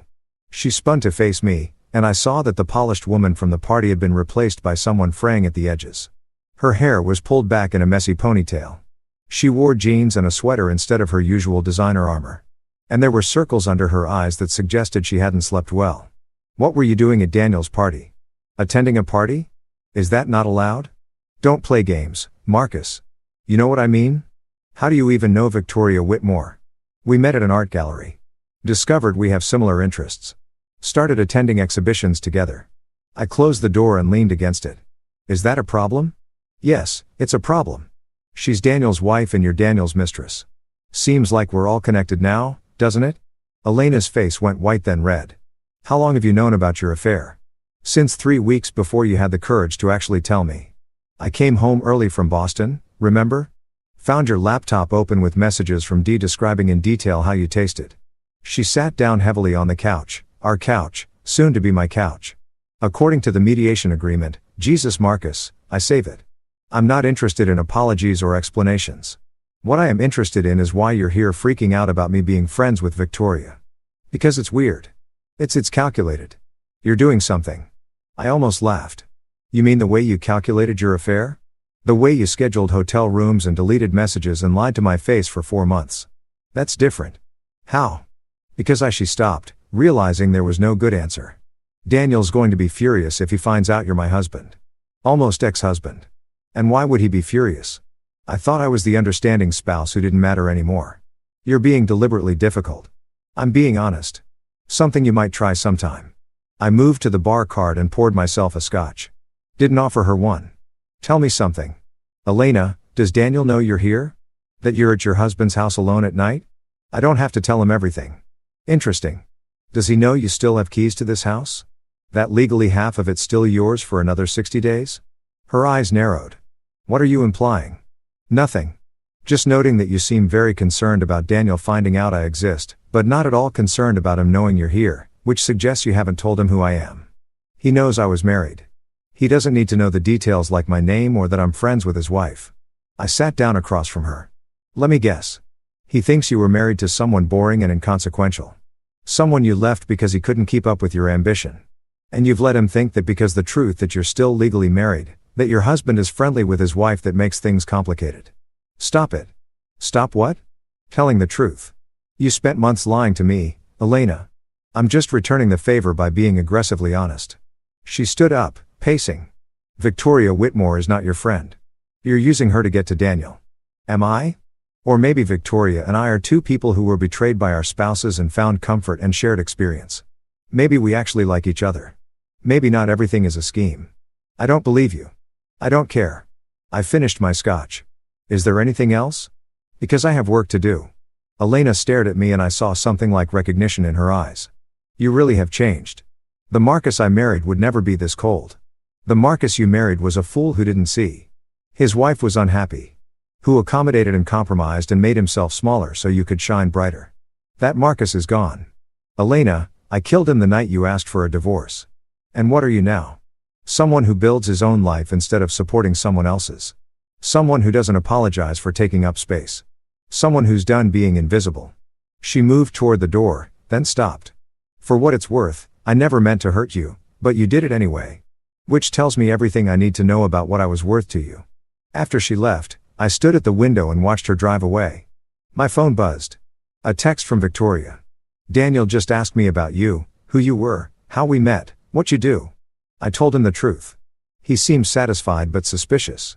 I replied, good. Let him be suspicious. Let him wonder. It'll make him sloppy. Are you trying to make him jealous? I thought about that. Was I? Did I want Daniel Whitmore to see me as a threat? No. I'm trying to make him uncertain. There's a difference. Jealousy is emotional and predictable. Uncertainty is destabilizing. It makes people make mistakes. Victoria's response came quickly. You're scary when you're strategic. Is that a bad thing? No, it's exactly what I need right now. The following week, I met with Robert Ashford at his club, one of those old money institutions in Midtown, where the leather smelled like cigars and inherited privilege. He was waiting in a private dining room, reading the Wall Street Journal with the kind of attention that suggested he was evaluating investments. Marcus, he said, standing to shake my hand. Thank you for coming. I hope you don't mind. I thought it would be easier to talk without Victoria present. She can join us for dessert. Of course, sir. We ordered him the filt, me the salmon, and for the first few minutes, we made small talk about architecture and real estate. The kind of conversation men like Robert used to assess whether you knew what you were talking about. Then over the main course, he got to the point. My daughter is planning to leave Daniel. I kept my expression neutral. She mentioned she was unhappy. Unhappy doesn't cover it. She's been dying slowly for 12 years, and I had to watch it happen. He cut his steak with precise movements. I told her not to marry him. Told her she was giving up too much. But she was in love or thought she was. And young people think love conquers all. It doesn't. No sir, it doesn't. She trusts you. I can see it in the way she talks about you. And my daughter doesn't trust easily, especially not after what Daniel's put her through. He looked at me directly. So, I need to know your intentions. The question was so old-fashioned, so patriarchal that I almost laughed. But Robert Ashford was serious, and more importantly, he was a man who could either help or hinder what Victoria and I were building. My intentions are to help her remember who she was before she became Mrs. Daniel Whitmore. To support her in reclaiming her career, her identity, her life, to be someone who actually sees her instead of what she can do for me. And when the divorce gets ugly, which it will, what then? Then I stand beside her, help her navigate it, make sure she doesn't compromise on what she deserves just to make it end faster. Robert studied me. You're going through your own divorce. Was yes, sir. Does Victoria know your wife is the woman Daniel's currently sleeping with? The question landed like a punch. I sat down my fort carefully. How did you? I have resources. When my daughter started spending time with a recently separated architect, I looked into you. Found out your wife works at Whitmore Industries. Put the pieces together. He sipped his wine. Does Victoria know? Yes. We've been honest with each other about everything, and you're not using her to get revenge on your wife and Daniel? The accusation hung between us. I could lie, tell him this was purely about helping Victoria, but he'd see through it. And more importantly, Victoria deserved better than me lying to her father. Not entirely, I said. Initially, yes. When I first met Victoria, part of me saw an opportunity for symmetry. Elena took Daniel. I could take Victoria. It was strategic and petty and exactly the kind of thing someone in pain does. I met his eyes, but that's not what this is anymore. Victoria is brilliant and kind and deserves better than being a pawn in anyone's game, mine included. What we're building now is genuine. It's messy and complicated and probably inadvisable, but it's real. Robert nodded slowly. I appreciate the honesty and the self-awareness. Does that mean I have your approval, sir? It means I'm not going to stand in your way. But Marcus, if you hurt my daughter, if you use her and discard her the way Daniel has, you'll find out exactly how much damage a man with my resources can do. Understood, sir. Good. He signaled for the waiter. Now, tell me about this pop-up exhibition she's planning. She won't give me details, says she wants to surprise me. I spent the next hour telling Robert about Victoria's plans, the artist she was considering, a young woman from the Bronx who did mixed media installations, exploring themes of displacement and memory, the space she'd found, a former gallery in Chelsea that was between tenants. The way her eyes lit up when she talked about it, how she became more herself with every decision she made. She's coming back to life, Robert said quietly. I haven't seen her this animated in years. She's remembering who she is, what she's capable of. Thanks to you, thanks to her. I'm just making space for it to happen. Victoria arrived as we were finishing coffee. She looked between us, trying to read the room. Should I be worried that you two had dinner without me? Your father was just threatening to destroy me if I hurt you. I said, standard father-daughter protocol. Robert laughed. I like him, Vicky. He's honest. Bit too clever for his own good, but honest. We spent another hour together, the three of us, and I watched Victoria interact with her father. The way she softened around him, let her guard down. The way he looked at her with a mixture of pride and regret. Pride in who she was. Regret that she'd wasted so many years on someone who didn't deserve her. When we left the club, Victoria linked her arm through mine. He likes you. He threatened to ruin me. That's how he shows affection. She smiled. What did you two really talk about? You, your exhibition, whether my intentions are honorable. Are they? I stopped walking and turned to face her. We were standing on a sidewalk in Midtown, people streaming around us. The city alive with its usual chaos. My intentions are to see where this goes without lying about what it is. To build something real with you, while also acknowledging that we're both still healing from what our spouses did to us. To be honest about the fact that revenge and connection are tangled up together. And maybe that's okay. Victoria's eyes searched mine. That's a very careful answer. It's an honest one. Good. She stood on her toes and kissed my cheek. Honesty is all I need. My phone buzzed. A text from an unknown number. This is Daniel Whitmore. We should talk. Tomorrow, 2 p.m. My office. Come alone. I showed it to Victoria. Her face went pale. He knows. He suspects there's a difference. What are you going to do? I stared at the message, feeling something like anticipation settle in my chest. I'm going to go talk to him. See what he wants. Find out what he thinks he knows. Marcus, that's dangerous. If he knows about us, there is no us to know about. We're friends. We attend art galleries together. That's not a crime. He'll try to intimidate you. That's what he does. He'll use his power, his resources. Let him try. I put my phone away. I'm done being intimidated. Victoria, by anyone. She looked at me for a long moment, then nodded. Okay, but call me afterward and be careful always. That night, I couldn't sleep. I lay in bed, in my house, in my life that was slowly becoming mine again, and thought about Daniel Whitmore, about what he might know, what he might want, how he might try to use this meeting to reassert control. He thought I was a threat. That much was clear. But a threat to what? His marriage, his affair with Elena, his carefully constructed image, or maybe he just didn't like the idea of his wife having her own life, her own interests, her own friend who wasn't vetted and approved by him. Either way, tomorrow I would walk into his office, his territory, his domain, and I would smile and be perfectly reasonable and show him that I wasn't afraid because I wasn't. Not anymore. Elena had taken my trust and shattered it. Daniel had taken my wife and turned her into his accessory. They both thought I would crumble, that I would be the victim in their story of self-actualization and forbidden romance. But I'd rebuilt myself, found Victoria in the wreckage, started constructing something new from the broken pieces. And tomorrow, I would look Daniel Whitmore in the eye and let him see exactly who he was dealing with. Not a victim. Not someone who could be intimidated or controlled. Someone who'd learned to build with the rubble of what had been destroyed. Someone who was done playing by their rules. I fell asleep with that thought and I dreamed of buildings rising from foundations made of truth and consequence. Tomorrow the architecture of revenge would take its next form. And I was ready. Whitmore Industries occupied 15 floors in a glass tower in Hudson Yards. The kind of building that looked like it was designed by someone who'd never met a hard angle they didn't want to make harder. All steel and glass and aggressive modernity. A monument to the future as imagined by people who'd gotten very rich betting on it. I arrived at 1:55 p.m. dressed in my best suit, charcoal gray, Italian wool, expensive, but not ostentatious. The kind of thing that said I belonged in rooms like this without trying to compete with people who had more zeros in their bank accounts. The lobby was minimalist to the point of hostility. White marble, chrome fixtures, a reception desk that looked like a spaceship's command center. A young woman with perfect posture and a tablet smiled at me with practiced efficiency. Marcus Bennett for Daniel Whitmore. She tapped her screen. Of course, Mr. Bennett, please take the elevator to the 14th floor. Someone will meet you there. The elevator was all mirrors like Daniel's penthouse elevator. And I wondered if this was intentional, making visitors look at themselves, evaluate themselves, feel small before they even reached his office. I looked at my reflection and saw someone who'd lost weight, gained edges, developed a kind of hardness around the eyes that hadn't been there 6 weeks ago. Grief and anger had carved something leaner out of me. Something that looked like it could survive what was coming. The 14th floor opened onto a reception area that screamed wealth and power. More glass, more chrome. Panoramic views of the Hudson River.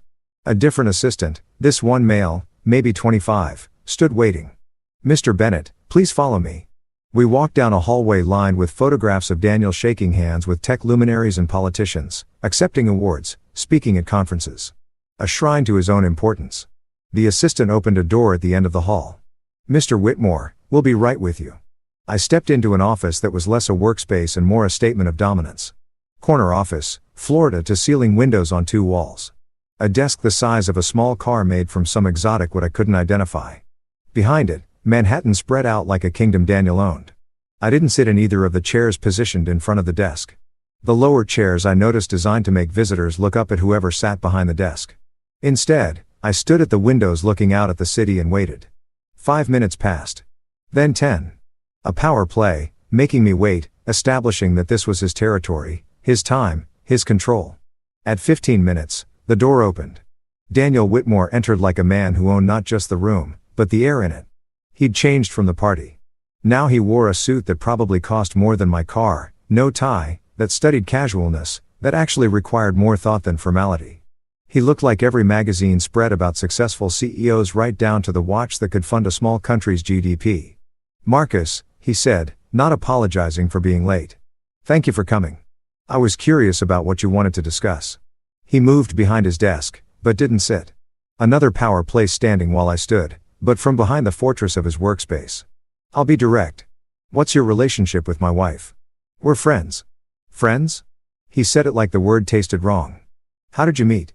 At a gallery opening, we discovered shared interests in art and architecture.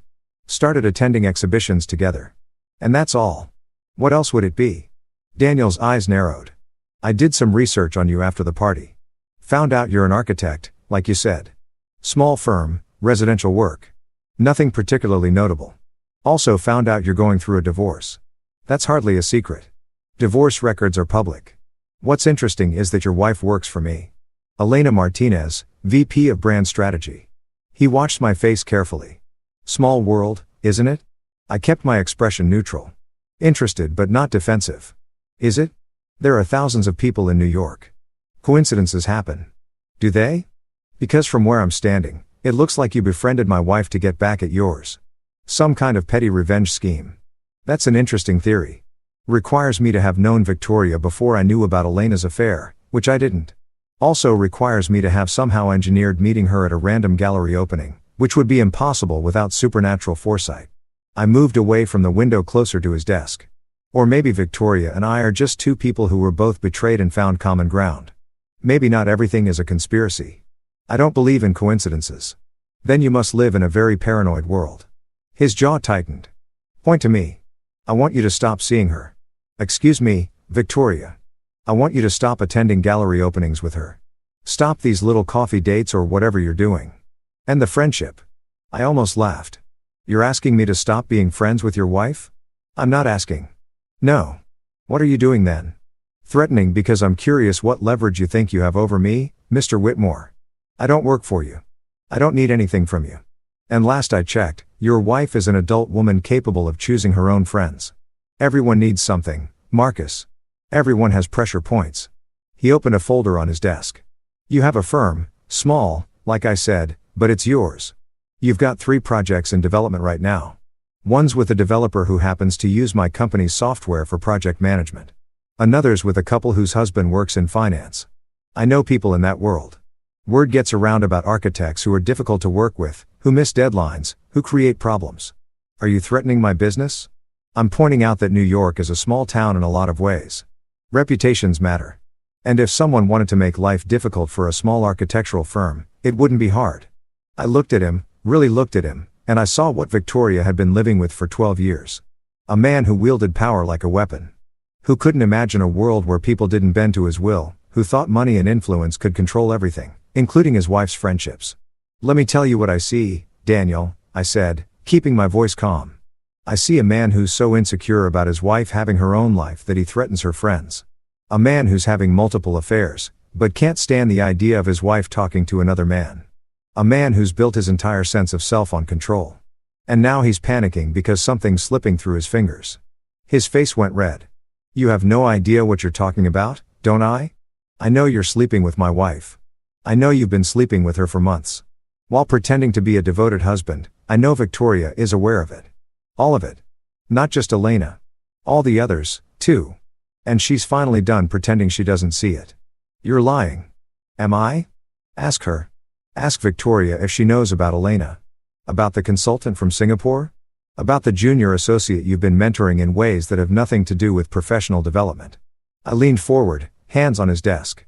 She hired a private investigator, Daniel. She has documentation, photographs, hotel receipts, everything she needs for a divorce that will make you look exactly like what you are. The color drained from his face. She wouldn't. Why? Because she's been so accommodating for 12 years that you think she always will be. Because you've convinced yourself she's too dependent on your money and status to leave. I smiled. Men like you always make the same mistake. You think submission is the same as loyalty. It's not. Submission is just fear with good manners. Get out of my office. Gladly. But understand something. I'm not going to stop being Victoria's friend because you're uncomfortable with it. She's reclaiming her life, building a career again, remembering who she was before she made the mistake of marrying you. And I'm going to support that. Not because I'm trying to hurt you, but because she deserves to be more than Mrs. Daniel Whitmore. If you think you can take my wife, I don't want to take anything from you, Daniel. I want to get Victoria back to herself. There's a difference. I moved toward the door. But here's something to think about. Elena left me for you because she thought you represented power and success and everything she wanted. But she's realizing the same thing. Victoria realized that you don't actually care about the women in your life. You care about how they make you look. And eventually that stops being enough. I opened the door and found Elena standing in the hallway, hand raised like she'd been about to knock. Her eyes went wide. Marcus, what are you? Elena? I nodded to her like she was a stranger. I was just leaving. Daniel's all yours. I walked past her without another word. Down the hallway lined with Daniel's achievements. Past the assistant, who carefully didn't make eye contact, into the elevator where my reflection stared back at me, looking satisfied and slightly dangerous. My phone buzzed before I reached the lobby. Victoria, are you okay? What happened? I stepped out onto the street and called her. Marcus, tell me everything. I just had a very illuminating conversation with your husband. He knows about us, or at least suspects. Tried to threaten my business if I didn't stop seeing you. Oh my God, Marcus, I'm so sorry. I never meant for you to. Victoria, stop. This isn't your fault. And frankly, it was worth it to see his face when I told him you knew about all his affairs and had hired a pie. Silence. Then you told him that. Was I not supposed to? No, I hadn't planned to tell him I knew. Not yet. I wanted to build my exhibition first, get my career restarted. So when I left, I'd be leaving towards something instead of away from something. I stopped walking. Victoria. I'm sorry. I got caught up in the moment in putting him off balance. I should have asked you first. It's okay. Actually, it's probably better this way. Now he knows I'm not the accommodating wife anymore. That I have evidence if he tries to make the divorce difficult. She paused. What did Elena say? Nothing. I left before they could talk. But she saw me leaving his office, so she knows I know. Knows. We both know this is getting complicated. It was always going to get complicated. We just accelerated the timeline. Where are you now? Standing on the corner of 10th Avenue and 33rd, watching tourists and wondering if I just made everything worse. Come to my studio. I'm at the Chelsea space working on the exhibition layout. We should talk about this in person. Your studio? You have a studio now? As of 3 days ago? Signed a 6-month lease on the gallery space. I haven't told Daniel yet or anyone except my father. Her voice softened. I'd like you to see it. 20 minutes later, I stood in front of a former gallery space in Chelsea, a ground floor unit with good light and high ceilings. Through the windows, I could see Victoria inside, measuring wall space with a laser measure, her hair pulled back, wearing jeans and a paint-stained shirt I'd never seen before. She looked like herself, not the society wife in designer dresses, the curator, the artist, the woman she'd been before Daniel Whitmore convinced her to be smaller. I knocked and she let me in. The space smelled like fresh paint and possibility. What do you think? She asked, gesturing around. The gallery was maybe 1,500 square feet, all white walls and blonde wood floors, track lighting that could be adjusted for different installations. Empty now, but I could see what it would become. It's perfect. When's the opening? 6 weeks. February 14th, actually. I thought there was something poetic about opening an exhibition about displacement and memory on Valentine's Day. Very poetic and very you. She walked to the center of the space, turning slowly.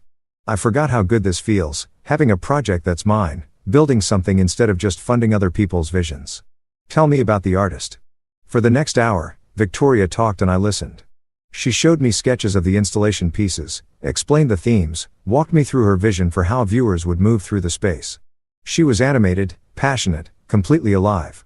This was the woman Daniel had tried to bury, the one Elena and I had inadvertently helped resurrect. I'm going to tell him tonight, Victoria said finally. About the studio, about the exhibition, about wanting a divorce. Are you sure? You don't have to accelerate because of what I said. It's not because of you.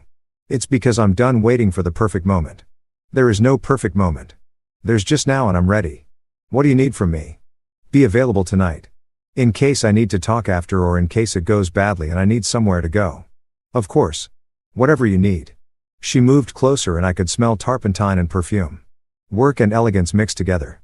Thank you for this, for seeing me, for giving me permission to be myself again. You never needed my permission. Victoria, maybe not, but it helped having someone believe I could do it. We stood there in her empty gallery, and I felt the weight of what we were building. Not just a friendship, not just revenge, something more complicated and honest than either of those things. My phone rang. Jeremy Morrison, I should take this, I said. Go ahead. I need to finish measurements anyway. I answered. Jeremy, Marcus, we have a problem. Elena's lawyer just filed an emergency motion claiming you're harassing her client and demanding supervised mediation. What? That's insane. I haven't contacted Elena at all.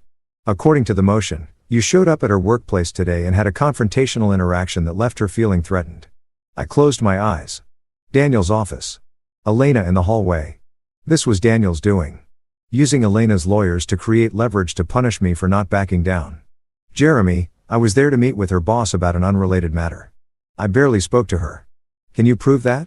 The boss can, Daniel Whitmore, though I doubt he'll volunteer to help me. This is getting messy, Marcus.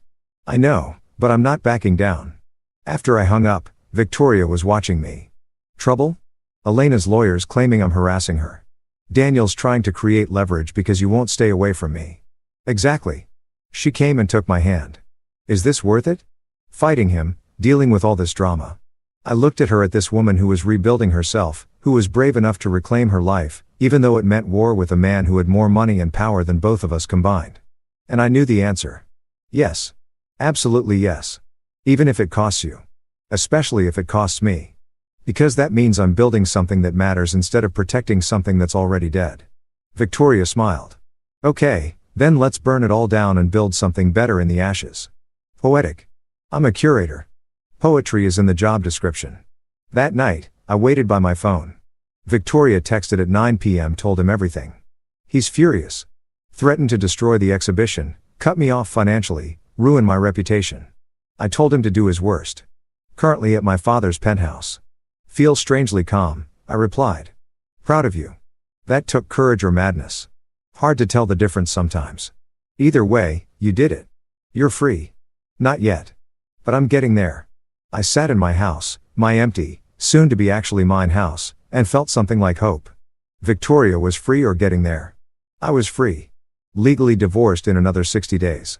And Daniel and Elena were probably in his penthouse right now, trying to figure out how their perfect affair had suddenly become very complicated. The game had changed. The stakes were higher, but I was ready. We were both ready. The emergency mediation session was scheduled for 3 days after Victoria told Daniel she wanted a divorce. I sat in the same gray conference room where we divided our assets the first time, but the atmosphere was different now. Charged, hostile. Elena sat across from me with Patricia Winters, and for the first time since this all began, she looked uncertain. Not the confident VP who'd asked for a divorce over Ricedo. Not the woman who draped herself on Daniel's arm at his party. She looked rattled. Thank you for agreeing to this meeting, Susan Chen said, her mediator voice carefully neutral. Miss Winters has raised concerns about interactions between the parties that she feels constitute harassment. Mr. Bennett, would you like to respond? I haven't harassed anyone, I said calmly. I attended a party where my wife happened to be present. I had a business meeting at her employer's office. Neither of those constitutes harassment. Patricia leaned forward. You befriended Mr. Whitmore's wife and brought her to a company party knowing your own wife would be there. That's calculated and inappropriate. I brought a friend to a party. My relationship with Victoria Whitmore has nothing to do with Elena, doesn't it? Patricia's tone was sharp. You targeted Daniel Whitmore's wife as revenge for your wife's relationship with Mr. Whitmore. Jeremy cut in. That's speculation and irrelevant to these proceedings. Mr. Bennett is entitled to have friends. The fact that his friend happens to be married to Miss Martinez's employer is coincidental. Is it? Elena spoke for the first time, her voice tight. Marcus, you expect me to believe you just randomly became friends with Daniel's wife? After everything, I met her eyes. I expect you to recognize that you don't get to control who I spend time with. You made your choices, Elena. I'm making mine by trying to ruin my relationship. Your relationship with a married man who's been having multiple simultaneous affairs. That relationship. I kept my voice level. I'm not trying to ruin anything. Reality is doing that all on its own. Elena's face flushed. You told him. You told Daniel that Victoria knows about the affairs. I told him the truth. Something you might try sometime. That's enough, Susan said. Let's focus on the actual legal issues. Miss Winters, do you have specific instances of harassment to report? Patricia consulted her notes. Mr. Bennett showed up at Whitmore Industries on the 14th and had a confrontational meeting with Mr. Whitmore that left Miss Martinez feeling unsafe in her workplace. I was invited to that meeting. I said, Daniel Whitmore called and asked me to come to his office. I didn't initiate contact and I didn't speak to Elena except to say hello when I left. Is this true? Susan asked. Patricia looked to Elena, who shifted uncomfortably. Daniel said he wanted to talk to Marcus about his relationship with Victoria. So, Mr. Bennett was invited to this meeting by Mr. Whitmore, not harassing anyone. Susan made a note. What else? There's the matter of Mr. Bennett using his relationship with Mrs. Whitmore to gain information about Miss Martinez's personal life and employment. Jeremy almost laughed. Are you seriously suggesting that two people who've both been cheated on can't discuss their situations? That's absurd. It's strategic and manipulative. It's friendship and mutual support. The mediation devolved from their accusations and counter-accusations, legal posturing, and barely contained hostility. By the time we broke for lunch, nothing had been resolved except that everyone was angry and the divorce had officially become ugly. Elena caught me in the hallway. Can we talk privately? I looked at Jeremy, who nodded. 5 minutes, I'll be in the lobby. We found an empty conference room. Elena closed the door and leaned against it. And I saw that under the anger, she was afraid. This is getting out of control, she said. You're the one who filed harassment claims. That was Patricia's idea. And Daniel's. They said we needed to establish boundaries. To protect, she trailed off. To protect what? Daniel's reputation, his marriage, both of which are already on fire because of his own actions. He's furious at you. At Victoria, at me for bringing you into his life. You brought me into his life. Elena, you're the one who started sleeping with him. I'm just a consequence you didn't plan for. She moved away from the door. Pacing. Victoria's filing for divorce. Did you know that? Yes. And you encouraged her. I supported her decision to stop living a lie. There's a difference. Daniel says she's trying to ruin him. That she timed this to cause maximum damage to his reputation. That she's going to take half of everything and destroy the company. I almost laughed. Daniel has $200 million. She's entitled to half of what they built together over 12 years. That's not ruining him. That's basic contract law. He's talking about contesting the prenup. Says she violated the fidelity clause by being friends with me. Good luck proving that. Elena stopped pacing and looked at me directly. Are you sleeping with her? That's none of your business. So you are. I didn't say that. I said it's none of your business. You gave up the right to know about my personal life when you started your boss. She flinched. I know you're angry. I'm not angry, Elena. I'm done. There's a difference. Anger requires me to still care about what you do, who you're with, whether you're happy. I don't. You're just the woman I used to be married to, who made choices that ended our relationship. That's all. Then why are you doing this? Why befriend Victoria? Why show up at Daniel's party? Why any of it if you don't care? Because I deserve to build a life that's mine. Because Victoria deserves to remember who she is.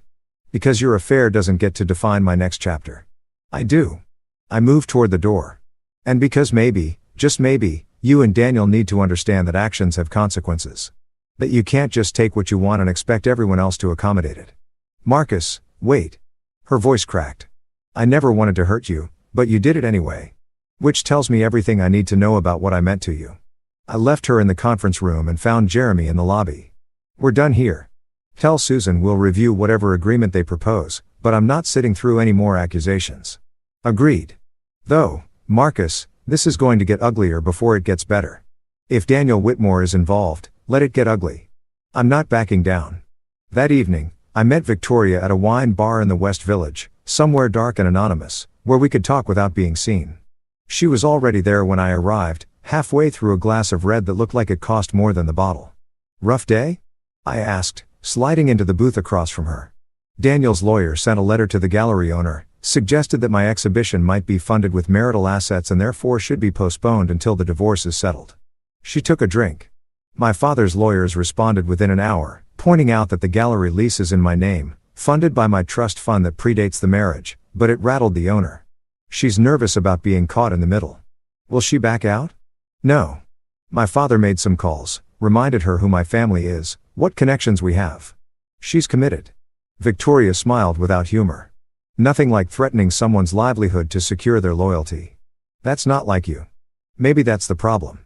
Maybe I've been too nice, too accommodating. Maybe it's time to use the resources I have instead of pretending I don't come from money. I studied her. She looked tired. The kind of exhaustion that came from constant vigilance rather than lack of sleep. Are you okay? Really? I don't know. I thought I'd feel liberated, free. Instead, I just feel exposed. Like I've been living in a gilded cage for so long that now that the door's open, I don't remember how to fly. You're remembering the exhibition, the studio, standing up to Daniel. That's all you're remembering. Is it? Or am I just trading one form of dependence for another? She looked at me. Be honest, Marcus. Am I using this whatever this is between us as a crutch to make leaving Daniel easier? The question landed heavy between us. I thought about it seriously because Victoria deserved serious answers. Maybe, I said, but I'm probably using you, too. Using our friendship as proof that I can build something new, that I'm more than just the husband Elena left. We're both broken people finding pieces of ourselves in each other. Is that using? Or is that just what connection looks like when you're healing? I don't know. Neither do I, but I know it feels real. And I know I care about you. Genuinely care in a way that has nothing to do with Daniel or Elena or revenge. Victoria reached across the table and took my hand. I care about you, too. That's what scares me. What if we're building something on a foundation of pain? What if when the divorce is over and the anger fades, we look at each other and realize we were just trauma bonding? Then we deal with that when it happens. But Victoria, I don't think that's what this is.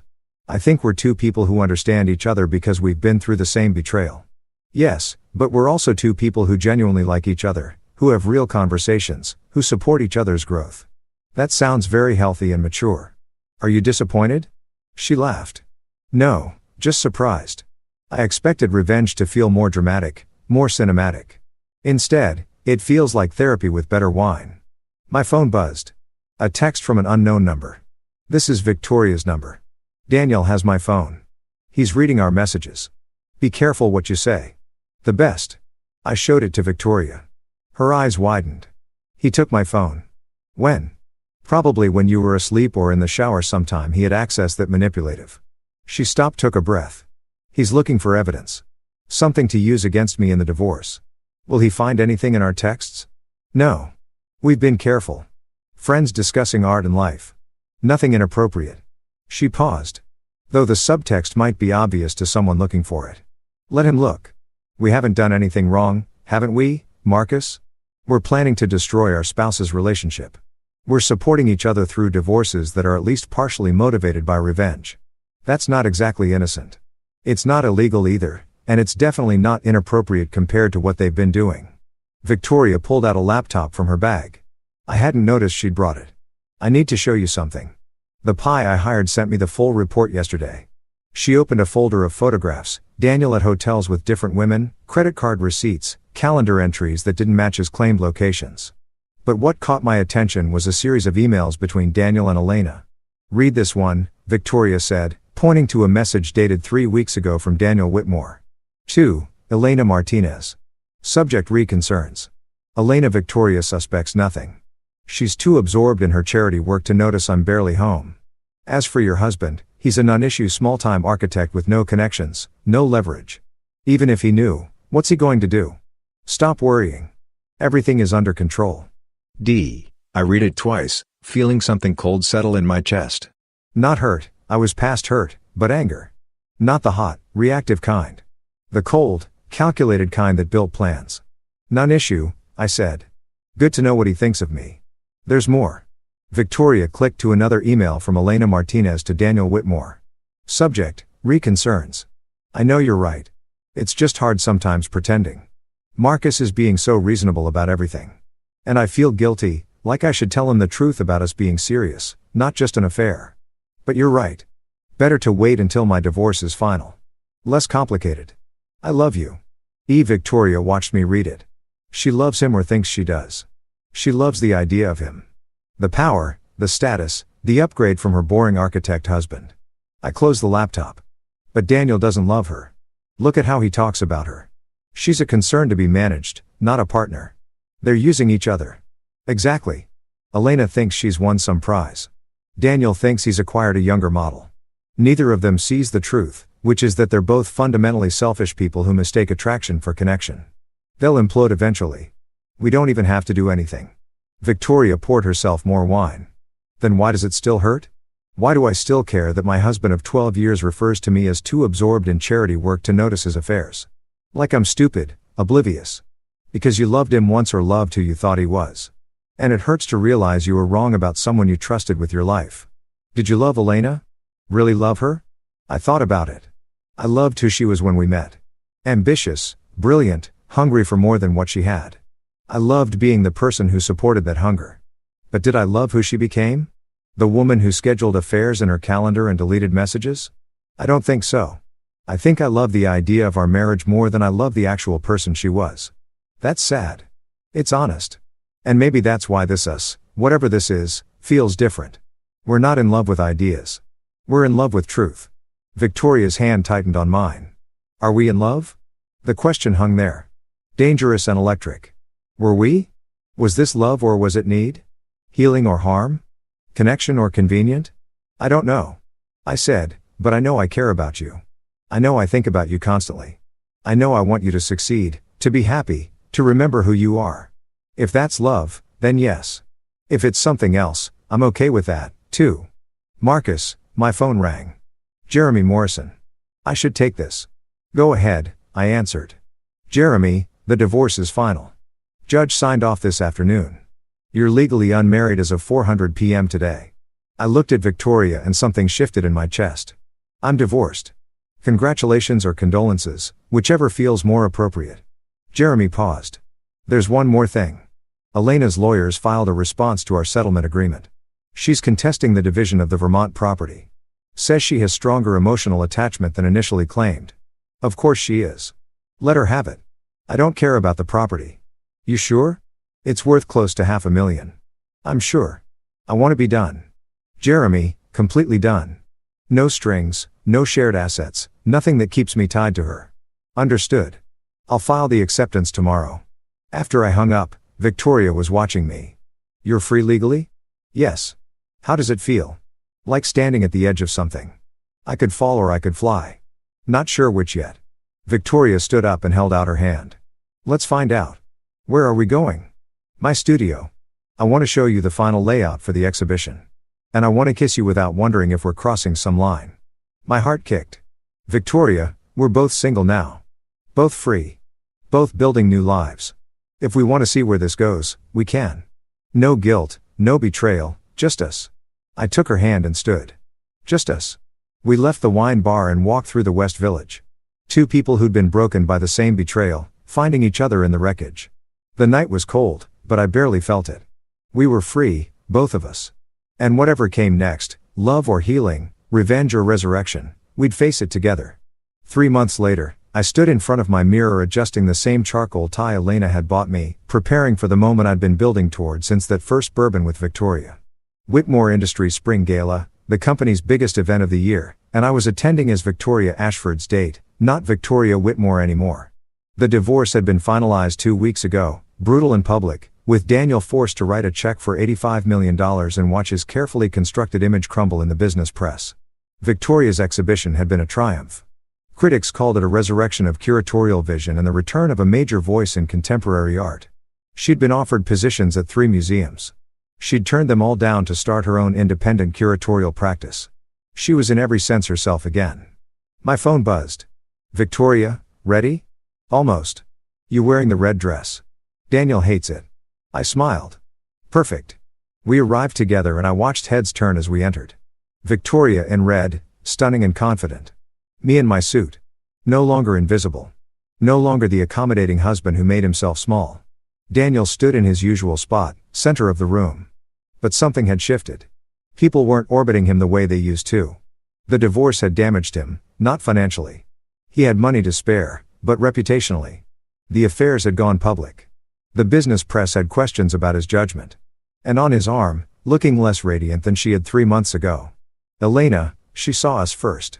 I watched the recognition, the fear, the complicated mathematics of seeing your ex-husband with your ex-lover's ex-wife. Then Daniel turned. Our eyes met across the room. I took Victoria's hand and walked straight toward them. Daniel, Victoria said, her voice pleasant and cold. Elena, what a surprise, Victoria. Daniel's voice was tight. Marcus, congratulations on the gala, I said.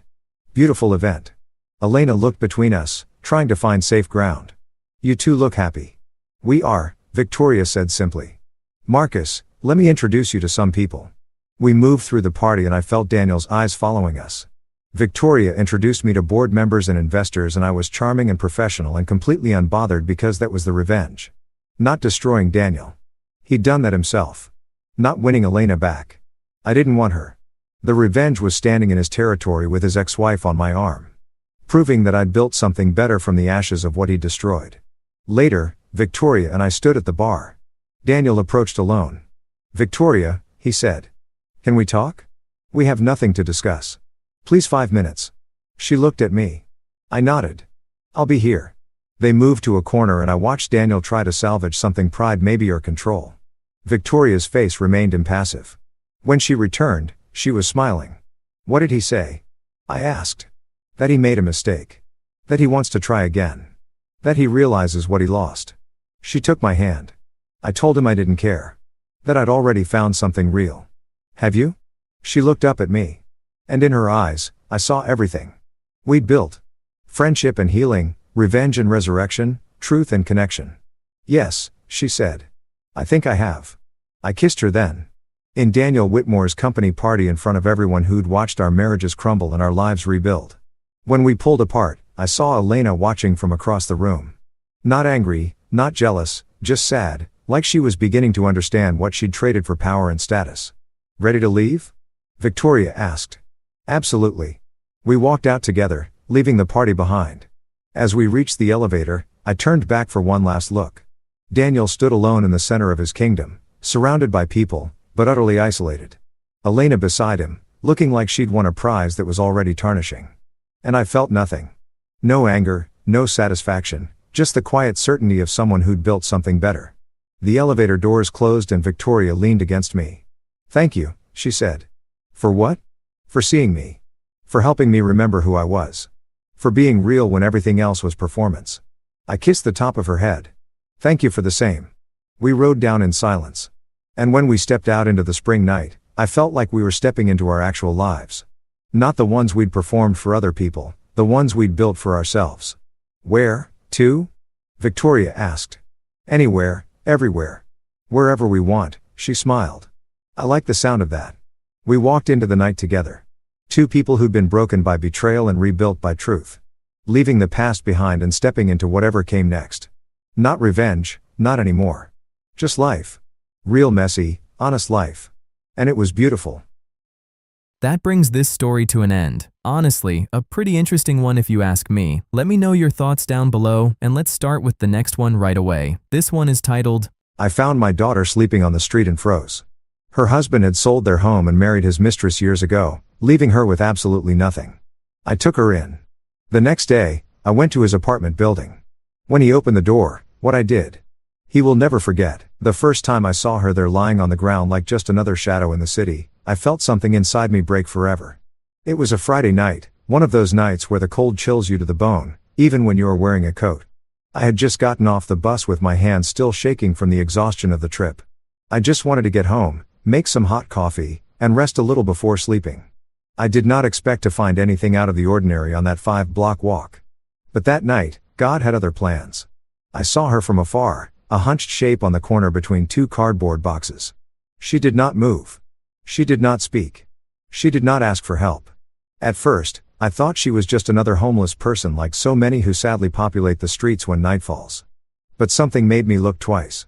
I do not know if it was the hair long, dark, and familiar, or the way she had her arms tucked against her chest like she did when she was a little girl and felt cold. I approached slowly with my heart beating so loud I could hear it in my ears. When I was less than 6 feet away, my world collapsed. It was my daughter, my little girl, my blood lying on the street as if she were worth nothing. "Oh my God," I whispered, feeling my legs fail me. Sarah, what are you doing here?" I knelt beside her, although my knees protested at the clumsiness of my movements. Her face was dirty, marked by the dust of the street. Her skin was cold, her lips cracked. Her clothes were worn out and torn in several places. One sneaker did not belong to her. It looked too big. The other was barely a piece of sole held together by 2 threads. I touched her shoulder carefully. "My love, wake up, please." She opened her eyes slowly as if she struggled to remember where she was. When her gaze focused on me, a mixture of surprise, shame, and relief crossed her features. "Dad," she whispered with a broken voice. "What are you doing here?" I could not speak. My throat closed up in a way I'd never felt before. I just took her by the arms and hugged her. She cried against my chest, weak, exhausted, as if she had not done so in years. My hands shook as I stroked her hair, trying to understand how it was possible that my daughter, the same one I had raised with so much love, was sleeping on the street like a stranger abandoned by the world. "Get up, honey," I managed to say at last with a ragged voice. "We are going home right now. You are not staying here 1 second longer." She trembled when she tried to stand up. We had to do it little by little, leaning on me like she did when she was small and was afraid to walk alone on stormy nights. Her body was so light it worried me. How long had she gone without eating properly? How many nights had she slept like this, exposed to the cold, to the danger, to the indifference of people? "Dad," she said again, almost in a whisper. "He left me with nothing." Her voice broke pronouncing that sentence, and I understood everything. I did not need to hear more to know who she was referring to. Her husband. The same one I never fully approved of. The same one she defended so many times. The same one who convinced her that I was too protective. The same one who promised to take care of her and he destroyed her. But it was not the time for questions. It was not the time for guilt. It was the time to take her home and protect her. I helped her walk the few blocks to my house. Every step seemed to weigh a ton. She cried in silence. I did too, although I did not let her see me. When we entered, I wrapped her in a warm blanket and sat her on the sofa. I made her hot soup, the same recipe I always made her when she was sick as a child. She barely had a few spoonfuls before falling asleep, defeated by exhaustion. I stayed watching her for a long time. My daughter, the same one who once dreamed of building a family, was there sunken, broken, stripped of everything by the man who swore to love her. And then rage invaded me. A dense, deep rage like a fire growing in my chest, but also a pain that made me tremble. While I watched her sleep, I understood that I could not stay still. Not this time, not after seeing what I saw. I had to do something. I had to confront that man. I had to take back what he had taken from her. While I made a cup of tea to stay awake, my mind began to weave a plan. A plan that had nothing to do with violence, but with dignity, with justice, with fatherly love, with everything he never had for her. And while the clock struck 3 o'clock in the morning, I took my phone and looked up the address of the new apartment where he lived with his mistress. There, in an elegant building surrounded by luxuries that did not belong to him, slept peacefully the man who had left my daughter sleeping on the street. But before we continue, I would like to know if you subscribe to the channel William's Revenge Stories, and if you like the video, this helps me see that you support me and enjoy my stories. Now, let's continue. That night, sitting next to my daughter while she slept, I decided that the next day I would go look for him. I did not know exactly what I would do when he opened the door, but I did know one thing. Never in his life would he forget what was about to happen. When I woke up, it was almost 9 in the morning.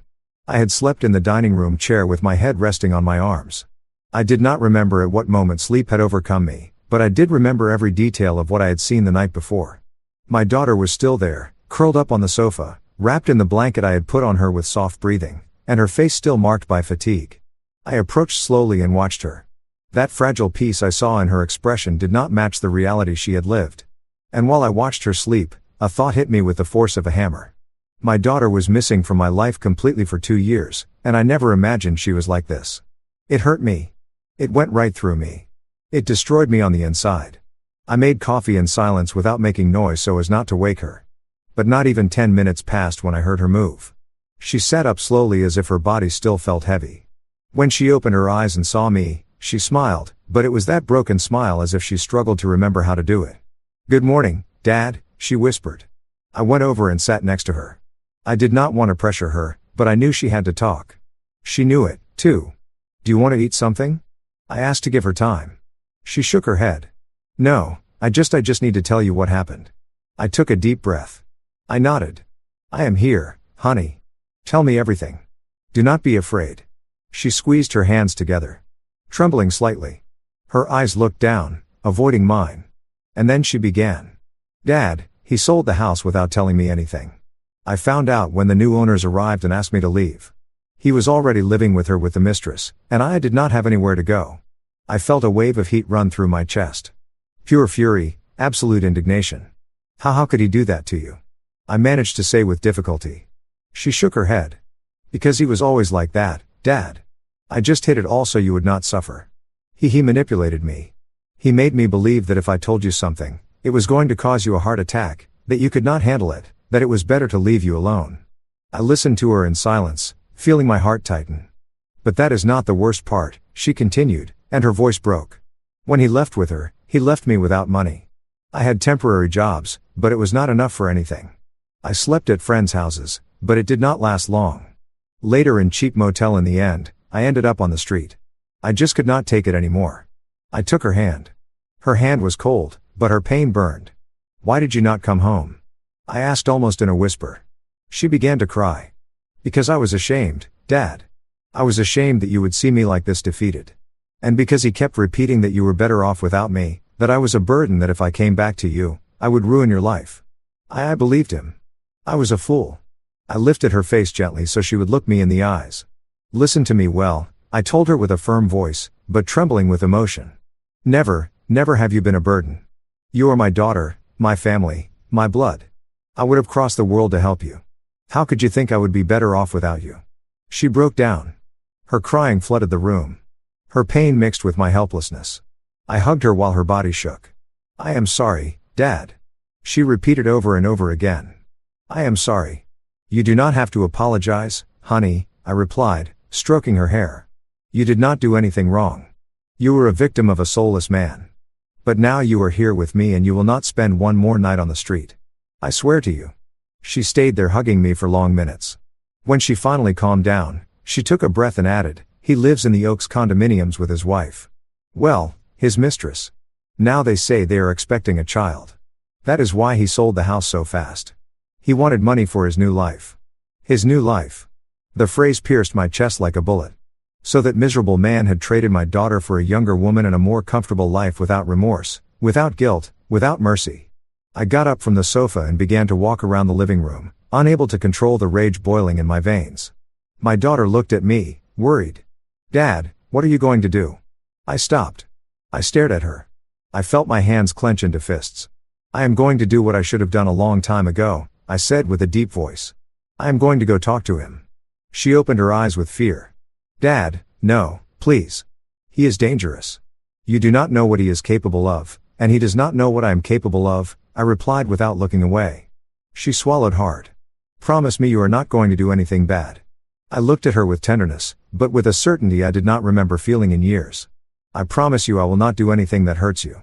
But I am not going to let the man who destroyed you keep living as if nothing happened. She lowered her gaze. I think she understood that my decision was irreversible.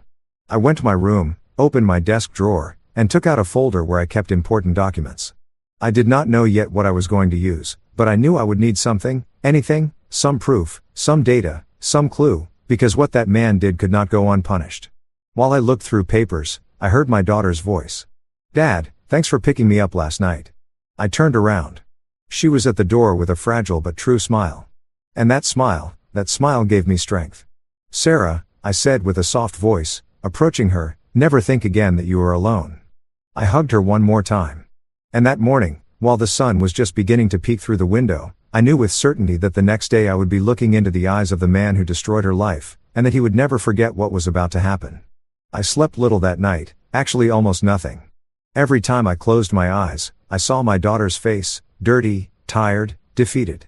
And then I saw the face of that man she had called husband for so many years. A man who used her, cheated on her, and abandoned her without any remorse. I got up before the sun fully came up. I made coffee. I put on a thick jacket and sat at the kitchen table, looking at the folder of documents I had taken out the night before. I still did not know what I was looking for, but something inside me told me that there were pieces of a puzzle there that I had not wanted to see in the past. While I reviewed old receipts, contracts, and a copy of my daughter's marriage certificate, I heard her soft steps behind me. She approached with an expression that mixed shame and relief. Good morning, Dad, she murmured. Good morning, honey. Could you rest? She nodded, although her eyes said something else. I slept better than in years, she confessed, and that pierced my soul. I poured her a cup of hot coffee, and we sat face to face. The morning light entered through the window and illuminated her face. It was like seeing a reflection of the little girl I once carried on my shoulders to take to the park, the same one who asked me for stories before sleeping. The same one who promised to call me every day when she went to live with her husband. But life had been cruel to her, too cruel. Sarah, I said with a firm voice. I need you to tell me everything you remember. Everything, even what you think does not matter. She bit her lower lip, hesitating. Then she took a deep breath and nodded. Okay, Dad. I will tell you everything. She settled in the chair as if preparing to open a box full of painful memories. He started to change long before leaving with her. She began. At first I thought he was stressed about work, but no, he already had a relationship with that woman. I was the fool who did not want to see it. You are not a fool. I interrupted gently. She continued ignoring my comment. One day he arrived furious and told me that the house had to be put in his name. He yelled at me. He insulted me and I accepted. I still do not know why I did it. Maybe I was tired, or maybe I was afraid of being alone. I clenched my fists on the table. And when did he sell the house? A month later, she replied, lowering her gaze. He told me the sale was for a project. But I did not see a single cent. When I asked him, he yelled at me that it was none of my business. Then he disappeared for 2 days, and when he returned, he was already planning to leave with her. My breathing became heavy and no one helped you. No lawyer, no friend. He convinced me that if I reported him, he could say that I was mentally unstable and that I would lose any right. He even said he could take away my last name. He terrified me. Dad. I felt something I could not describe. It was not just rage. It was an ancient, deep, almost primitive pain, as if the injustice committed against my daughter had been nailed into my own skin. I got up from the chair without wanting to, driven by the need to walk. She looked at me worried. Dad, what are you thinking? I am thinking, I said with a racing heart, that man is going to pay for everything he did to you. That I'm going to look him in the eyes and I'm going to remind him who I am, and that I am not going to allow him to destroy your life again. Never again. She stayed silent. Then slowly she spoke. Dad, I am scared. I turned and looked at her with tenderness. You do not have to be scared. Not while I am alive. She got up and hugged me. Her body trembled, mine, too. We were two wounded souls trying to find strength in each other. When she pulled away, I thought she wanted to rest, but she went to her bag and took out an envelope that was crumpled and almost torn. I found this a long time ago, she said. He does not know I have it. I kept it without knowing why, but maybe it will be useful to you. I took it in my hands. I opened the envelope carefully. Inside were copies of printed emails, contracts, text messages, all related to the sale of the house. There were suspicious bank movements, deposits to unknown accounts, and one thing that caught my attention. A message from the mistress telling him, sell it now. We needed to close the deal on the apartment. I rested my hands on the table. I felt that everything fit, every piece, every deception, every lie. That man had not only abandoned my daughter, had not only manipulated her, had not only left her on the street, he had scammed her. He had stripped her of everything that was hers. And on top of that, he had used that money to build his new life. I stood for a long minute looking at those papers. There was the beginning of my path. There was my weapon. There was the door to destroy what he had built. I returned the papers to my daughter and caressed her face. Honey, thanks for trusting me. She smiled weakly. What are you going to do with that, Dad? I took a breath. I'm going to get justice, but not with blows, not with violence. I am going to do it as it should be done, with intelligence, with strategy, and with calm. I took a step toward the window and looked out. Today, I am not going to go see him yet, I added. Not until I have everything I need. But soon, very soon, he is going to know what it is to face a father who has seen his daughter suffer. She approached, rested her head on my shoulder, and murmured, Dad, I am afraid he will hurt you. I smiled without looking at her. Do not worry. He is not going to touch me. He will not be able to. My hands closed into fists. The plan had been born, one that he would never see coming, one that would change his life forever. I spent the morning reviewing every document my daughter had kept in that crumpled envelope. They were loose pieces, fragments of a puzzle that finally was beginning to show a clear picture. But I knew that if I wanted to unmask that man, I could not stick only with loose papers and suspicions. I needed solid proof, witnesses, details, and to know up close the fake life he had built using my daughter's suffering. At 3 o'clock in the afternoon, I took my coat, put the documents in a folder, and went out. My daughter was taking a deep nap. Her body needed rest. Her soul did, too. I did not want to wake her. I left her a note on the table. Sarah, I went out to fix some things. I will be back soon. Rest, Dad. While I walked to the bus stop, I felt a mixture of anguish and determination. I did not know exactly what I was going to find at the Oaks condominiums. But I did know that I would not return home until I had enough information to take the next step. The ride was long. The building was in an elegant area of the city, very far from where my daughter and I lived.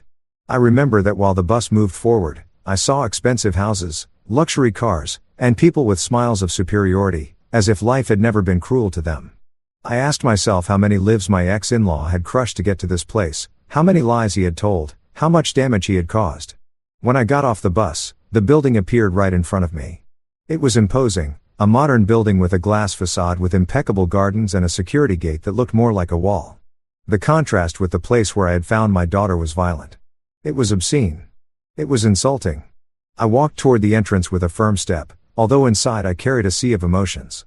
A guard approached immediately. "Good afternoon, sir. Who are you visiting?" he asked with a polite but distant tone. "I am here to see Alex," I replied, using my ex-son's name, feeling how my voice acquired an edge I did not know it had. The guard checked a list on a tablet. "Your name?" I gave him my full name. I waited. The guard frowned. "You are not registered for any visit." "Of course not. That man would not allow even my memories to get close to his new life. I just need to leave him some documents," I said, keeping my cool. "They are important. I can wait in the lobby." The guard hesitated. He looked me up and down. I must not have given the impression of danger. I was a man of almost 70 years with a folder in my hand. After a few seconds, he nodded. "Okay, but you cannot go up without authorization. Wait here." I entered the lobby. The cold perfumed air hit me in the face. There were luxurious armchairs, shiny floors, modern lamps, everything my daughter had lost. I sat down, took a deep breath, and watched the people entering and leaving.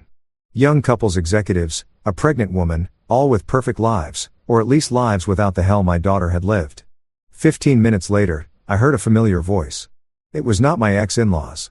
It was a woman's voice. "Are you Sarah's father?" I turned around.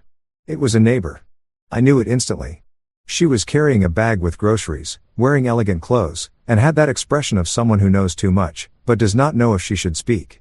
"Yes," I replied, standing up. "I am her father."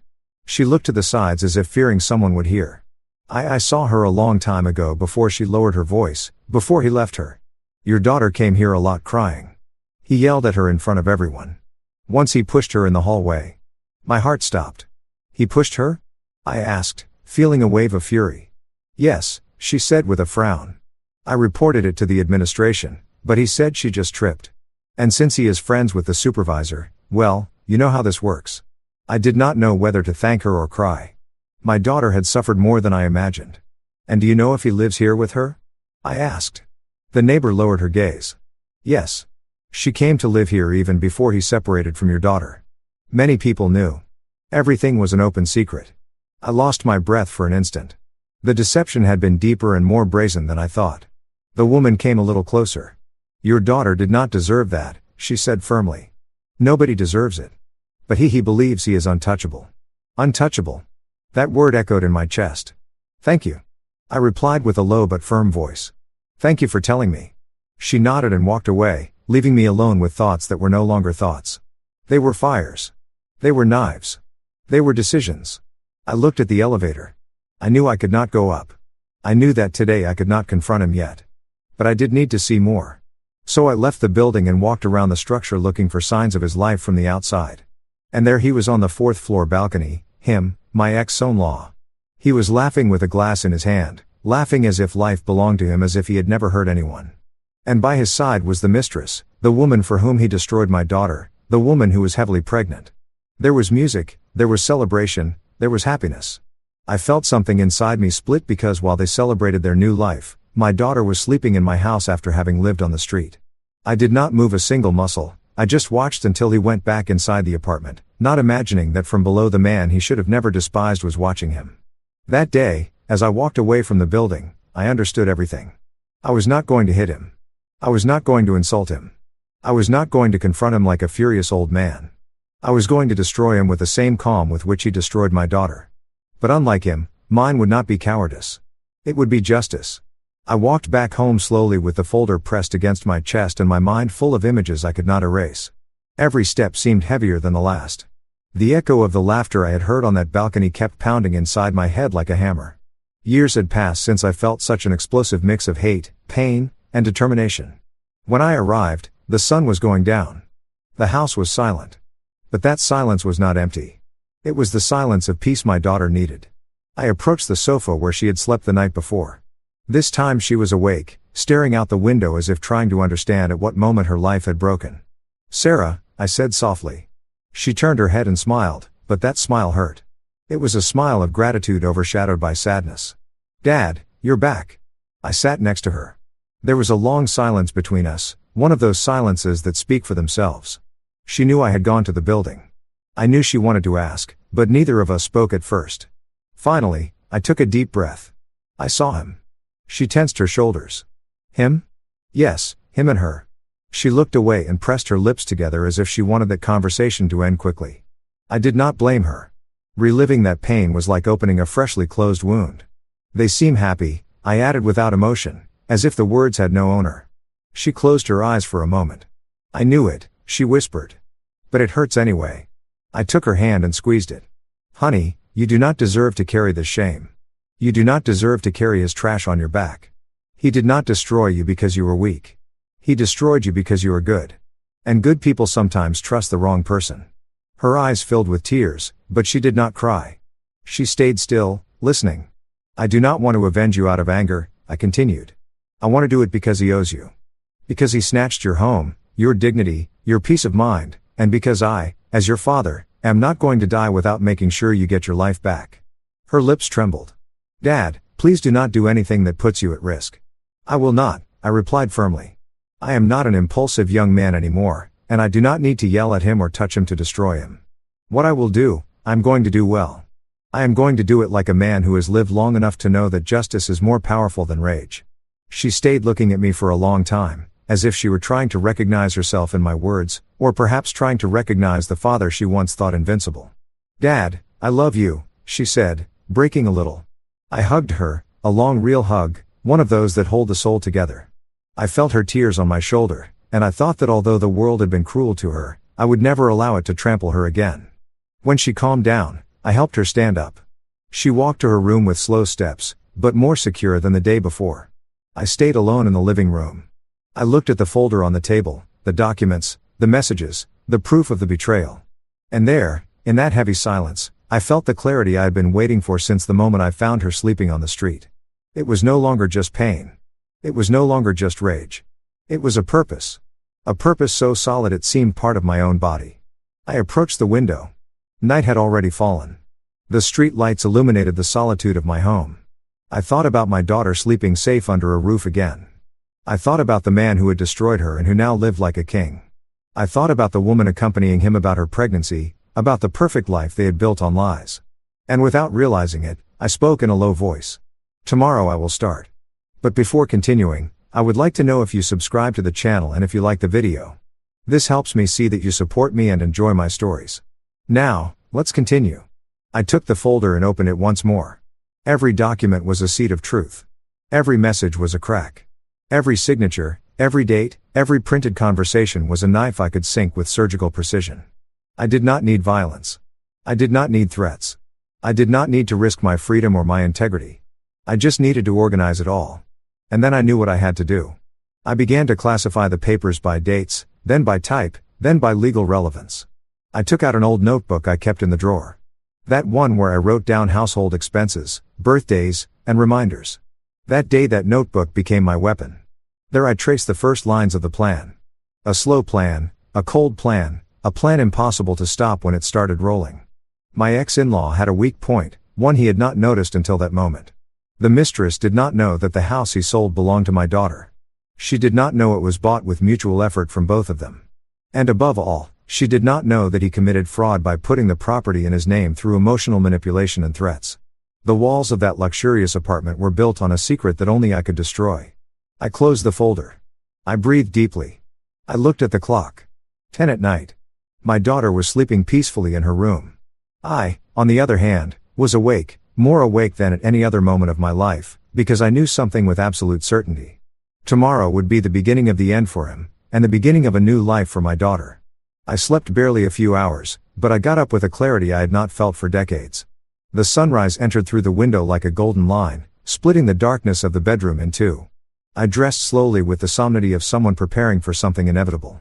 I washed my face, combed my gray hair, and looked in the mirror. I did not see an old man. I saw a father. I saw a protector. I saw someone who had gotten tired of life taking away what he loved. I took the folder with the evidence and put it in my leather briefcase, the one I used many years ago when I still worked. Before leaving, I passed by my daughter's room. She was sleeping deeply, breathing with a rhythm I had not heard since before her marriage. I watched her for a moment. I adjusted a blanket over her shoulders. "Today I start giving you your life back," I whispered without her hearing me. I left and closed the door carefully. The road to the condominiums. The Oaks felt different this time. There was no anguish or uncontrolled rage, only determination. Every step was a silent declaration. "I am coming for you for what you did, for what you destroyed." When I arrived, the guard recognized me. He took a deep breath as if he already sensed the storm I brought with me. "Good morning, sir," he said with certain discomfort. "I am here to see Alex," I replied bluntly. "Let me call," he stammered. "No," I interrupted, staring at him.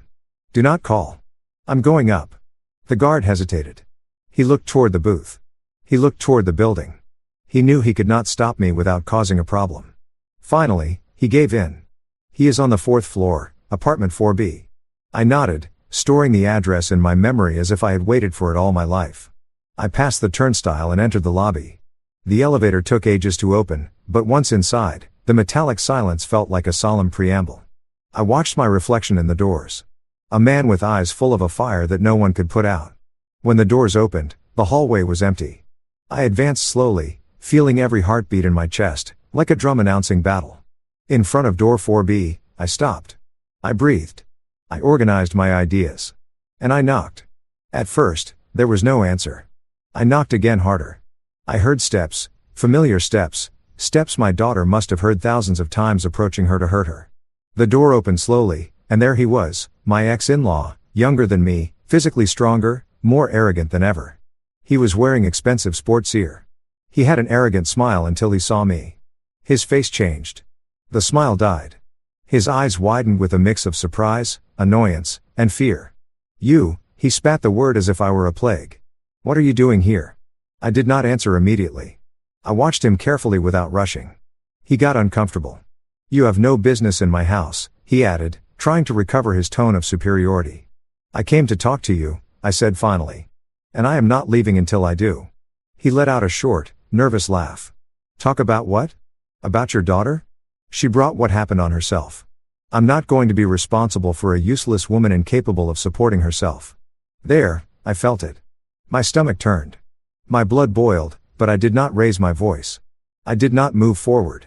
I did not touch him. I just took a deep breath. "I'm going to repeat this only once," I said with icy calm. "Speak about my daughter with respect or it will be worse for you." He frowned. "Worse? Are you threatening me, old man?" "No," I replied, locking eyes with him. "A threat is saying something that might happen. I do not work with might. I work with facts." He laughed again, now louder. "And what are you going to do? Hit me? Call the police? Tell the world your daughter is a failure?" That was the exact moment I understood why my daughter had broken, why she had fallen so low, why she had been afraid to come home. That man had no soul. "Let me in," I ordered. "No. Then I will speak here," I replied, lifting the briefcase a little, his eyes locked on it. The fear returned. "What do you have in there? What should worry you?" I replied. "Proof documents, messages, illicit transactions, conversations with your mistress before you left my daughter, and most interesting, proof that you committed fraud with the sale of the house, a property that legally should have never been in your name," he paused. I saw him swallow hard.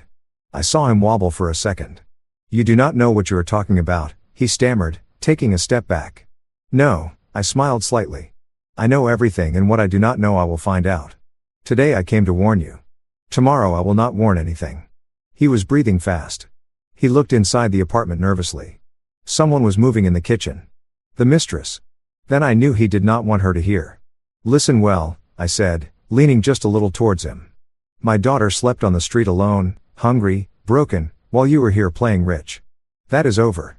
You cannot prove anything," he tried to reply. But his voice was shaking.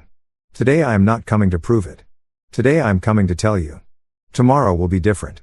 He opened his mouth to say something else, but he could not. He stood there paralyzed, looking at the man he thought was weak just for having gray hair. I smiled a small, controlled, dangerous smile. "Enjoy your day, Alex. You have few like this left." I turned around. I walked toward the elevator. I did not look back. I did not need to. I had fulfilled the first part. He already knew I had found him. And he knew, although he would not admit it, that this time he could not escape. The elevator descended slowly, and while the lights on the panel went down from 4 to 3, then to 2, I felt how my breathing stabilized again. I had not lifted a finger against him, but I had seen him tremble. For the first time, Alex understood that no one else's hand would shake but his. Justice sooner or later arrives, especially when a father stops being silent. When I left the building, the morning shift guard looked up. His look was different from yesterday, a mix of respect and surprise. "Everything okay, sir?" he asked cautiously. "Not yet," I replied. "But soon." I walked to my car and sat without starting the engine. I took the folder out of the briefcase and reviewed the documents again. Every bill, every transfer, every forged contract, everything fit perfectly. Alex had always been careless when it came to other people's money. He thought laws were for fools, that there would never be consequences. His biggest mistake was always his arrogance. I turned on my phone and checked the messages that had arrived from the lawyer's office. He worked with surgical precision. He had obtained a preliminary order to review the sale of the house. Also, a judge had agreed to study the possibility of freezing Alex's assets until it was determined if the transaction had been fraudulent. A smile appeared on my face. It was not revenge. It was balance. It was justice. However, before continuing with my plan, I had to go back home. I wanted to make sure my daughter was okay. I stopped by the neighborhood bakery and bought fresh bread, orange juice, and some fruits she always liked as a child. That small gesture made me feel like we were recovering something lost. Upon entering, I heard noise in the kitchen. I approached slowly. There she was with her back turned making coffee. When she turned around and saw me, her face lit up. "Dad, I thought you were still sleeping," she said with a shy smile. "I went out early. There were things to resolve," I replied, leaving the bag on the table. She came over to hug me. Her skin smelled of soap and her hug trembled, but it was sincere. That fragility broke my soul. No one should do that to another human being, much less to the person with whom they said forever at an altar. "Did you sleep well?" I asked, breaking the silence. "Much better than in years," she replied, looking at the cup in her hands. "Dad, I do not know how to thank you." "You do not need to thank me for anything. I am your father. I am here to hold you when the world falls apart." She took a deep breath as if that phrase had healed her a little, but I know that inside her there was a knot that would take time to untie. After having breakfast together, she went up to shower. I took the opportunity to call Samuel, my lawyer and old friend. "Ready for the next phase?" he asked as soon as he answered. "Ready?" I replied. "I want to present everything today." "Perfect. I will wait for you in my office in an hour." I hung up, put on my jacket, and looked toward the stairs. "I'm going out for a moment," I told my daughter. "I will be back in a short time." She nodded without asking anything. She knew I was pulling invisible strings for her, and she trusted. I left the house with a firm heart. There was no turning back. Samuel's office was downtown in an old but well-preserved building. When I arrived, he already had everything ready on the table. Folders, recordings, neighbor statements, certified copies of documents. "Michael, what you have here," Samuel said, adjusting his glasses, "is enough to sink him legally. Not only for the fraudulent sale, also for financial abandonment threats and the history of manipulation we can prove with witnesses." "I do not want to ruin his life for sport," I replied. "I want him to pay for what he did, and I want my daughter to get back what is hers." Samuel nodded. "Then we are on the right path." I signed several documents. Every signature was like taking another brick away from the castle of lies where Alex lived. When we finished, Samuel leaned back in his chair. "Do you want us to notify him today?" he asked. "Not yet," I replied. "Before that, I must do something else." Samuel raised an eyebrow. "Something legal as breathing," he smiled. He knew I was a man of principles. But he also knew there were limits that once crossed by others demanded forceful answers. Back in my car, I thought about the inevitable. Sooner or later, my daughter would have to face her past face to face. But before that, it was Alex who had to feel the ground crumbling under his feet. I returned to the Oaks condominiums. The guard looked at me surprised. "Here again, sir, relax," I said. "I am not coming to talk to him." "Oh, okay," he replied with relief. I arrived at the underground parking. I knew which car was his. A black sedan, he showed off as if it were a throne on wheels. I approached and took something out of the briefcase, a laminated sheet that could not be ignored. It was a copy of the legal complaint with the court's date and stamp. Not the original, but enough to give him a nervous breakdown. I placed it carefully on the windshield under the wiper. Then I stepped back a few steps and watched the car from afar. No one else noticed, but I did. That paper was the beginning of the end. When I got on the elevator to return to the surface, my phone rang. The name on the screen froze me. Alex, I answered without saying anything. Old man, he said with a broken voice. What did you do? What is that paper on my car? Why are you messing with my life again? I smiled.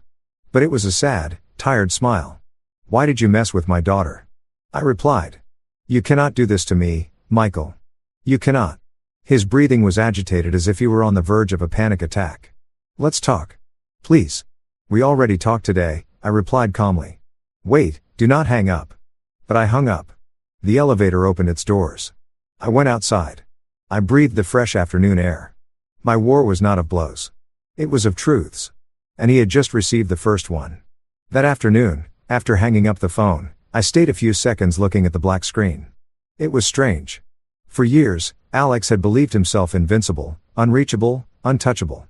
And now, with just a paper under his car's windshield, his voice broke like that of a scared child. I put the phone in my pocket and began to walk toward the exit of the condominium. It was time to return to my daughter, but it was also time to prepare the next move. The paper on his car was not a threat. It was a warning, a small glimpse of the abyss opening under his feet. As I walked away, I heard hurried steps behind me. I turned my head, and there he was, Alex, breathing with difficulty, as if he had run several floors down the stairs to catch me. He was sweating, shaking, and his arrogance, the one that had fed him so much, was nowhere to be found. Michael, wait, he said, raising a hand. I stopped, not for him, but for what that moment represented. For the first time in his life, he was the one chasing another. What do you want? Asked with a neutral voice. Can we talk between men, between adults? He stammered, swallowing saliva. We already talked today, I repeated without moving. Not like this. Not with that paper. What is that? What kind of lie are you inventing? I took out the briefcase and without opening it, completely let him see the edge of the documents inside. Nothing you did not cause yourself. Alex stepped back, his face contracted in a mix of fury and fear. You cannot destroy my life, he said in an almost desperate murmur. Like you destroyed my daughter's, I replied, staring at him. Like you left her homeless. Like you abandoned her? Like you pushed her? Like you humiliated her so she would never come back to me. Is that what you want us to forget? He opened his mouth but had no answer because the truth cornered him more than any blow. That is in the past. He tried to say, recovering a little air. We have to look forward. You looked forward when you sold what was hers, I replied, taking a step toward him. Now it will be your turn to look back at everything you did, and this time you will not be able to hide. He tensed. Michael, I have a life now, a son on the way. I do not want problems. I did not want them either, I answered coldly. But you created them, and the difference between you and me is that I take responsibility for what I do. He remained silent, but his breathing betrayed that he was on the verge of collapse. That man who had made my daughter cry so many times was now afraid of a few sheets of paper. Without saying more, I turned around. He did not follow me. He did not dare. On the way home, I called Samuel. I want to see the mistress, I told him. The mistress, he repeated, surprised. Yes, I need her testimony, even if she does not give it officially. I need her to know who she is living with, Samuel sighed. Michael, that can complicate. I know, but it is necessary. He knew he could not stop me. Okay, I will send you her address. My phone vibrated seconds later with a message. Address, apartment number, full name. Upon arriving home, my daughter was sitting at the table reviewing an old notebook. When she saw me enter, she gave me a soft smile. Dad, you did something right. I nodded, the first step. She did not ask more. She did not want details. Maybe she was afraid to hear the truth. Or maybe she trusted me more than any explanation. We ate together, a simple meal, but full of something we had not felt in a long time. Hope. After dinner, I accompanied her to her room. I said good night and waited for her to fall asleep. When I knew she was resting, I took the briefcase again. It was time to continue. The mistress's address was in another elegant neighborhood, a smaller building, but equally expensive. I arrived near 9 at night. The doorman stopped me. Who are you looking for? Ashley. Ashley, I replied using her first name. He checked a list. Who are you? An old acquaintance. I did not lie. I had seen her next to Alex more times than I would have liked to remember. The doorman hesitated a moment. Then he called the apartment. He spoke in a low voice. He hung up. "You can go up," he said finally. When I reached the apartment door, I heard a female voice on the other side. "Who is it I am, Michael?" I replied. "Sarah's father." There was a silence long tense deep. The door opened a few inches. Ashley was there with her hair tied back, swollen eyes, and an elegant robe. Her rounded belly showed her advanced pregnancy. "Come in," she said finally, opening the door completely. I entered without taking off my jacket. Ashley sat on the sofa with a hand resting on her belly. "I know why you came," she said without looking at me directly. "Oh, really?" I replied. "Alex called me. He is scared." I sat in front of her. "He should be," I replied calmly. She sighed and finally looked me in the eyes. "He told me that you want to ruin him." "He ruined himself alone," I said without blinking. "And he dragged my daughter with him. I'm just putting things in their place." She lowered her gaze. She looked nervous. She looked tired. And for the first time, she looked lost. "Michael," she said in a low voice. "I did not know that he had left Sarah on the street. He told me that she abandoned him, that she was crazy, that she was violent, that she deserved nothing. And you believed him?" I asked, leaning forward. Her eyes filled with tears. "Yes," she admitted, trembling. "And now, I do not know what to believe." I took the folder out of the briefcase. I put it in front of her. "Believe in this," I told her. She opened the folder, looked at the documents, read the messages, the dates, the proof. Her face changed with every sheet. Her breathing accelerated. Her hands shook so much she almost dropped the papers. "My God," she whispered. "Ashley," I said softly. "I did not come to ask you for anything. I just came to show you the truth. What you decide to do later is up to you." She looked at me with red eyes. He told me that you were violent, that your daughter left because you were a bad father." "Did he tell you that?" I asked with a bitter smile. "Yes." "Then you already know who Alex is?" I replied, standing up. "A man who always needs a monster to justify his mistakes." She broke down, crying. She cried as if her world had collapsed. And in silence, I knew I had achieved something deeper than any legal blow. I had broken the only emotional refuge Alex had. When I left the apartment, I took a deep breath. The night air was cold but liberating. Alex did not know it yet, but what I did that day would be impossible to reverse. The next morning, when I woke up, the house was silent. The sun entered through the dining room window, illuminating the table where my daughter used to sit and write in a notebook that was already worn by so many tears. I made myself a coffee and stayed a moment watching her bedroom door. She was still sleeping. She looked so calm when she rested, so different from the broken woman I had found lying on the street. I took a sip and looked at the clock at 8 sharp. The phone vibrated. It was Samuel. "Michael," he said bluntly. "Alex went to the precinct this morning." "To report me?" I asked with an almost amused tone. "To report that he is being extorted." But before he finished speaking, someone else appeared, who Samuel paused as if savoring the moment before saying it. "Ashley, you had an immediate effect on her. She went to the precinct with the folder you left her." With everything, I closed my eyes for an instant, not out of surprise, not out of relief, but for something I had been waiting to feel for a long time. "Justice." "And what did the officer say?" I asked. "That Alex's complaint does not proceed." And now his voice became lower. "Now they have 2 lines of investigation open. One for fraud and another for psychological violence and financial abandonment toward your daughter." I said nothing. I just inhaled deeply. "This is just starting," Samuel added. "Get ready. He is going to call you." "Let him call," I replied. I hung up. Not even 10 minutes passed when the phone vibrated again. The name Alex blinked on the screen. I answered. "What did you do?" He yelled without even breathing. "What the hell did you tell Ashley? Why did you bring the police into this?"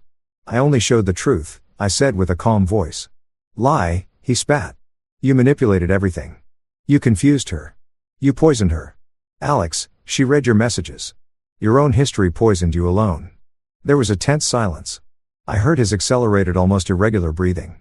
"Do not ruin my life," he said finally with a tone bordering on begging. "You ruined my daughter's life," I replied without raising my voice. "What happens to you from now on is not my business." He hit something. A door slammed, a piece of furniture. I do not know, but something broke. And I'm not talking about wood. "Michael, we have nothing to talk about," I answered, and I hung up. Mid-morning, My daughter came out of her room. Her eyes were still swollen from tiredness, but she brought a serenity I had not seen in years.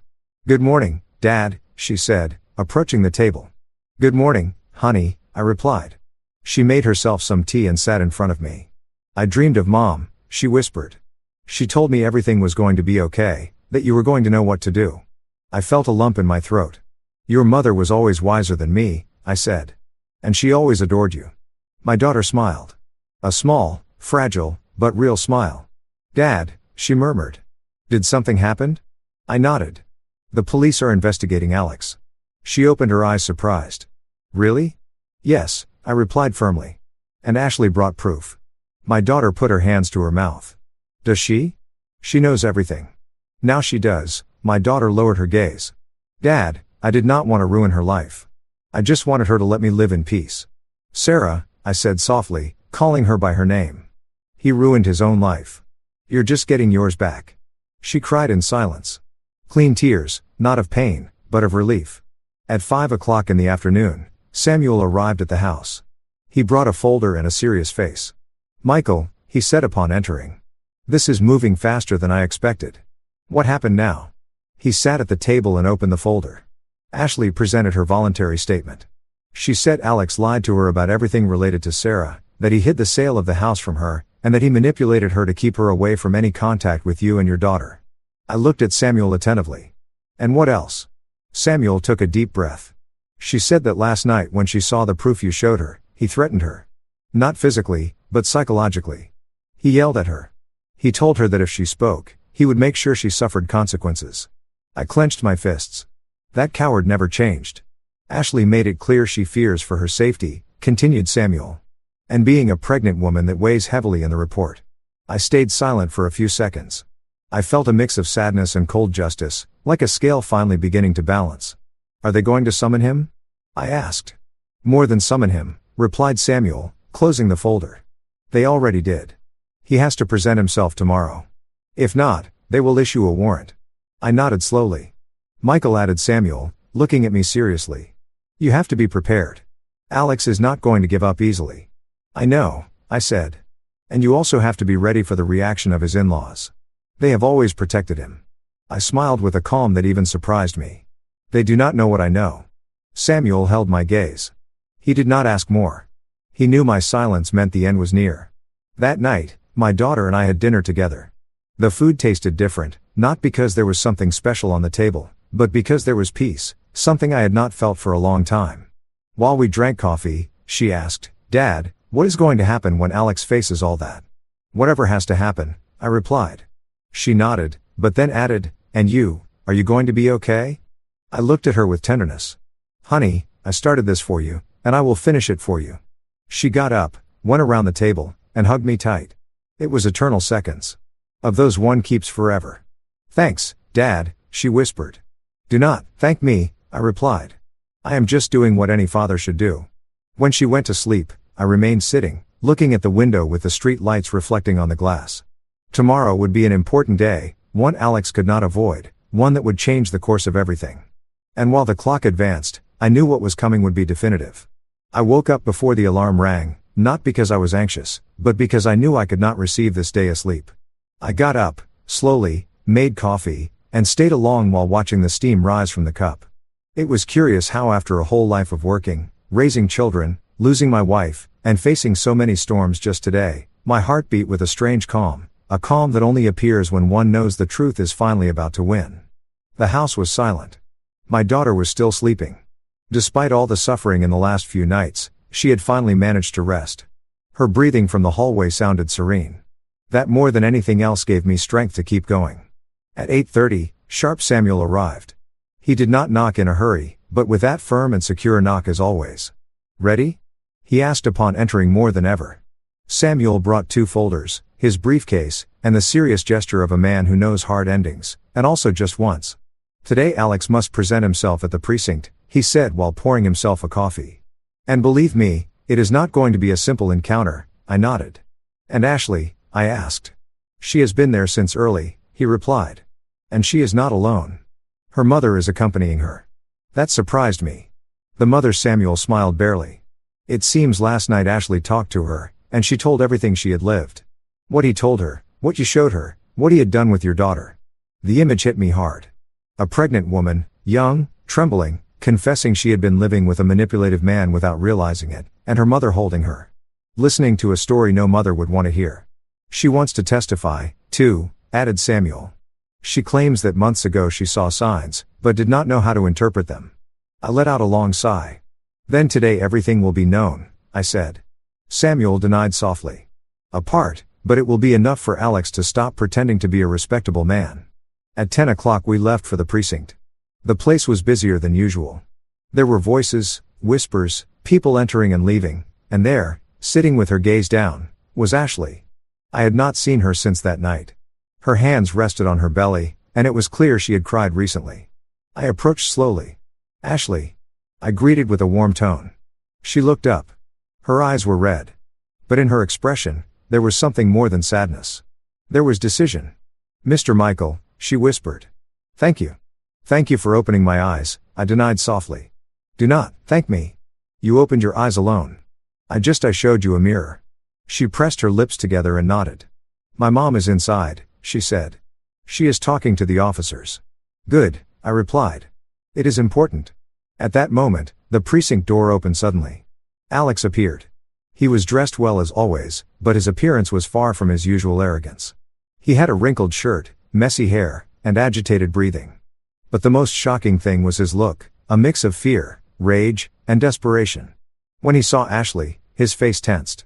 When he saw me, he lost color. You, he spat between his teeth. So you did it.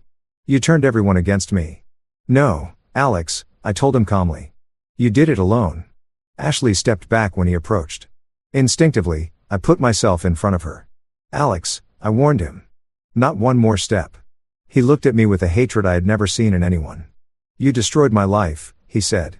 I tilted my head a little. No, I just stopped allowing you to destroy my daughters. Samuel took a step forward. Alex, it is time. Go inside. He stayed still as if his body refused to move. I am not going to declare anything, he said. Perfect, replied Samuel. We will do it without you. That we will do it without you hit him more than any insult. Inside the scene was different. Ordered cold official. Statements were taken one by one. First Ashley spoke. I heard her from behind the glass. Her voice was soft but firm. She told everything. The yelling, the lies, the manipulations. The nights Alex made her feel responsible for everything he did. She spoke about the sale of my daughter's house, about how he had deceived her, telling her Sarah did not want to fight for anything. And finally, she spoke about fear. That was what impacted the most. The officer looked at her with empathy and wrote down every word. Then her mother spoke. Her statement was forceful. My daughter changed since she is with him. I thought it was the pregnancy, but no, it was him. The officer finished the note with a serious expression. Alex was called next. The room became so silent the typing of a computer could be heard at the other end. I was waiting in the hallway when suddenly the door opened and he came out furious. They invented everything, he yelled.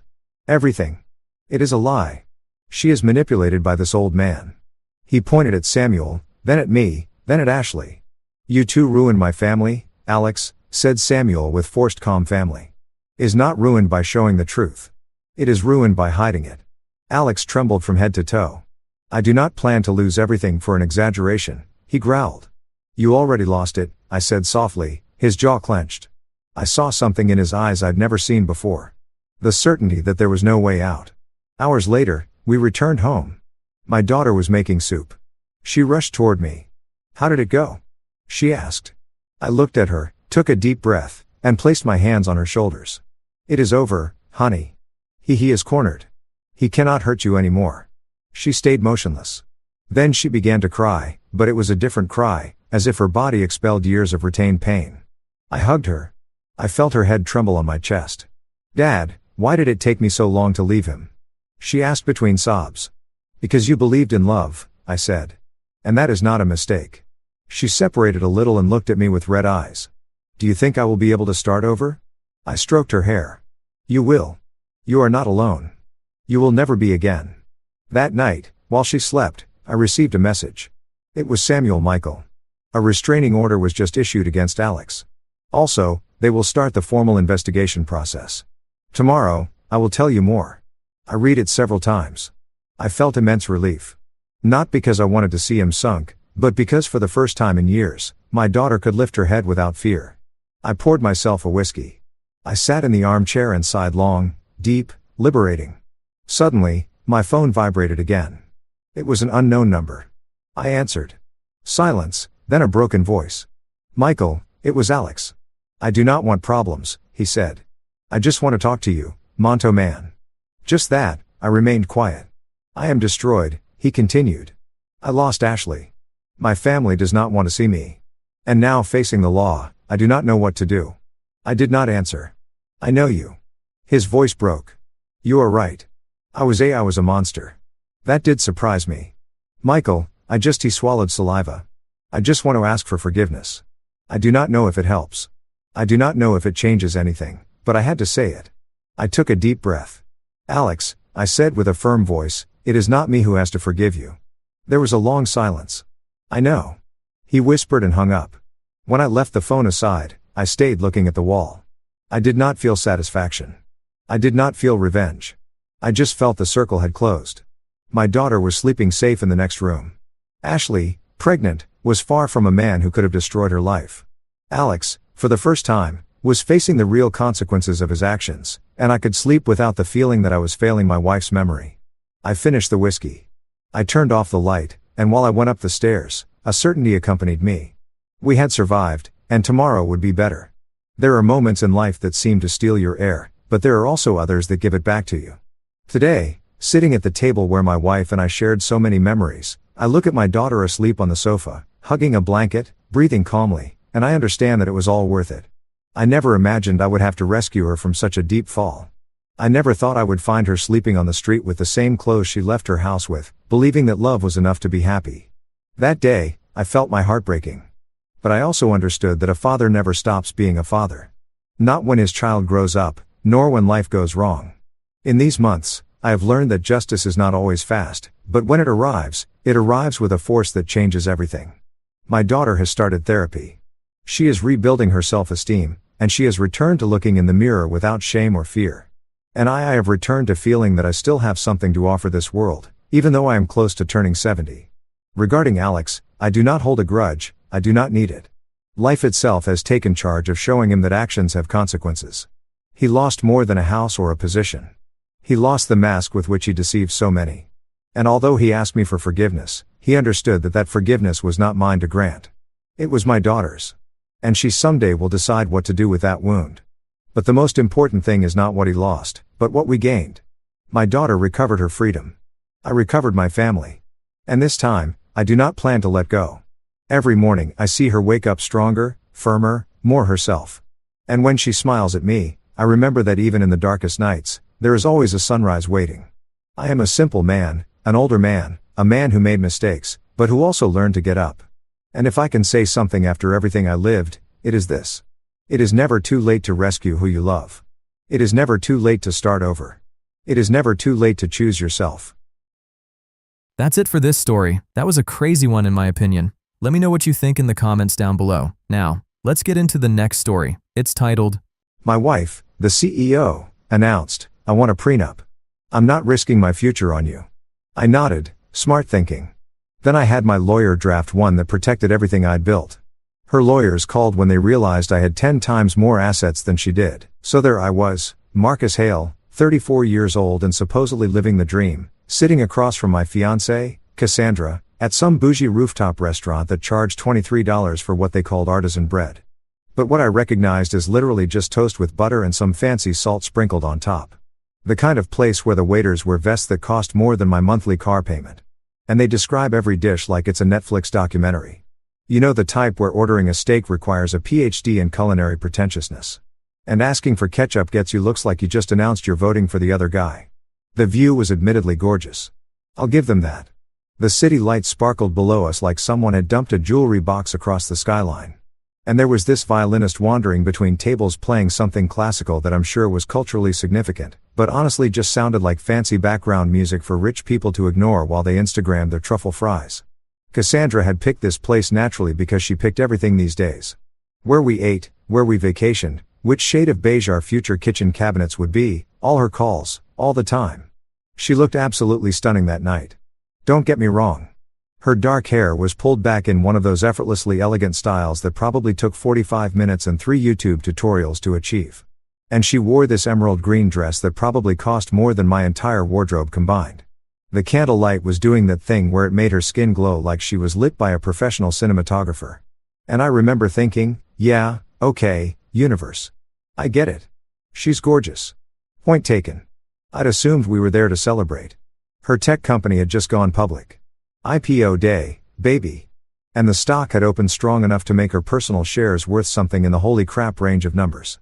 She'd been riding high all week, texting me screenshots of financial news articles with her company's name in bold, forwarding me congratulatory emails from investors and venture capitalists. Basically doing everything except hiring a sky rider to announce her success. Not that I blamed her, really. She'd worked her tail off for this, pulling 80-hour weeks, living on cold brew coffee, and whatever counted as food in Silicon Valley these days. She'd earned her moment. So, when she reached across the table and took my hand with that smile, the one that usually preceded either really good news or really expensive purchases, I figured she was about to suggest we upgrade the honeymoon from Cabo to the Maldives, or maybe finally pull the trigger on that Tesla she'd been eyeing.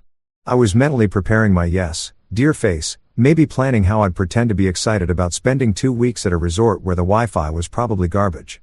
Instead, Cassandra squeezed my fingers. Looked me dead in the eyes with the kind of serious expression usually reserved for cancer diagnosis or reveal that someone's been eating your leftover Chinese food and said, Marcus, I want a prenup. I'm not risking my future on you. I'm not even kidding. I literally almost choked on the breadstick I'd been chewing. Like full-on sitcom-style choking. The kind where you're coughing and your eyes are watering and you're trying not to spray crumbs across the table like some kind of carb-loaded sprinkler system. The couple at the next table glanced over with that mix of concern and judgment that people reserve for public displays of mortality. I grabbed my water glass and took a gulp, buying myself maybe 10 seconds to process what had just come out of my fiancé's mouth. A prenup.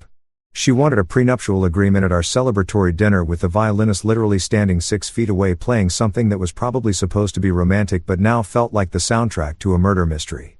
Now, here's the thing. I wasn't mad. I really wasn't. In fact, part of me wanted to laugh, which probably sounds insane, but stick with me here.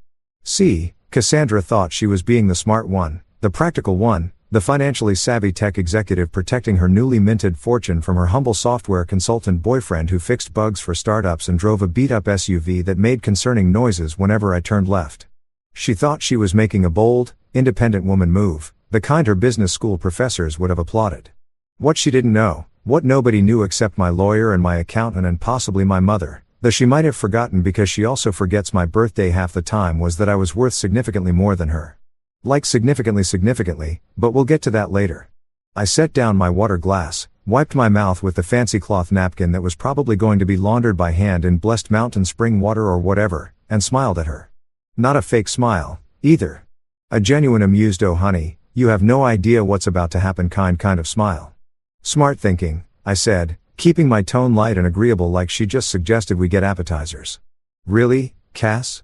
That's actually brilliant. Protecting your assets, thinking long-term, being practical about the business side of marriage. Very mature. She blinked at me like I just complimented her on correctly identifying what color the sky was. Confusion flickered across her face for maybe half a second. I guess she'd expected pushback, maybe some wounded pride, or at least a request to discuss it later when there wasn't a violinist hovering nearby like a tuxedoed ghost. But I wasn't giving her that satisfaction. Instead, I raised my wine glass, a pen noir that the sommelier had recommended with the kind of reverence usually reserved for religious artifacts, and offered a toast to protecting assets. We clearly don't have the same amount of, I said cheerfully, clinking my glass against hers before she could fully process the implications of that statement. She laughed, but it was that uncertain laugh people do when they're not entirely sure if something's funny or if they're missing the joke. Spoiler alert, she was absolutely missing the joke. The joke was flying over her head at approximately Mach 3, trailing smoke and doing loop-loops while she sat there thinking she'd just pulled off some big power move. The rest of dinner was surreal. Cassandra launched into this detailed explanation about how her legal team, because of course she already had a legal team assembled, like she was planning a corporate merger instead of a marriage, had drafted a preliminary agreement. She used phrases like spousal financial limitations and asset protection protocols and liability containment. Basically turning our upcoming marriage into something that sounded like a business acquisition with slightly better catering. I nodded along, making appropriate sounds while mentally composing a text message to my own lawyer, Gina Rowe, who I'd been working with for years and who had the kind of sharp legal mind that could find loopholes in the 10 Commandments. Gina was going to absolutely lose her mind when I told her about this. She'd been waiting for Cassandra to show her true colors for months now, dropping hints like, "Your girlfriend seems very interested in your financial planning, and has she asked to see your tax returns yet?" The moment we left the restaurant, after Cassandra insisted on paying with her company credit card, naturally making a big show of it like she was establishing dominance through overprick base, I pulled out my phone. My fingers flew across the screen. Cash just asked for a prenup. Game on. Gina's response came back before I'd even made it to my car. Finally. Been waiting for this one. My office tomorrow 9 a.m. Bring coffee and your sense of humor. We're going to need both. I sat in my beat-up SUV in the restaurant parking lot. The valet had given it a look like I'd asked him to park a diseased llama and just smiled. Cassandra's Tesla was already pulling out onto the street, her tail lights disappearing into downtown traffic, probably heading back to her penthouse to call her friends and brag about how she'd handled the prenup conversation like a boss babe. The game had begun. All right. She'd just started a chess match without realizing I'd been playing three-dimensional chess the entire time. But hey, I'd let her enjoy her victory lap for now. After all, the best plot twists come when people think they've already figured out the ending. I started my SUV. It made that concerning grinding noise again. Really needed to get that checked and headed home to my modest little condo with my modest little life. Already planning my next move. Tomorrow morning, Gina and I were going to draft a prenup of our own. Only ours was going to have some very interesting clauses that I had a feeling Cassandra wasn't going to see coming. This was going to be fun. Here's the thing about perception versus reality. Most people only see what you want them to see, and I'd become a freaking Jedi master at controlling that narrative. To everyone in my life, including Cassandra and her entire circle of power-suited, kombucha drinking, TED Talk watching friends, I was just Marcus Hale, the reliable but ultimately unremarkable software consultant who fixed code for startups and lived a comfortable but decidedly average existence. You know, the type. Shows up to work in jeans and a hoodie, orders the same turkey club for lunch 3 times a week, drives a vehicle that's held together by duct tape and prayer. The kind of guy who blends into the background at parties while more interesting people talk about their vacations to Croatia. They saw a guy who made decent money. Sure, enough to split fancy dinners and contribute to a wedding fund without crying into his bank statement, but nothing spectacular.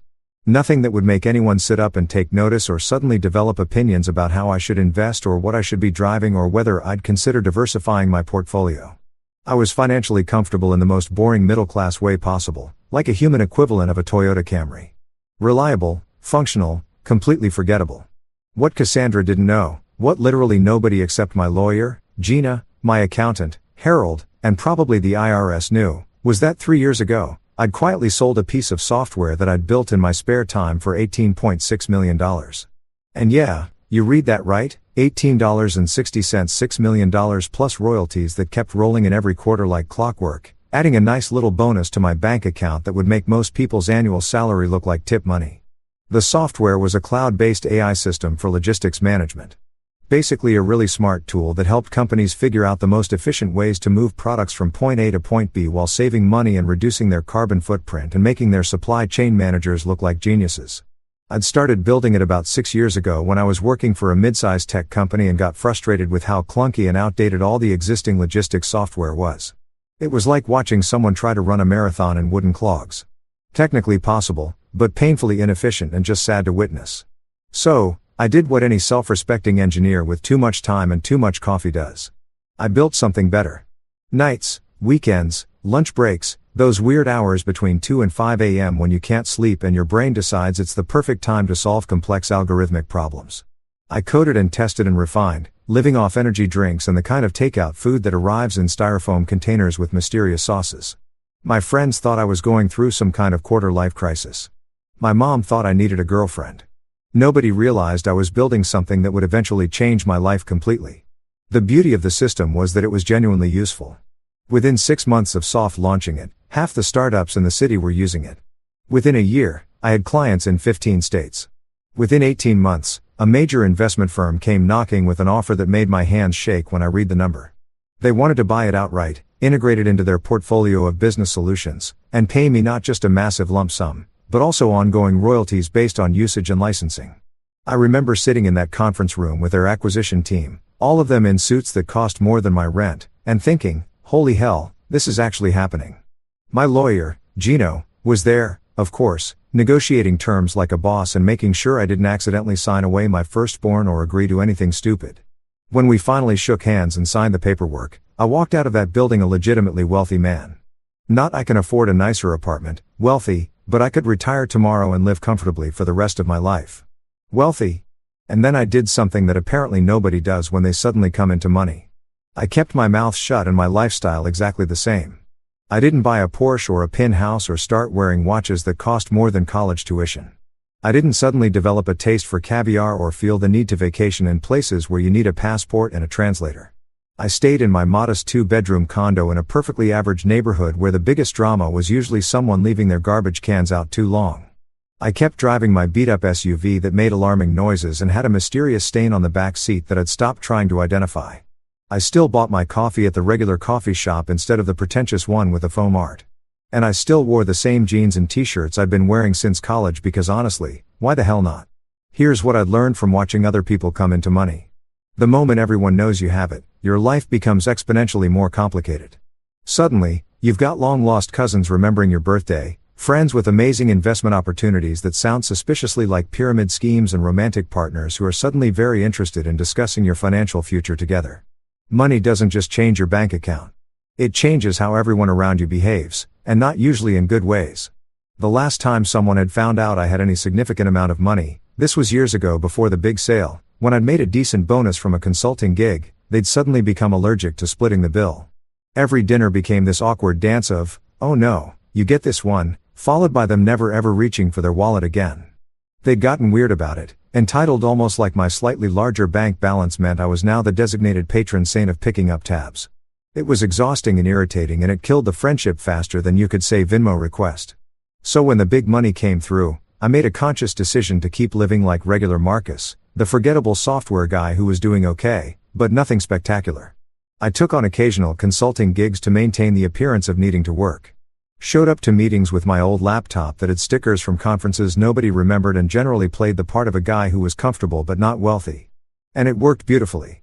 Cassandra absolutely loved being the successful one in our relationship.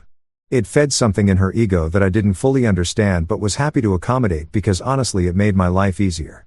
She paid for the fancy dinners and bragged to her friends about her hotshot career and treated me like her charming but financially inferior partner. The guy who was successful enough to not be embarrassing but not so successful that he threatened her position as the alpha earner. I was her safe, supportive, slightly beneath her boyfriend. And she wore that dynamic like a designer handbag. I let her have it. Why? Because watching someone underestimate you is actually kind of hilarious. And also because I genuinely didn't need the spotlight. Let her have her moment. Let her feel like the boss. I was perfectly content being underestimated, living my quiet life, making my quiet money, and not having to deal with the circus that comes with everyone knowing your net worth. But then her prenup arrived in my inbox, forwarded from her lawyer's office with a subject line that read, premarital agreement. Review and response requested. I opened it during my lunch break, sitting at my desk with a sandwich that I'd made at home, because spending $12 on lunch seemed wasteful, even with millions in the bank, and started reading through the clauses. No alimony, return the engagement ring if the marriage dissolves within 5 years. Spousal financial limits on joint accounts, separate property designations, liability waivers. It read less like a marriage agreement and more like a corporate contract designed to protect a company from a hostile takeover. Every clause basically screamed, I have money and you don't, so let's make sure you can't touch mine. I laughed so hard that coffee came out my nose, legitimately shot out like a caffeinated geyser, spraying across my keyboard, and making my coworker in the next cubicle ask if I was okay. I was more than okay. I was delighted. This was the most entertainment I'd had in months. I forwarded the entire document to Gina with a simple message. She really did it. Thoughts? Her response came back within minutes and I could practically hear her cackling through the phone. Oh, sweetheart, this is Christmas morning. We're drafting 1, 2. Only hours will have fireworks, confetti, and a surprise ending that'll make her lawyer need therapy. Clear your schedule for tomorrow. We've got work to do. I sat back in my office chair, grinning like an idiot, watching my coworkers mill around, discussing their mundane problems, printer jams, meeting conflicts, whether the office therm was set too cold. None of them had any idea that the quiet guy in the corner cubicle was about to flip his entire relationship dynamic on its head. The game wasn't just beginning anymore. The pieces were in position, and Cassandra had just made the opening move in a chess match. She didn't realize she was already losing. Cassandra showed up at my condo that evening unannounced, which was pretty typical for her these days since she'd started treating my place like an extension of her own personal empire. I heard her heels clicking up the hallway before she even knocked. These sharp staccato sounds that announced her presence like a corporate drummer leading a parade of ambition and designer handbags. She had a key, of course, but she always knocked first, which I'd initially thought was respectful until I realized it was actually her way of giving me a 3-second warning to look appropriately grateful for her arrival. I opened the door to find her standing there in full boardroom regalia, despite it being 7:30 on a Wednesday night.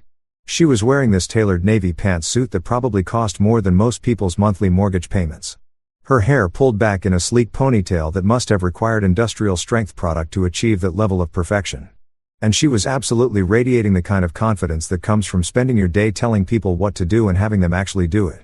She also smelled incredible, some perfume that I'm pretty sure cost more than my car's current blue book value. Something with notes of jasmine and financial superiority.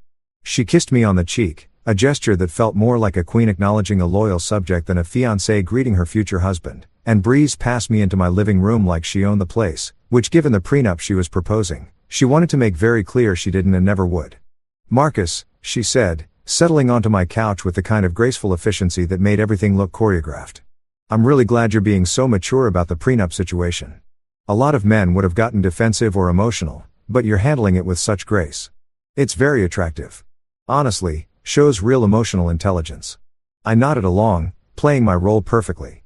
The understanding boyfriend who knew his place in the financial hierarchy. "Well, you know me," I said, keeping my tone light and agreeable. "I'm all about practical solutions and thinking long term. Marriage is a partnership, and partnerships need clear agreements." She smiled, genuinely smiled like I just passed some kind of test she'd been administering without telling me. "Exactly. That's exactly what I told my team." I said, "Marcus gets it. He understands that this is just good business sense. You're not like other guys who get all weird about money and pride and masculinity." I sat down in the armchair across from her, the one with the slightly worn cushion that I'd been meaning to replace for about 2 years, but kept forgetting about because honestly, it was comfortable and I didn't care that it didn't match the rest of my furniture. "Actually," I said, letting the word hang in the air for just a moment. "I thought it was such a good idea that I asked my lawyer to prepare one, too." The change in her expression was subtle, but absolutely priceless. Her smile froze, not disappeared, just froze like someone had hit pause on a video right in the middle of an animation. Her perfectly groomed eyebrows, which probably required monthly maintenance appointments and specialized tools, drew together slightly in confusion. "Wait," she said slowly, processing this information like a computer trying to run software it wasn't equipped for. "You have a lawyer?" "Yeah," I said casually like I was mentioning that I had a dentist or a guy who fixed my plumbing when it got weird. "Gina Rowe, I've been working with her for a few years now. She handles all my contract stuff, legal questions, boring paperwork things. She's fantastic, cheaper than therapy, and twice as fun to talk to." Cassandra laughed, but it was one of those laughs that people do when they're not entirely sure what's happening, but they want to seem like they're in on the joke. It came out a little forced, a little artificial, like artificial sweetener trying to pass as sugar. "That's great," she said. And I could practically see the wheels turning in her head, trying to figure out why a simple software consultant would need a lawyer on retainer for contract stuff. "So, you're drafting your own prenup, too?" "Well, Gina is," I clarified, being helpful. "I'm not exactly fluent in legal jargon. I mostly just tell her what I want and she translates it into the kind of language that makes sense in court. She's really good at it.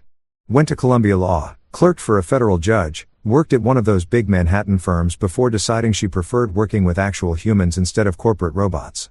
We got connected through a mutual friend a few years back, and she's been invaluable ever since." I could see Cassandra trying to process this information, trying to fit it into her existing mental model of who I was and what my life looked like.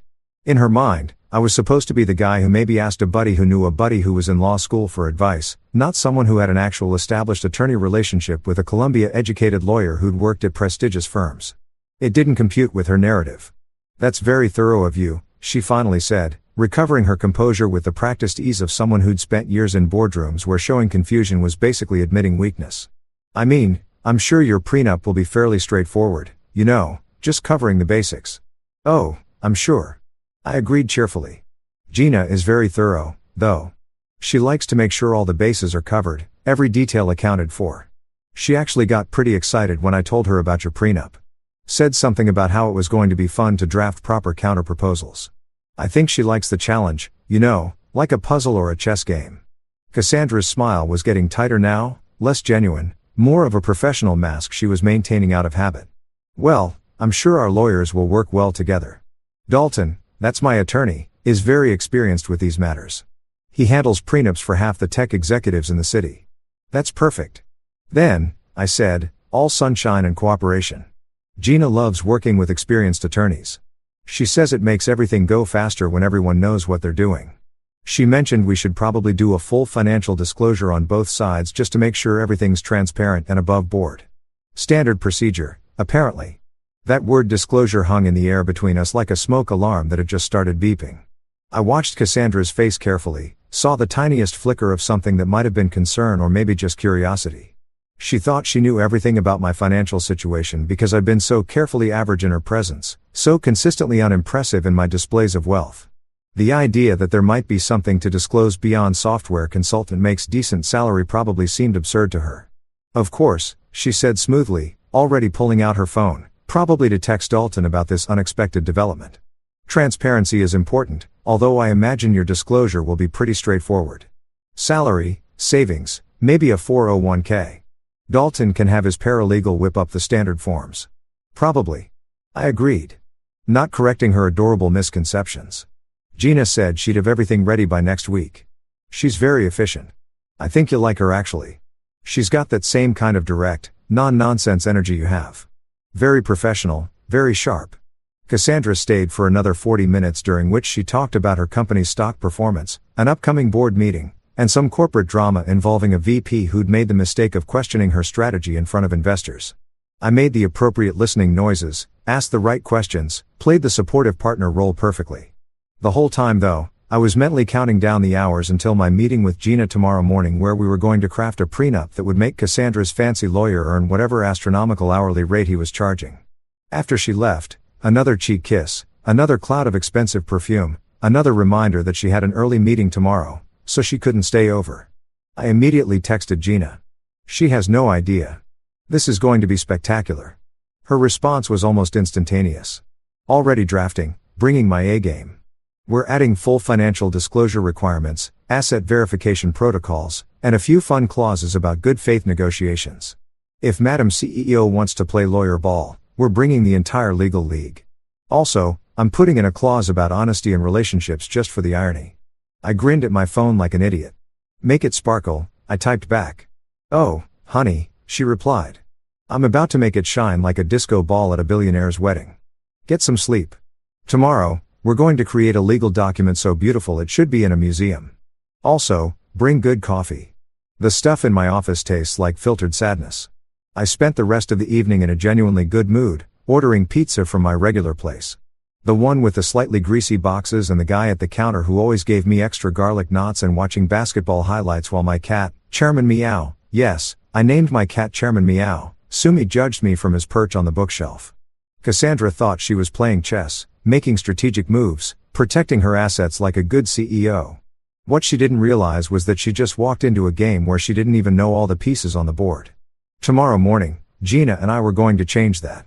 We were going to put all the pieces in plain view, spread them out on the table, and watch what happened when Cassandra realized that her slightly dorky, financially unremarkable fiancé was actually playing a completely different game than she thought. I couldn't wait. The law office was located in one of those downtown buildings that screamed.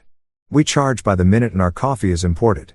All glass and chrome and architectural angles that looked like someone had given MC Cher a blank check and told him to go crazy.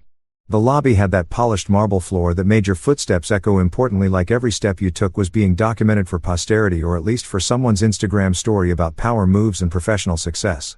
The whole place smelled like expensive wood polish, fresh leather, and the kind of quiet money that doesn't need to announce itself because everyone already knows it's there. Gina had suggested we meet at Dalton's office as a courtesy, which I thought was hilarious because there was nothing courteous about what we were about to do. It was like a boxer suggesting you choose which ring you want to get knocked out in. Technically polite, ultimately irrelevant. She'd shown up at my place that morning in a sharp black suit that meant business, carrying a leather briefcase that looked like it could survive a nuclear apocalypse and still have room for highlighters. And she'd been grinning like someone who'd just been told Christmas was coming early this year. Ready to ruin someone's whole narrative? She'd asked cheerfully while I locked my apartment door. Born ready, I'd replied, and I meant it. We arrived exactly on time. Gina was big on punctuality as a power move. Said it showed you respected everyone's time while also establishing that you were organized and professional, and were ushered into a conference room that looked like it had been designed specifically to intimidate people into settling. The table was this massive slab of dark wood that probably cost more than a decent used car, surrounded by leather chairs that made important creaking noises when you sat in them. And one entire wall was floor-to-ceiling windows with a view of the city that basically screamed, "Look how successful everyone in this room is." Cassandra was already there. Of course, because she'd probably arrived 15 minutes early to establish territorial dominance. She was wearing a white power suit that was so crisp and bright it could probably be seen from space. Paired with these killer heels that added 3 into her height and about 50 points to her intimidation factor. Her hair was pulled back in a style that said, "I woke up like this," but actually meant, "I woke up 2 hours early to look like this." And her makeup was flawless in that way that takes significant time and skill to achieve while appearing natural. She looked like she'd stepped out of a Fortune 500 cover shoot, which was probably the exact vibe she was going for. Her lawyer, Mr. Dalton, sat beside her, looking equally polished and approximately 3 times as smug. He was one of those silver-haired attorney types who probably played golf with judges on weekends and owned multiple vacation homes that he referred to as the place in Aspen or the Cape House. Like everyone just automatically knew which Cape he meant. His suit probably cost what I used to make in a month back in my actual struggling software consultant days. And he wore a watch that looked like it could fund a small nation's GDP. He had that expression that expensive lawyers get when they think they've already won. This sort of benevolent condescension, like a cat that's already caught the mouse and is just playing with it for entertainment value. "Marcus," Cassandra said warmly, standing to kiss my cheek in that performance of affection that I'd grown accustomed to. "Thank you for being so reasonable about all this. Mr. Dalton has prepared everything beautifully." "I'm sure he has," I said pleasantly, taking a seat across from them. Gina settled in beside me with the kind of calm confidence that made me want to high-five her. She set her briefcase on the table with a satisfying thud that said, "We're here and we mean business." Dalton cleared his throat importantly, the way people do when they're about to say something they think is significant. "Shall we begin with Ms. Reeves's financial disclosure? I think you'll find everything is quite in order." He slid a leather portfolio across the table toward us like he was presenting evidence at trial. "My client has been remarkably transparent about her assets." Gina opened the portfolio with the casual interest of someone browsing a restaurant menu, flipping through pages while I pretended to be fascinated by the view outside. The disclosure was thorough. I'll give them that. Cassandra's company shares, current valuation, her penthouse lease details, the loan on her Tesla, her investment accounts, her savings, everything laid out in neat columns with official letterheads and verification stamps. It was the financial equivalent of peacock feathers, all spread out for maximum impressive display. "Very comprehensive," Gina said approvingly, closing the portfolio. "My client appreciates the thoroughness. Mr. Dalton, you have an excellent reputation, and this work reflects that." Dalton actually pined a little, puffing up like he'd just been told his kid made honor roll. "Well, we do pride ourselves on attention to detail. I've handled prenuptial agreements for some of the most prominent executives in the city, and I believe in complete transparency as the foundation of any solid marital contract." "Transparency," Gina repeated, nodding thoughtfully. "Yes, that's so important. Which is exactly why we've prepared Mr. Hale's disclosure with the same level of detail." She reached into her briefcase and pulled out a binder. Not a slim portfolio like Cassandra's, but an actual thick binder, the kind you'd use for a doctoral thesis or a comprehensive business plan. She set it on the table between us, and I swear to God, it made an audible thud that seemed to echo in the suddenly very quiet conference room. "Here are Mr. Hale's financials," Gina said pleasantly, sliding the binder across the polished wood toward Dalton and Cassandra. "As you'll see, we've been quite thorough." I watched Dalton's face as he opened the binder, and it was absolutely worth the price of admission to this whole circus. His expression went from smugly confident to confused to completely frozen in the span of about 4 seconds, which might be a record for emotional whiplash in legal proceedings. His eyes scanned the first page, then widened, then scanned again like he thought he might have misread something. The color drained from his face in a way that would have been concerning if it wasn't so entertaining. Cassandra leaned over to look, her perfectly manicured hand reaching out to turn the page, and I got to watch in real time as her brain tried to process what she was seeing. Her mouth opened slightly, then closed, then opened again like a fish that had suddenly found itself on dry land and wasn't quite sure how that had happened. The confident boardroom executive expression she'd been wearing like armor just crumbled. "Marcus," she said, and her voice came out weird, strangled, like she was trying to speak while someone was stepping on her throat. "You're worth 8 figures." I took a sip of the water that someone had helpfully placed at each seat, probably imported from some Norwegian glacier or filtered through diamonds or something equally ridiculous, and smiled. "Technically 9 if you count the royalties," I said casually, like we were discussing the weather or sports scores. "They've been performing really well lately. The Q3 numbers just came in and they were pretty solid." Dalton was flipping through pages now, his silver hair practically standing on end as he encountered document after document. Bank statements, investment portfolios, property deeds I'd forgotten I owned, the original sale agreement for my software company, royalty statements, tax returns that would make most people's eyes water. Each page was meticulously documented, verified, notarized, and completely legitimate. Gina didn't mess around when it came to paperwork. This is quite extensive," Dalton stammered. And watching a lawyer who probably charged $800 an hour struggle to form coherent sentences was honestly therapeutic. "Mr. Hale, your financial position is significantly more robust than we were led to believe." "Nobody led you to believe anything," I pointed out reasonably. "You just assumed there's a difference." Cassandra was still staring at the binder like it was written in ancient hieroglyphics, and she was trying to decode some message from a lost civilization. Her face had gone through several color changes, from her normal healthy glow to pale to slightly flushed to a shade that I can only describe as, "Oh crap, I've made a terrible mistake." Her mascara, which had probably been applied with the precision of a surgeon this morning, was starting to smudge slightly at the corners where I'm pretty sure she was fighting back tears. Not sad tears, angry, frustrated, embarrassed tears. The kind you get when you realize you've completely misjudged a situation and there's an audience watching. "You deceived me," she said finally. And there was an edge to her voice that could have cut glass. "You've been lying this whole time about who you are, what you have. You let me think. I'll let you think what you wanted to think." I interrupted gently but firmly. "I never lied to you, Cass. Not once. You asked me what I did for a living. I told you. Software consultant. True. You asked if I own my condo. I said yes. Also true. You never asked if I had other assets or investments or income streams. You just assumed that what you saw was all there was." Gina jumped in, her voice professional and crisp. "Mr. Hale has been completely forthcoming when asked direct questions. He simply chose not to volunteer information that wasn't requested. There's no legal or ethical violation there.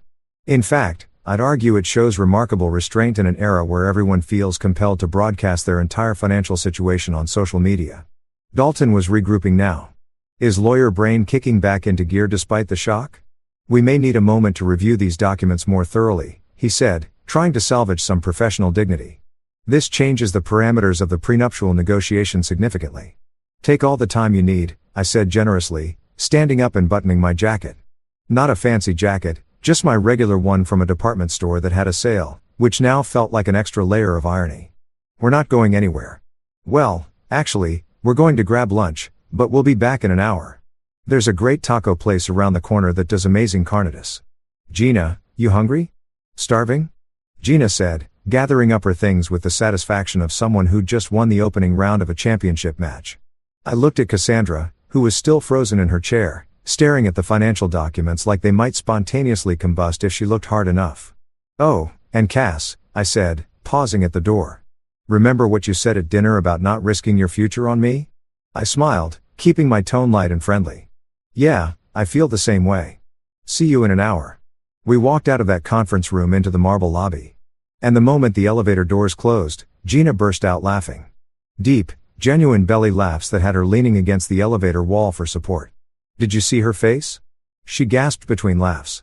"Did you see Dalton's face? I thought he was going to have a cardiac event right there in his own conference room." I grinned. "Worth every penny of your hourly rate. Honey," she said, wiping tears from her eyes. "This one's on the house." That was pure entertainment. That night, my phone started blowing up around 8 p.m., which was honestly later than I'd expected. I figured Cassandra would start the text assault the moment she got back to her penthouse, probably around 6:30, but apparently it took her a solid 90 minutes to work herself up into the kind of rage that demanded immediate digital confrontation.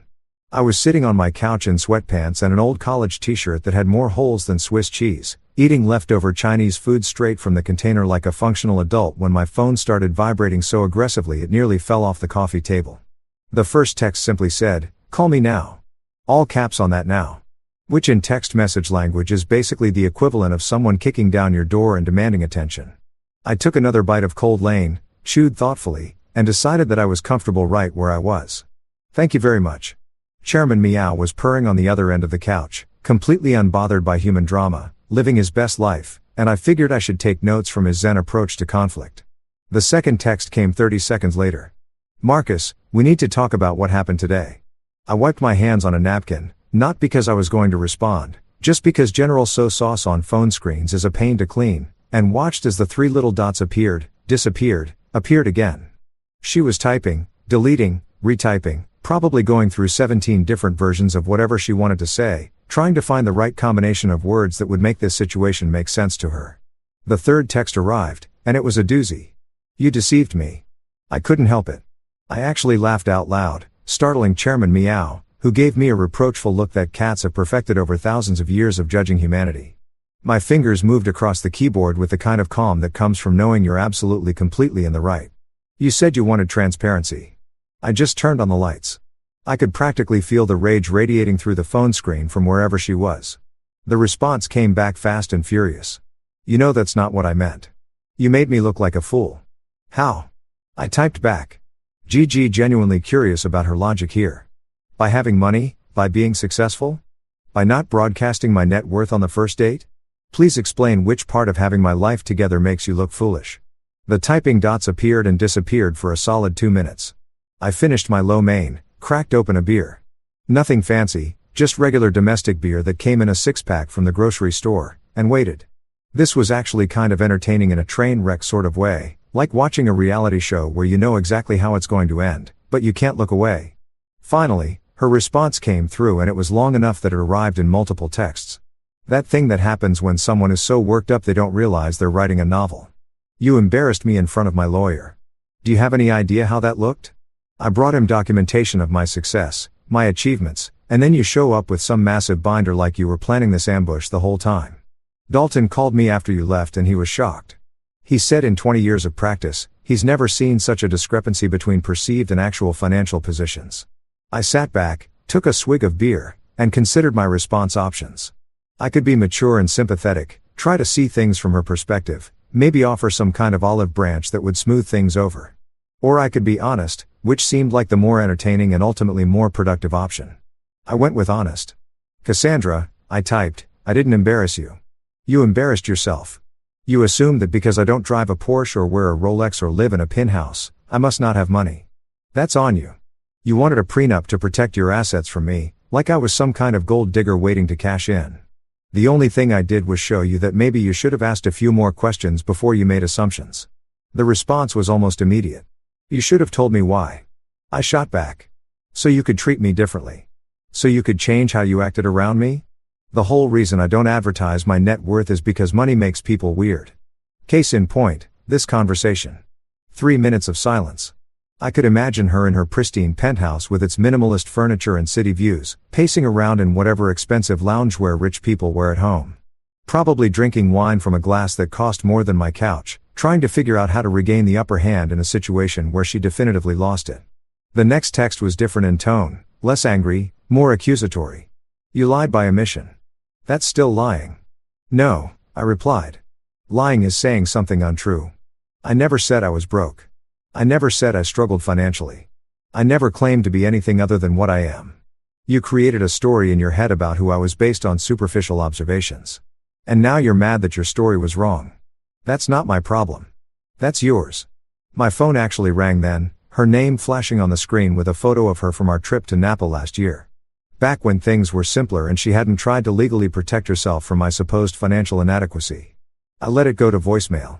Whatever she wanted to say could wait until she'd calmed down enough to have an actual conversation instead of just yelling accusations into the void.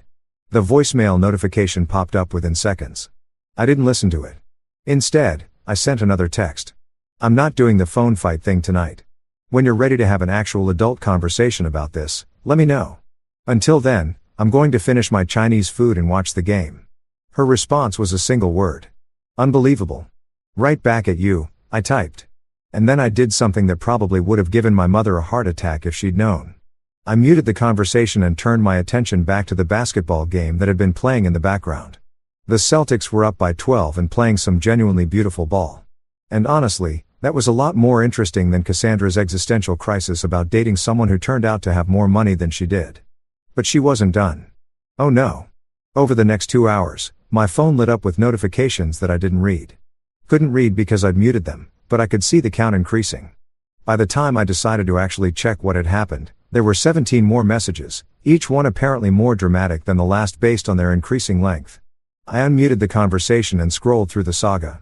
It was like watching someone have a full breakdown via text message, starting with anger, moving through justification, taking a detour through self-righteousness, and eventually landing at a weird place that seemed to be part accusation, part self-pity, and part demand for validation. The highlights included, I've worked hard for everything I have, which fair but irrelevant.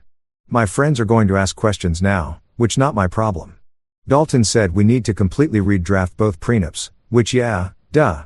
And finally, I don't even know who you are anymore, which was particularly hilarious because I was exactly the same person I'd always been. She just finally knew my bank balance. I responded to all 17 messages with one simple text. I'm the same guy who fixed your laptop when you spilled coffee on it. Who listened to you talk about quarterly earnings for 3 hours straight, who supported your IPO dreams, and who never once made you feel bad about making more money than me, or so you thought. The only thing that's changed is your perception. Maybe sit with that for a while. Her response came 30 seconds later. This isn't over. Probably not. I agreed, but it's over for tonight. Get some sleep, Cass. You've got that board meeting tomorrow, and you're going to need to be sharp. I didn't wait for her response. I plugged my phone in across the room, a trick I'd learned from a self-help article about digital boundaries, and settled back into my couch cushions. Chairman Meow had forgiven me for the earlier disruption and was now sprawled across my lap like a furry judgmental blanket. The thing about Cassandra's meltdown was that it wasn't really about me hiding money or even about the prenup. It was about control, about narrative, about her carefully constructed image of our relationship where she was the successful one and I was the supportive but ultimately lesser partner. I disrupted that story, flipped the script without warning. And now she was scrambling to rewrite the narrative in a way that made sense to her worldview. But here's what she didn't get. What she probably would never get. I didn't care about being the richest person in the relationship. I didn't need to be the provider or the alpha earner or whatever corporate buzzword she wanted to use. I was perfectly happy being equals or letting her think she was ahead or whatever dynamic made her feel good about herself. The problem wasn't that I had money. It was that she'd wanted a prenup specifically to protect herself from me. Had basically declared that I was a financial liability she needed legal protection from and then got mad when it turned out I wasn't what she'd assumed. That's not my character flaw. That's hers. I fell asleep on the couch that night with the game still playing quietly in the background and my phone blessedly silent across the room. Tomorrow would probably bring more drama, more accusations, more attempts to make me the villain in a story where I'd literally done nothing wrong except be successful while dressing like I shopped at Target. But tonight I was just a guy with good Chinese food, a judgmental cat, and the satisfaction of knowing that sometimes the best move in chess is the one your opponent never sees coming. The invitation to Cassandra's apartment came the next evening via text, which was interesting because she'd spent most of the day giving me the silent treatment. Or at least I assumed she had, since my phone had been blissfully quiet except for work emails and a reminder from my dentist about an upcoming cleaning. The text was formal, almost businesslike. Can you come over tonight at 7 o'clock? We need to talk. Some of my friends will be here, too. That last sentence should have been my first red flag, maybe my second and third, too. But I was curious enough about what kind of ambush she was planning that I agreed. I showed up exactly on time because punctuality is my superpower. Wearing jeans and a button-down shirt that I'd ironed myself because I'm a functional adult who owns an iron, even if I only use it maybe 4 times a year. The building doorman knew me by now and waved me through with a knowing look that suggested he'd seen this movie before and knew how it ended. I took the elevator up to the 15th floor, listening to smooth jazz that was supposed to be calming, but really just made me think about dental offices and corporate lobbies. Cassandra opened the door before I could knock, which meant she'd probably been watching the elevator camera feed like a hawk. She was wearing casual clothes. Well, her version of casual, which meant designer yoga pants that probably cost $300, and a silk blouse that looked effortless, but definitely wasn't. Her hair was down, which was unusual for her, and she wasn't wearing the full makeup armor she usually had on. For a moment, I almost felt bad about the whole situation. Almost. "Marcus," she said, and her tone was neutral, carefully controlled, like she'd been practicing in the mirror. "Thanks for coming. Everyone's in the living room." Everyone turned out to be 3 of her closest friends. The corporate wolf pack she ran with, all successful women in their 30s who wore ambition like perfume and treated brunch like a strategic planning session. There was Tina, her PR manager, a sharp-featured blonde who could spin a company scandal into a feel-good story before you finished your morning coffee. Jessica, her college roommate turned venture capitalist who evaluated people the way normal people evaluated restaurant menus, quickly and with definite opinions about value. And Rebecca, her former boss turned business partner, a woman who'd made her first million before 30 and never let anyone forget it. They were arranged in Cassandra's living room like a tribunal, sitting on her expensive minimalist furniture with glasses of wine that probably cost more per bottle than my monthly utility bill. The whole scene had the vibe of an intervention, except instead of concerned family members worried about substance abuse, it was corporate warriors concerned about what exactly their friend dating someone who turned out to have money. The logic was already breaking down. "Marcus," said Tina, and she didn't stand up or offer a handshake, just acknowledged my existence with the kind of cool assessment that PR people perfect over years of managing crisis. "We're worried. We wanted to talk to you about the situation with Cassandra." I looked at Cassandra, who was suddenly very interested in her wine glass, then back at Tina. "The situation," I repeated slowly, like I was trying out a new vocabulary word. "You mean the situation where I have money and didn't announce it on a billboard? That situation?" Jessica leaned forward, her venture capitalist brain clearly running some kind of calculation. "It's not about the money, Marcus. It's about transparency. Relationships require honesty, and you weren't honest about your financial position." I pulled out one of Cassandra's dining chairs. A sleek, uncomfortable piece of designer furniture that looked great but felt like sitting on a slightly padded board, and sat down facing them. "Okay, let's do this properly then. What specifically was I dishonest about? And I want actual examples, not vague feelings." Rebecca jumped in. Clearly the designated attack dog of the group. "You let Cassandra believe you were just a regular consultant. You drove a beat-up car, lived in a modest apartment, never mentioned having significant assets. That's deceptive by omission." "Cool," I said, nodding like I was really considering her point. "So, by that logic, should I have also told her my childhood fears, my medical history, and my browser search history on the first date? Where exactly is the line between privacy and deception?" Because from where I'm sitting, I answered every question I was asked. Honestly, I just didn't volunteer information that wasn't requested. "That's not the same thing," Tina interjected, her PR instincts kicking in. "Financial disclosure is fundamental to building a life partnership. You had to know that information was relevant." I smiled, and I could feel it wasn't a particularly nice smile. "You know what's really interesting about this conversation? 3 months ago, Cassandra told me, and I quote, 'I love that you're not intimidated by my success. So many men have fragile egos about dating a woman who makes more money.' She literally praised me for being comfortable in what she thought was a lesser financial position. So, which is it?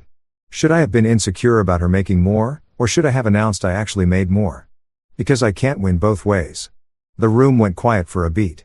Cassandra was staring at her wine like it might contain the answers to life's mysteries if she looked hard enough. Her friends exchanged glances, that silent communication thing that groups of women do when they're recalibrating their strategy mid-con conversation. "The point is," Rebecca tried again, clearly not ready to give up. "You made Cassandra look like a fool. She brought her lawyer financial disclosures thinking she was the primary earner, and you blindsided her with your actual net worth. That's humiliating." "Okay, I'm going to stop you right there," I said. And my tone was still conversational, but there was an edge to it. Now, I didn't make Cassandra look like anything. She made assumptions based on superficial observations. My car, my apartment, my clothes, and those assumptions turned out to be wrong. That's not me humiliating her. That's her humiliating herself by judging a book by its cover, and then being surprised when the book had more pages than she expected. "You could have corrected those assumptions," Jessica pointed out, playing the reasonable card. "Why?" I asked genuinely. Why was it my job to correct her assumptions? When someone assumes I'm younger than I am, or taller than I am, or from a different state than I'm actually from, I don't feel obligated to immediately correct them unless it's relevant. My bank balance wasn't relevant to our relationship until she made it relevant by demanding a prenup specifically designed to protect her money from me. Tina set down her wine glass with a deliberate clink. "You don't understand the pressure she's under, Marcus. She's a CEO now. She has a public image to maintain, shareholders to answer to, a reputation in the tech community, having her personal life become fodder for gossip because her fiancé turned out to be secretly wealthy. Wait, I interrupted, holding up my hand. Let me get this straight. You're mad at me because I have money, but you're framing it as concern about gossip. If I was actually broke like she thought, would there be gossip? No. If I was wealthy and flashy about it from the start, would there be gossip? Maybe, but it would be different gossip. The only reason there's any potential for gossip is because Cassandra made a very public assumption about our financial dynamic and got it wrong. That's on her. You're being deliberately obtuse, Rebecca said. And there was real anger in her voice now. You know that appearances matter in our world. You know that Cassandra's carefully built a brand around being a strong, independent, successful woman. You undermining that. I didn't undermine anything, I said, and my voice got a little louder. Despite my best efforts to stay calm, I literally supported every single thing she did. I cheered her on through her IPO. I listened to her talk about business strategy for hours. I never once made her feel small or inadequate or less successful. The only thing I didn't do was announce my net worth. And the only reason that's a problem now is because she wanted to legally protect herself from me like I was some kind of financial threat. You want to know what's really wild? I was one of the early investors in her company. My money literally helped build the foundation of her success and she had no idea. That landed like a bomb in the middle of the room. All four women froze, wine glasses suspended mid-air, faces registering shock in varying degrees.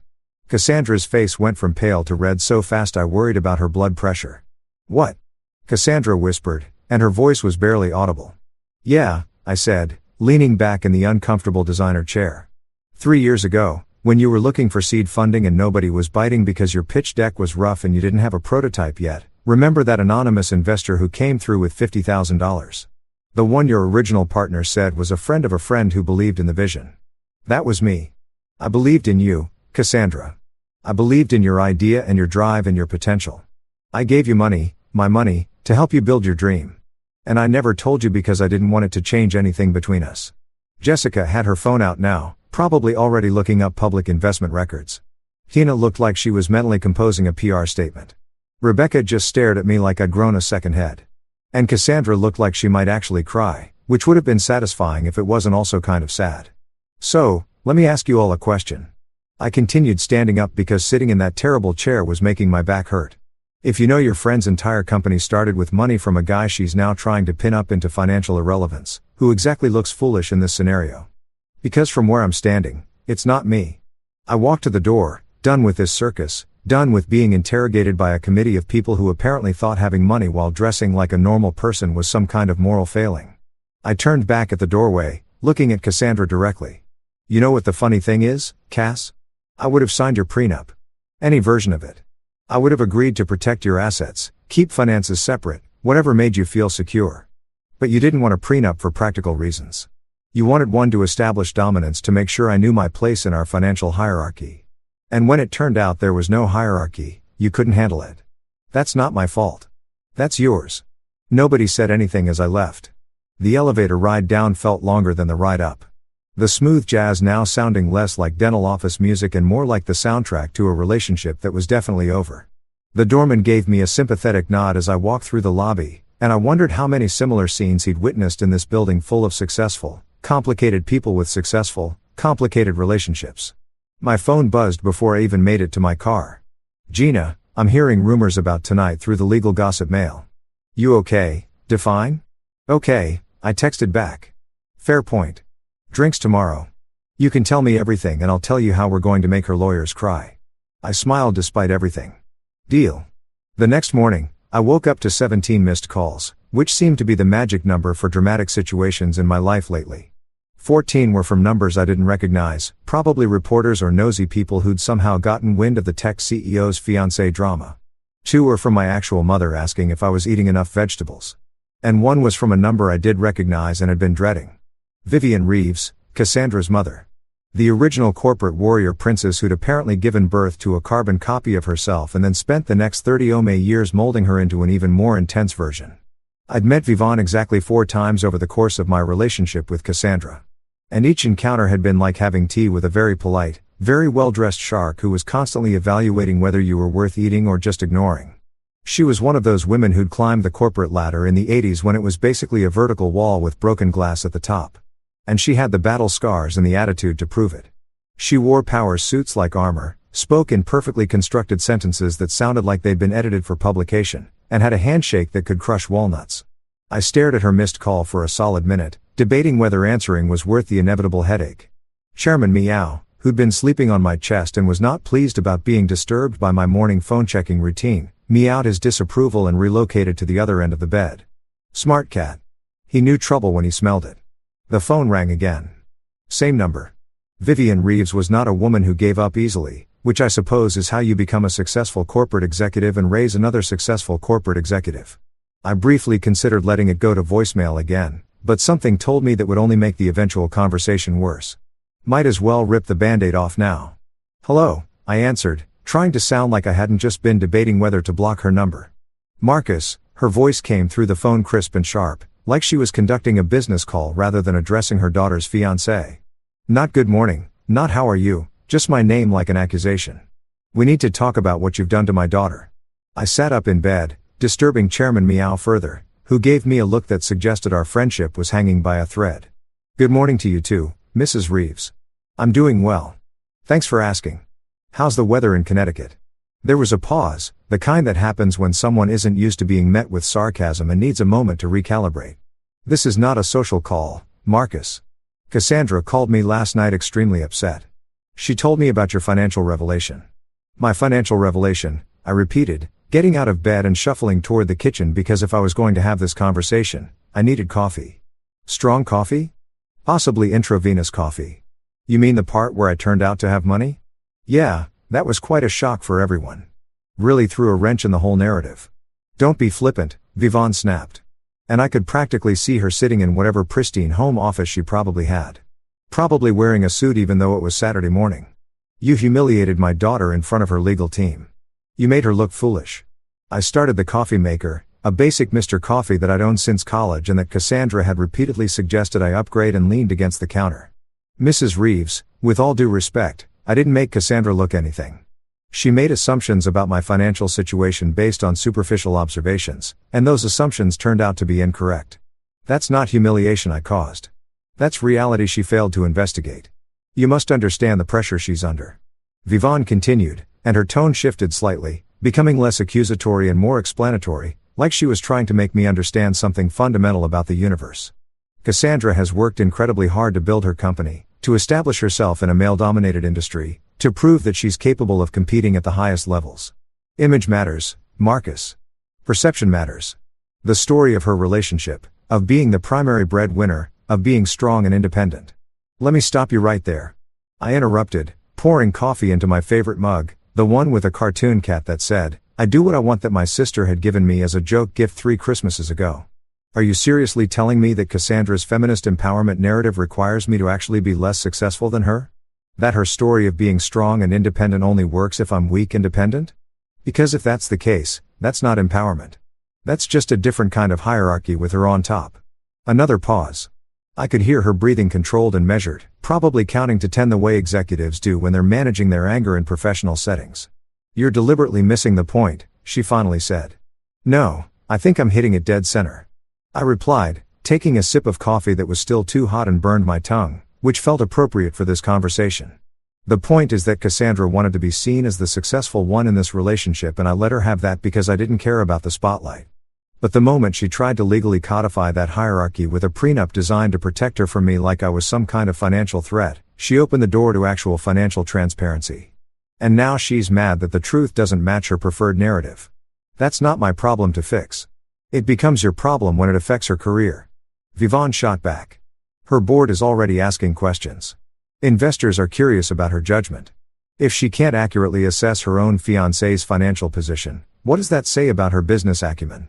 I laughed, actually laughed out loud, which probably wasn't the diplomatic response, but was definitely the honest one. Oh, so now it's my fault that her board is questioning her judgment. Maybe they should be questioning why she demanded a prenup without doing basic due diligence on her fiancé's finances. That seems like a pretty significant oversight for someone whose whole brand is being thorough and strategic. You should have let her feel like the provider, Vivon said. And there was something in her voice now that sounded almost desperate.